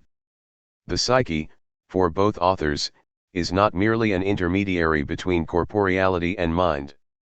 It is more essentially a mediator between determination and freedom, between the ethical and psychological need to think of oneself as securely founded, but also as self-creating and free. Seemingly, the psyche has been given an empirical form, and yet this is an empiricism in which structural laws perform odd twists of direction or become necessarily unconscious at key moments. What keeps the psyche in place is this need to conceive of the self as causa sui, and this wrests all the representation of interconnection out of joint. This way of apprehending the integrity of the individual relates back to that earliest proposition of the oldest system program of German idealism. The first idea is naturally the notion of myself as an absolutely free being. 89, and to Schelling's question, what is the perfection of a thing? Not else but the creative life in it, its power of asserting its own individuality. 90 It also links to the theory of liberalism, to Mill's interest in individuality of power and the inward forces which make human nature a living thing. 91 As much as to Tocqueville's individuals who form the habit of thinking of themselves in isolation and imagine that their whole destiny is in their hands. 92 Finally, it is present in more modern apprehensions of individuality, whether as Taylor's Ethics of Authenticity, Luke's Autonomy, Privacy, and Self-Development, or Lacan's necessary delusional discourse affirming man's irreducible autonomy as an individual, as individual existence. 93 With the foundation of the self through the unconscious, everything apparently falls into place. The individual is once more able to be at home within itself, paradoxically through the unheimlich aspects of its own psyche, which is out of place in relation to a world of discrete and conditioned objects. In the chapter on metaphysics we saw how the search for an ontology which could ground the individual without effacing it led Schelling towards a principle of unconsciousness and the self-effacement of the absolute itself. Since then we have seen how this unconscious was itself insinuated into theoretical descriptions of history and nature, as the past, as the secret, as the obscure origin. Now we find that these same principles mediate the structure of the psyche. It is the unconscious foundations of the psyche, unconscious with respect to its beginning, and unconscious with respect to its nature, that allow for an account of the self to emerge in which the person can accommodate the notion of its secret birthplace, its own existence. Secret birthplace was the very term we saw Schelling pressing earlier as a metaphysical issue, looking for the beginning, as Habermas suggested, for somewhere to take root. With the elaboration of the psyche, we find that this requisite principle of secrecy is able to merge itself into the phenomenon of forgetting, the unrecollected past that the self trails behind it, as its history. Schelling's lectures on modern philosophy of 1827 express this shift very clearly. Admittedly now, as the I becomes an individual I, having arrived, then, at the I am, with which its individual life begins, it does not remember the path any more which it has covered so far, for since consciousness only arrives at the end of this path, it must have traveled this road to consciousness itself unconsciously and without knowing it. 94. Amnesia, here, appears casually as a contingent feature of development, a byproduct of the journey undergone from the past to the present of the individual. But we know that the order of justification is in fact the reverse. Schelling has labored to center identity on that obscure origin, precisely so that the self can grasp itself as an individual, so that it can begin itself. Ich begin, commences one of the earliest sets of notes for the ages of the world. 95 As the I becomes an individual, it must dissemble the logic of its own existence. This form of self-grasping, grounded in the unconscious dimensions of identity, pervades a certain kind of post-romantic form of self-description, which is intent on establishing and preserving the credentials of individuality.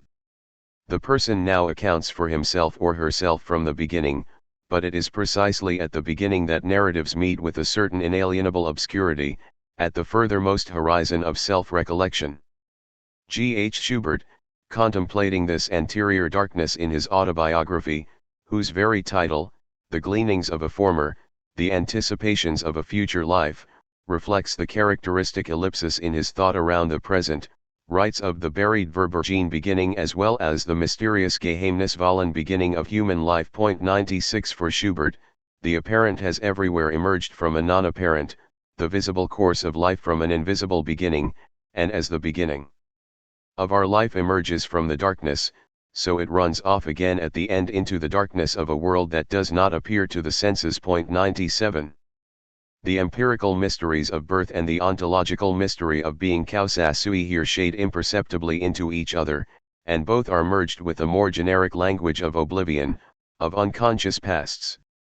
We have met this Verborgene content before as a general condition of Schubert's understanding of both history and the psyche, but here these temporal and internal displacements are focused specifically on his own enigmatic origins as a person.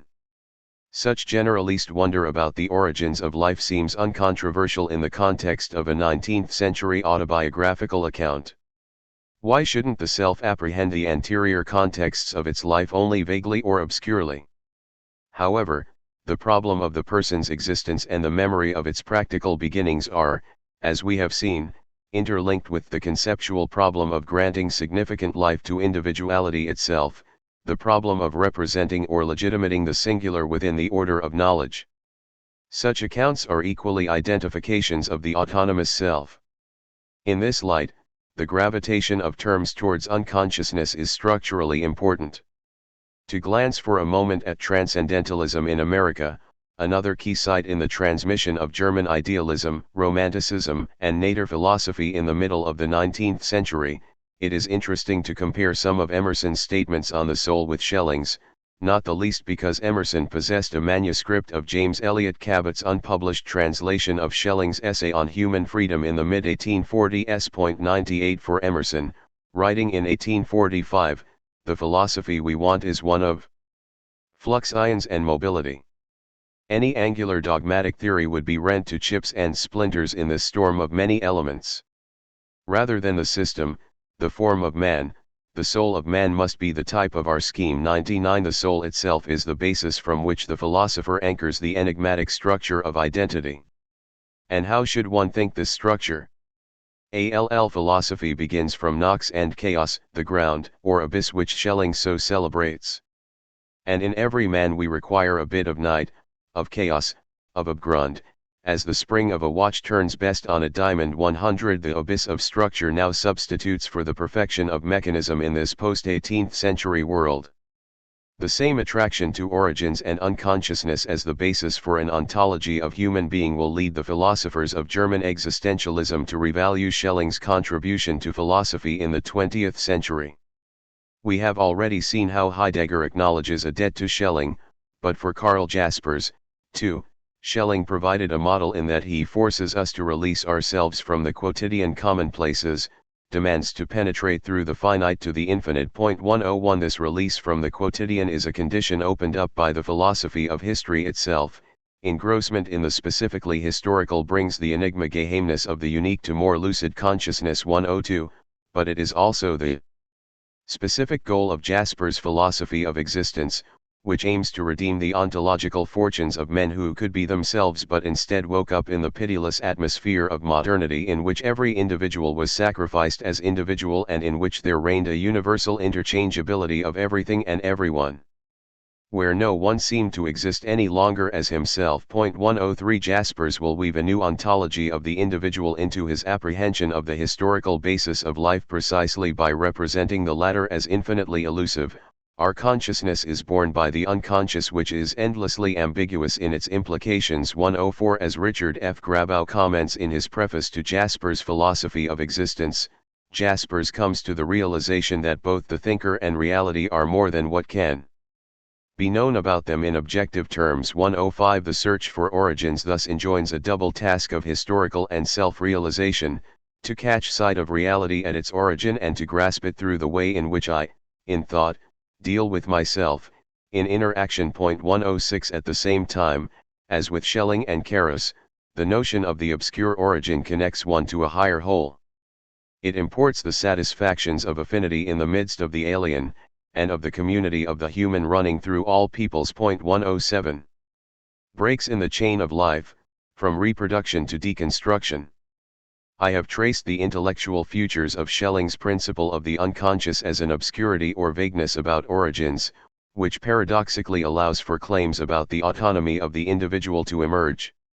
However, there is another way of reviewing the distance traveled from the Ffytchean I to the Schellingian unconscious, and this concerns the transformation wrought upon the simple figure of the chain. The metaphor of the chain has provided its own link through these shifting contexts in which individuality is asserted against the apprehension of structure.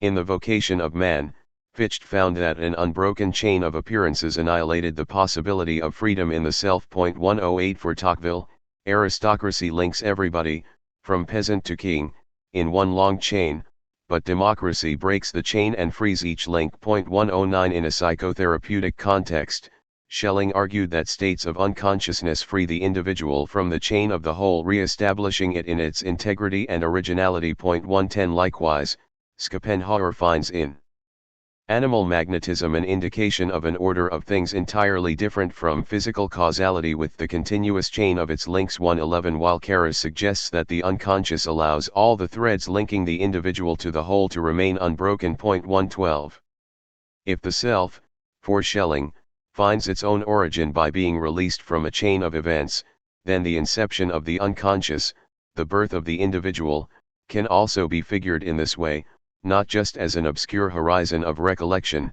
but equally as a literal disconnection in the order of reality. We have seen a hint of this approach in Schubert's representation of copulation as a moment of rupture, even of death, for some organisms. It is at the point where the individual is conceived, both literally and mentally, that the chain of life must be represented as broken. Schubert articulates this moment as a point of incandescence, a point at which the material world is transfigured into the psychic, but for Schelling the same moment is portrayed as a literal gap in occurrence. In human reproduction, it seems, the very question of connection and disconnection, enchainment and freedom, is acted out in an elaborate existential mask. In the ages of the world, the sudden and momentary suspension of that external exponent in copulation releases a feeling of bliss in the individual. 113 At the same time, there is a disruption of all forces, a relaxation of all links, and being is posited outside itself. It is as if the external link had momentarily been abolished. 114 In the exact moment that one self couples with another to produce a new individual, the bonds sustaining subjectivity in its rational form are felt to collapse. It is the break that Schelling emphasizes, not the bond. Connect I must, but I cannot connect with another being as Ffytche had originally asserted. Elsewhere on the same page, Schelling represents the birth of the individual in an aporetic figure of enchainment itself, working his own transformation on the 18th century models of Verkettung and Vernupfung. It is as if a guiding connection and a chain of mutually independent elements were established, whereby the first element becomes capable of affecting the last, just as the father undeniably begets Einzug the character and disposition of the child. 115 For once, the father undeniably begets the disposition of the child, and yet his influence is a guiding connection operating via a chain of mutually independent elements. Can there be such a thing? However, as he develops the thought, Schelling gives increasing emphasis to the breaks in the chain, the states of detachment. In a passage, ingenious for the way in which it combines and resolves different levels of reference, metaphysical, temporal, and genetic, in a single figure of relationship, Schelling asserts that every act of generation occurring in nature marks a return to a moment of the past, a moment that is allowed for an instant to enter the present time as an alienated appearance. For, since time commences absolutely in each living thing, and since at the beginning of each lifetime is connected to eternity anew, then an eternity must immediately precede each life. 116. Here the notional line of paternity gives way to both an absolute spacing, the intervention of eternity itself, and the notion of a return. We are reminded of Schelling's remark, we simply cannot think about this in terms of becoming or beginning out of some preceding state of affairs. 117 Schubert, at times, reaches a similar insight by drawing on the motif of a series of magnets in which the negative pole of one magnet stands in relation to the positive pole of the next in the series, a form of connection that includes the inversion of powers between one term and the next. 118 Likewise, Schelling depicts natural history as the series in which each term obscures its predecessor. 119. We have encountered this point before, but from a different angle. At the end of chapter 3 on Schelling's metaphysics, we found that he explored figures of generative process and allegories of procreation in order to reconceive the philosophical representation of a metaphysical cause. The dialectical passage of divinity from father, absolute, to mother, nature, where the mother is made to stand for a point of non-being, or passivity, broke up the notion of a single line of determination and helped detach the concept of individuality from its foundation in the absolute. Here, however, the relations are somewhat reversed. Schelling represents the empirical process of human reproduction itself via the trope of broken chains of logic. Again, as with the metaphors of obscurity, these tropes appear in more recent philosophical contexts, amongst thinkers working between deconstruction and post-Heideggerian philosophy. Jean-Luc Nancy, for example, uses a similar strategy to represent freedom and structure in The Experience of Freedom, writing of the passage or transfer of existence as a spacing of time, and a time which is opened onto a free space at the heart of which freedom can exist. 120 He likewise posits an existence which affirms and abandons itself in a single gesture, and an origin removed from every logic of origin. 121 Later in the same work, Nancy avoids characterizing the phenomenon of freedom as either individual or collective by theorizing instead a foundational partitioning of origin within the ontology of human identity, whereby singularities space apart and space their being in common.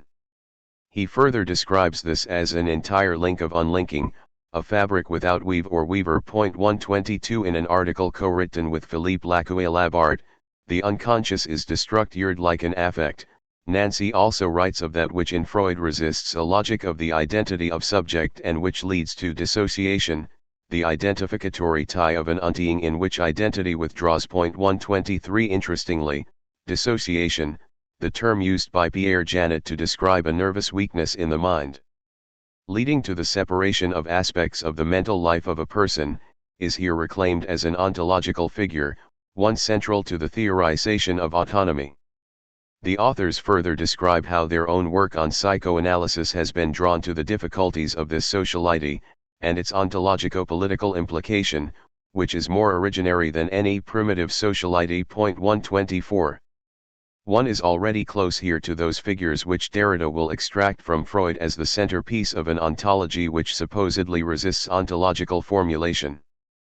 Freud alludes in the interpretation of dreams to that limit point of interpretation, the impenetrable navel of the dream, as the place of a tie, a knot scar that keeps the memory of a cut and even of a severed thread at birth. 125 Derrida wonders here how the cut can tie a knot or, inversely, how the link can be interruption of itself. 126 and suggests that analysis itself represents an act of tying and untying the link. 127 As with Schelling, the metaphysics of identity, the constitution of knowledge, and the literal birth of the person, are folded into a single figure which seeks to establish the apparatic grounds of the individual as an oxymoronic broken tie or disconnected chain.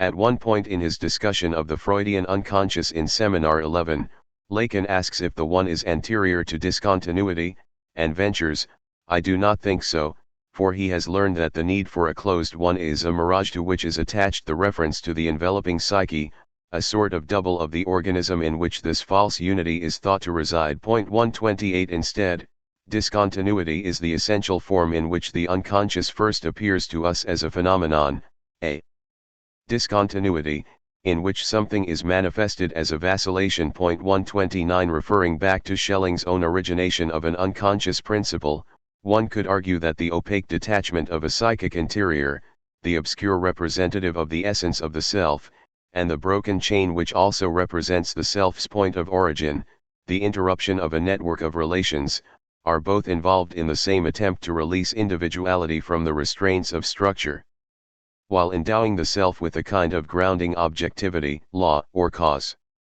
The aporia which Schelling sought to introduce into the notion of connectedness, and the enigmatic position occupied by the origin of the self in autobiographical recollection, reflect and relate to each other as a crisis in self-representation, but Schelling managed to incorporate both of these into psychical accounts of selfhood, whether as a phenomenology of obscurity and forgetting, or as a structural ellipsis in the very nature of the psyche.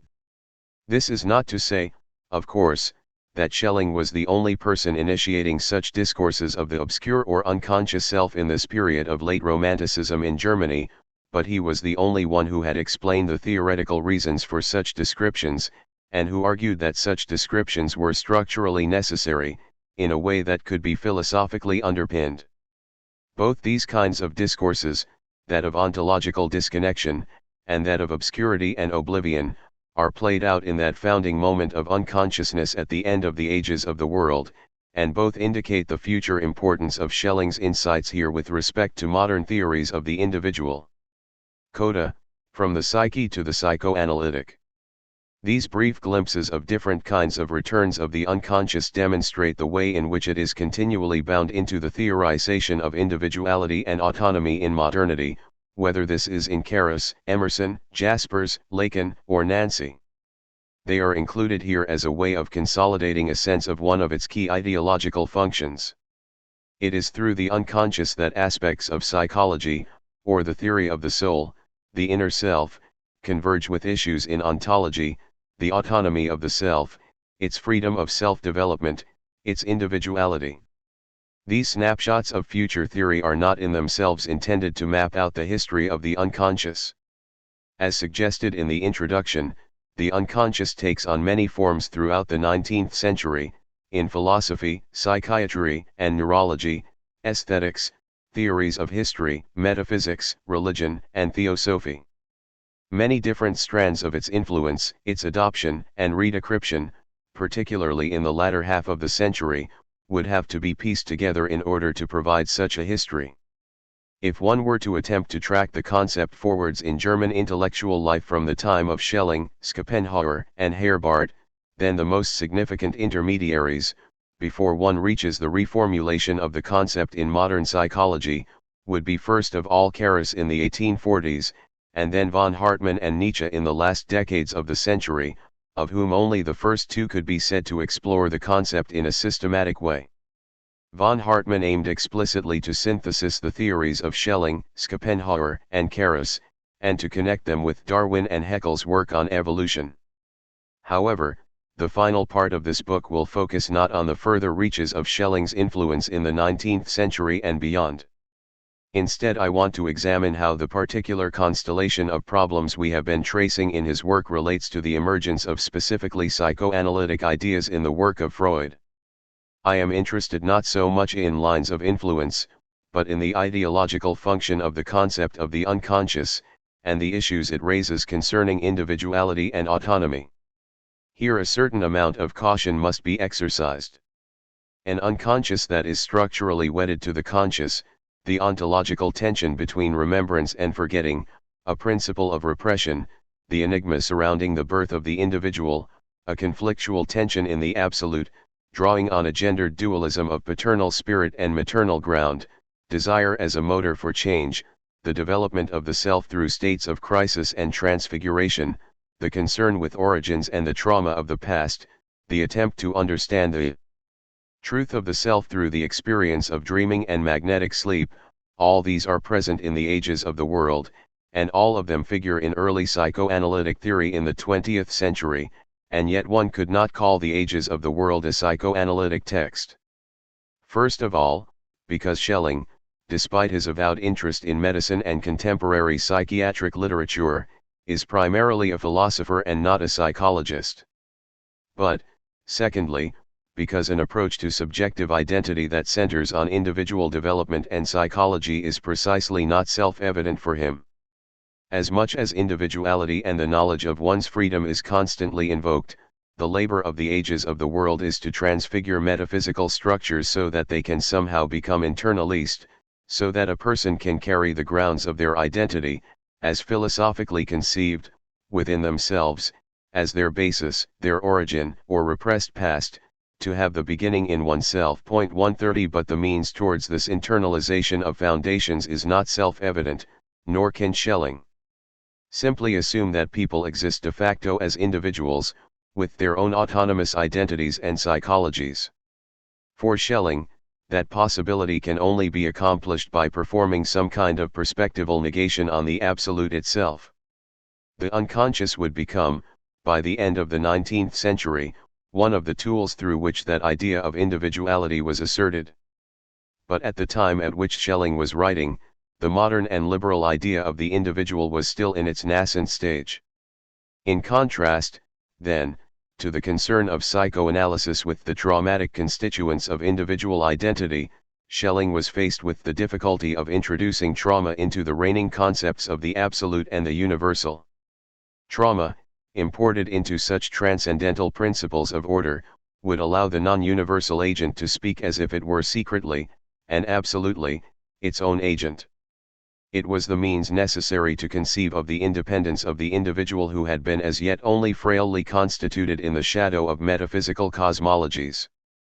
Within the worlds theorized by Spinoza and Leibniz, which had exerted such dominion over the German imagination, all power was imaginatively devolved to a single central point, whether this was the unique and singular substance of God 131 or a God which is alone the primary unity, or original simple substance, from which all monads, created and derived, are produced. 132. Schelling's solution attempted both to hold on to the notion of a meaningful, or intelligently guided totality, and wholly inverted the relations between knowledge and individuality, paving the way for the foundational assertions of existentialism. In fact, in a double coup, Schelling was already toying with the way in which the aporias of individual existence, its origins, its unconsciousness, could come to ground the philosophical description of the nature of connection, knowledge, and the representation of determinism through which the whole is conceived in the older forms of philosophical rationalism, is superseded by the idea of an unconscious foundation of life, buried within the realm of the actual. At the same time, the individual learns to pose the question of its essential freedom and groundedness towards the horizon of its own unconscious basis. It is no surprise then that existentialism and post-structuralism have continually crossed paths and solicited each other's support on the ground of the unconscious, nor that they should have provided a constant accompaniment to this investigation of unconsciousness in Schelling. Each shares a motivation against the system and towards individuality, each tries to find an aphoretic philosophical form with which to express the ontology of the individual, and key figures for each tradition, Jaspers, Heidegger, Zizek, have consciously read and returned to the work of Schelling himself. In contrast to Foucault, I would argue that the shadow cast by man does not emerge simply out of the epistemological transition from knowledge to man as object of representation. 133 Rather, man and the unconscious emerge as a condition of reimagining the independence of the individual in relation to both structures of knowledge and structures of social dependency. The conditions for articulating this freedom are gradually integrated, naturaliste, almost, within the empirical and theoretical description of the psyche in the 19th century. At the same time as metaphysics has been drawn towards the individual by denying the priority of certain concepts of integration in knowledge, a particular field of empirical research into individual existence has come to meet the shadow of metaphysics halfway.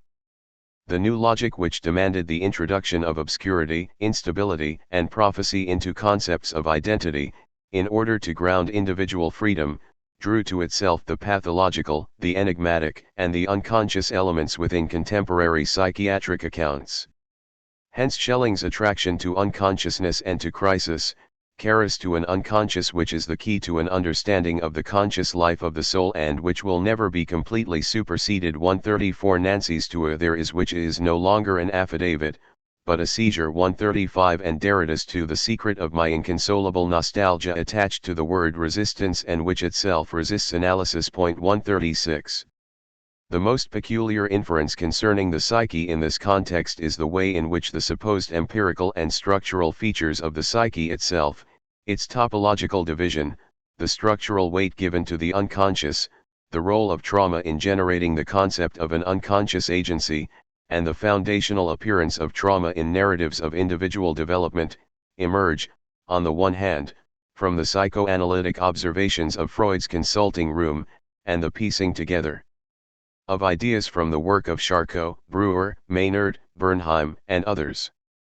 But on the other hand they reveal themselves to have longer historical and philosophical pedigrees, and to have developed, to some extent, out of the structural requirements of an ontology capable of representing the independence of individuals. In Schelling, the pathology of consciousness in relation to the psyche, and the metaphysical pathology of the concept of individuality, are woven into a single issue. But they need not be. There is no inherent reason why a metaphysics of human existence should draw on precisely these features, emerging from the investigations of romantic psychiatry. But the basic and oft-repeated criticism that writers in the period were simply attracted by the fantastic and the miraculous gives us nowhere near an adequate account of the problems Schelling was pursuing, nor is it anywhere close to acknowledging the centrality of the implications he drew concerning an unconscious for accounts of individual identity in modernity.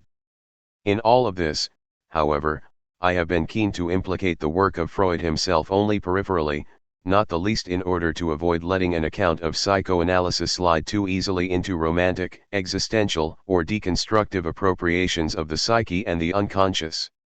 Though Frederick de Wolf Ballman, in a footnote in his translation of the 1815 draft of the Weltalter, suggests that throughout the ages of the world Schelling's interpretations of psychic crisis, the unconscious basis of consciousness, the feelings of fear, vexation, and dread, unavoidably remind one of the work of Sigmund Freud. 137 And though Ellenberger presents Freudian psychoanalysis as a late offshoot of Romanticism 138 there are good reasons for not equating Freud's approach prima facie with the resistance to determinative structure or the search for an ontology of the individual, whatever Freud's debt to romantic thought and romantic science. To take just one representative comment on Freud's achievement from within the psychoanalytic tradition itself, Harry Guntrup maintains that psychoanalysis began with a defective realization of the importance of the concept person, owing to the cultural era of its origin. Freud's approach to the ID completely destroys the unique and responsible individuality of the person.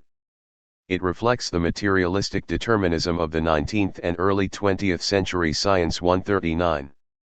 Although it will become clear that, from its inception onwards, psychoanalysis has both been surrounded by and invested with the power of these previous discourses of the psyche, the unconscious and the individual, I want to take Freud's foundational narrative of the psyche on its own terms, to trace his own apprehensions of structure and cause in the science of the individual mind, and to see where his own negotiation of the relationship between individuality and knowledge, identity and unconsciousness leads. By exploring the boundaries of such ideas within Freud's own account, we may gain a much clearer sense of whether or not, and in what ways, the psychoanalytic unconscious relates to the framework of Schelling's own investigations into the principles of identity, or shapes itself in response to a similar demand to think freedom and individuality. Part 3: The Psychoanalytic Unconscious. 6. Freud, the Geist in the Machine. The barriers suddenly lifted, the veils dropped, and everything became transparent. Everything seemed to fall into place, the cogs meshed. I had the impression that the thing now really was a machine that shortly would function on its own. 1. Years afterwards, they create the repetition in their dreams, but in their dreams they leave out the hands that held them, so that now they hover and fall freely. 2. The last 3 chapters have shown how a particular set of ideas constellate around Schelling's project of grounding the identity of the individual. His drift away from the terms of an absolute idealism, in search of concepts with which to underpin the autonomous nature of the self, led him to forge a new philosophical vocabulary centering on the psyche, the unconscious, attention over the past and forgetting, and the enigma of ontological birth.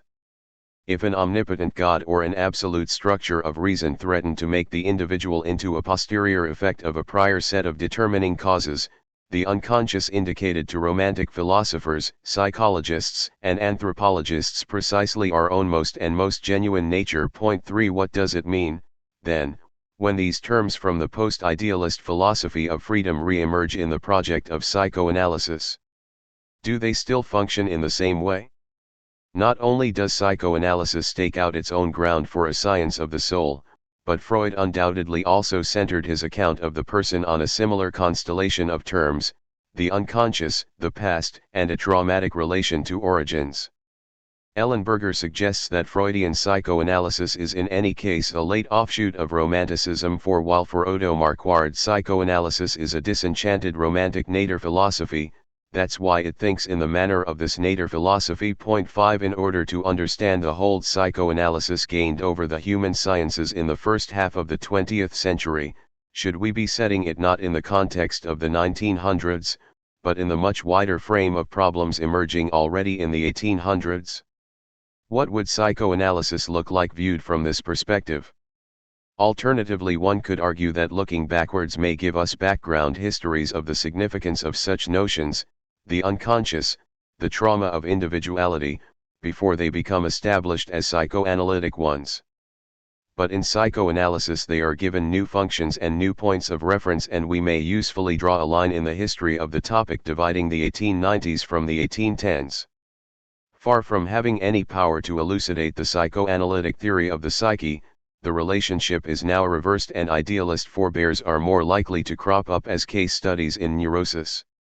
Ronald Britton, former president of the British Psychoanalytical Association, relates the case of Miss A, who was imprisoned in a subjective monistic world exactly like that envisaged by such philosophers as Schelling, in his Transcendental Idealism. 6. Not only has Schelling's complex labor to introduce tension and freedom into absolute notions of system been reduced to a caricature of the kinds of position he eventually found untenable, but all sense of Schelling's connection with the development of the unconscious itself has been effaced.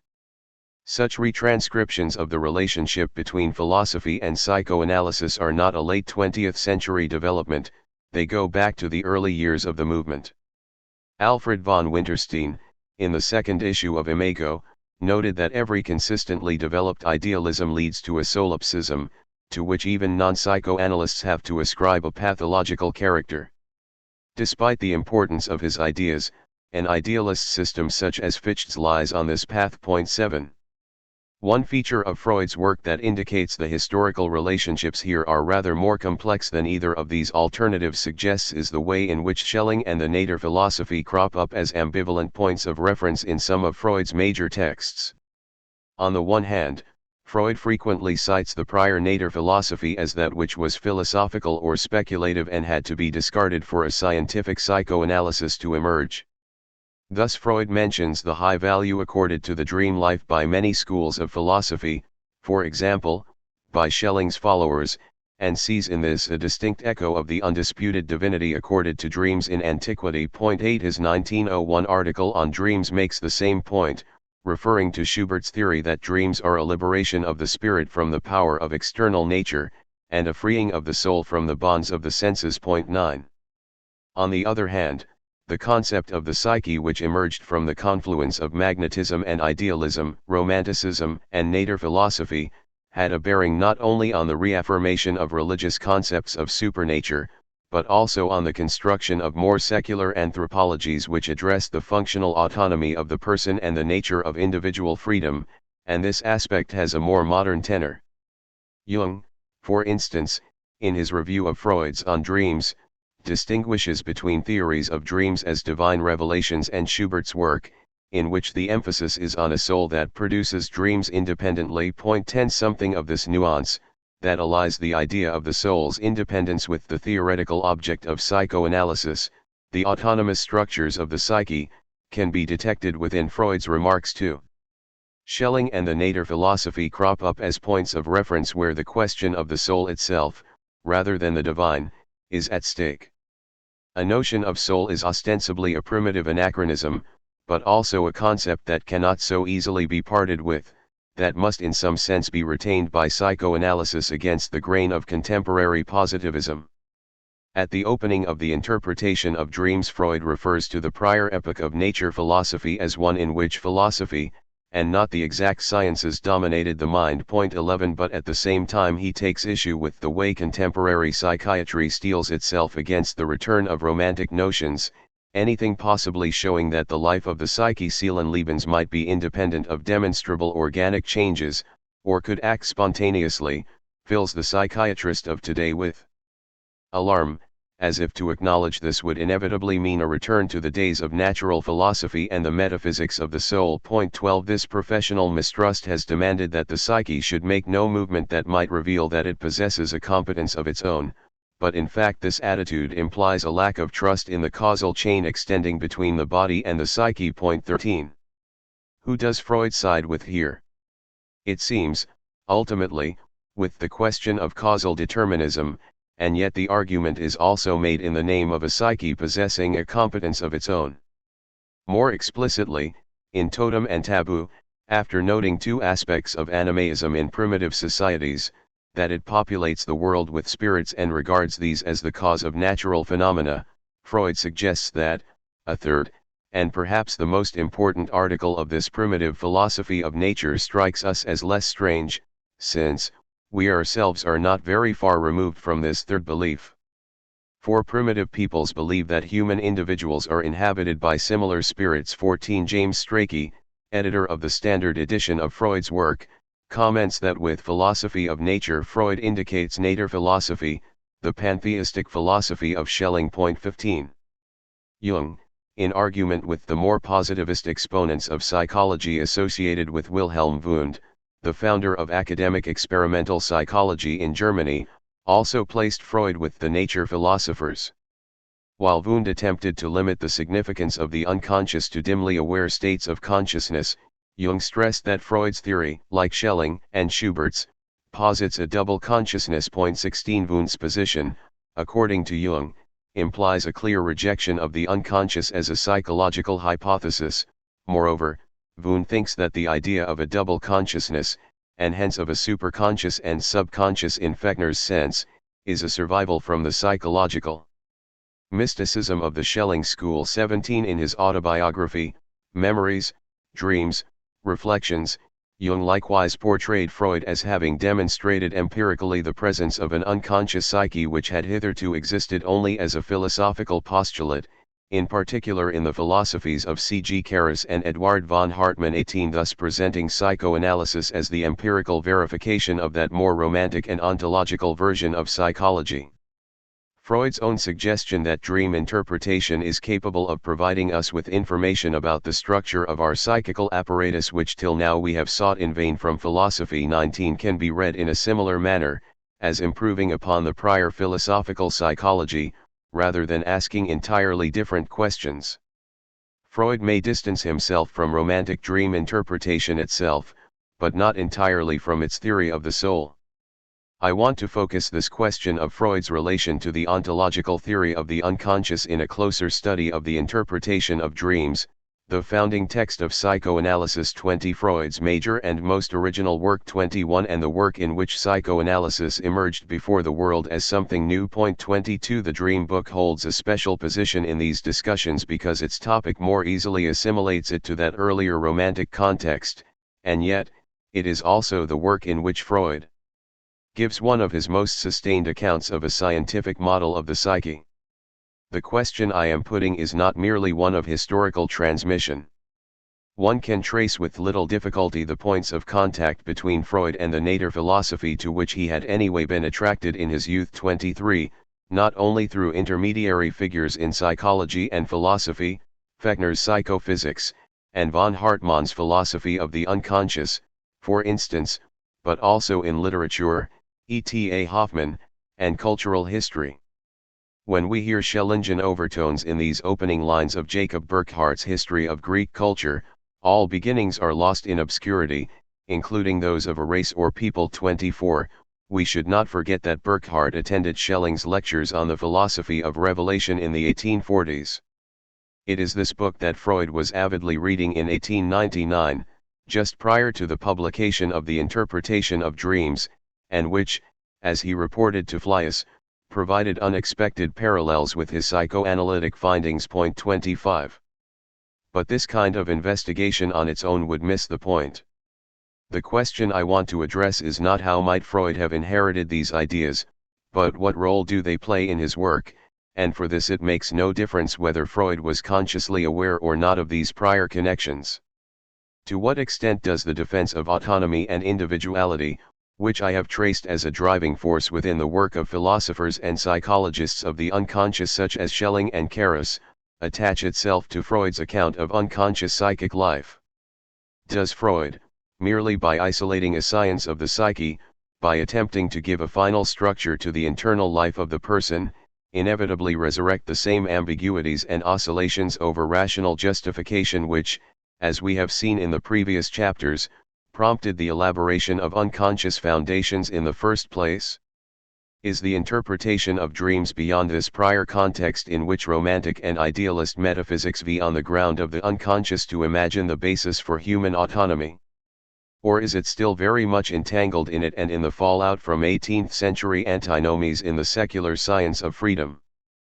Perhaps the very attempt at cleansing the unconscious of its romantic connotations sets psychoanalysis up for a return of the intellectual repressed. That psychoanalysis, from its earliest phase as a movement, was capable of reactivating romantic ideals of individual freedom and self-development is evident from the writings of practitioners such as Otto Rank and C.G. Jung. For Rank, the human being is, in the ideal case, creator of himself, his own personality, and psychoanalysis traces the conflictual separation of the individual from the mass, undertaken and continued at every step of development into the new. Rank designates this as the never completed birth of individuality. 26 But it is to Jung's work that I want to turn for a moment in order to catch a glimpse of how a complex and conflicted set of questions about the self might emerge from the framework of the original psychoanalytic project. We have seen that, immediately after the Second World War, Jung championed Schelling along with Carus as part of a redemptive counterweight to the ravages of modern technocracy, the catastrophe that bears the name of Germany. 27 In fact, Schelling has a presence in Jung's earliest writings, alongside Kant, Schopenhauer, and von Hartmann, as part of the German philosophical tradition which Jung was attempting to integrate, already in the late 1890s, with references to Darwin, Wundt, and the New Psychology. 28 Moreover, in a key post-Freudian texts such as Archetypes of the Collective Unconscious, we find numerous parallels to ideas that had already been emphasized in Schelling and Carus' work. Beyond the obvious concern with an unconscious forming the greater and more potent part of the life of the self, Jung describes the soul as being linked to a wider totality of nature, and he foregrounds the archetype as a primordial idea. 29 The soul is described as a principle of movement and connected with classical notions of divine fire. 30 While the processes of the soul are viewed as a dialectic, Jung terms this enantiodrama, 31 which may confront the individual with crisis points, a moment of collapse or involuntary death. 32 Such crises may also become the source of compensatory, therapeutic knowledge, a window onto future possibilities in life. 33 As suggested intermittently in previous chapters, Jung's use of alchemical and Gnostic templates for notions of psychic process parallel Schelling's own returns to Bohm, Ficino and Neoplatonic and Christian mystical traditions. Both Jung and Schelling also twin these with examples drawn from Romantic or late 19th century psychiatry, somnambulistic visions, split personalities, and so on, to found alternative descriptions of the self. Jung's work on the unconscious, both pre- and post-Freud, consciously feeds off that prior tradition of nature philosophy and romantic psychology. 34. What is most striking, however, in terms of the arguments I am putting forward here, is the way in which Jung is driven throughout his work on the unconscious by a concern with what makes a person individual, how to become an individual, or how the individual becomes what he always was. 35 In the mystical text Seven Sermons to the Dead, written during a period of mental crisis in 1916, which he referred to as a confrontation with his own unconscious, Jung makes the observation, familiar from Schopenhauer, that the natural striving of the creature goeth towards distinctiveness, Ffytche against primeval, perilous sameness. This is called the principium individuationis.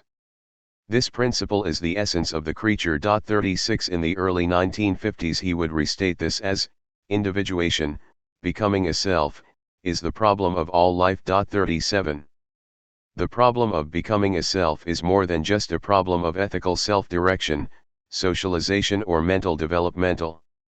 Individuation in Jung, which is throughout a precarious process, and a select one, straddles very complex intellectual ground. There is a deep-running uncertainty over what the basis of an authentic and autonomous self might be or mean.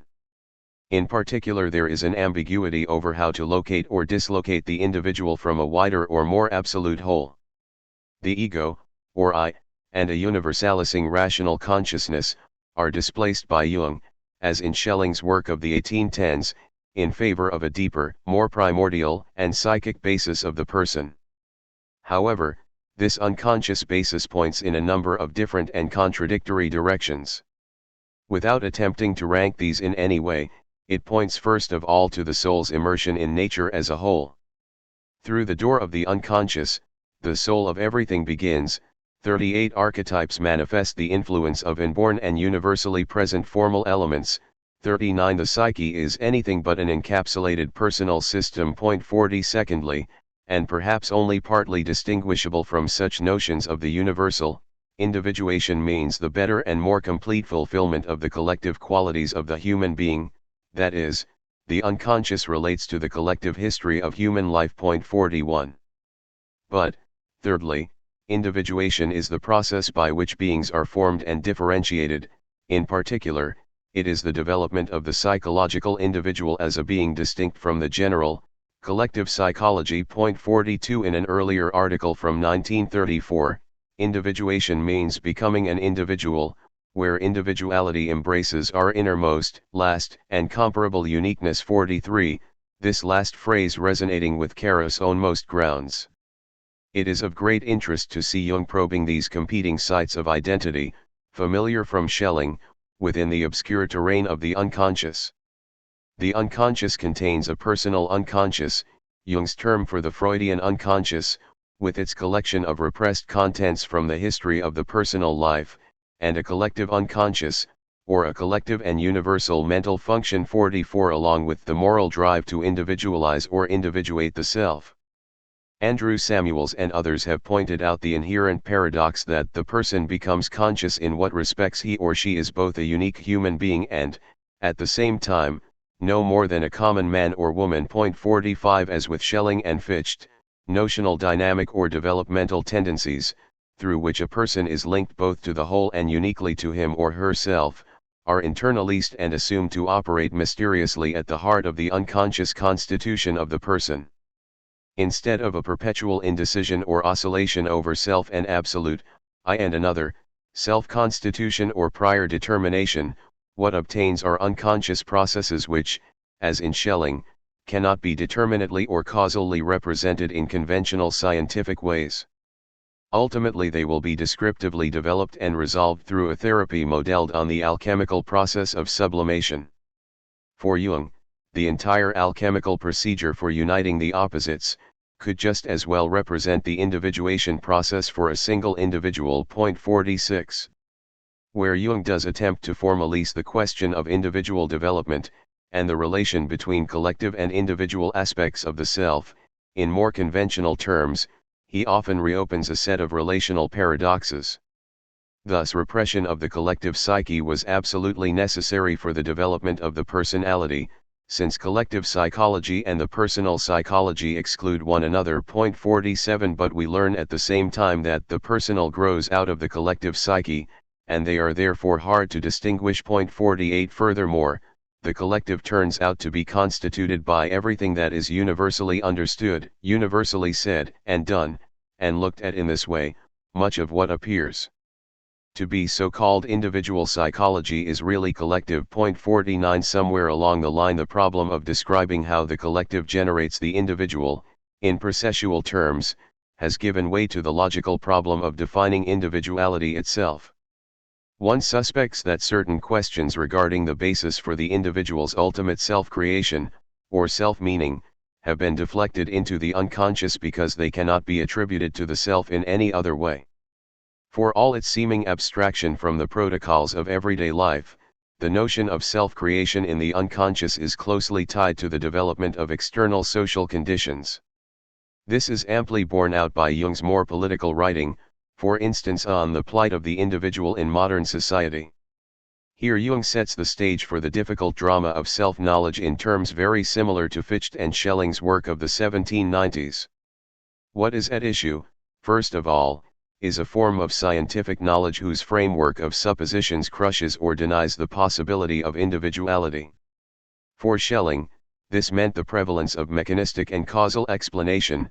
For Jung it is the generalizing and statistical bent of scientific rationalism, which robs the individual of his foundations and his dignity. 50 Scientific education is based on statistical truths and abstract knowledge and therefore imparts an unrealistic, rational picture of the world, in which the individual, as a merely marginal phenomenon, plays no role. The individual, however, as an irrational datum, is the true and authentic carrier of reality. 51. This epistemological crisis is again attached to a socio-political one. Where for Ffytche and Schelling it concerned the difficult emergence of an autonomous bourgeois self, against the background of feudal religious and political structures, now it is the crisis of the same bourgeois individual in relation to mass society and the state. The mass crushes out the insight and reflection that are still possible with the individual. 52 The individual is increasingly deprived of the moral decision as to how he should live his own life. 53 Modern science is itself to blame for mass mentality. It displaces the individual in favor of anonymous units that pile up into mass formations and supplies us with the abstract idea of the state as the principle of political reality. 54 Jung, who is concerned instead with that which lays the foundation for the freedom and autonomy of the individual. 55 Is obliged, as Schelling ultimately was, to turn a blind eye to scientific knowledge. 56 In order to characterize the individual not as a recurrent unit but as something unique and singular. 57 It is interesting to note that Jung's conclusions draw him right back to the terrain of metaphysics and religion, with which Schelling was uneasily half-allied in his preservation of the absolute as the unconscious and repressed basis of the self. The individual will never find the real justification for his existence, and his own spiritual and moral autonomy except in an extramundane principle capable of relativizing the overpowering influence of external factors. The individual who is not anchored in God can offer no resistance on his own resources to the physical and moral blandishments of the world. 58 The unconscious here, Jung's undiscovered self, quite apart from the role it plays in psychological investigations into psychosis, dreams, word associations, emotional conflict, and repressed and archetypal material in the mind, provides an alternative theoretical ground through which to mediate the integration of ideas of self and whole, collectivity and individuality, and counters the sense of the arbitrariness or insignificance of personal experience with the idea of its deeper psychic foundation. It mediates these terms in such a way that the person can have its unique ground and be linked into a meaningful whole. It also retains an element of obscurity or mystery, such that the nature of this connection cannot be told, cannot be generalized or made a function of external processes or causation by others, and yet is still proposed as something objective, more than imagined.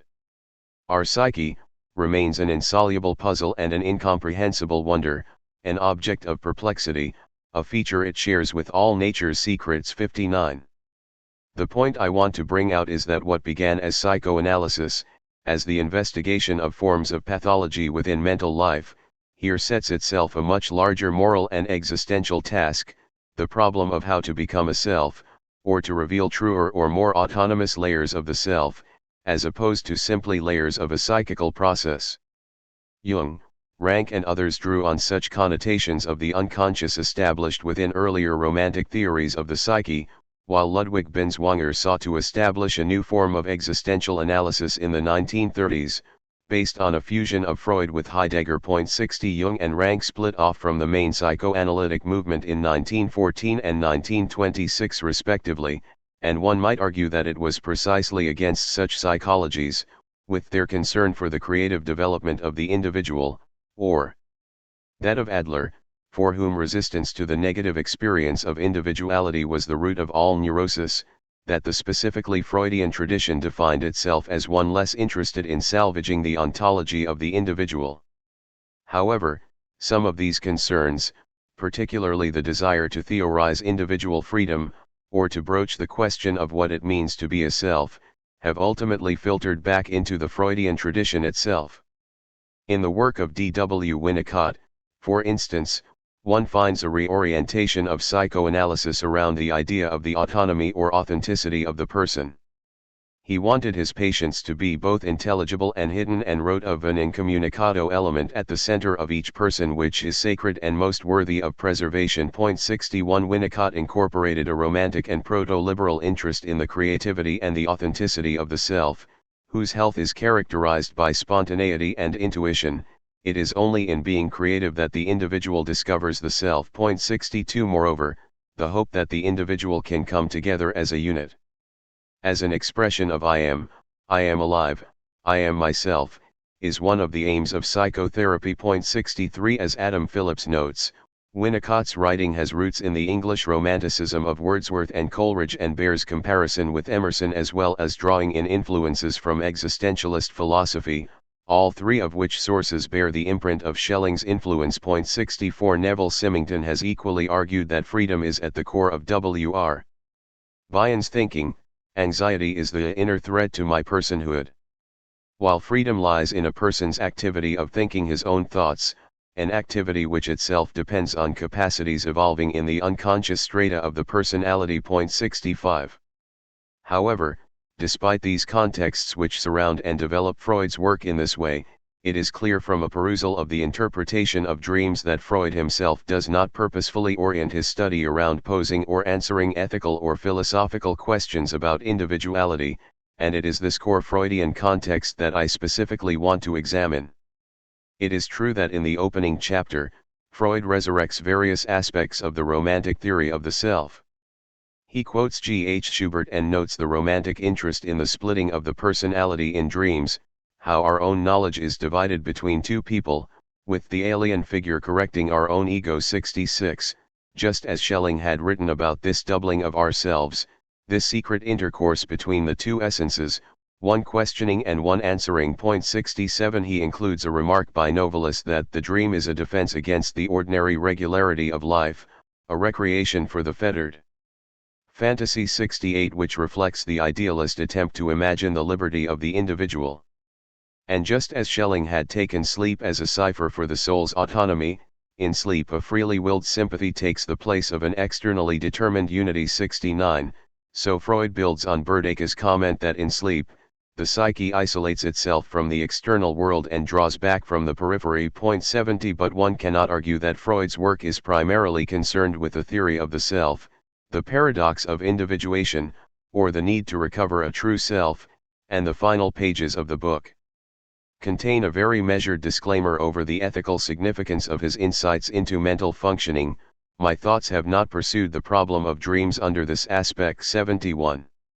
Even so, Freud's dream book is thoroughly implicated in questions of autonomy and individuality, which are present in at least a 3- or 4-fold way.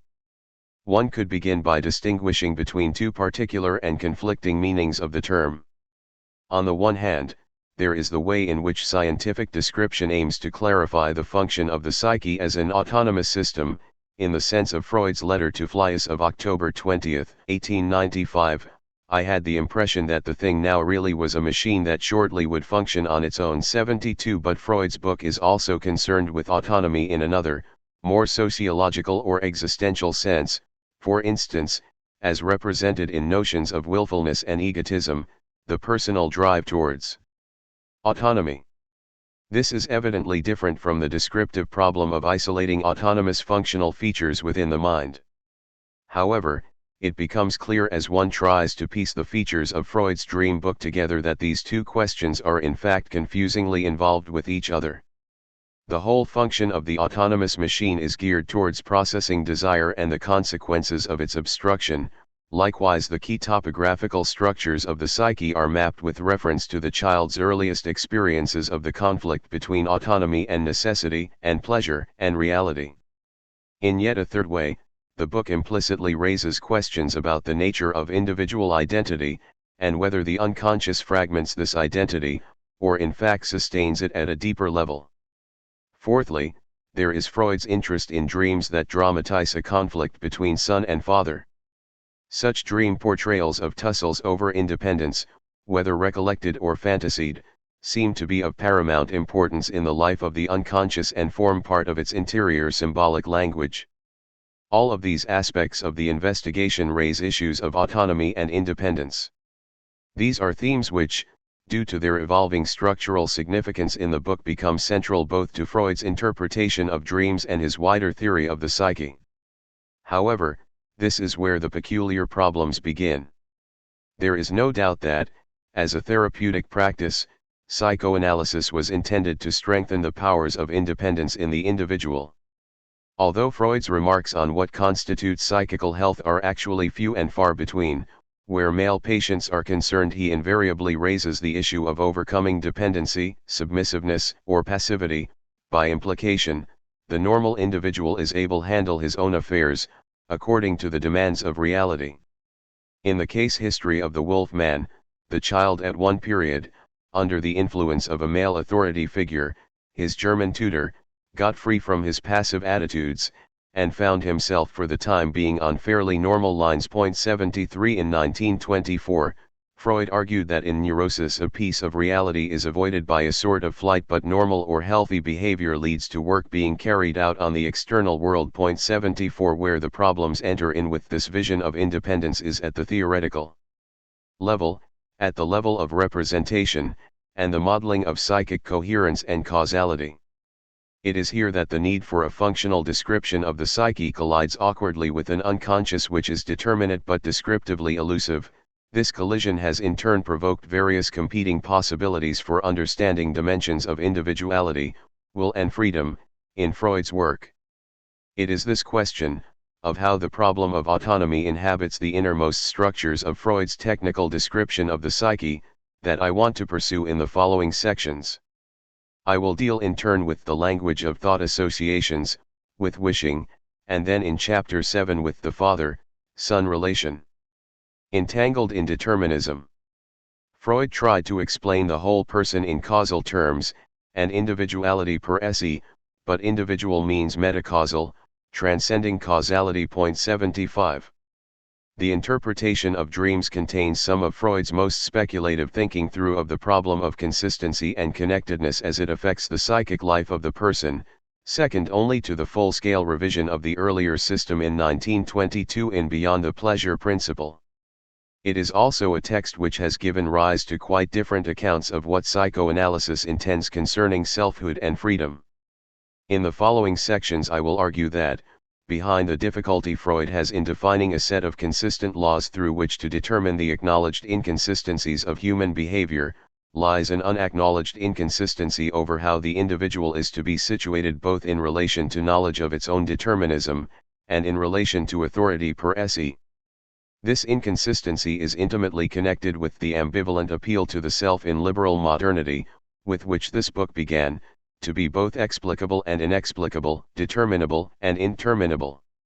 One of the most obvious jumping-off points for such an investigation is the very language of determinism itself.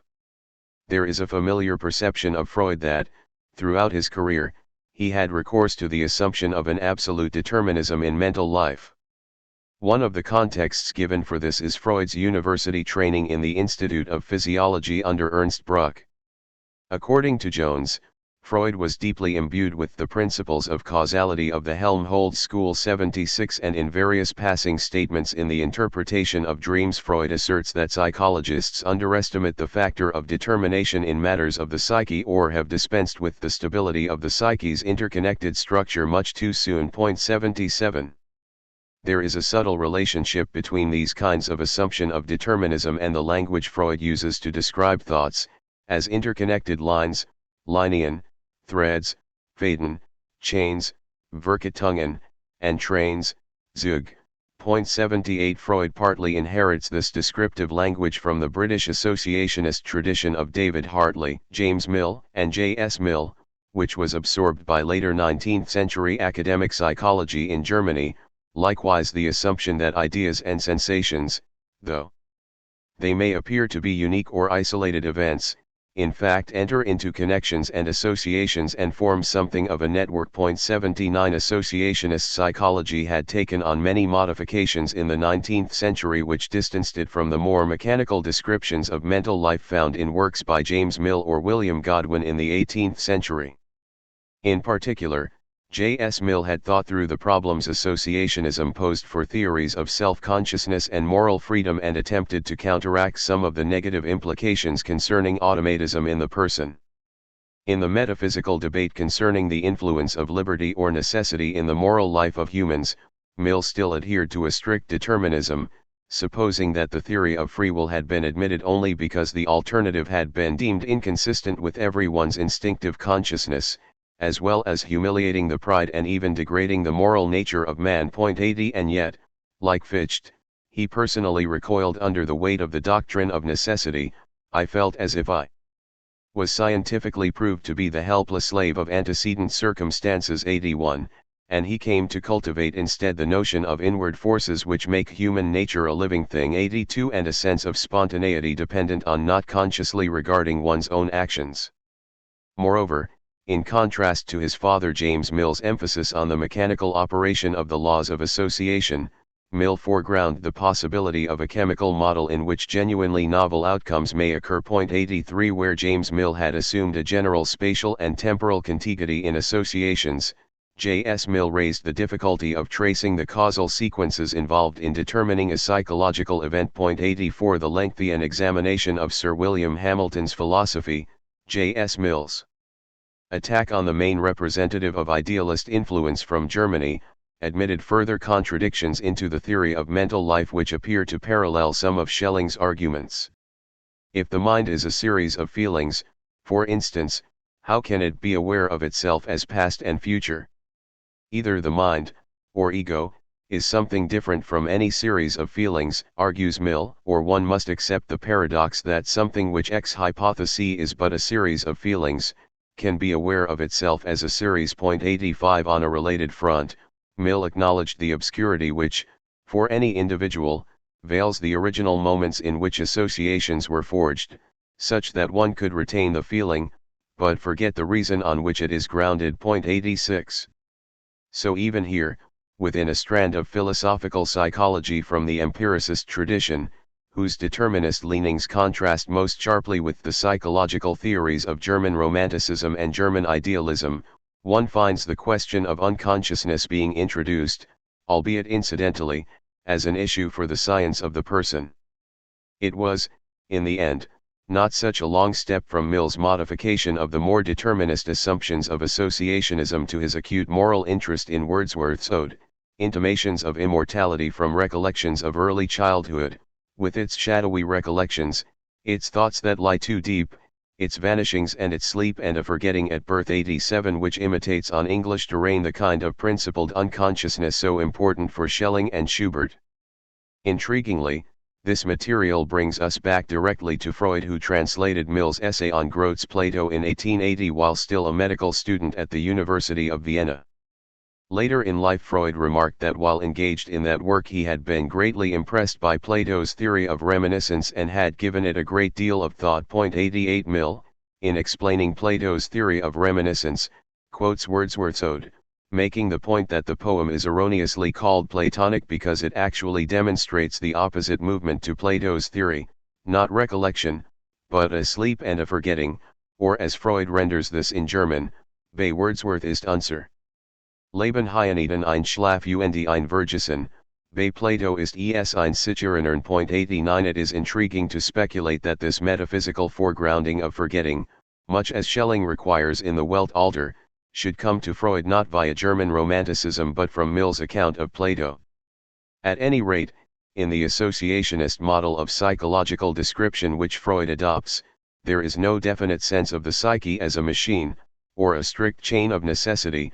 Freud endorses the language of interconnectedness, but without pressing the issue of causality in a deterministic fashion, at least at this level of description. In fact, throughout the interpretation of dreams, accounts of wide-ranging associations or their multiple convergence complicates the paradigm of sequences of thought and evokes more the kind of intricate nerve structures whose connections Freud sought to isolate in his histological research in the 1880s. 90 In dreams, each element enters by way of multiple connections deeper and deeper into the maze of the dream thoughts. 91 Sequence becomes sometimes insoluble in ways that recall Schelling's subversion of the problem of precedence.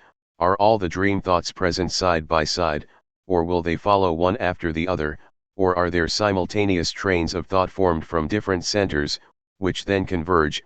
92. Such considerations are in many ways still technical ones within the theory of thought association, and as such give no indication, one way or the other, of a general attachment to individual autonomy or freedom of the will.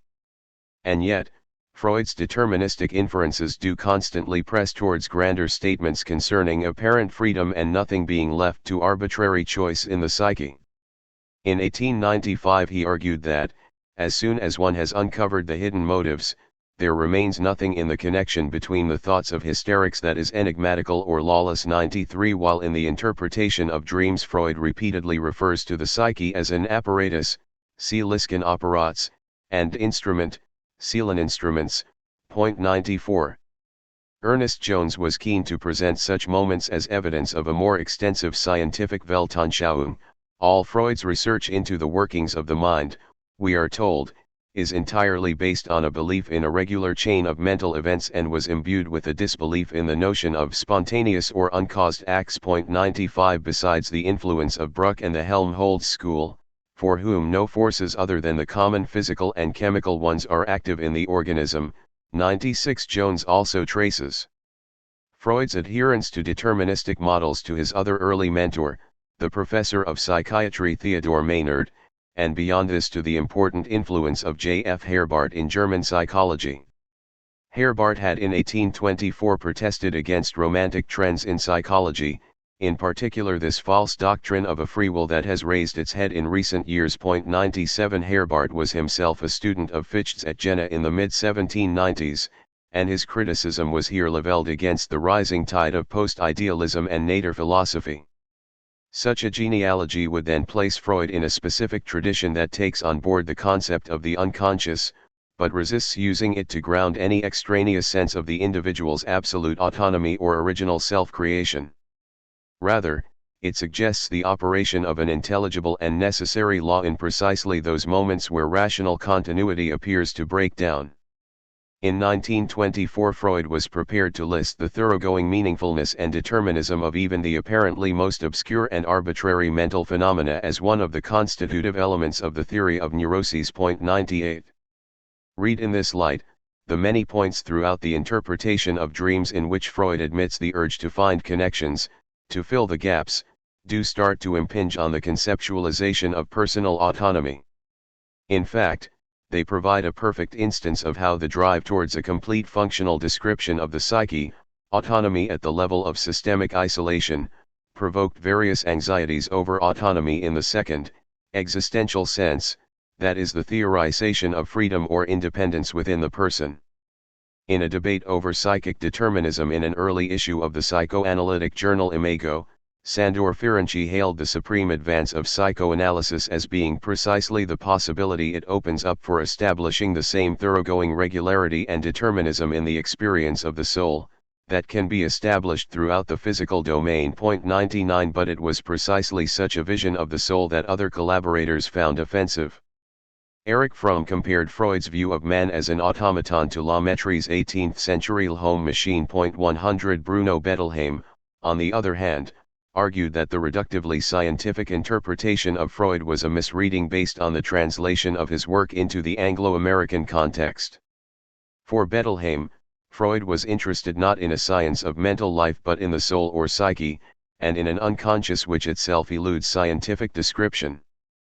Freud's unconscious, like Wordsworth's thoughts that lie too deep or Kara's own most genuine nature, is deeply hidden and intangible but also what makes us human. 101 Bettelheim likewise stressed the more romantic idea of a spontaneous sympathy of our unconscious with that of others, and suggested that psychology in Freud's Vienna was not a natural science but a science of the spirit, deeply rooted in German idealist philosophy. 1021 sees a familiar debate emerging here amongst Freud's associates over the soul of psychoanalysis, over regularity and freedom, and what it is that makes us truly human.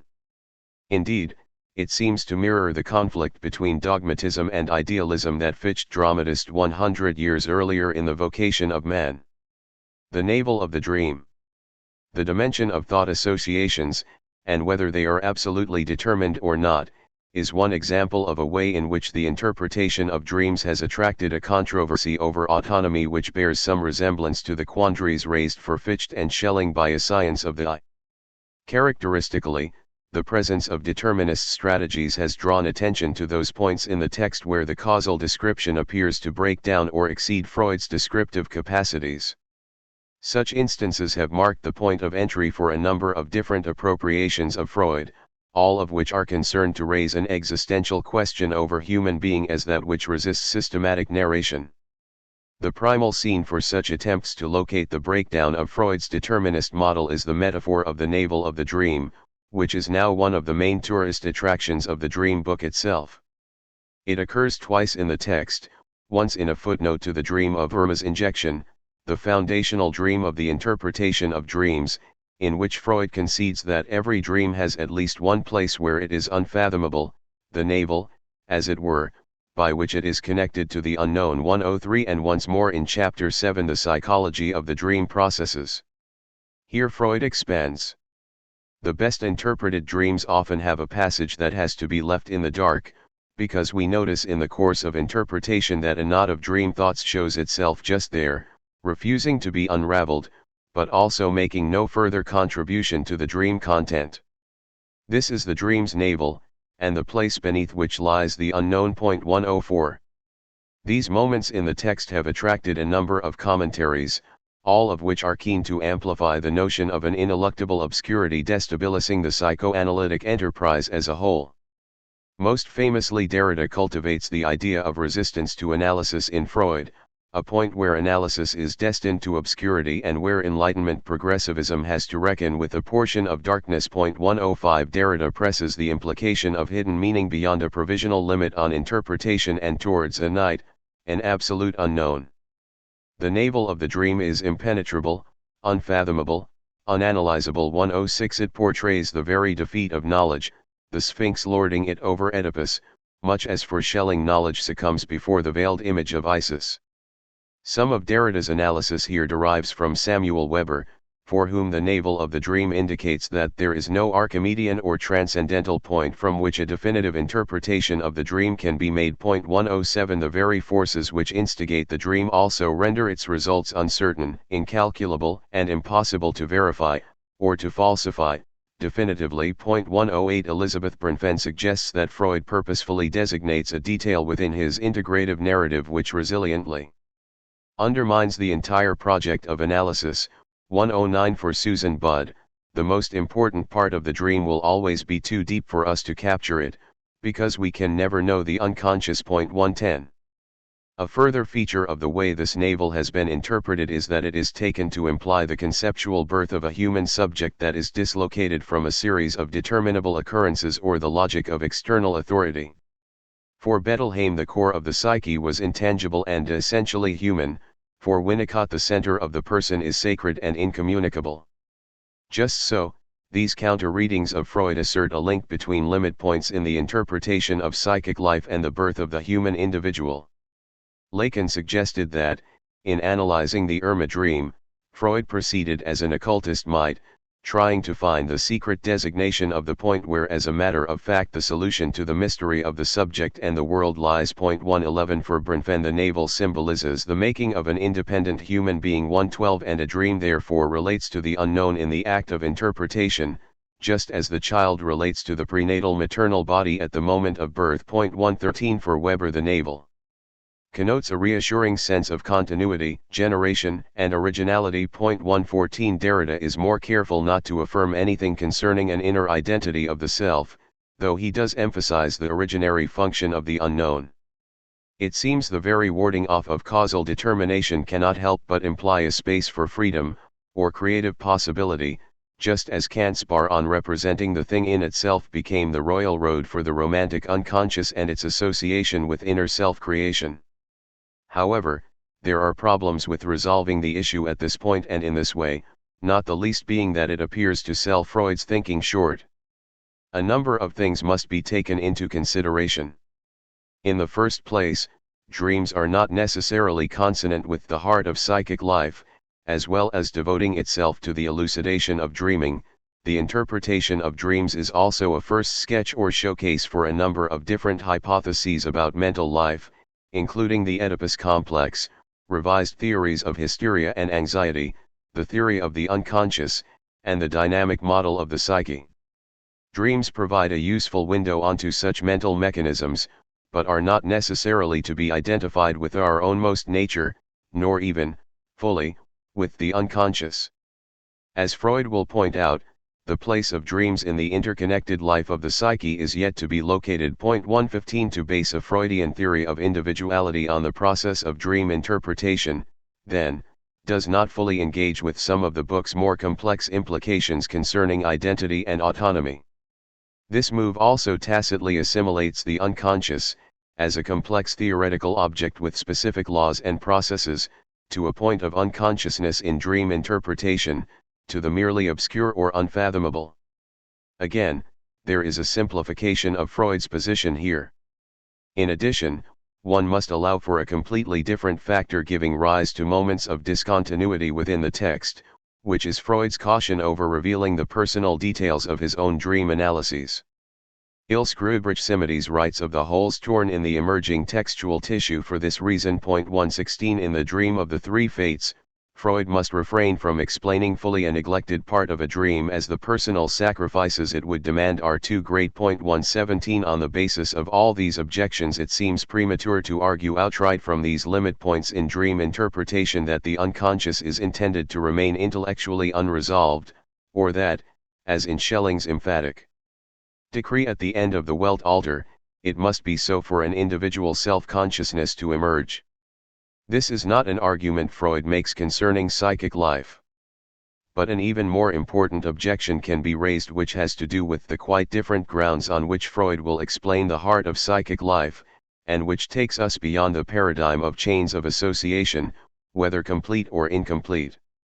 Most of the commentators quoted above note that, in the longer account of the navel of the dream, in the chapter on the psychology of the dream processes, Freud makes the further revelation that the dream thoughts we come upon as we interpret cannot in general but remain without closure, spinning out on all sides into the web-like fabric of our thoughts, and that it is here, out of a denser patch in this tissue, that the dream wish arises like a mushroom from its mycelium. 118 There has been much discussion over whether the phallic nature of Freud's metaphor here encodes something about the sexual nature of the dream wish, or whether the web and the mycelium complicate the very centralizing model of phallic symbolization itself. 119 However, what none seem to acknowledge is that this mysterious point of entry for the wish marks the place where Freud prepares to shift his theoretical paradigm, enabling a decisive distinction between the dream thoughts spinning out in the preconscious, the terrain to which the logic of associationism itself is bound,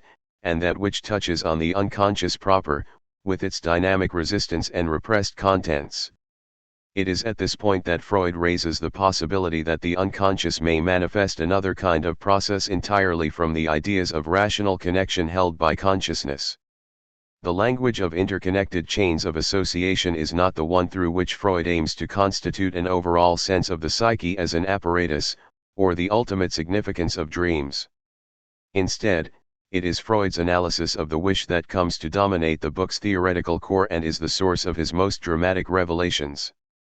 It is the wish which will provide the motive for and the meaning of dreams, and which locates their function in the interconnected life of the psyche.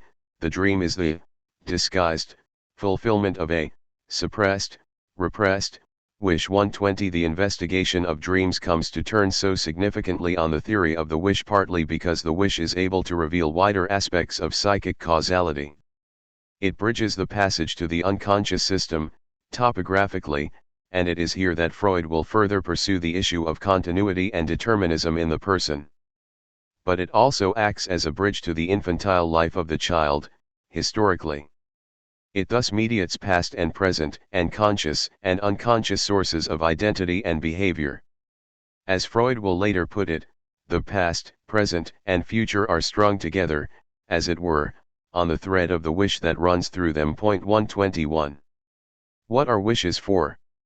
One of the first points to be made about the shift from the terrain of the preconscious to that of the wish and the unconscious is that Freud does not abandon the framework of scientific determinism at this point. Indeed, he addresses it all the more avidly. The wish, for Freud, still conforms to the functional principles of a psychic apparatus, though we have slipped through into a different kind of paradigm construed in terms of unpleasure, energy and the defense against stimuli. At the same time, the language of associationism is exchanged for the language of energetics. Thus memory is described in terms of gradations of conductive resistance in the transmission of excitations. 122 While the wish is a current in an apparatus, issuing from unpleasure. 123 And wish fulfillment is the fundamental motive power of the machine. 124 At times Freud seems to have achieved a remarkable integration of nature philosophy and the Helmholtz school, taking up the romantic concern with polarities and tensions and grounding them in a positive discourse of energetics, such as in his description of a continuous current by day which at night comes to an end, flowing back in the reverse direction, indicating the psyche's withdrawal from the external world. 125. A much more complicated situation arises here over the question of autonomy. On an immediate front, the very object, the wish, appears to bring us up against individual desire. It connects in principle with notions of volition, but also with the deflection or inflection of intentions. A wish, we might argue, is the sign of an unfulfilled or compromised act. 126 But Freud subverts the conventional understanding of wishing in quite striking ways. In the first place, the wish acts as a hinge between a psychological or intentional account of desire and another more functional one. As Paul Ricoeur noted, the task of accounting for the mechanisms of the dream work requires combining two universes of discourse, the discourse of meaning and the discourse of force. To say that the dream is the fulfillment of a repressed wish is to put together two notions which belong to different orders. 127 This duality threatens a certain dislocation within the discourse of psychoanalytic theory, and Chapter 7 of the Interpretation of Dreams is in some ways the point at which Freud aims to coordinate his scientific account of mental life. Thus the wish is also defined as a psychic impulse which seeks to recathect the mnemic image deposited as a trace by a previous experience of satisfaction. Much of this terminology, as Strachey noted, derives from Freud's 1895 attempt to describe psychical processes in scientifically quantifiable terms, as quantities of excitation subject to a general principle of inertia. 128 This is, then, another of those points at which the psychological implications of autonomy, as willed motivation, are made to coincide with the conception of an autonomous machine, which in turn threatens to eviscerate notions of freedom and spontaneity from the model of psychic life.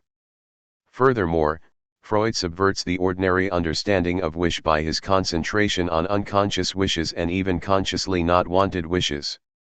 Rather than the wish as something unsatisfied, we have a wish that can be satisfied, even though the man who has it isn't. 129 This disturbs and alters our sense of what the wish implies for the person, and makes it hard to correlate wishing with, for instance, Ffytche and Schelling's notions of unconscious willing as laying the basis for the emergence of conscious and moral life. Is this a theory which puts desire into central position? Is the person causally determined? How do we even conceive of individuality now? When Freud, in his introductory lectures, asks, no doubt a wish fulfillment must bring pleasure, but the question then arises to whom? The patness of his response, to the person who has the wish, of course, seems insufficient. 130 Some of these problems arise from our need to rethink the conventional understanding of wishing in unanticipated ways, but there are new problems, internal to Freud's account, which disturb both the structural description of wishing and its intended reference. One obstacle to causal representation is the fact that the theory of the unconscious wish bridges phenomena occurring within quite different timescales or objective scenes of action. These disparities become most pronounced in the final technical chapter, in which Freud attempts to schematize them within a series of functional diagrams of the psyche as a composite instrument. 131.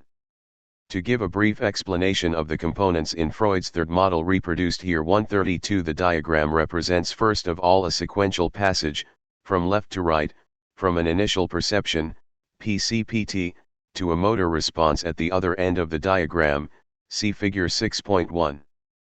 The scheme thus has a direction, and temporality of occurrence, the present, and is modeled on the paradigm of the reflex arc. Secondly, the diagram distinguishes between the direct passage from perception to response, the reflex arc, and a secondary passage from stimulus/perception to the record of perception in memory. These are represented by the memory traces labeled num and num.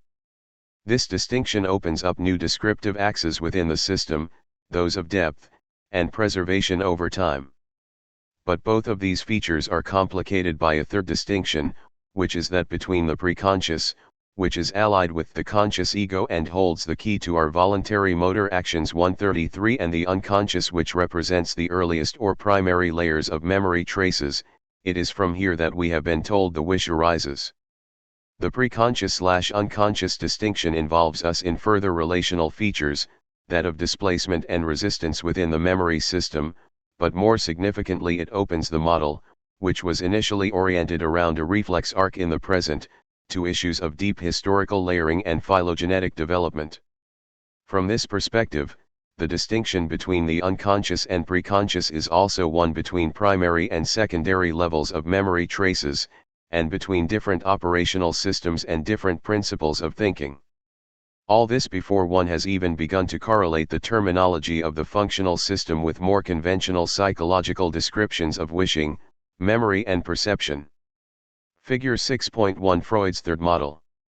In the new introductory lectures, Freud will admit that, we cannot do justice to the characteristics of the mind by linear outlines like those in a drawing. 134 It soon becomes apparent that such schematizations of systems in a constant spatial orientation to each other are incapable of containing and organizing the disparate facets of psychical identity they are meant to clarify. 135 How, then, are we to determine the issue of sequence or influence in a system which, under one aspect, deals with the discharge of energy in the present on the model of a reflex arc, the human machine, and under another straddles the history of the individual and the complex psychological relation between its present and past experiences, and in yet a third way introduces the phenomenon of unconscious resistance? These ideas are not necessarily incompatible. The problem is whether the relations between the different structural orientations of the system can be sufficiently described, let alone understood. What, we may ask, is the key topographical orientation in the psyche? That between input and output, the flow from high to low stimulus in the system? That between surface and depth as one moves from the preconscious to the unconscious? Or that of historical influence, as one moves from the primary to the secondary, as a consequence of this belated entry of the secondary processes, the heart of our being, made of the unconscious wishful impulses, cannot be comprehended or inhibited by the preconscious. 136 This confusion over causal relationship is replicated in Freud's indecision over the topographical location and direction of the wish, which leads him eventually to concede a range of wishes and orientations, capable of originating from all points in the conscious, preconscious, and unconscious psyche. 137. We are on far more complex descriptive ground here than the chains of mental association. A preliminary attempt to insert the wish into the schematism of the psyche is left causally indeterminate, and this indeterminacy in turn prevents our complete understanding of the meaning of wishing. If the wish causes the dream, and is its meaning, can we understand, for instance, exactly what this cause implies in the self-experience of the person? The issue is of some concern, because the wish is so obviously related to the issue of identity and volition, as the dream had not been. Is the bridging presence of the wish, which links past, present and future, evidence of a broader coherence in the person who has the wish, which ultimately helps to consolidate a sense of the self? Or of a determinism which implies something more machinic? Or do the discontinuities in Freud's conception of the system restore a sense of the hidden and intangible contours of selfhood, much as Bettelheim had suggested? As we have seen, the very complexity of psychic determinism is liable to attract inferences concerning an inner autonomy of the person which eludes rational construction. This gives rise to a situation in which the operational laws of the psyche are to transfix the development of the wish and the will in their most obscure redoubts, but the very structural complexities introduced into that account continue to make room for something that, wishfully, eludes causal identification. This uncertain resolution of the role of the wish is all the more problematic for Freud's suggestion that the unconscious wishful impulses, which cannot be comprehended or inhibited by the preconscious, are also the heart of our being. 138 Conjuring up again all the hidden, intangible or incommunicable cores of the person in modern theories of individuality.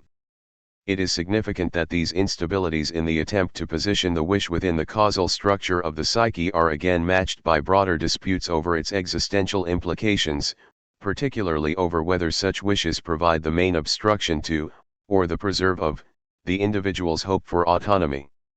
Let me clarify the problem by pointing out a paradox in Freud's description of the wish quite separate from the obstacles to formal representation. Freud uses the wish, first of all, to indicate a form of automatic continuity in experience, which occurs despite any notion of conscious desire.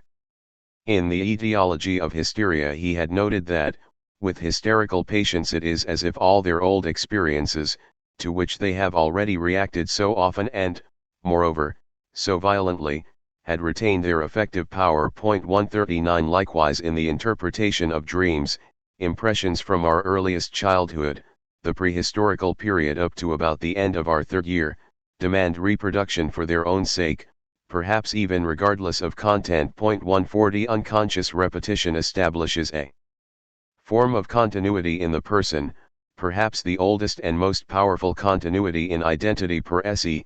These wishes of our unconscious, ever stirring, never dying, immortal, one might say. 141 But this powerful continuity is at the same time less an instance of the integrity of selfhood, and more like an automatic function in which elements of past experiences are contingently and idiosyncratically caught up in the life of the person or carried along by default.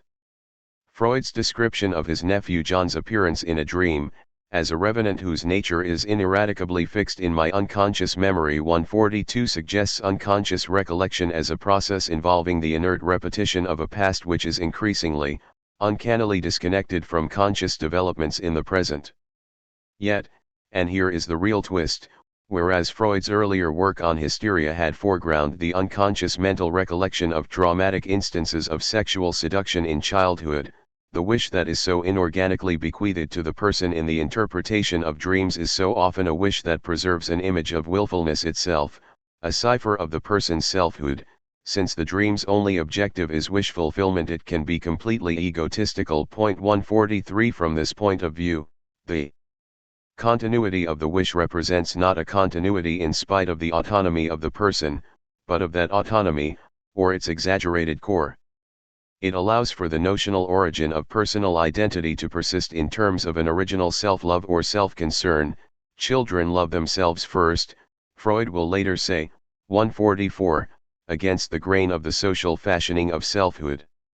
We can see here how the shift in this chapter from Jung's concern with individuation towards Freud's more technical investigation of determinism in the psyche, here shifts back towards the problem of being an individual. These paradoxes in relation to the wish can be brought out more clearly by comparing Freud's views with Winnicott's, both on the afterlife of the infantile wish, and the continuity of the adult with the child. The Winnicottian individual is encouraged to gather the sense of himself as an expression of I am alive, I am myself, and of a self he was born with as potential. 145 A healthy individual maintains a continuity throughout its life, and survival of the true self is associated with authenticity. 146 Trauma implies that a baby has experienced a break in life's continuity, a deprivation of the root which could provide continuity with the personal beginning. 147 In an important sense, here, continuity with the child represents the continuity of individuality per se, and as such allows for the very possibility of conceiving freedom and autonomy within the individual. Continuity with the child establishes that the person is a certain kind of autonomous entity, in the first place, because such continuity testifies to a coherence within the self of its very own. The self coheres not just as a body in space but as a lived experience in time. A similar point of view had been adopted by Bergson in his influential descriptions of memory and Duray earlier in the century. But, secondly, and more importantly, because the child indicates an original and uncompromised urge for autonomy, as Freud put it, the urge to remain gloriously unfettered. 148 Winnicott suggests, for instance, that bedwetting can be an effective expression of the child's protest against strict management, sticking up for the rights of the individual, so to speak. 149 In this case, the symptom is not an illness, rather it is a sign that the child still hopes to keep the individuality which has been in some way threatened. 150 Thus when Freud remarks that, to our surprise, we find the child, with its impulses, living on in the dream. 151 Surely this is something affirmative. 152 If the wish threads past, present and future together, and the indispensable part of a dream is a childhood wish, then might not childhood in Wordsworthian fashion bind the life together, and bind life precisely through an art which is not completely rationalist, which, as in Kant's formulation of aesthetics, includes a healthy dose of spontaneity as an integral principle? Yet according to Freud's own account, continuity with the child is what must not be established, because that would undermine a different kind of demand concerning adult identity, that it should evidence an intelligible and conscious coherence against the world of the child. Freud's illustration of the activation of childhood wishes in adulthood centers very much on the question of an overblown selfishness or egotism. The dream of Count Thun reveals the issue of a ludicrous megalomania long since suppressed in my waking life. 153 The dream of the dissection of his own torso conceals a grossly selfish train of thought which comes from a forbidden infantile source. 154 And yet another dream of his friend Otto with Bastow's disease fulfills one of my immortal childhood wishes, my rage for greatness, which is now unconscious and suppressed. 155 Dreams preserve the absolutely self-centered nature of the child's psyche. Rather than sticking up for the rights of the individual, which for Winnicott might provide the underpinnings of a life which values and sustains its own autonomy, these instances of selfishness are subversive or obscene and so discontinuous with the conscious self. To make the child truly the ground of the adult would be to bind one's days each to each in natural impiety. What appeared earlier as a structural difficulty over where to place the action of the wish within Freud's topographical model of the psyche, is now compounded by a disturbance in the way self-identity should be thought at the level both of unconscious self-recollection and theories of development. One way out of the contradiction is to concede that Freud's position is coherent in itself, and it is only the comparison with Winnicott which alerts us to instabilities in the connotations of the infantile wish. And yet there are inconsistencies within Freud's own account of leaving childish egotism behind. There seem to be two kinds of discoveries at stake concerning wishes emerging from earliest infancy, and the forms of identification running backwards and forwards between adult and child. On the one hand, Freud associates the obscenity of childhood with a certain ambitiousness, a rage for greatness, a ludicrous megalomania. But at other moments the repressed infantile wishes which resurface in adult dreams indicate the return of more directly sexual, and certainly corporeal experiences.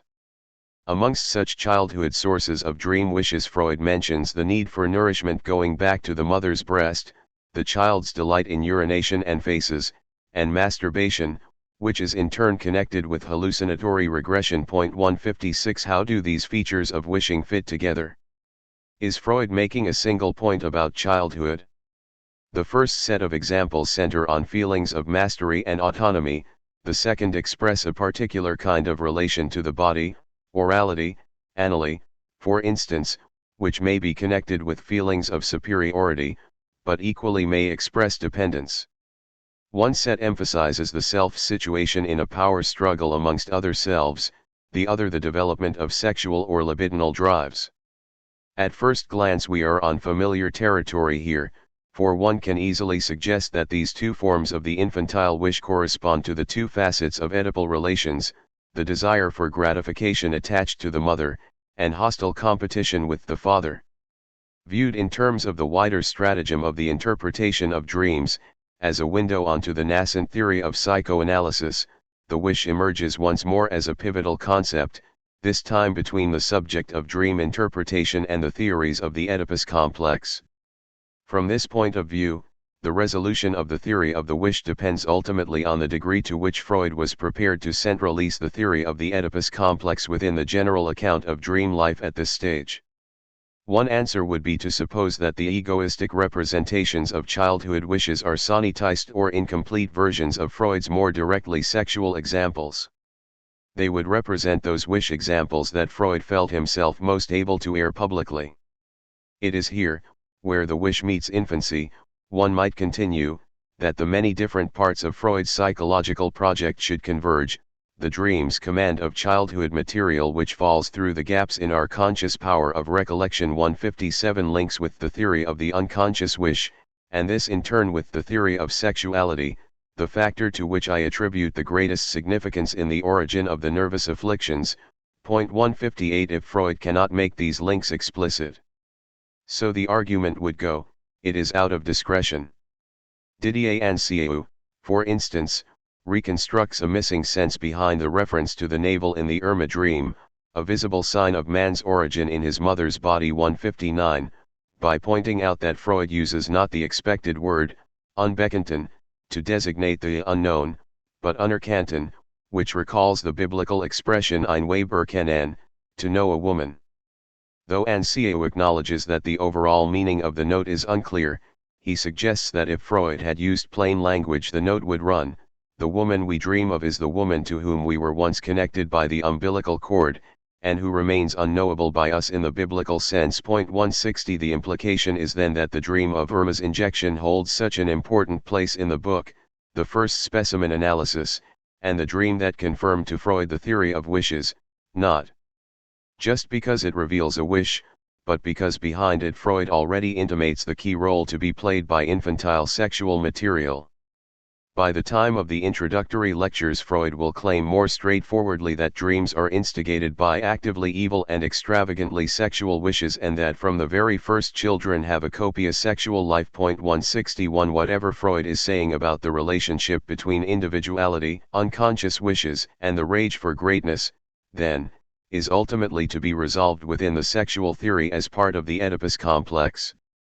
Aspects of autonomy are framed within a critique of childish egotism, which is itself closely allied to the developmental structure of the sexual instincts. Indeed, in the 1914 paper on narcissism, the ego itself will be more closely linked to an original erotic condition, The psychic life of the self begins with a libidinal attachment to one's own body, expressed via hallucinations of gratification. But this hypothetical answer will not do for a number of reasons. First of all, we must remember that even if Freud was already making connections between dream wishes, infancy, and sexuality, the theory of infantile sexuality was not yet fully evolved in Freud's mind. One could not state exactly what it was that Freud was certain about concerning infantile sexuality. 162 What Freud says concerning the Oedipus complex is itself very fragilely stated. It is the experience of psychoneurotics that perhaps magnifies what goes on less clearly and intensely in the inner life of most children. 163 Equally, it is the theory of the psychoneuroses that maintains with absolute certainty that only wishful impulses from infancy that are sexual in nature and have been subject to repression, are capable of revival in later periods of development. 164 That is, Freud finally leaves it as an open question whether sexual and infantile factors should also be required for the theory of dreams, admitting that I leave the theory unfinished at this point.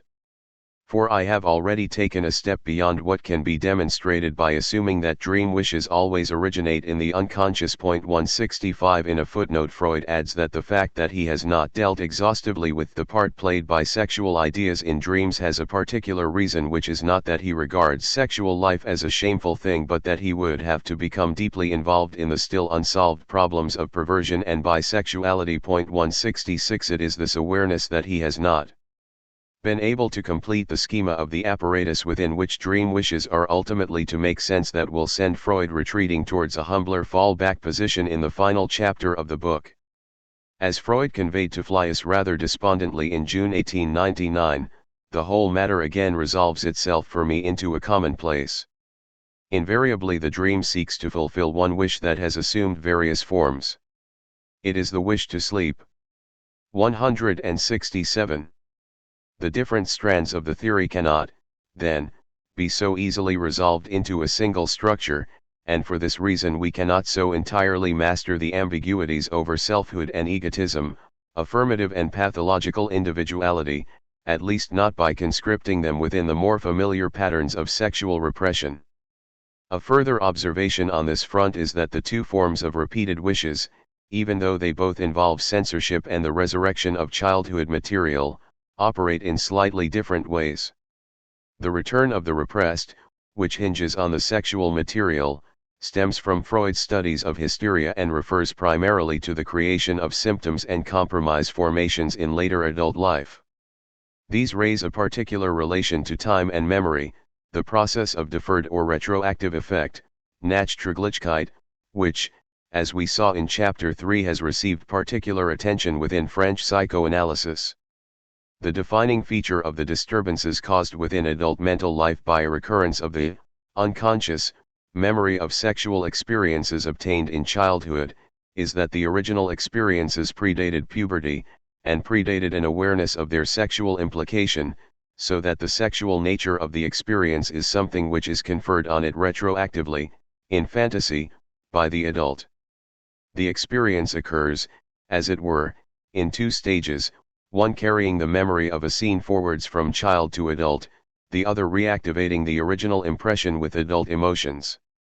The resulting disturbance is partly a product of this sequential inversion, so that the memory comes first, the emotional investment afterwards.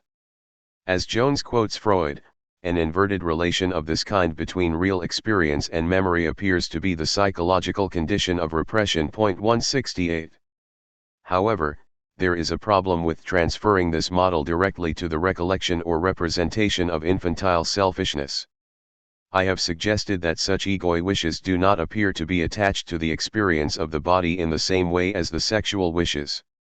Moreover, it does not seem appropriate to make either the positive representation of autonomy or the negative representation of selfishness unassimilable to or unrecognizable by consciousness in the same manner as the sexual perversions. Can we, for instance, attribute to the emergence of egotism within the self the same kind of rational delay as affects the development of sexual feelings?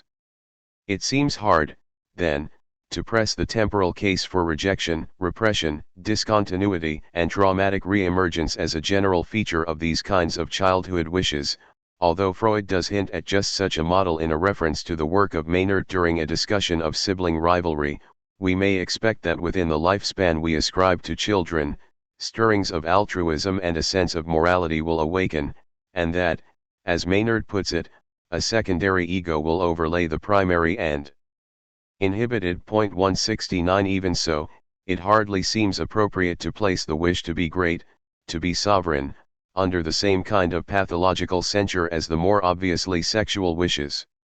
The boundary, even in Freud's own self-references, between aspects of egotism that must be abandoned in a normal course of development, and aspects which would seem precisely to characterize an achieved or exemplary normality, is not nearly so easily determined as Freud wants to make it seem.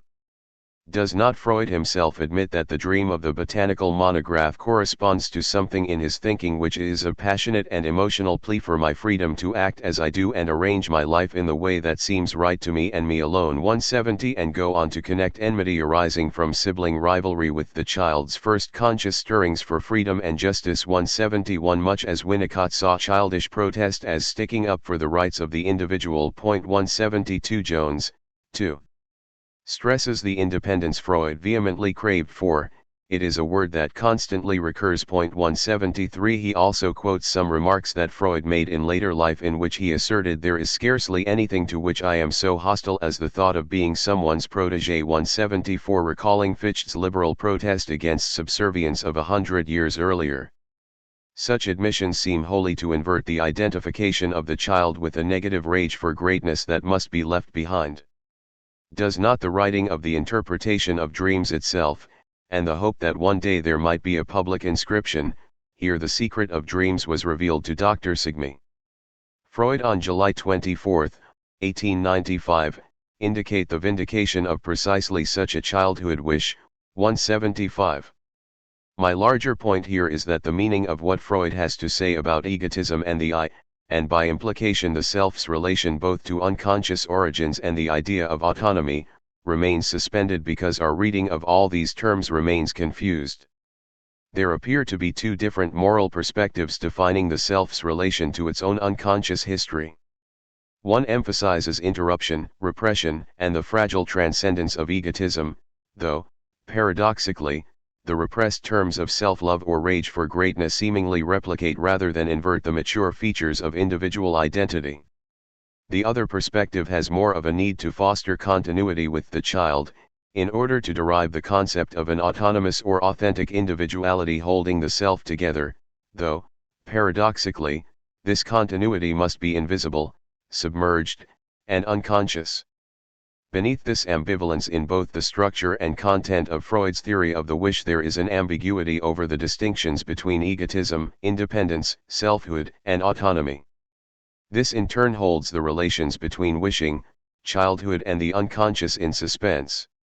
These relations have become ambiguous, not because Freud has set out like Schelling, or indeed Jung, to use the alternative topographical dimensions of the psyche as a space in which to unfold an ulterior account of the process of individuation, or of the person's original freedom, or of the ultimately unthinkable nature of psychic internality. Rather they are ambiguous precisely because they are not an object of inquiry, because Freud leaves the issue of the self to one side in his investigation of psychic processes. And here we arrive at a crucial differentiation. Psychoanalytic inquiries into the structure of the psyche attempt to elucidate the function of its different topographical domains, or to determine their genesis and their role within the developmental processes of childhood. In either case, whatever theoretical instabilities or obscurities are encountered are to be resolved by the more complex elucidation of psychic processes themselves. This will take place, for instance, in Freud's metapsychological papers of 1915 and more significantly in his major reformulation of the original theoretical framework in the early 1920s. But there are other kinds of instabilities affecting the boundaries and interrelationships between terms such as autonomy and selfishness, which are not properly developmental or psychical in origin. Rather they arise from instabilities in the social definition of these terms, not only through socio-political tensions, but also instabilities stemming from the piecemeal depiction of individuality emerging out of various competing disciplines or modes of belief: psychology, literature, religion, nascent sociology, philosophy, anthropology and political science. What I want to suggest is that the inquiry into psychic structure, the status of psychoanalysis itself as an autonomous project, must at some points remain unresolved, not only because of the profound complexities which the unconscious introduces into the theoretical account of psychology, but because of profound historical ambiguities and social tensions over the ultimate status of the self, and therefore the conditions of self-knowledge in modern society. When Jones suggests that Freud found the origin of the ego the most obscure problem of all, or when Freud himself admits in 1920 that the analysis of the ego has made little headway 176, we have to ask, how much have these obscurities to do with the ego's relation to the unconscious, and how much instead with instabilities in the wider concept of the ego itself? Despite Freud's attempt to pin down the reference points of a psychic system, certain fundamental terms of the system, in fact, precisely those pertaining to notions of autonomy, individuality, independence, the nature of the self, cannot be made watertight within Freud's account. In some respects they cannot be clarified with respect to some of their most basic associations, because they are theoretical objects of a particularly ambiguous kind whose meanings are implicated in both historically shifting and sociologically contested accounts of selfhood. In the following chapter, I will expand on these kinds of problems emerging in the context of a wider crisis in liberal self-definition, before returning to consider the representation of paternal and political authority in the interpretation of dreams. 7. The liberal unconscious. What has been manifesting itself as either a structural instability over genetic sequence in the psyche, or equally an ambivalence over the nature of unconscious wishes, wears a different face if we simply ask, how clearly defined are the general features of selfhood for Freud at this stage? Immediately we are confronted with a polyphony of voices, and I mean not the eventual subdivision of internal voices within the psyche into id, ego, and superego, but the multiple versions of the self which emerge from the conflicting interpretations of each and each. Point 1. Straight off, we can identify at least one major dichotomy in the I, which is the way it refers in the interpretation of dreams to both that principle which is identified with rational consciousness, but also to what we might call the selfhood of the self as an independently motivated being. The first of these covers a range of different assumptions. The Ich can imply for Freud an abstract reality principle, a kind of objectivity we might say, though one grounded in general experience. It is this association that emerges from Freud's description of the primary and secondary processes, which he will elaborate further in a paper of 1911, Formulations on the Two Principles of Mental Functioning. Point 2. With a slightly different kind of emphasis, it can refer to the civilized aspect of consciousness.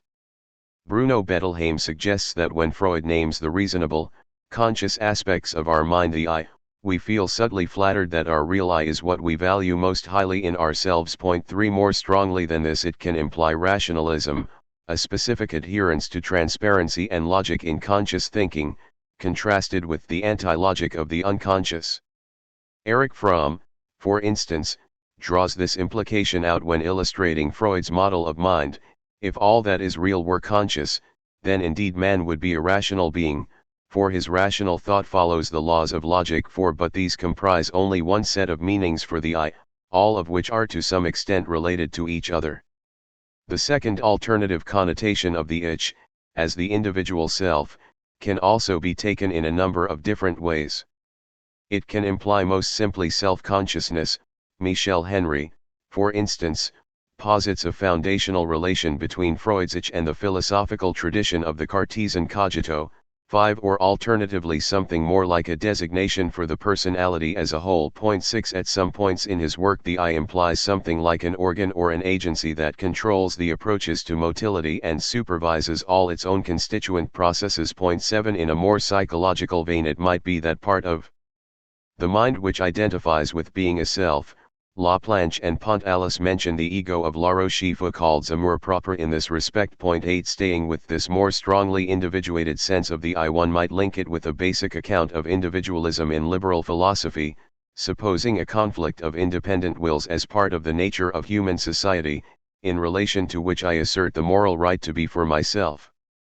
Fromm sees Freud's man as a variant of the classic Homo economicus and as primarily an isolated being, whose primary interest is the optimal satisfaction of both his ego and his libidinous interest. 9 Even more emphatically than this, Philip Reif hears the Hobbesian words homo homini lupus echo through Freud's social psychology. 10 Taking these sets of meanings all together, it is clear that, though some of them are merely implicit, Freud's Psyche mediates both notions of a general rational subjectivity and a robust liberal sense of the self's independence, that is, the very ambivalence between the universal and the particular that set the German idealists stumbling and oscillating in their attempt to ground a secular theory of human being.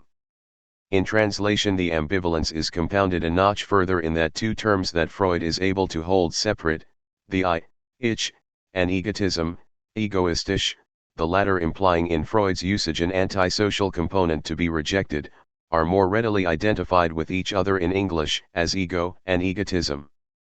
Thus Bettelheim has labored to extract a good Freudian connotation of ego, meaning existentially independent, from a bad one, egotism, which he feels has arisen through the translation of ich by ego. 11 What the story of the Sphinx seems to emphasize is that the answer to the riddle of life is not just man, but each person himself. We must know ourselves in order to free ourselves from destructive powers. 12 If anything, for Bettelheim, the German ich is invested with stronger and deeper personal meaning than the English I. 13. For the French interpreter of Freud, working in the shadow of the debates between structuralism and phenomenology in the 1950s and 1960s, yet further possibilities suggest themselves. Borch Jacobson finds that if the dream wish undergoes distortion, it is because it is inadmissible, irreconcilable, with the conscious, social, orderly ego. 14 But the ego also relates to thinking, and thus to a cogitatio which overflows consciousness at every turn, where consciousness is understood as certainty and presence of self in representation. This certainty of self again picks up a slightly different, more phenomenologically individuated resonance from the conscious, social, orderly ego. But in a further move, the subject conscious of itself is never dislodged from its privileged and central position, except to the benefit of an other subject, one that is deeper. 15 This takes the relationship between conscious and unconscious back towards a more Schellingian use of the term in which the unconscious conceals a more absolute subject, hence the I, as the subject, is now identified with two separate poles of a divide in consciousness. It will turn out to be the most opaque to consciousness. 16 The concept of the I, in Freud's usage, slips ambiguously between the idea of general objectivity and specifically individual, self, consciousness, and also between something socially cohesive, common sense, objective reality, and something radically subversive of social coherence. It straddles the very crises which drove Schelling to formulate a theory of the self's unconscious basis in the first place. Can a society of independent individuals claim some absolute support, or underlying ground, on which to found a collective narrative of its own moral and subjective experience? But because our attention is drawn towards the unconscious, we tend to be distracted from such radical instabilities in the I/ego. The Jungian psychologist James Hillman saw Freud as attempting to wrestle his way out of Cartesian individualism by appealing to the universal parameters of Oedipal theory. But at the same time Freud remained trapped in the apprehension that man is an individual creature in a horde led by a chief. 17 This description is a good example of the way in which, quite apart from the internal, metapsychological extrapolation of the self's psychic constituents, there are uncertainties about what selfhood implies under normal circumstances which potentially unhinge or subvert the meaning of that internal account. To give a few more examples of the radical differences which this indeterminacy can introduce into interpretations of Freud's model, if the I is taken as a rational or general subject, the unconscious wish might appear to preserve the possibility of a self whose authenticity is threatened by integration with the general identity of selves. We have seen something like this in Bettelheim and Winnicott, and also in Jung's The Plight of the Individual in Modern Society, but it is an idea which has had wider currency in critical theory and philosophy, for instance in Herbert Marcuse's critique of one-dimensional man, or Michel Henry's suggestion that, when objectivity ceaselessly extends its reign of death over the devastated universe, then life has no refuge but the Freudian unconscious, and psychoanalysis is the soul of a world without soul. 18 Alternatively, in a more orthodox Freudian approach, the unconscious can be taken as that instinctual part of the self which must be repressed in order for civilized life to be maintained. 19. On the other hand, if the I is taken to indicate an ultimately isolated and self-motivated self, or the kind of selfhood belonging to an average businessman of the 19th century. 20. From one kind of liberal perspective, the foundational unit of modern society, the unconscious might appear as a more unbounded and general current of natural instinct against which civilized independence must be defended. This would bring Freud's unconscious closer to Schopenhauer's notion of the generalist and blindly driven will. 21 From yet another point of view, the unconscious might appear as a second, determining law which helps complete the rational account of human behavior, making it amenable once more to the rationalistic image of the ego. This is in effect the way Ernest Jones reads it: if unconscious motivation is taken into account, therefore, the rule of determinism is of general validity. 22. If one turns to Lacan, the entire range of associations here fall out differently again, for now the key concept within which each height must be oriented is the subject, and the unconscious itself is homologous with what occurs at the level of the subject. 23 The whole set of further difficulties which arise when one attempts to position the Freudian I in relation to the philosophy of the subject has been admirably explored by Michael Borch-Jacobson. The cleavage or division of the subject that psychoanalysis keeps talking about takes place against a background of unity, a unitary subject, who is thinking, in this instance, who, then, is thinking me. 24. But one can also pose these questions differently, and ask simply, whose version of the self lurks behind Freud's concepts of the I? Is it Goethe's robust independence, Freud's favorite point of cultural reference? Is it Darwin and Malthus? Is it Hobbes, as Philip Reif suggests, or Bentham? According to Edwin Boring, Freud's pleasure principle is derived from the utilitarian's hedonism. 25 Paul Rosen makes the case for an image of man derived from a combination of J.S. Mill, Nietzsche, and Dostoevsky. 26 Fromm suggests Benjamin Franklin, but also Spinoza's absolute and La Mettrie's home machine as the basis for the Freudian self. 27 For Peter Gay, Freud's idealization of rational and passionate independence places him in proximity to Voltaire and Diderot as the last philosopher.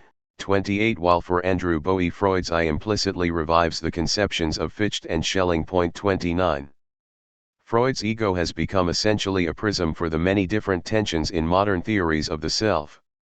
As perhaps it should, if psychoanalysis is to be a general science of the human individual. Laplanche and Pontalis thus make a case for the need to hang on to all the implications of the I, for Freud exploits traditional usages.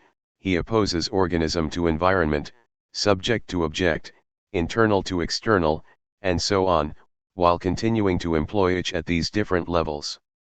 What is more, they add, he plays on the ambiguities thus created, so that none of the connotations normally attaching to ego or I, ich, is forgotten. 30 But if the most basic connotations of the I are ambiguous, conceptually, historically, ethically, existentially, does this not radically unsettle any attempt to pin down a psychic history of the self's relation to autonomy, how it is lost, where it is gained, where it is fantasied, where it is real, within the psychoanalytic account?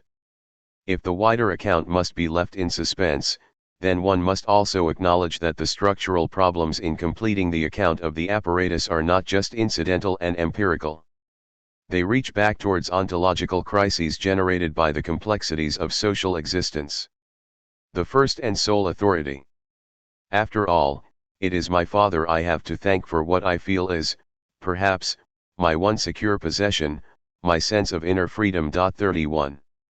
There remains one more angle from which to approach the contradictions over autonomy in the interpretation of dreams, one more closely related to the social and moral contexts of individuality just outlined, and this is the relationship with the Father, so repeatedly staged in this text, which dramatizes a very explicit agon over selfhood, subservience and self-determination.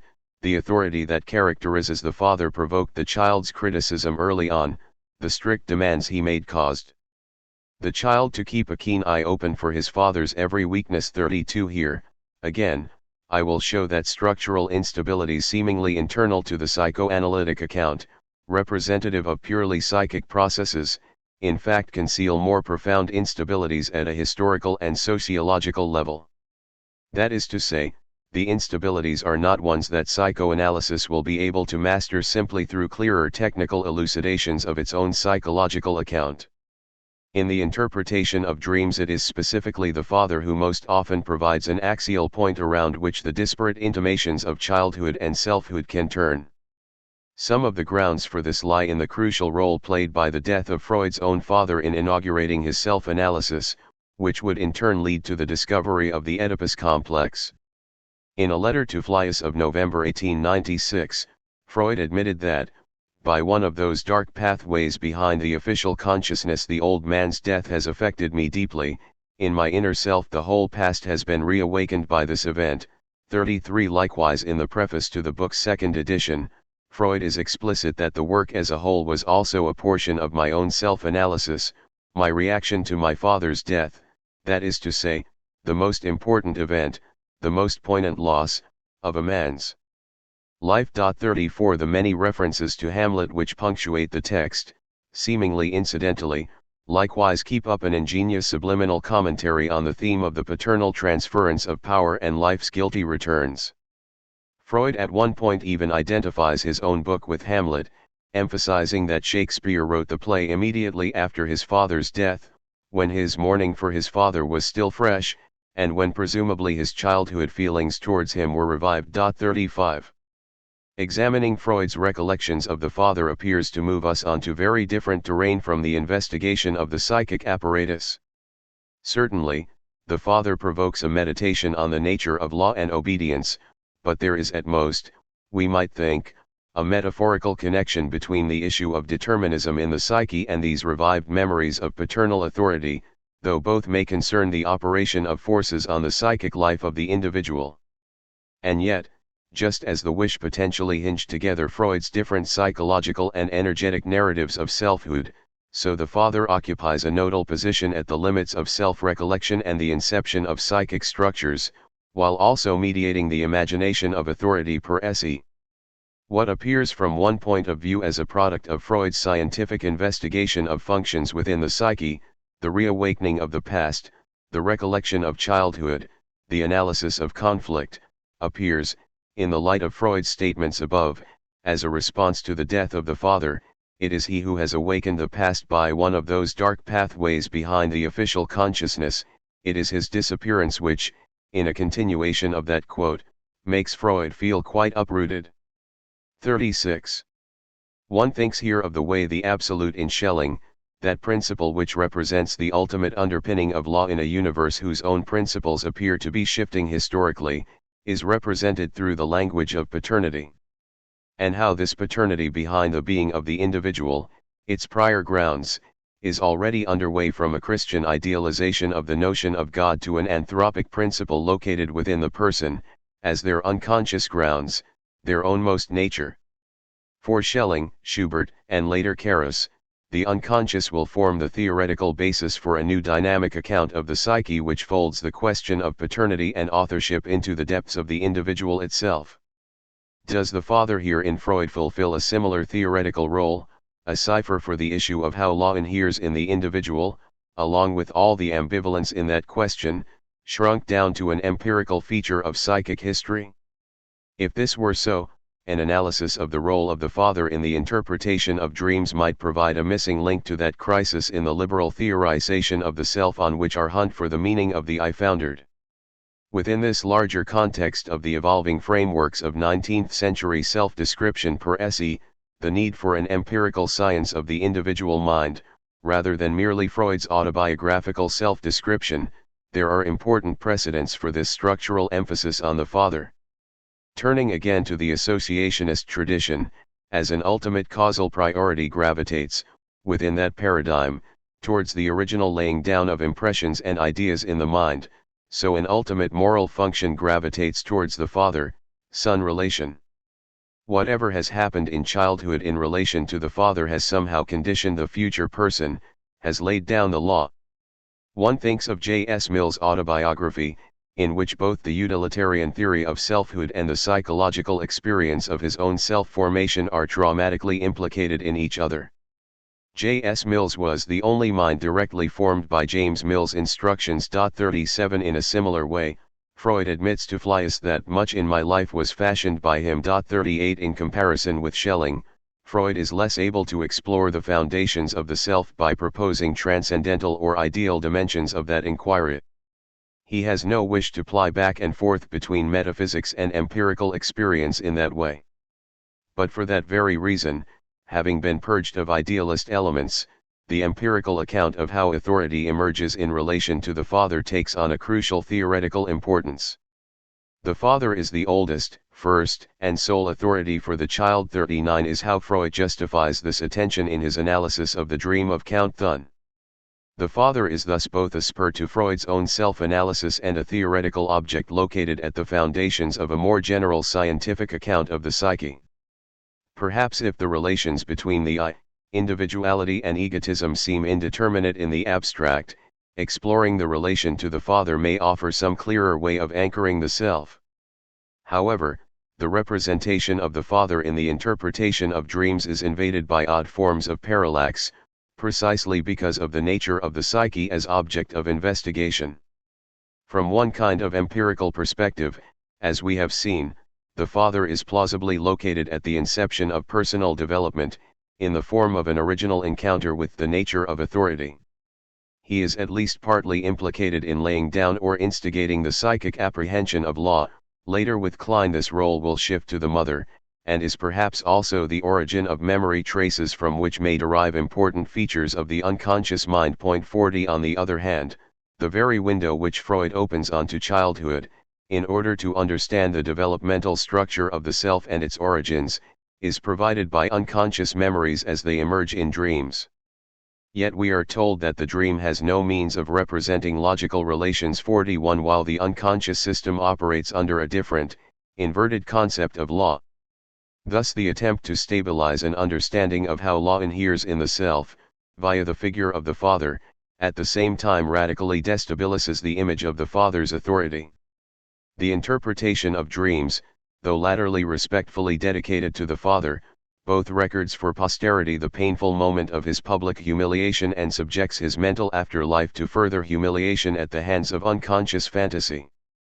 The father who once reprimanded the infant Freud for urinating in the bedroom appears one-eyed, feeble, and urinating into a bottle held by the son. 42 We are reminded by Freud that Kronos devoured his children, but Zeus castrated his father. 43 A dream in which Freud fantasizes that his father played a leading role in Magyar politics leads on to observations about his intestinal obstruction in real life, and a recollection of how his dead body was evacuated of stools. 44 From one point of view, that kind of phantasmal oscillation between reverence and obedience, and resentment and acts of humiliation, is an effect of the principle of ambivalence at the heart of psychic life.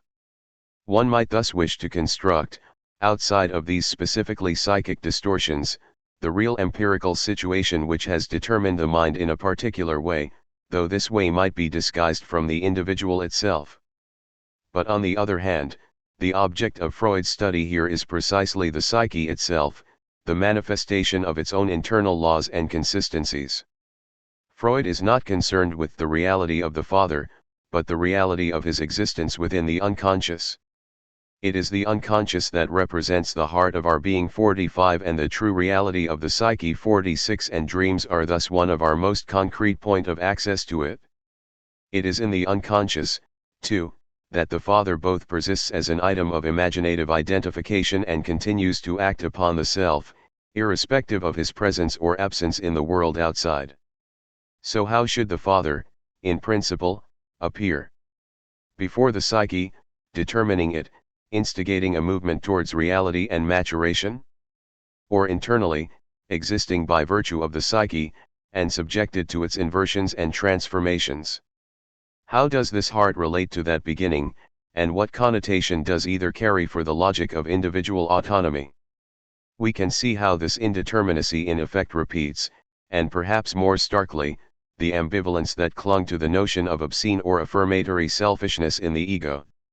The father is both the sole and first authority for the self and authority's hysterical vanishing point within it.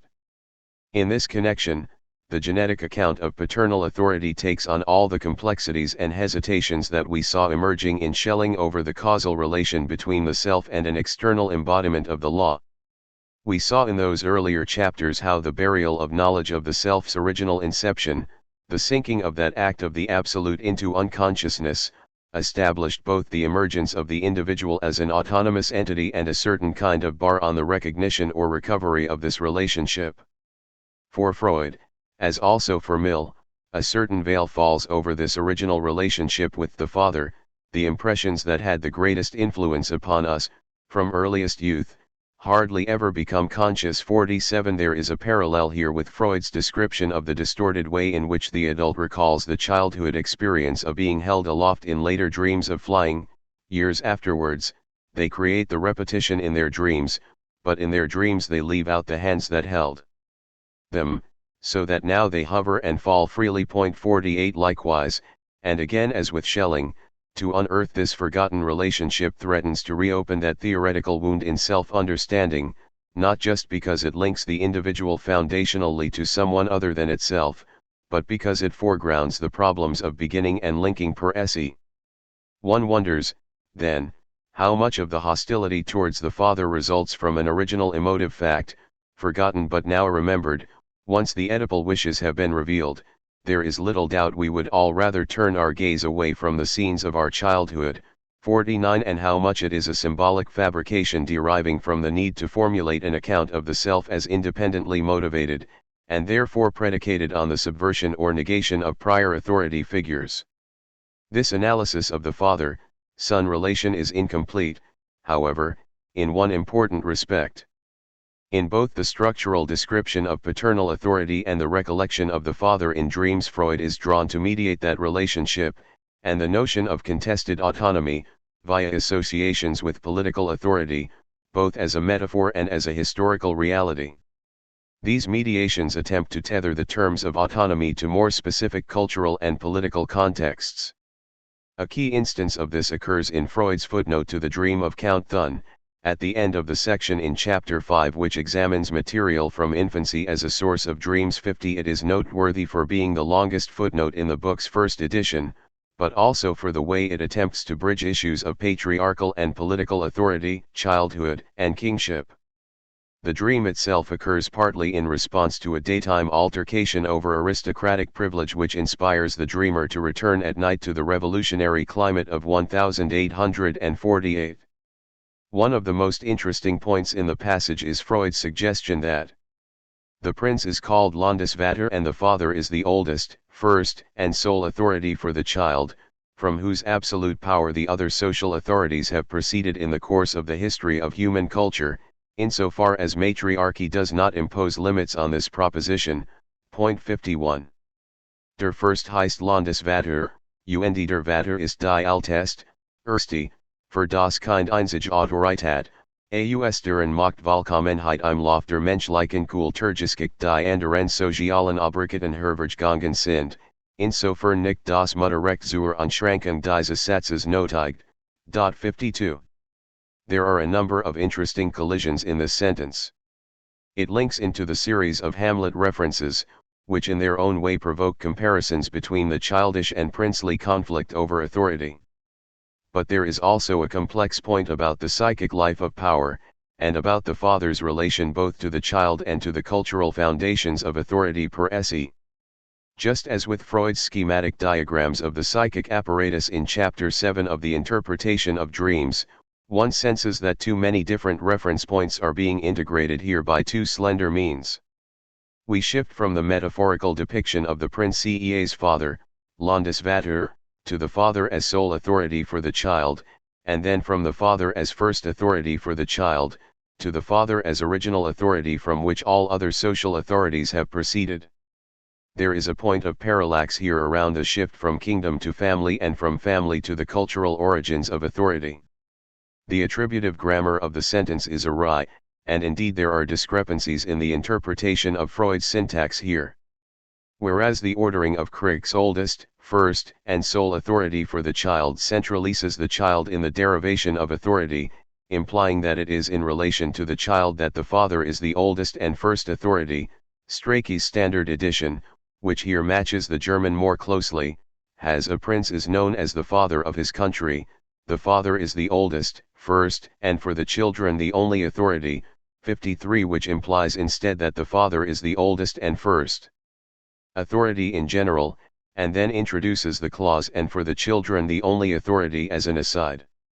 There is a disturbance here caused by bringing the child's idealization of the father into proximity with the general political derivation of authority itself. Insofar as the father-son relation is triangulated through the outer point of the history of princes, the absolute nature of that familial relationship appears to be grounded and culturally verified. But insofar as the notion of prince is triangulated through the inner point of the child's idealization of the father, it is potentially distorted by the mythologizing and self-aggrandizing tendencies of childhood. In this second case, the statement would present us with the fantasy, not the reality, of worldly authority, the fantasy that in modernity there could be a sole authority. One might compare here the crucial qualification made later by Melanie Klein concerning the child's relation to paternal authority, permanent submission to the authority principle, permanent greater or less intellectual dependency and limitation, are based on this first and most significant experience of authority, on the relationship between the parents and the little child. Point 54. What is important here is the negative emphasis on dependency. John Phillips comments on this passage that, although authority is something the child cannot do without, the influence of authority in the development of the child is harmful from the beginning. It is already the first barrier to the child's freedom and independence of thought, therefore the aim of child analysis is to reduce it. Point 55. Furthermore, the danger for the child is its inability to disentangle idealized or persecuting visions of the superego, the violence of its own internal fantasy, from the real object of the parent. Development is possible when the infant discovers that authority is based on a false or counterfactual attribution. 56. That is to say, the child gradually learns to separate its own fantasy of authority, which may be extreme, monolithic, or all-powerful, from the more limited and fallible empirical reality. In the Landesvater passage in the Freud, there is by contrast an attempt to make two different investigations into the grounds of individuality, its psychological experience and its historical and socio-political underpinnings, fit within the frame of a single relationship. The father, abstracted by associationist psychology as the primal educator of the child, is here projected into an embodiment of the grounds of social authority per se. But this sandwiching together of ancient and early modern rulership with the modern bourgeois father pastes over a crisis in the political history of authority itself. Not just the slipping away of the liberals from governmental power in Austria, the end of the liberal era in Austria, as Skorsk and others frequently term the timing of the interpretation of dreams, but also that ideological crisis which beset the attempts at the end of the 18th century to think the transition from absolute to self-given power. It was here that this book began, with the attempt to stabilize theoretically, through a philosophy of human nature or a science of mind, the individual's relation to order and to freedom. The same dream occasions another peculiar elision around autonomy, politics, and fatherhood, this time with respect to aristocratic and liberal representations of authority. It concerns Freud's confusion and frustration at being the only person unable to solve a pair of after-dinner riddles at a social gathering to which he was invited. Capable, like Oedipus, of solving the riddle of the Sphinx, the solution to these simple verses escapes him. The first revolves around a pun on the German word for ancestor, Vorfahren, which can equally mean to drive on ahead, Vorfahren, as a coachman might be ordered to do. The master commands it. The driver does it. Everyone has it. It lies in the grave. 57. There are, in fact, three riddles here in relation to Freud. First of all, the intended play on Vorfahren, which is the official solution to the puzzle. Secondly, the verse contracts in a few short lines the images of subservience and the death of the father, two issues which, each in their own way, haunt Freud's attempt to negotiate the boundaries of the psychic apparatus. This we might term a private riddle, in relation to the interpretation of dreams itself, and which might explain why Freud found the solution particularly obscure. But there is a third puzzle, or a disturbance, which concerns Freud's own associations to the terms of aristocracy and ancestry. Freud links the image of masters and drivers back to the person of Count Thun, whom he had witnessed earlier in the day using his aristocratic privilege to brush aside a ticket inspector, while Freud stood waiting on the Westbahnhof platform. 58. It is therefore Thun who is driving ahead so imperiously in the riddle, and Freud adds that it is the only merit of these grandees that they had taken the trouble to be born, that they were descendants. 59. He identifies himself, in contrast, with we. Middle-class plebeians. 60. And extracts from the dream the further unconscious assertion, it's nonsense to be proud of one's forebears. I prefer to be a forebear myself, an ancestor. 61. There are many interesting things going on in this liberal defiance of privilege. In the first place, the digression into the world of class conflict curves inexorably back to the terms of familial authority, for Freud explicitly identifies himself with the position of a father, as forebear, and demotes Count Thun to the position of a child, who is merely, passively born. But there is a further more political puzzle, in that Freud does not simply, in a radical gesture, invert the conventional hierarchical associations of aristocrat and middle-class individual, he subtly switches their identities. Freud's aristocrat is reduced to a condition of mediocrity, of average or mere abstract individuality, while Freud rests to his plebeian self the equivalent of a radically aristocratic substance. Behind the I prefer to be a forebear myself, an ancestor, there is surely, partially, an identification with the aristocrat's autonomy and patrilineage, the desire to be a dynastic founder. 62. The tone here is remarkably similar to Ffytche's I want to be independent, not to be in and through another but to be something for myself. 63. Or Schelling's, let someone accept subordination as necessary, and hence as original. What would he have? He would be finished. 64. However, unlike Ffytche and Schelling, Freud does not acknowledge the resulting instability of individual identity freed from any preceding authority. Instead, he naively invests the liberal ideal with the substance of a certain privileged autonomy, and holds it off from any awareness of the more destructive elements of conflict and social competition associated with middle-class existence, though lower down the page he does gloss the thoughts of another dreamer, this is a demented world and a deranged society. The deserving don't get their due, and the ones who don't care get it all. 65. This is all taking place, it must be remembered, around the time of the electoral success of the Christian Social Party in 1897, which enabled the appointment of the anti-Semitic Karl Lueger as mayor of Vienna and in turn heralded the implosion of Austrian liberal ideals. A third passage, again in the chapter on the material sources of dreams, gives a clearer instance of the way in which Freud attempts to corroborate the agon of authority in the psyche with a contest over absolute political authority. Freud is here touching on the crucial question of Oedipal conflict as a factor of general significance and turns to the primeval days of human society for supporting evidence. The more absolute the father's rule in the ancient family, the more the son as rightful successor is forced into the position of enemy, and the greater his impatience to come to power through the death of the father. 66. But he dovetails this conflict over the transference of power in ancient Greece into a description of the modern bourgeoisie, even in our middle-class families, by refusing his son his independence and the wherewithal to support it, the father is helping to develop the natural seeds of enmity in him. The physician is often enough in a position to notice that in his grief at the loss of his father, the son cannot suppress his satisfaction at gaining his freedom at last. 67.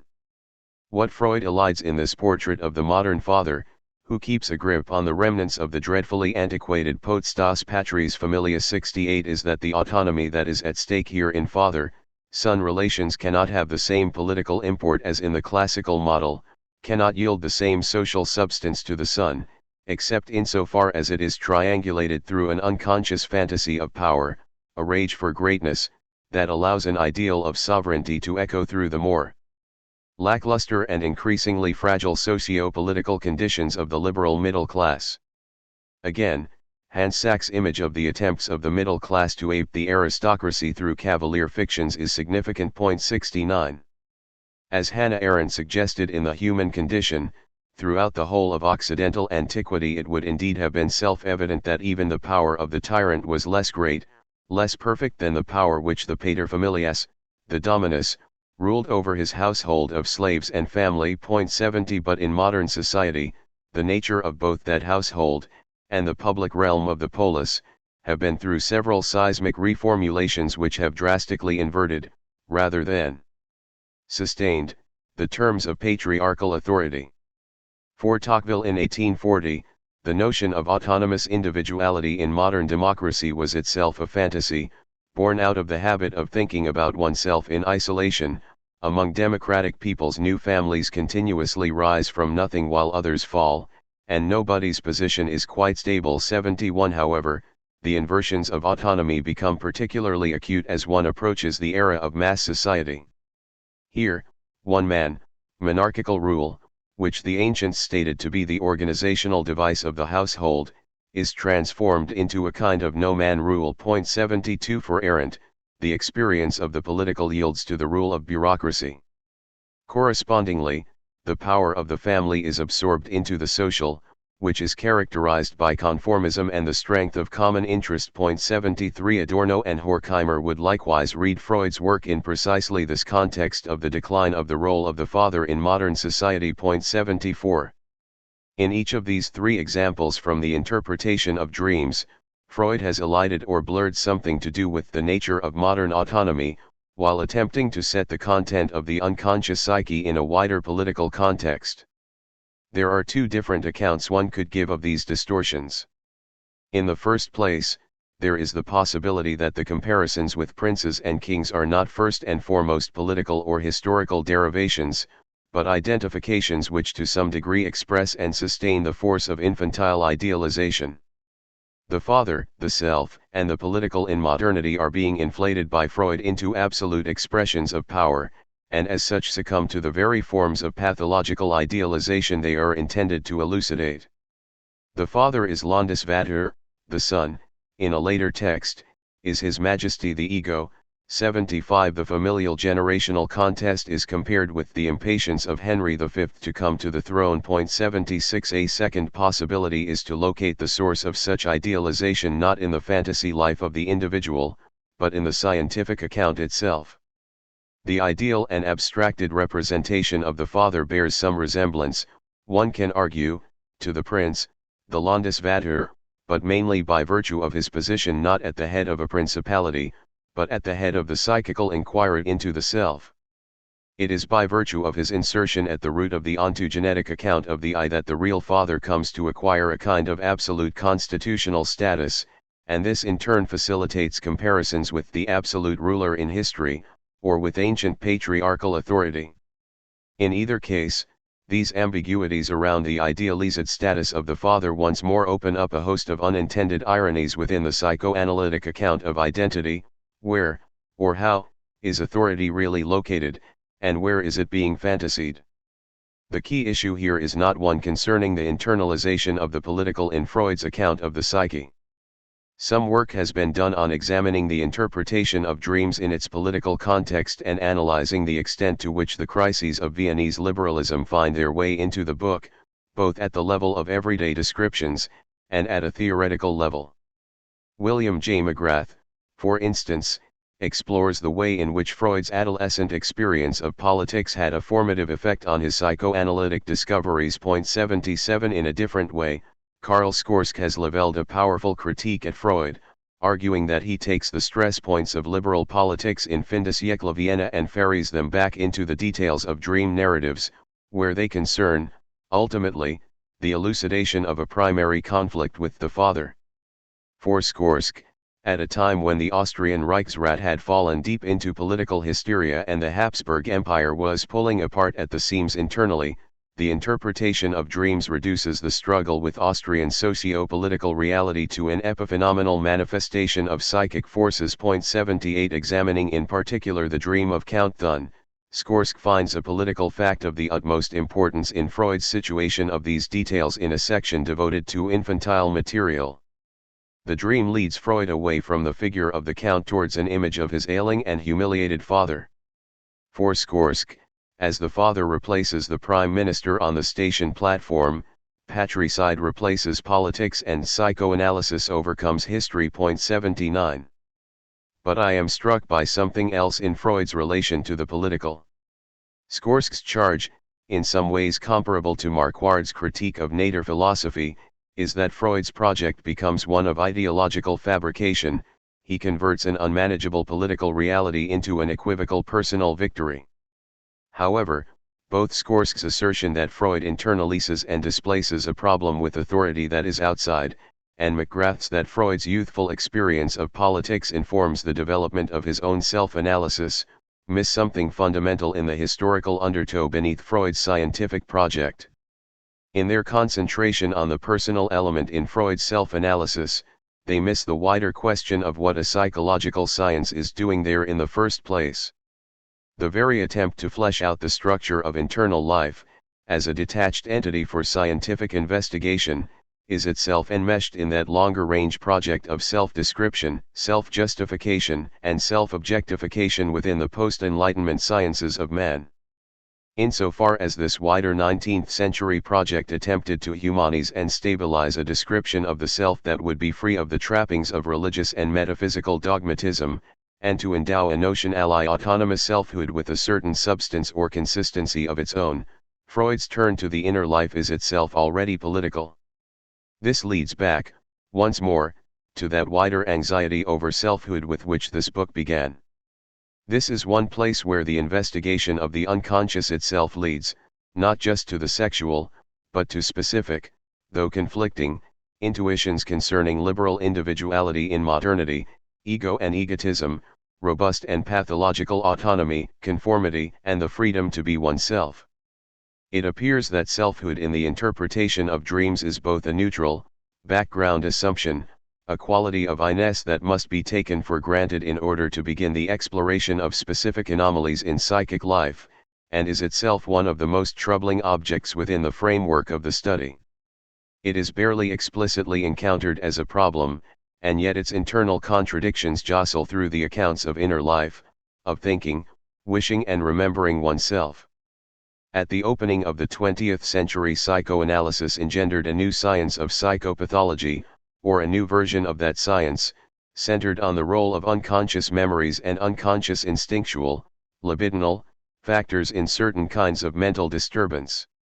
From at least the work of Alfred Adler onwards, questions were also raised about the weight that should be given to external socio-political factors in psychic life, alongside the internal and libidinal ones.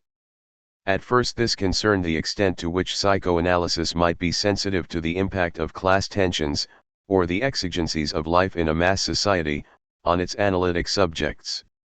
These two different kinds of factors, the instinctual and the social or experiential, constitute two different kinds of pathology impinging on the character of individual life, of which psychoanalysis has tended to emphasize the first dimension, the internal one. But there is a third factor that should be taken into account, which might be described as the disruptive effect on psychoanalytic theory of complex pathologies within the liberal account of individuality itself. What is the individual called upon to be in modern society, and how coherent or universal is the model account, against which the experience of particular individuals might be measured?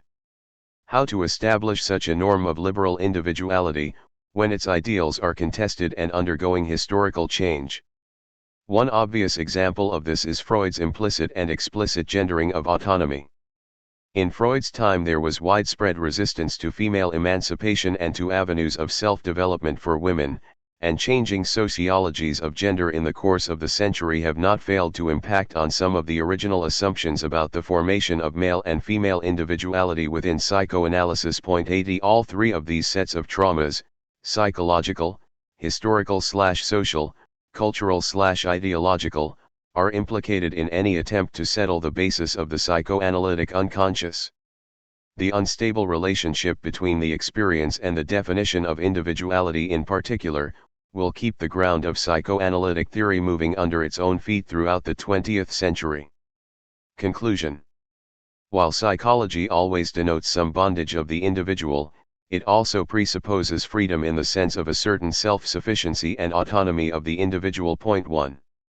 Freud released us all to be continually mysterious to ourselves and others. 2.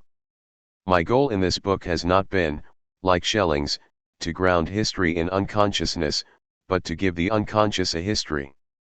The conventional view of Freud is that he overturned the theory of selfhood, so that the I is no longer master in its own house, but this gesture had already been made many times throughout the 19th century, at the very least by Schelling, Schopenhauer, Carus, and von Hartmann.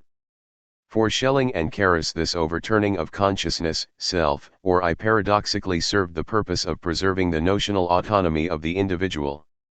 Much of the work of this book has been directed towards shifting our understanding of the unconscious, backwards from the epoch of psychoanalysis, to encompass this earlier history in which the concept is rooted, and its connections to German Romantic and idealist precursors. This has meant tracing the way the unconscious became an increasingly central term, and finally an explicit principle, in the post-Kantian philosophy of the subject. At the same time, I have wanted to establish how unconsciousness and its correlates become inscribed more broadly within the early 19th century human sciences, and specifically in the technical descriptions of the psyche in Romantic psychology. In this account of the movement of the unconscious between philosophy and psychology, from a theory of the subject to a theory of the psyche, it has transpired that the unconscious is both an object of empirical inquiry and a solution to the dilemmas of describing the ontology of the individual. It is ambiguously both part of the experience of selfhood and, theoretically, a way of representing the autonomy of selfhood, a building block within modern theories of human identity. Perhaps for this reason, the drive towards the theorization of autonomous selves in modern culture has placed an increasing weight of attention on the self's unconscious interior, our own most genuine nature. 3. The inward forces which make human nature a living thing, 4. The heart of our being. 5. I have also considered how Romantic and modern psychologists formulate the notion of the psyche as the medium of the explicitly individual mind. The overlap between the psychological and the ontological or philosophical implications of the unconscious has characteristically centered on the way in which the unconscious allows individuality to be described. Certain aspects of the unconscious common to both Romantic psychology and psychoanalysis, its resistance to objectification, or to representation in terms of temporal or causal sequence. 6. Allow for the inscription of an inner logic of the self as causa sui. Likewise, the centering of psychic life on conditions of historicity, on unconscious origins or repressed foundations, appears to be less purely the result of empirical observation of the self, and as much allied to a complex of theoretical assumptions designed to displace 18th-century notions of mechanical system and determinacy. The unconscious grounds of the psyche develop early in the 19th century partly as a way of overcoming the paradoxical confrontation between concepts of order, connectedness, and freedom, and between social unity and individuality, all of which were to be installed as key components in an emerging liberal account of the self. This leads me to a further aspect of the book, which locates both Schelling's and Freud's unconscious in relation to the broader crises of liberal self-description. Seen from one perspective, the travels of the unconscious from Ffytche, to Schelling's psyche, to Freud's psychic apparatus, present the gradual detachment of the ontology of the individual from absolute and metaphysical claims regarding the unity of the world, which might be associated in turn with philosophical, political, or theological absolutism. It records the way theories about the foundation of life shift from ideas of its universal and rational organization, through more differentiated and organic philosophies of nature and history, towards the depiction of structures governing the individual as an independent unit. This narrative is very particular to German intellectual culture in the 19th century and its transition from idealism towards empiricism, and from absolute to relative concepts of order. In England, to some extent, this movement is reversed. We have seen how Schelling's descriptions of the psychical and historical experience of the I seek to safeguard metaphysical assumptions concerning both the substance of the self and its moral integration in a coherent world, to free the self from external causation yet provided with enigmatic links to an absolute foundation through the unconscious. To draw a parallel to Adorno's study of Kierkegaard, which deals with the same period of historical transition, through conjuration a mythically self-enclosed subjectivity undertakes to rescue fundamental human relations and their meaning. Ontology 7. Freud's psychic apparatus no longer seems to fit such characterization, insofar as the unconscious no longer masks a clandestine theology of the individual. Freud does not identify the individual with a secret or emergent freedom or an intangible spirit of individuality, or assume any overarching unifying principle within the world, other than general physical laws governing the concentration and displacement of energy, the dominating tendency of mental life, and perhaps of nervous life in general, is the effort to reduce, to keep constant or to remove internal tension due to stimuli. 8 What stood out in Schelling's work as a displacement of divine or absolute organization in the world behind the screen of the unconscious, transmutes in Freud to a more technical concern with the structure and dynamics of thought association, libidinal energy, censorship, and resistance as empirical phenomena for the scientific investigation of mental life. Not metaphysics, but at most metapsychology. This despite the penumbra of romantic ideology which has surrounded the terms of psychoanalysis from its inception and which has continually been recovered and renegotiated, both within and outside the psychoanalytic tradition, including in the work of Jung, Rank, Binswanger and many others. And yet, as observed throughout Chapter 6, the interpretation of dreams implies a certain shoring up of individuality all the same, not so much in what is attributed existentially or ontologically to the unconscious, but in the attempt to isolate and materialize certain laws, generic infantile wishes, the pleasure principle, the Oedipus complex, primal repression, through which the psychical experience of a self and its world are constituted. First of all, one might remark that the very isolation of the individual as a psychical or biological unit ratifies one liberal version of the foundational autonomy of the self. Accounts of experience, motivation, character, and desire are centered on that individuated basis, and other kinds of social, cultural, political, and religious phenomena are derived from it via a series of permutations of instincts. Of course, Freud everywhere radically complicated this notion of isolated individuality, not the least by making it historically a composite of the influences and identities of others. As he famously remarks at the opening of his work on group psychology and the analysis of the ego, in the individual's mental life someone else is invariably involved, and therefore, from the very first, individual psychology is at the same time social psychology as well. 9 The Freudian individual appears in many ways to be a compound of other lives, the Kleinian individual even more so. Nevertheless, the very frame which scientific analysis places around the psyche assumes the coherent detachment of the individual as an autonomous object of investigation, and a primarily internal axis for its anxieties over self-constitution. This is an individual that is assumed to assimilate others to an internal logic of desire. It is driven to repeat its own past, and to seek its own enjoyment, to preserve itself, and to destroy itself in its own way, to be hostile or indifferent to its neighbors. There are political and sociological assumptions about individuality built into the supposedly neutral scientific description of the psyche as an autonomous system. But this very assumption of an unconscious, instinct-driven logic to the individual, which was originally a background assumption in psychoanalysis, rather than an overt project, also becomes one of the major fault lines within it. First of all, it is notions of the self, of the I and of individuality which provide the weak points around which many of the early major splits in the psychoanalytic movement take place. It indicates the site of rifts not only with Adler's individual psychology, Stekel's beloved ego, and Jung's teleology of the individual, but also between Anna Freud and Melanie Klein, particularly over the formation of the ego and superego, and the task of analysis in relation to them, and between American ego psychology and the Lacanian subject.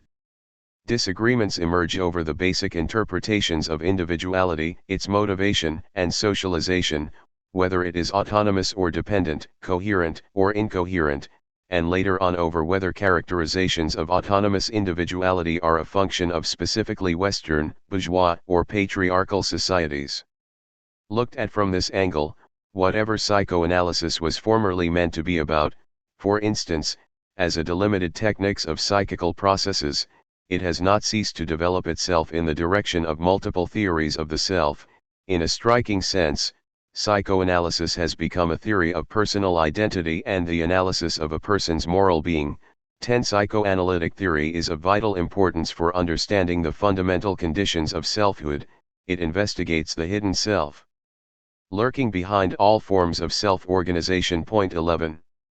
Secondly, in relation to Freud's development of his own models of psychic functioning, what I elicited as a set of submerged ambiguities over the self and its autonomy in the interpretation of dreams becomes an ever more explicit and critical structural issue. The more perfectly psychoanalysis attempts to present the genesis of the individual, the more it aspires towards a complete developmental psychology of the unconscious, the more it provokes indeterminacies over how the self begins, what is its basis, and what are its real and fantasist elements. This is borne out by the way in which it is the renegotiation of the I, rather than the unconscious, which will provoke the major reorganizations in Freud's own metapsychology, first of all with the introduction of the concept of narcissism in 1914, and then again with the complete reformulation of the theory in the 1920s around the tripartite structure of ID, ego, and superego. At this late stage in his career, Freud noted that pathological research has directed our interest too exclusively to the repressed. We should like to learn more about the ego, now that we know it, too, can be unconscious in the proper sense of the word. 12. Not only do such reformulations of psychic structure introduce major shifts into the way in which I and self are theorized, but the attempt to stabilize these successive models continues to generate confusion, both over how the I originates, and what the primary reference point for the concept is. For example, Richard Walheim points out that Freud's formulation of narcissism is dangerously ambiguous, because it is conceived sometimes as an attraction to one's own person, sometimes as an attraction to one's own body. 13. Similar criticisms are made by Jean Laplanche, for whom on narcissism, an introduction constitutes a calling into question of the theory in its entirety. It quickly came to be considered incomplete, if not monstrous, by Freud. 14.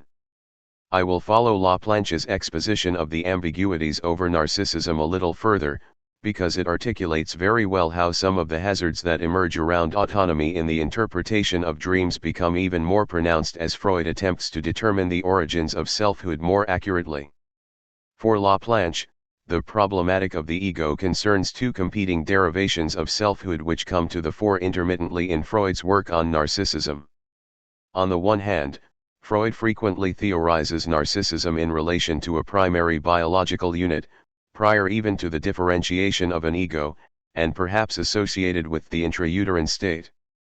This is one version of the self's most basic foundation, which assumes a certain ultimate individuality in the form of a primal state, closed in upon itself, the prototype of the state of sleep and of dreaming. 15. The image returns in Beyond the Pleasure Principle, where Freud traces the origin of consciousness from a primal monadic entity, an increasingly defended living vesicle suspended in the middle of an external world charged with the most powerful energies. 16. On the other hand, Freud equally investigates selfhood through a specifically psychical formation, the differentiation and development of the ego within the human organism. What is at stake in this second version is an originary libidinal cathexis of the I, which itself forms only part of the systems of conscious and unconscious mental processes. 17. Selfhood is here tied to a form of sexual self-love, to narcissism. Both of these modes of description might designate the site of an origin of the self, but their connotations are rather different. Does individual subjectivity derive from a biological or a psychical condition, from a material property of being self-enclosed, or from a gratificatory investment of the I? Is it objectively or only subjectively present? Is the formation of the ego a step on the way from primal dreaming to the negotiation of reality, or is the ego itself the site of a narcissistic distortion of external relations? There seems to be an inherent problem over how to locate the basis of selfhood, a problem not just of articulating the relevant dynamic processes in the unconscious, but of how the concept itself attaches to the organism. Strachey comments that ego seems sometimes to correspond to the self, and it is not always easy to draw a line between these two senses of the word. 18 Hinchelwood locates a similar ambiguity in Klein's usage of the concept. If the ego stands for a part of the structure of the mind objectively described, self tends to stand for the subject in his own fantasies described from a subjective point of view. However, ego, self and subject are loosely interchangeable in Klein's writings. 19 Laplanche further underscores the contradiction in any attempt to conceptualize the subjectivity of a biological system, or to retrace the genesis of that for itself. 20 The problem of being or becoming an I, one might add, is there as much for Freud as it is for Jung, and will continue to be investigated through many competing models, in the work of Melanie Klein and other object relations theorists. What all these hesitations over the emergence of the individual demonstrate, is that the nature of the relation between the self, the I and the unconscious remains technically disturbed throughout the history of the psychoanalytic movement, whether this unconscious aspect is conceived as the repressed, early Freud, as the ID, later Freud, as unconscious fantasy, Klein, as the submerged totality of the self, Jung, the discursive structure of the subject, Lacan, the quality of maternal holding, Winnicott, or the unthought known, Ballas. And this means that the functional and technical description of the psyche, under various systems, is liable to be accompanied by a sense, either of the complexities and uncertainties of our knowledge of psychic structure, or of the unconscious basis of the self as being, beyond certain limits, intractably obscure, enigmatic, or hidden. Something of this kind takes place with Freud's introduction of the ID. The ID in many ways displaces the unconscious, which Freud recognized as having become too conceptually diffuse, as the primal, instinctual foundation, out of which the emergence of both selfhood and the I must ultimately be theorized. But in 1920 Freud acknowledged both that the internal sources of excitation were at once the most important and the most obscure element of psychological research, and that psychology forced him to adopt a figurative language which rendered his descriptions of instinct bewildering and obscure. 21 3 years later, as he attempted to explicate and materialize the ID as a bundle of particular drives and instincts, he also described it as a withdrawn and fundamentally obscure kernel of selfhood. We shall now look upon an individual as a psychical ID, unknown and unconscious, upon whose surface rests the I, developed from its nucleus the PCPT. System 22. Quoting George Grodek, Freud observed, "We are lived by unknown and uncontrollable forces." 23. It is this kind of concession to the obscurity of the self's foundation which keeps psychoanalysis permeable to ontological uses, descriptions of the enigma of being a self, in contrast to the more instrumental accounts of selfhood given in mainstream psychology. The unconscious basis of the self, constantly under threat of becoming methodologically invisible, is always capable of being reinvested with metaphysical functions. Christopher Ballas' work, for instance, develops Winnicott's notion of an area of essential aloneness, a part of the inevitable and necessary solitude of any oneself, in much the same way as Schelling uses the unconscious psyche, both to counter the notion of external causation, and to compensate for an excessively instrumental or objectified model of individuality. Ballas' notion of the idiom of the self, from the late 1980s, is intended to represent the expression of any self's destiny, the aim of which is to realize one's own form of being through experience. 24 The unconscious, for Ballas, both sustains individuality in this way, and provides a dimension through which integration with a wider universe can be thought. The self's experience of the cosmology-creating work of the unconscious ego psychically substantiates the conviction that we live inside a mysterious intelligence. 25 As with Ffytche's obscure bond of the will, Bala's notion of the unconscious mysteriously bridges self and other in such a way that the autonomy of neither is compromised. The analytic encounter is a paradoxical meeting. So deep and yet so impossible to describe. 26 Certain statements by Bala's also recall Schelling's turn to negative theology to frame the origins of self. It is from the experience of the noumenal encounter of two minds in the analytic situation that we construct a theory of God from which we originate. 27 A more obvious example of this metaphysical turn within psychoanalysis is provided by Wilfred Bion's later work, particularly from Transformations, 1965, onwards, which again is concerned with establishing the existence of personal freedom, and the freedom to think one's own thoughts. Such freedom is everywhere under threat from social pressures or states of compulsion or automatism which, operating at unconscious levels, hold the will in bondage. 28 As with Bala's, Bion makes ontological use of the unconscious. It is that through which one might theorize the potential for freedom of multiple individuals, whose experiences are coevally embedded in an unknowable dark ground of reality, out of which subjective experience is articulated. Bion, like Schelling, drew on Meister Eckhart for this notion of the ground, which he termed O.29. denotes the ultimate reality represented by terms such as ultimate reality, absolute truth, the Godhead, the infinite, the thing in itself. 30 is darkness and formlessness, it can be become, but it cannot be known. 31 Every object known by humans is an evolution of the unknowable O, while interpretation in the analytic session is an actual event in the evolution of O that is common to analyst and analysand. 32 The investigations of psychical individuality in Winnicott, Bala's, and Bion take place on very different grounds from Ffytche and Schelling's work. The latter would hardly recognize the framework of assumptions operating in the former.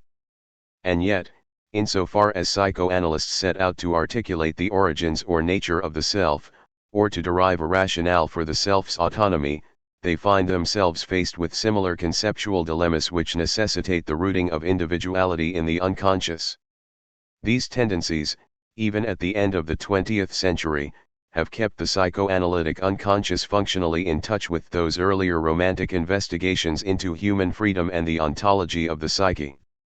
This book has only been able to allude very briefly to the fortunes of psychoanalytic theory as Freud's work and the movement itself progressed beyond its initial articulations in the interpretation of dreams. Freud's thinking through of the nature of individual and social life was complex and extensive and, in the hands of later psychoanalytic developers, continues to afford new insights into the nature of psychological and social existence. But as a way of closing this account, and reflecting back on the relation between Freud's work and Schelling's, I want to turn to Freud's work of 1920, Beyond the Pleasure Principle, for one last glimpse of the way the dilemmas of individuality work themselves out in psychoanalytic thought.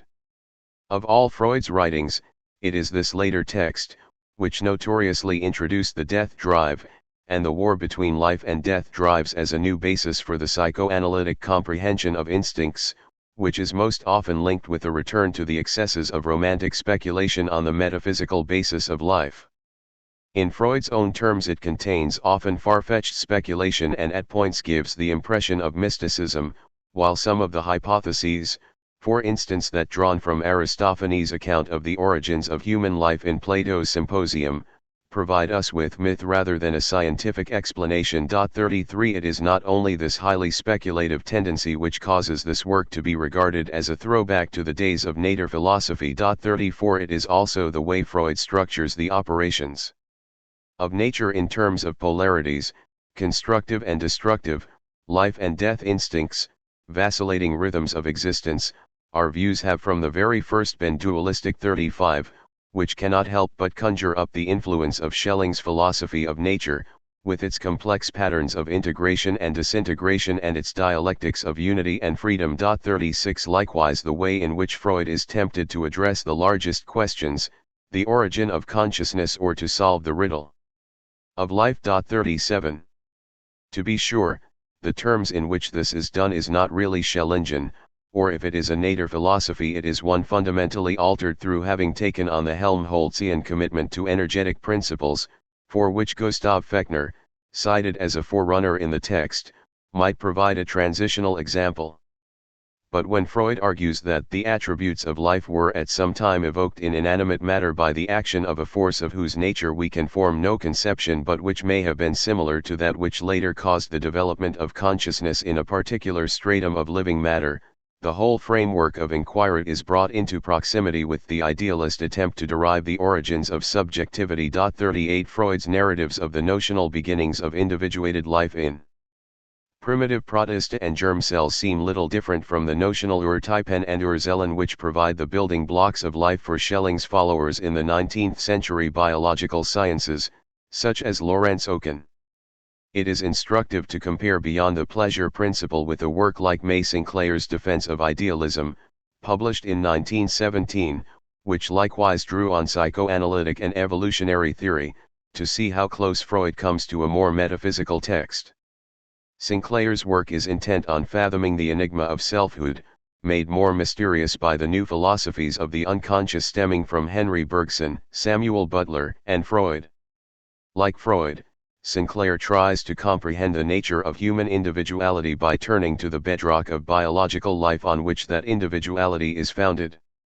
Evolution encompasses a myriad different selves which all go to achieve the work of the proud individuality we now are. 39 The difficulties of the hypothesis of independent selfhood are great. 40 But Sinclair pursues it by analyzing accounts such as Butler and Ewald Herring's of the first forms of individuation.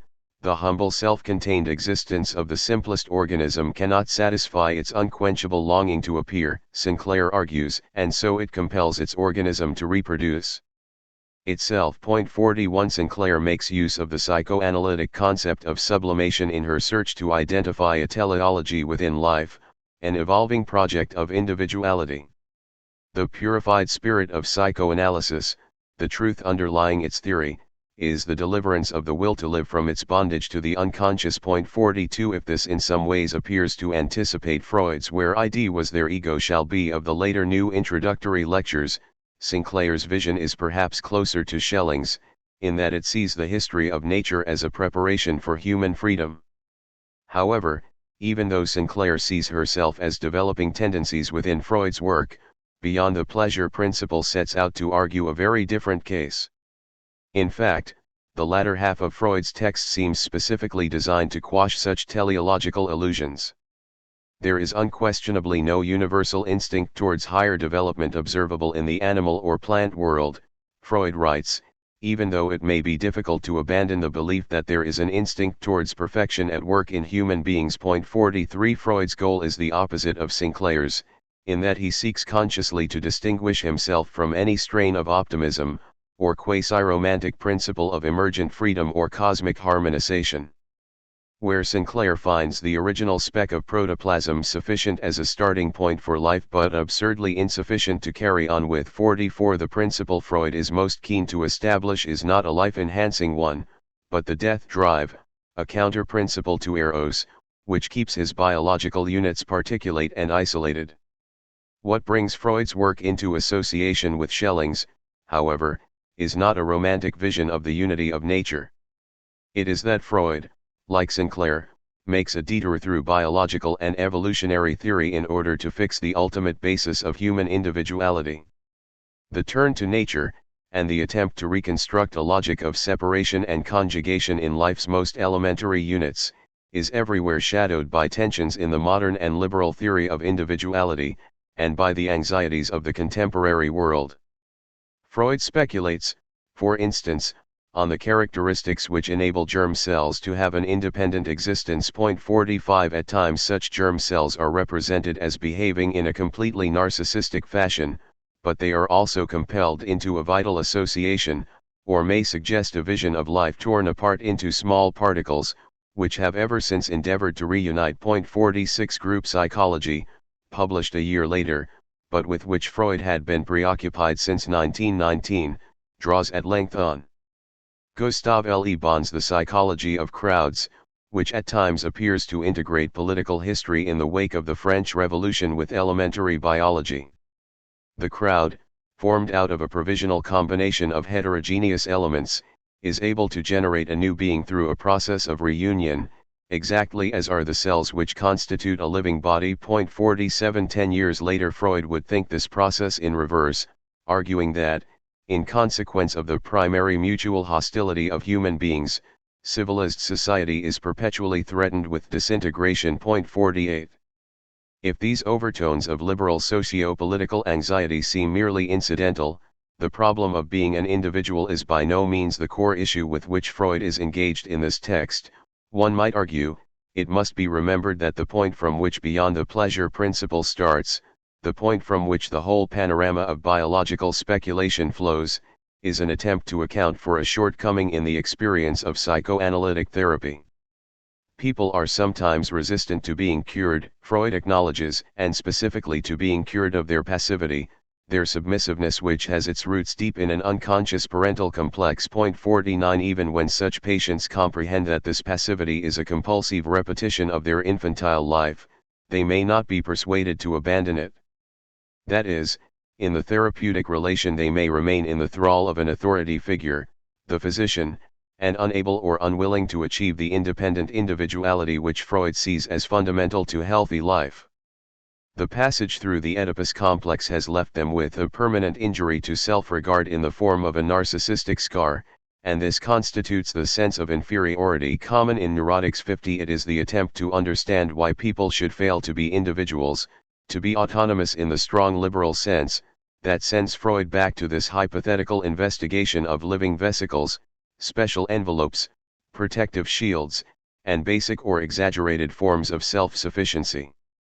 Almost as an attempt to prove, at a biological level, that individuation is what life is ultimately about. 51 The very conflict of life and death instincts might be seen as an attempt to manage the competing tendencies in life, but also in society, towards unification and separation, withdrawal and connection, and to attain some final vision of a balance of forces undergirding human life, within which the drive towards individuality maintains a permanent presence.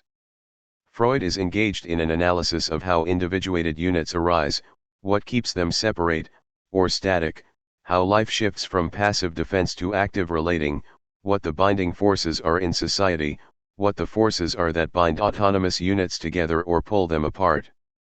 As the evolutionist Ernst Haeckel had suggested already in 1899, we can only arrive at a correct knowledge of the structure and life of the social body, the state, through a scientific knowledge of the structure and life of the individuals who compose it, and the cells of which they are in turn composed. 52 For Haeckel, the study of protists provides an essential grounding in social relations.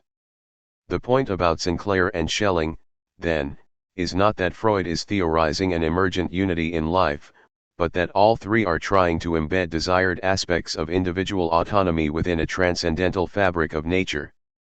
For some, autonomy will indicate creative self-development, or the freedom and evolution of the human will, but it can equally mean, as it does so often for Freud, the preservation of the self as an autonomous and separate unit, living and dying in one's own way, the defense of the concept of individuality.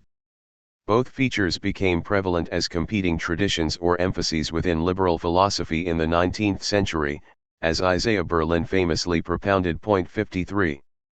The pathos here lies in the way in which the issue of selfhood and society, the tendency towards fragmentation, the drive to combine, needs to be embedded, as it was for Schelling, in an account of nature as a whole, a theory of general natural organization.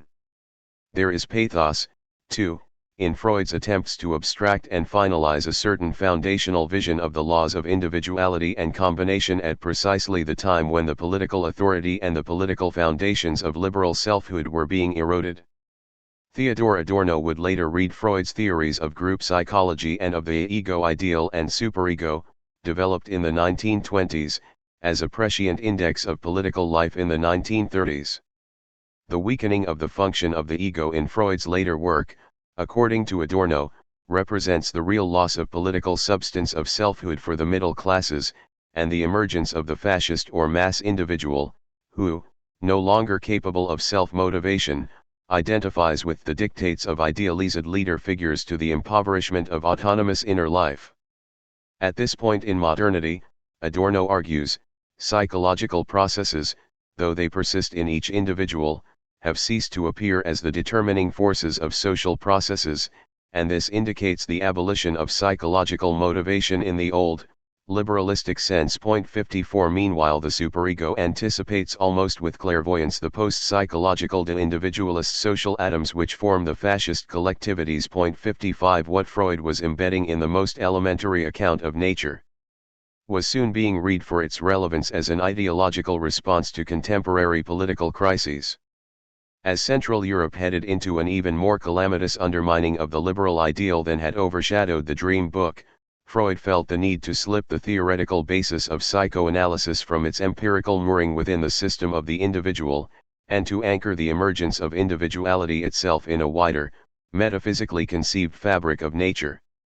As Beyond the Pleasure principle attempts to drive the justifications for the psychic structure of the person deeper and deeper into a notional primordial biohistory, to triangulate the instabilities of identity through that absolute basis, so Freud's account does seem finally to approach the grandiose mythologizations of the Nader philosophy.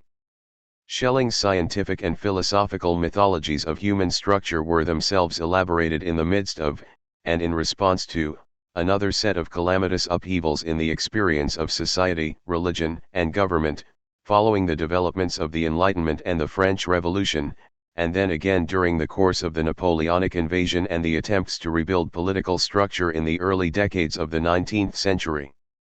In its own way, Freud's text is a poignant index of the later collapse of a certain ideal of liberal autonomy.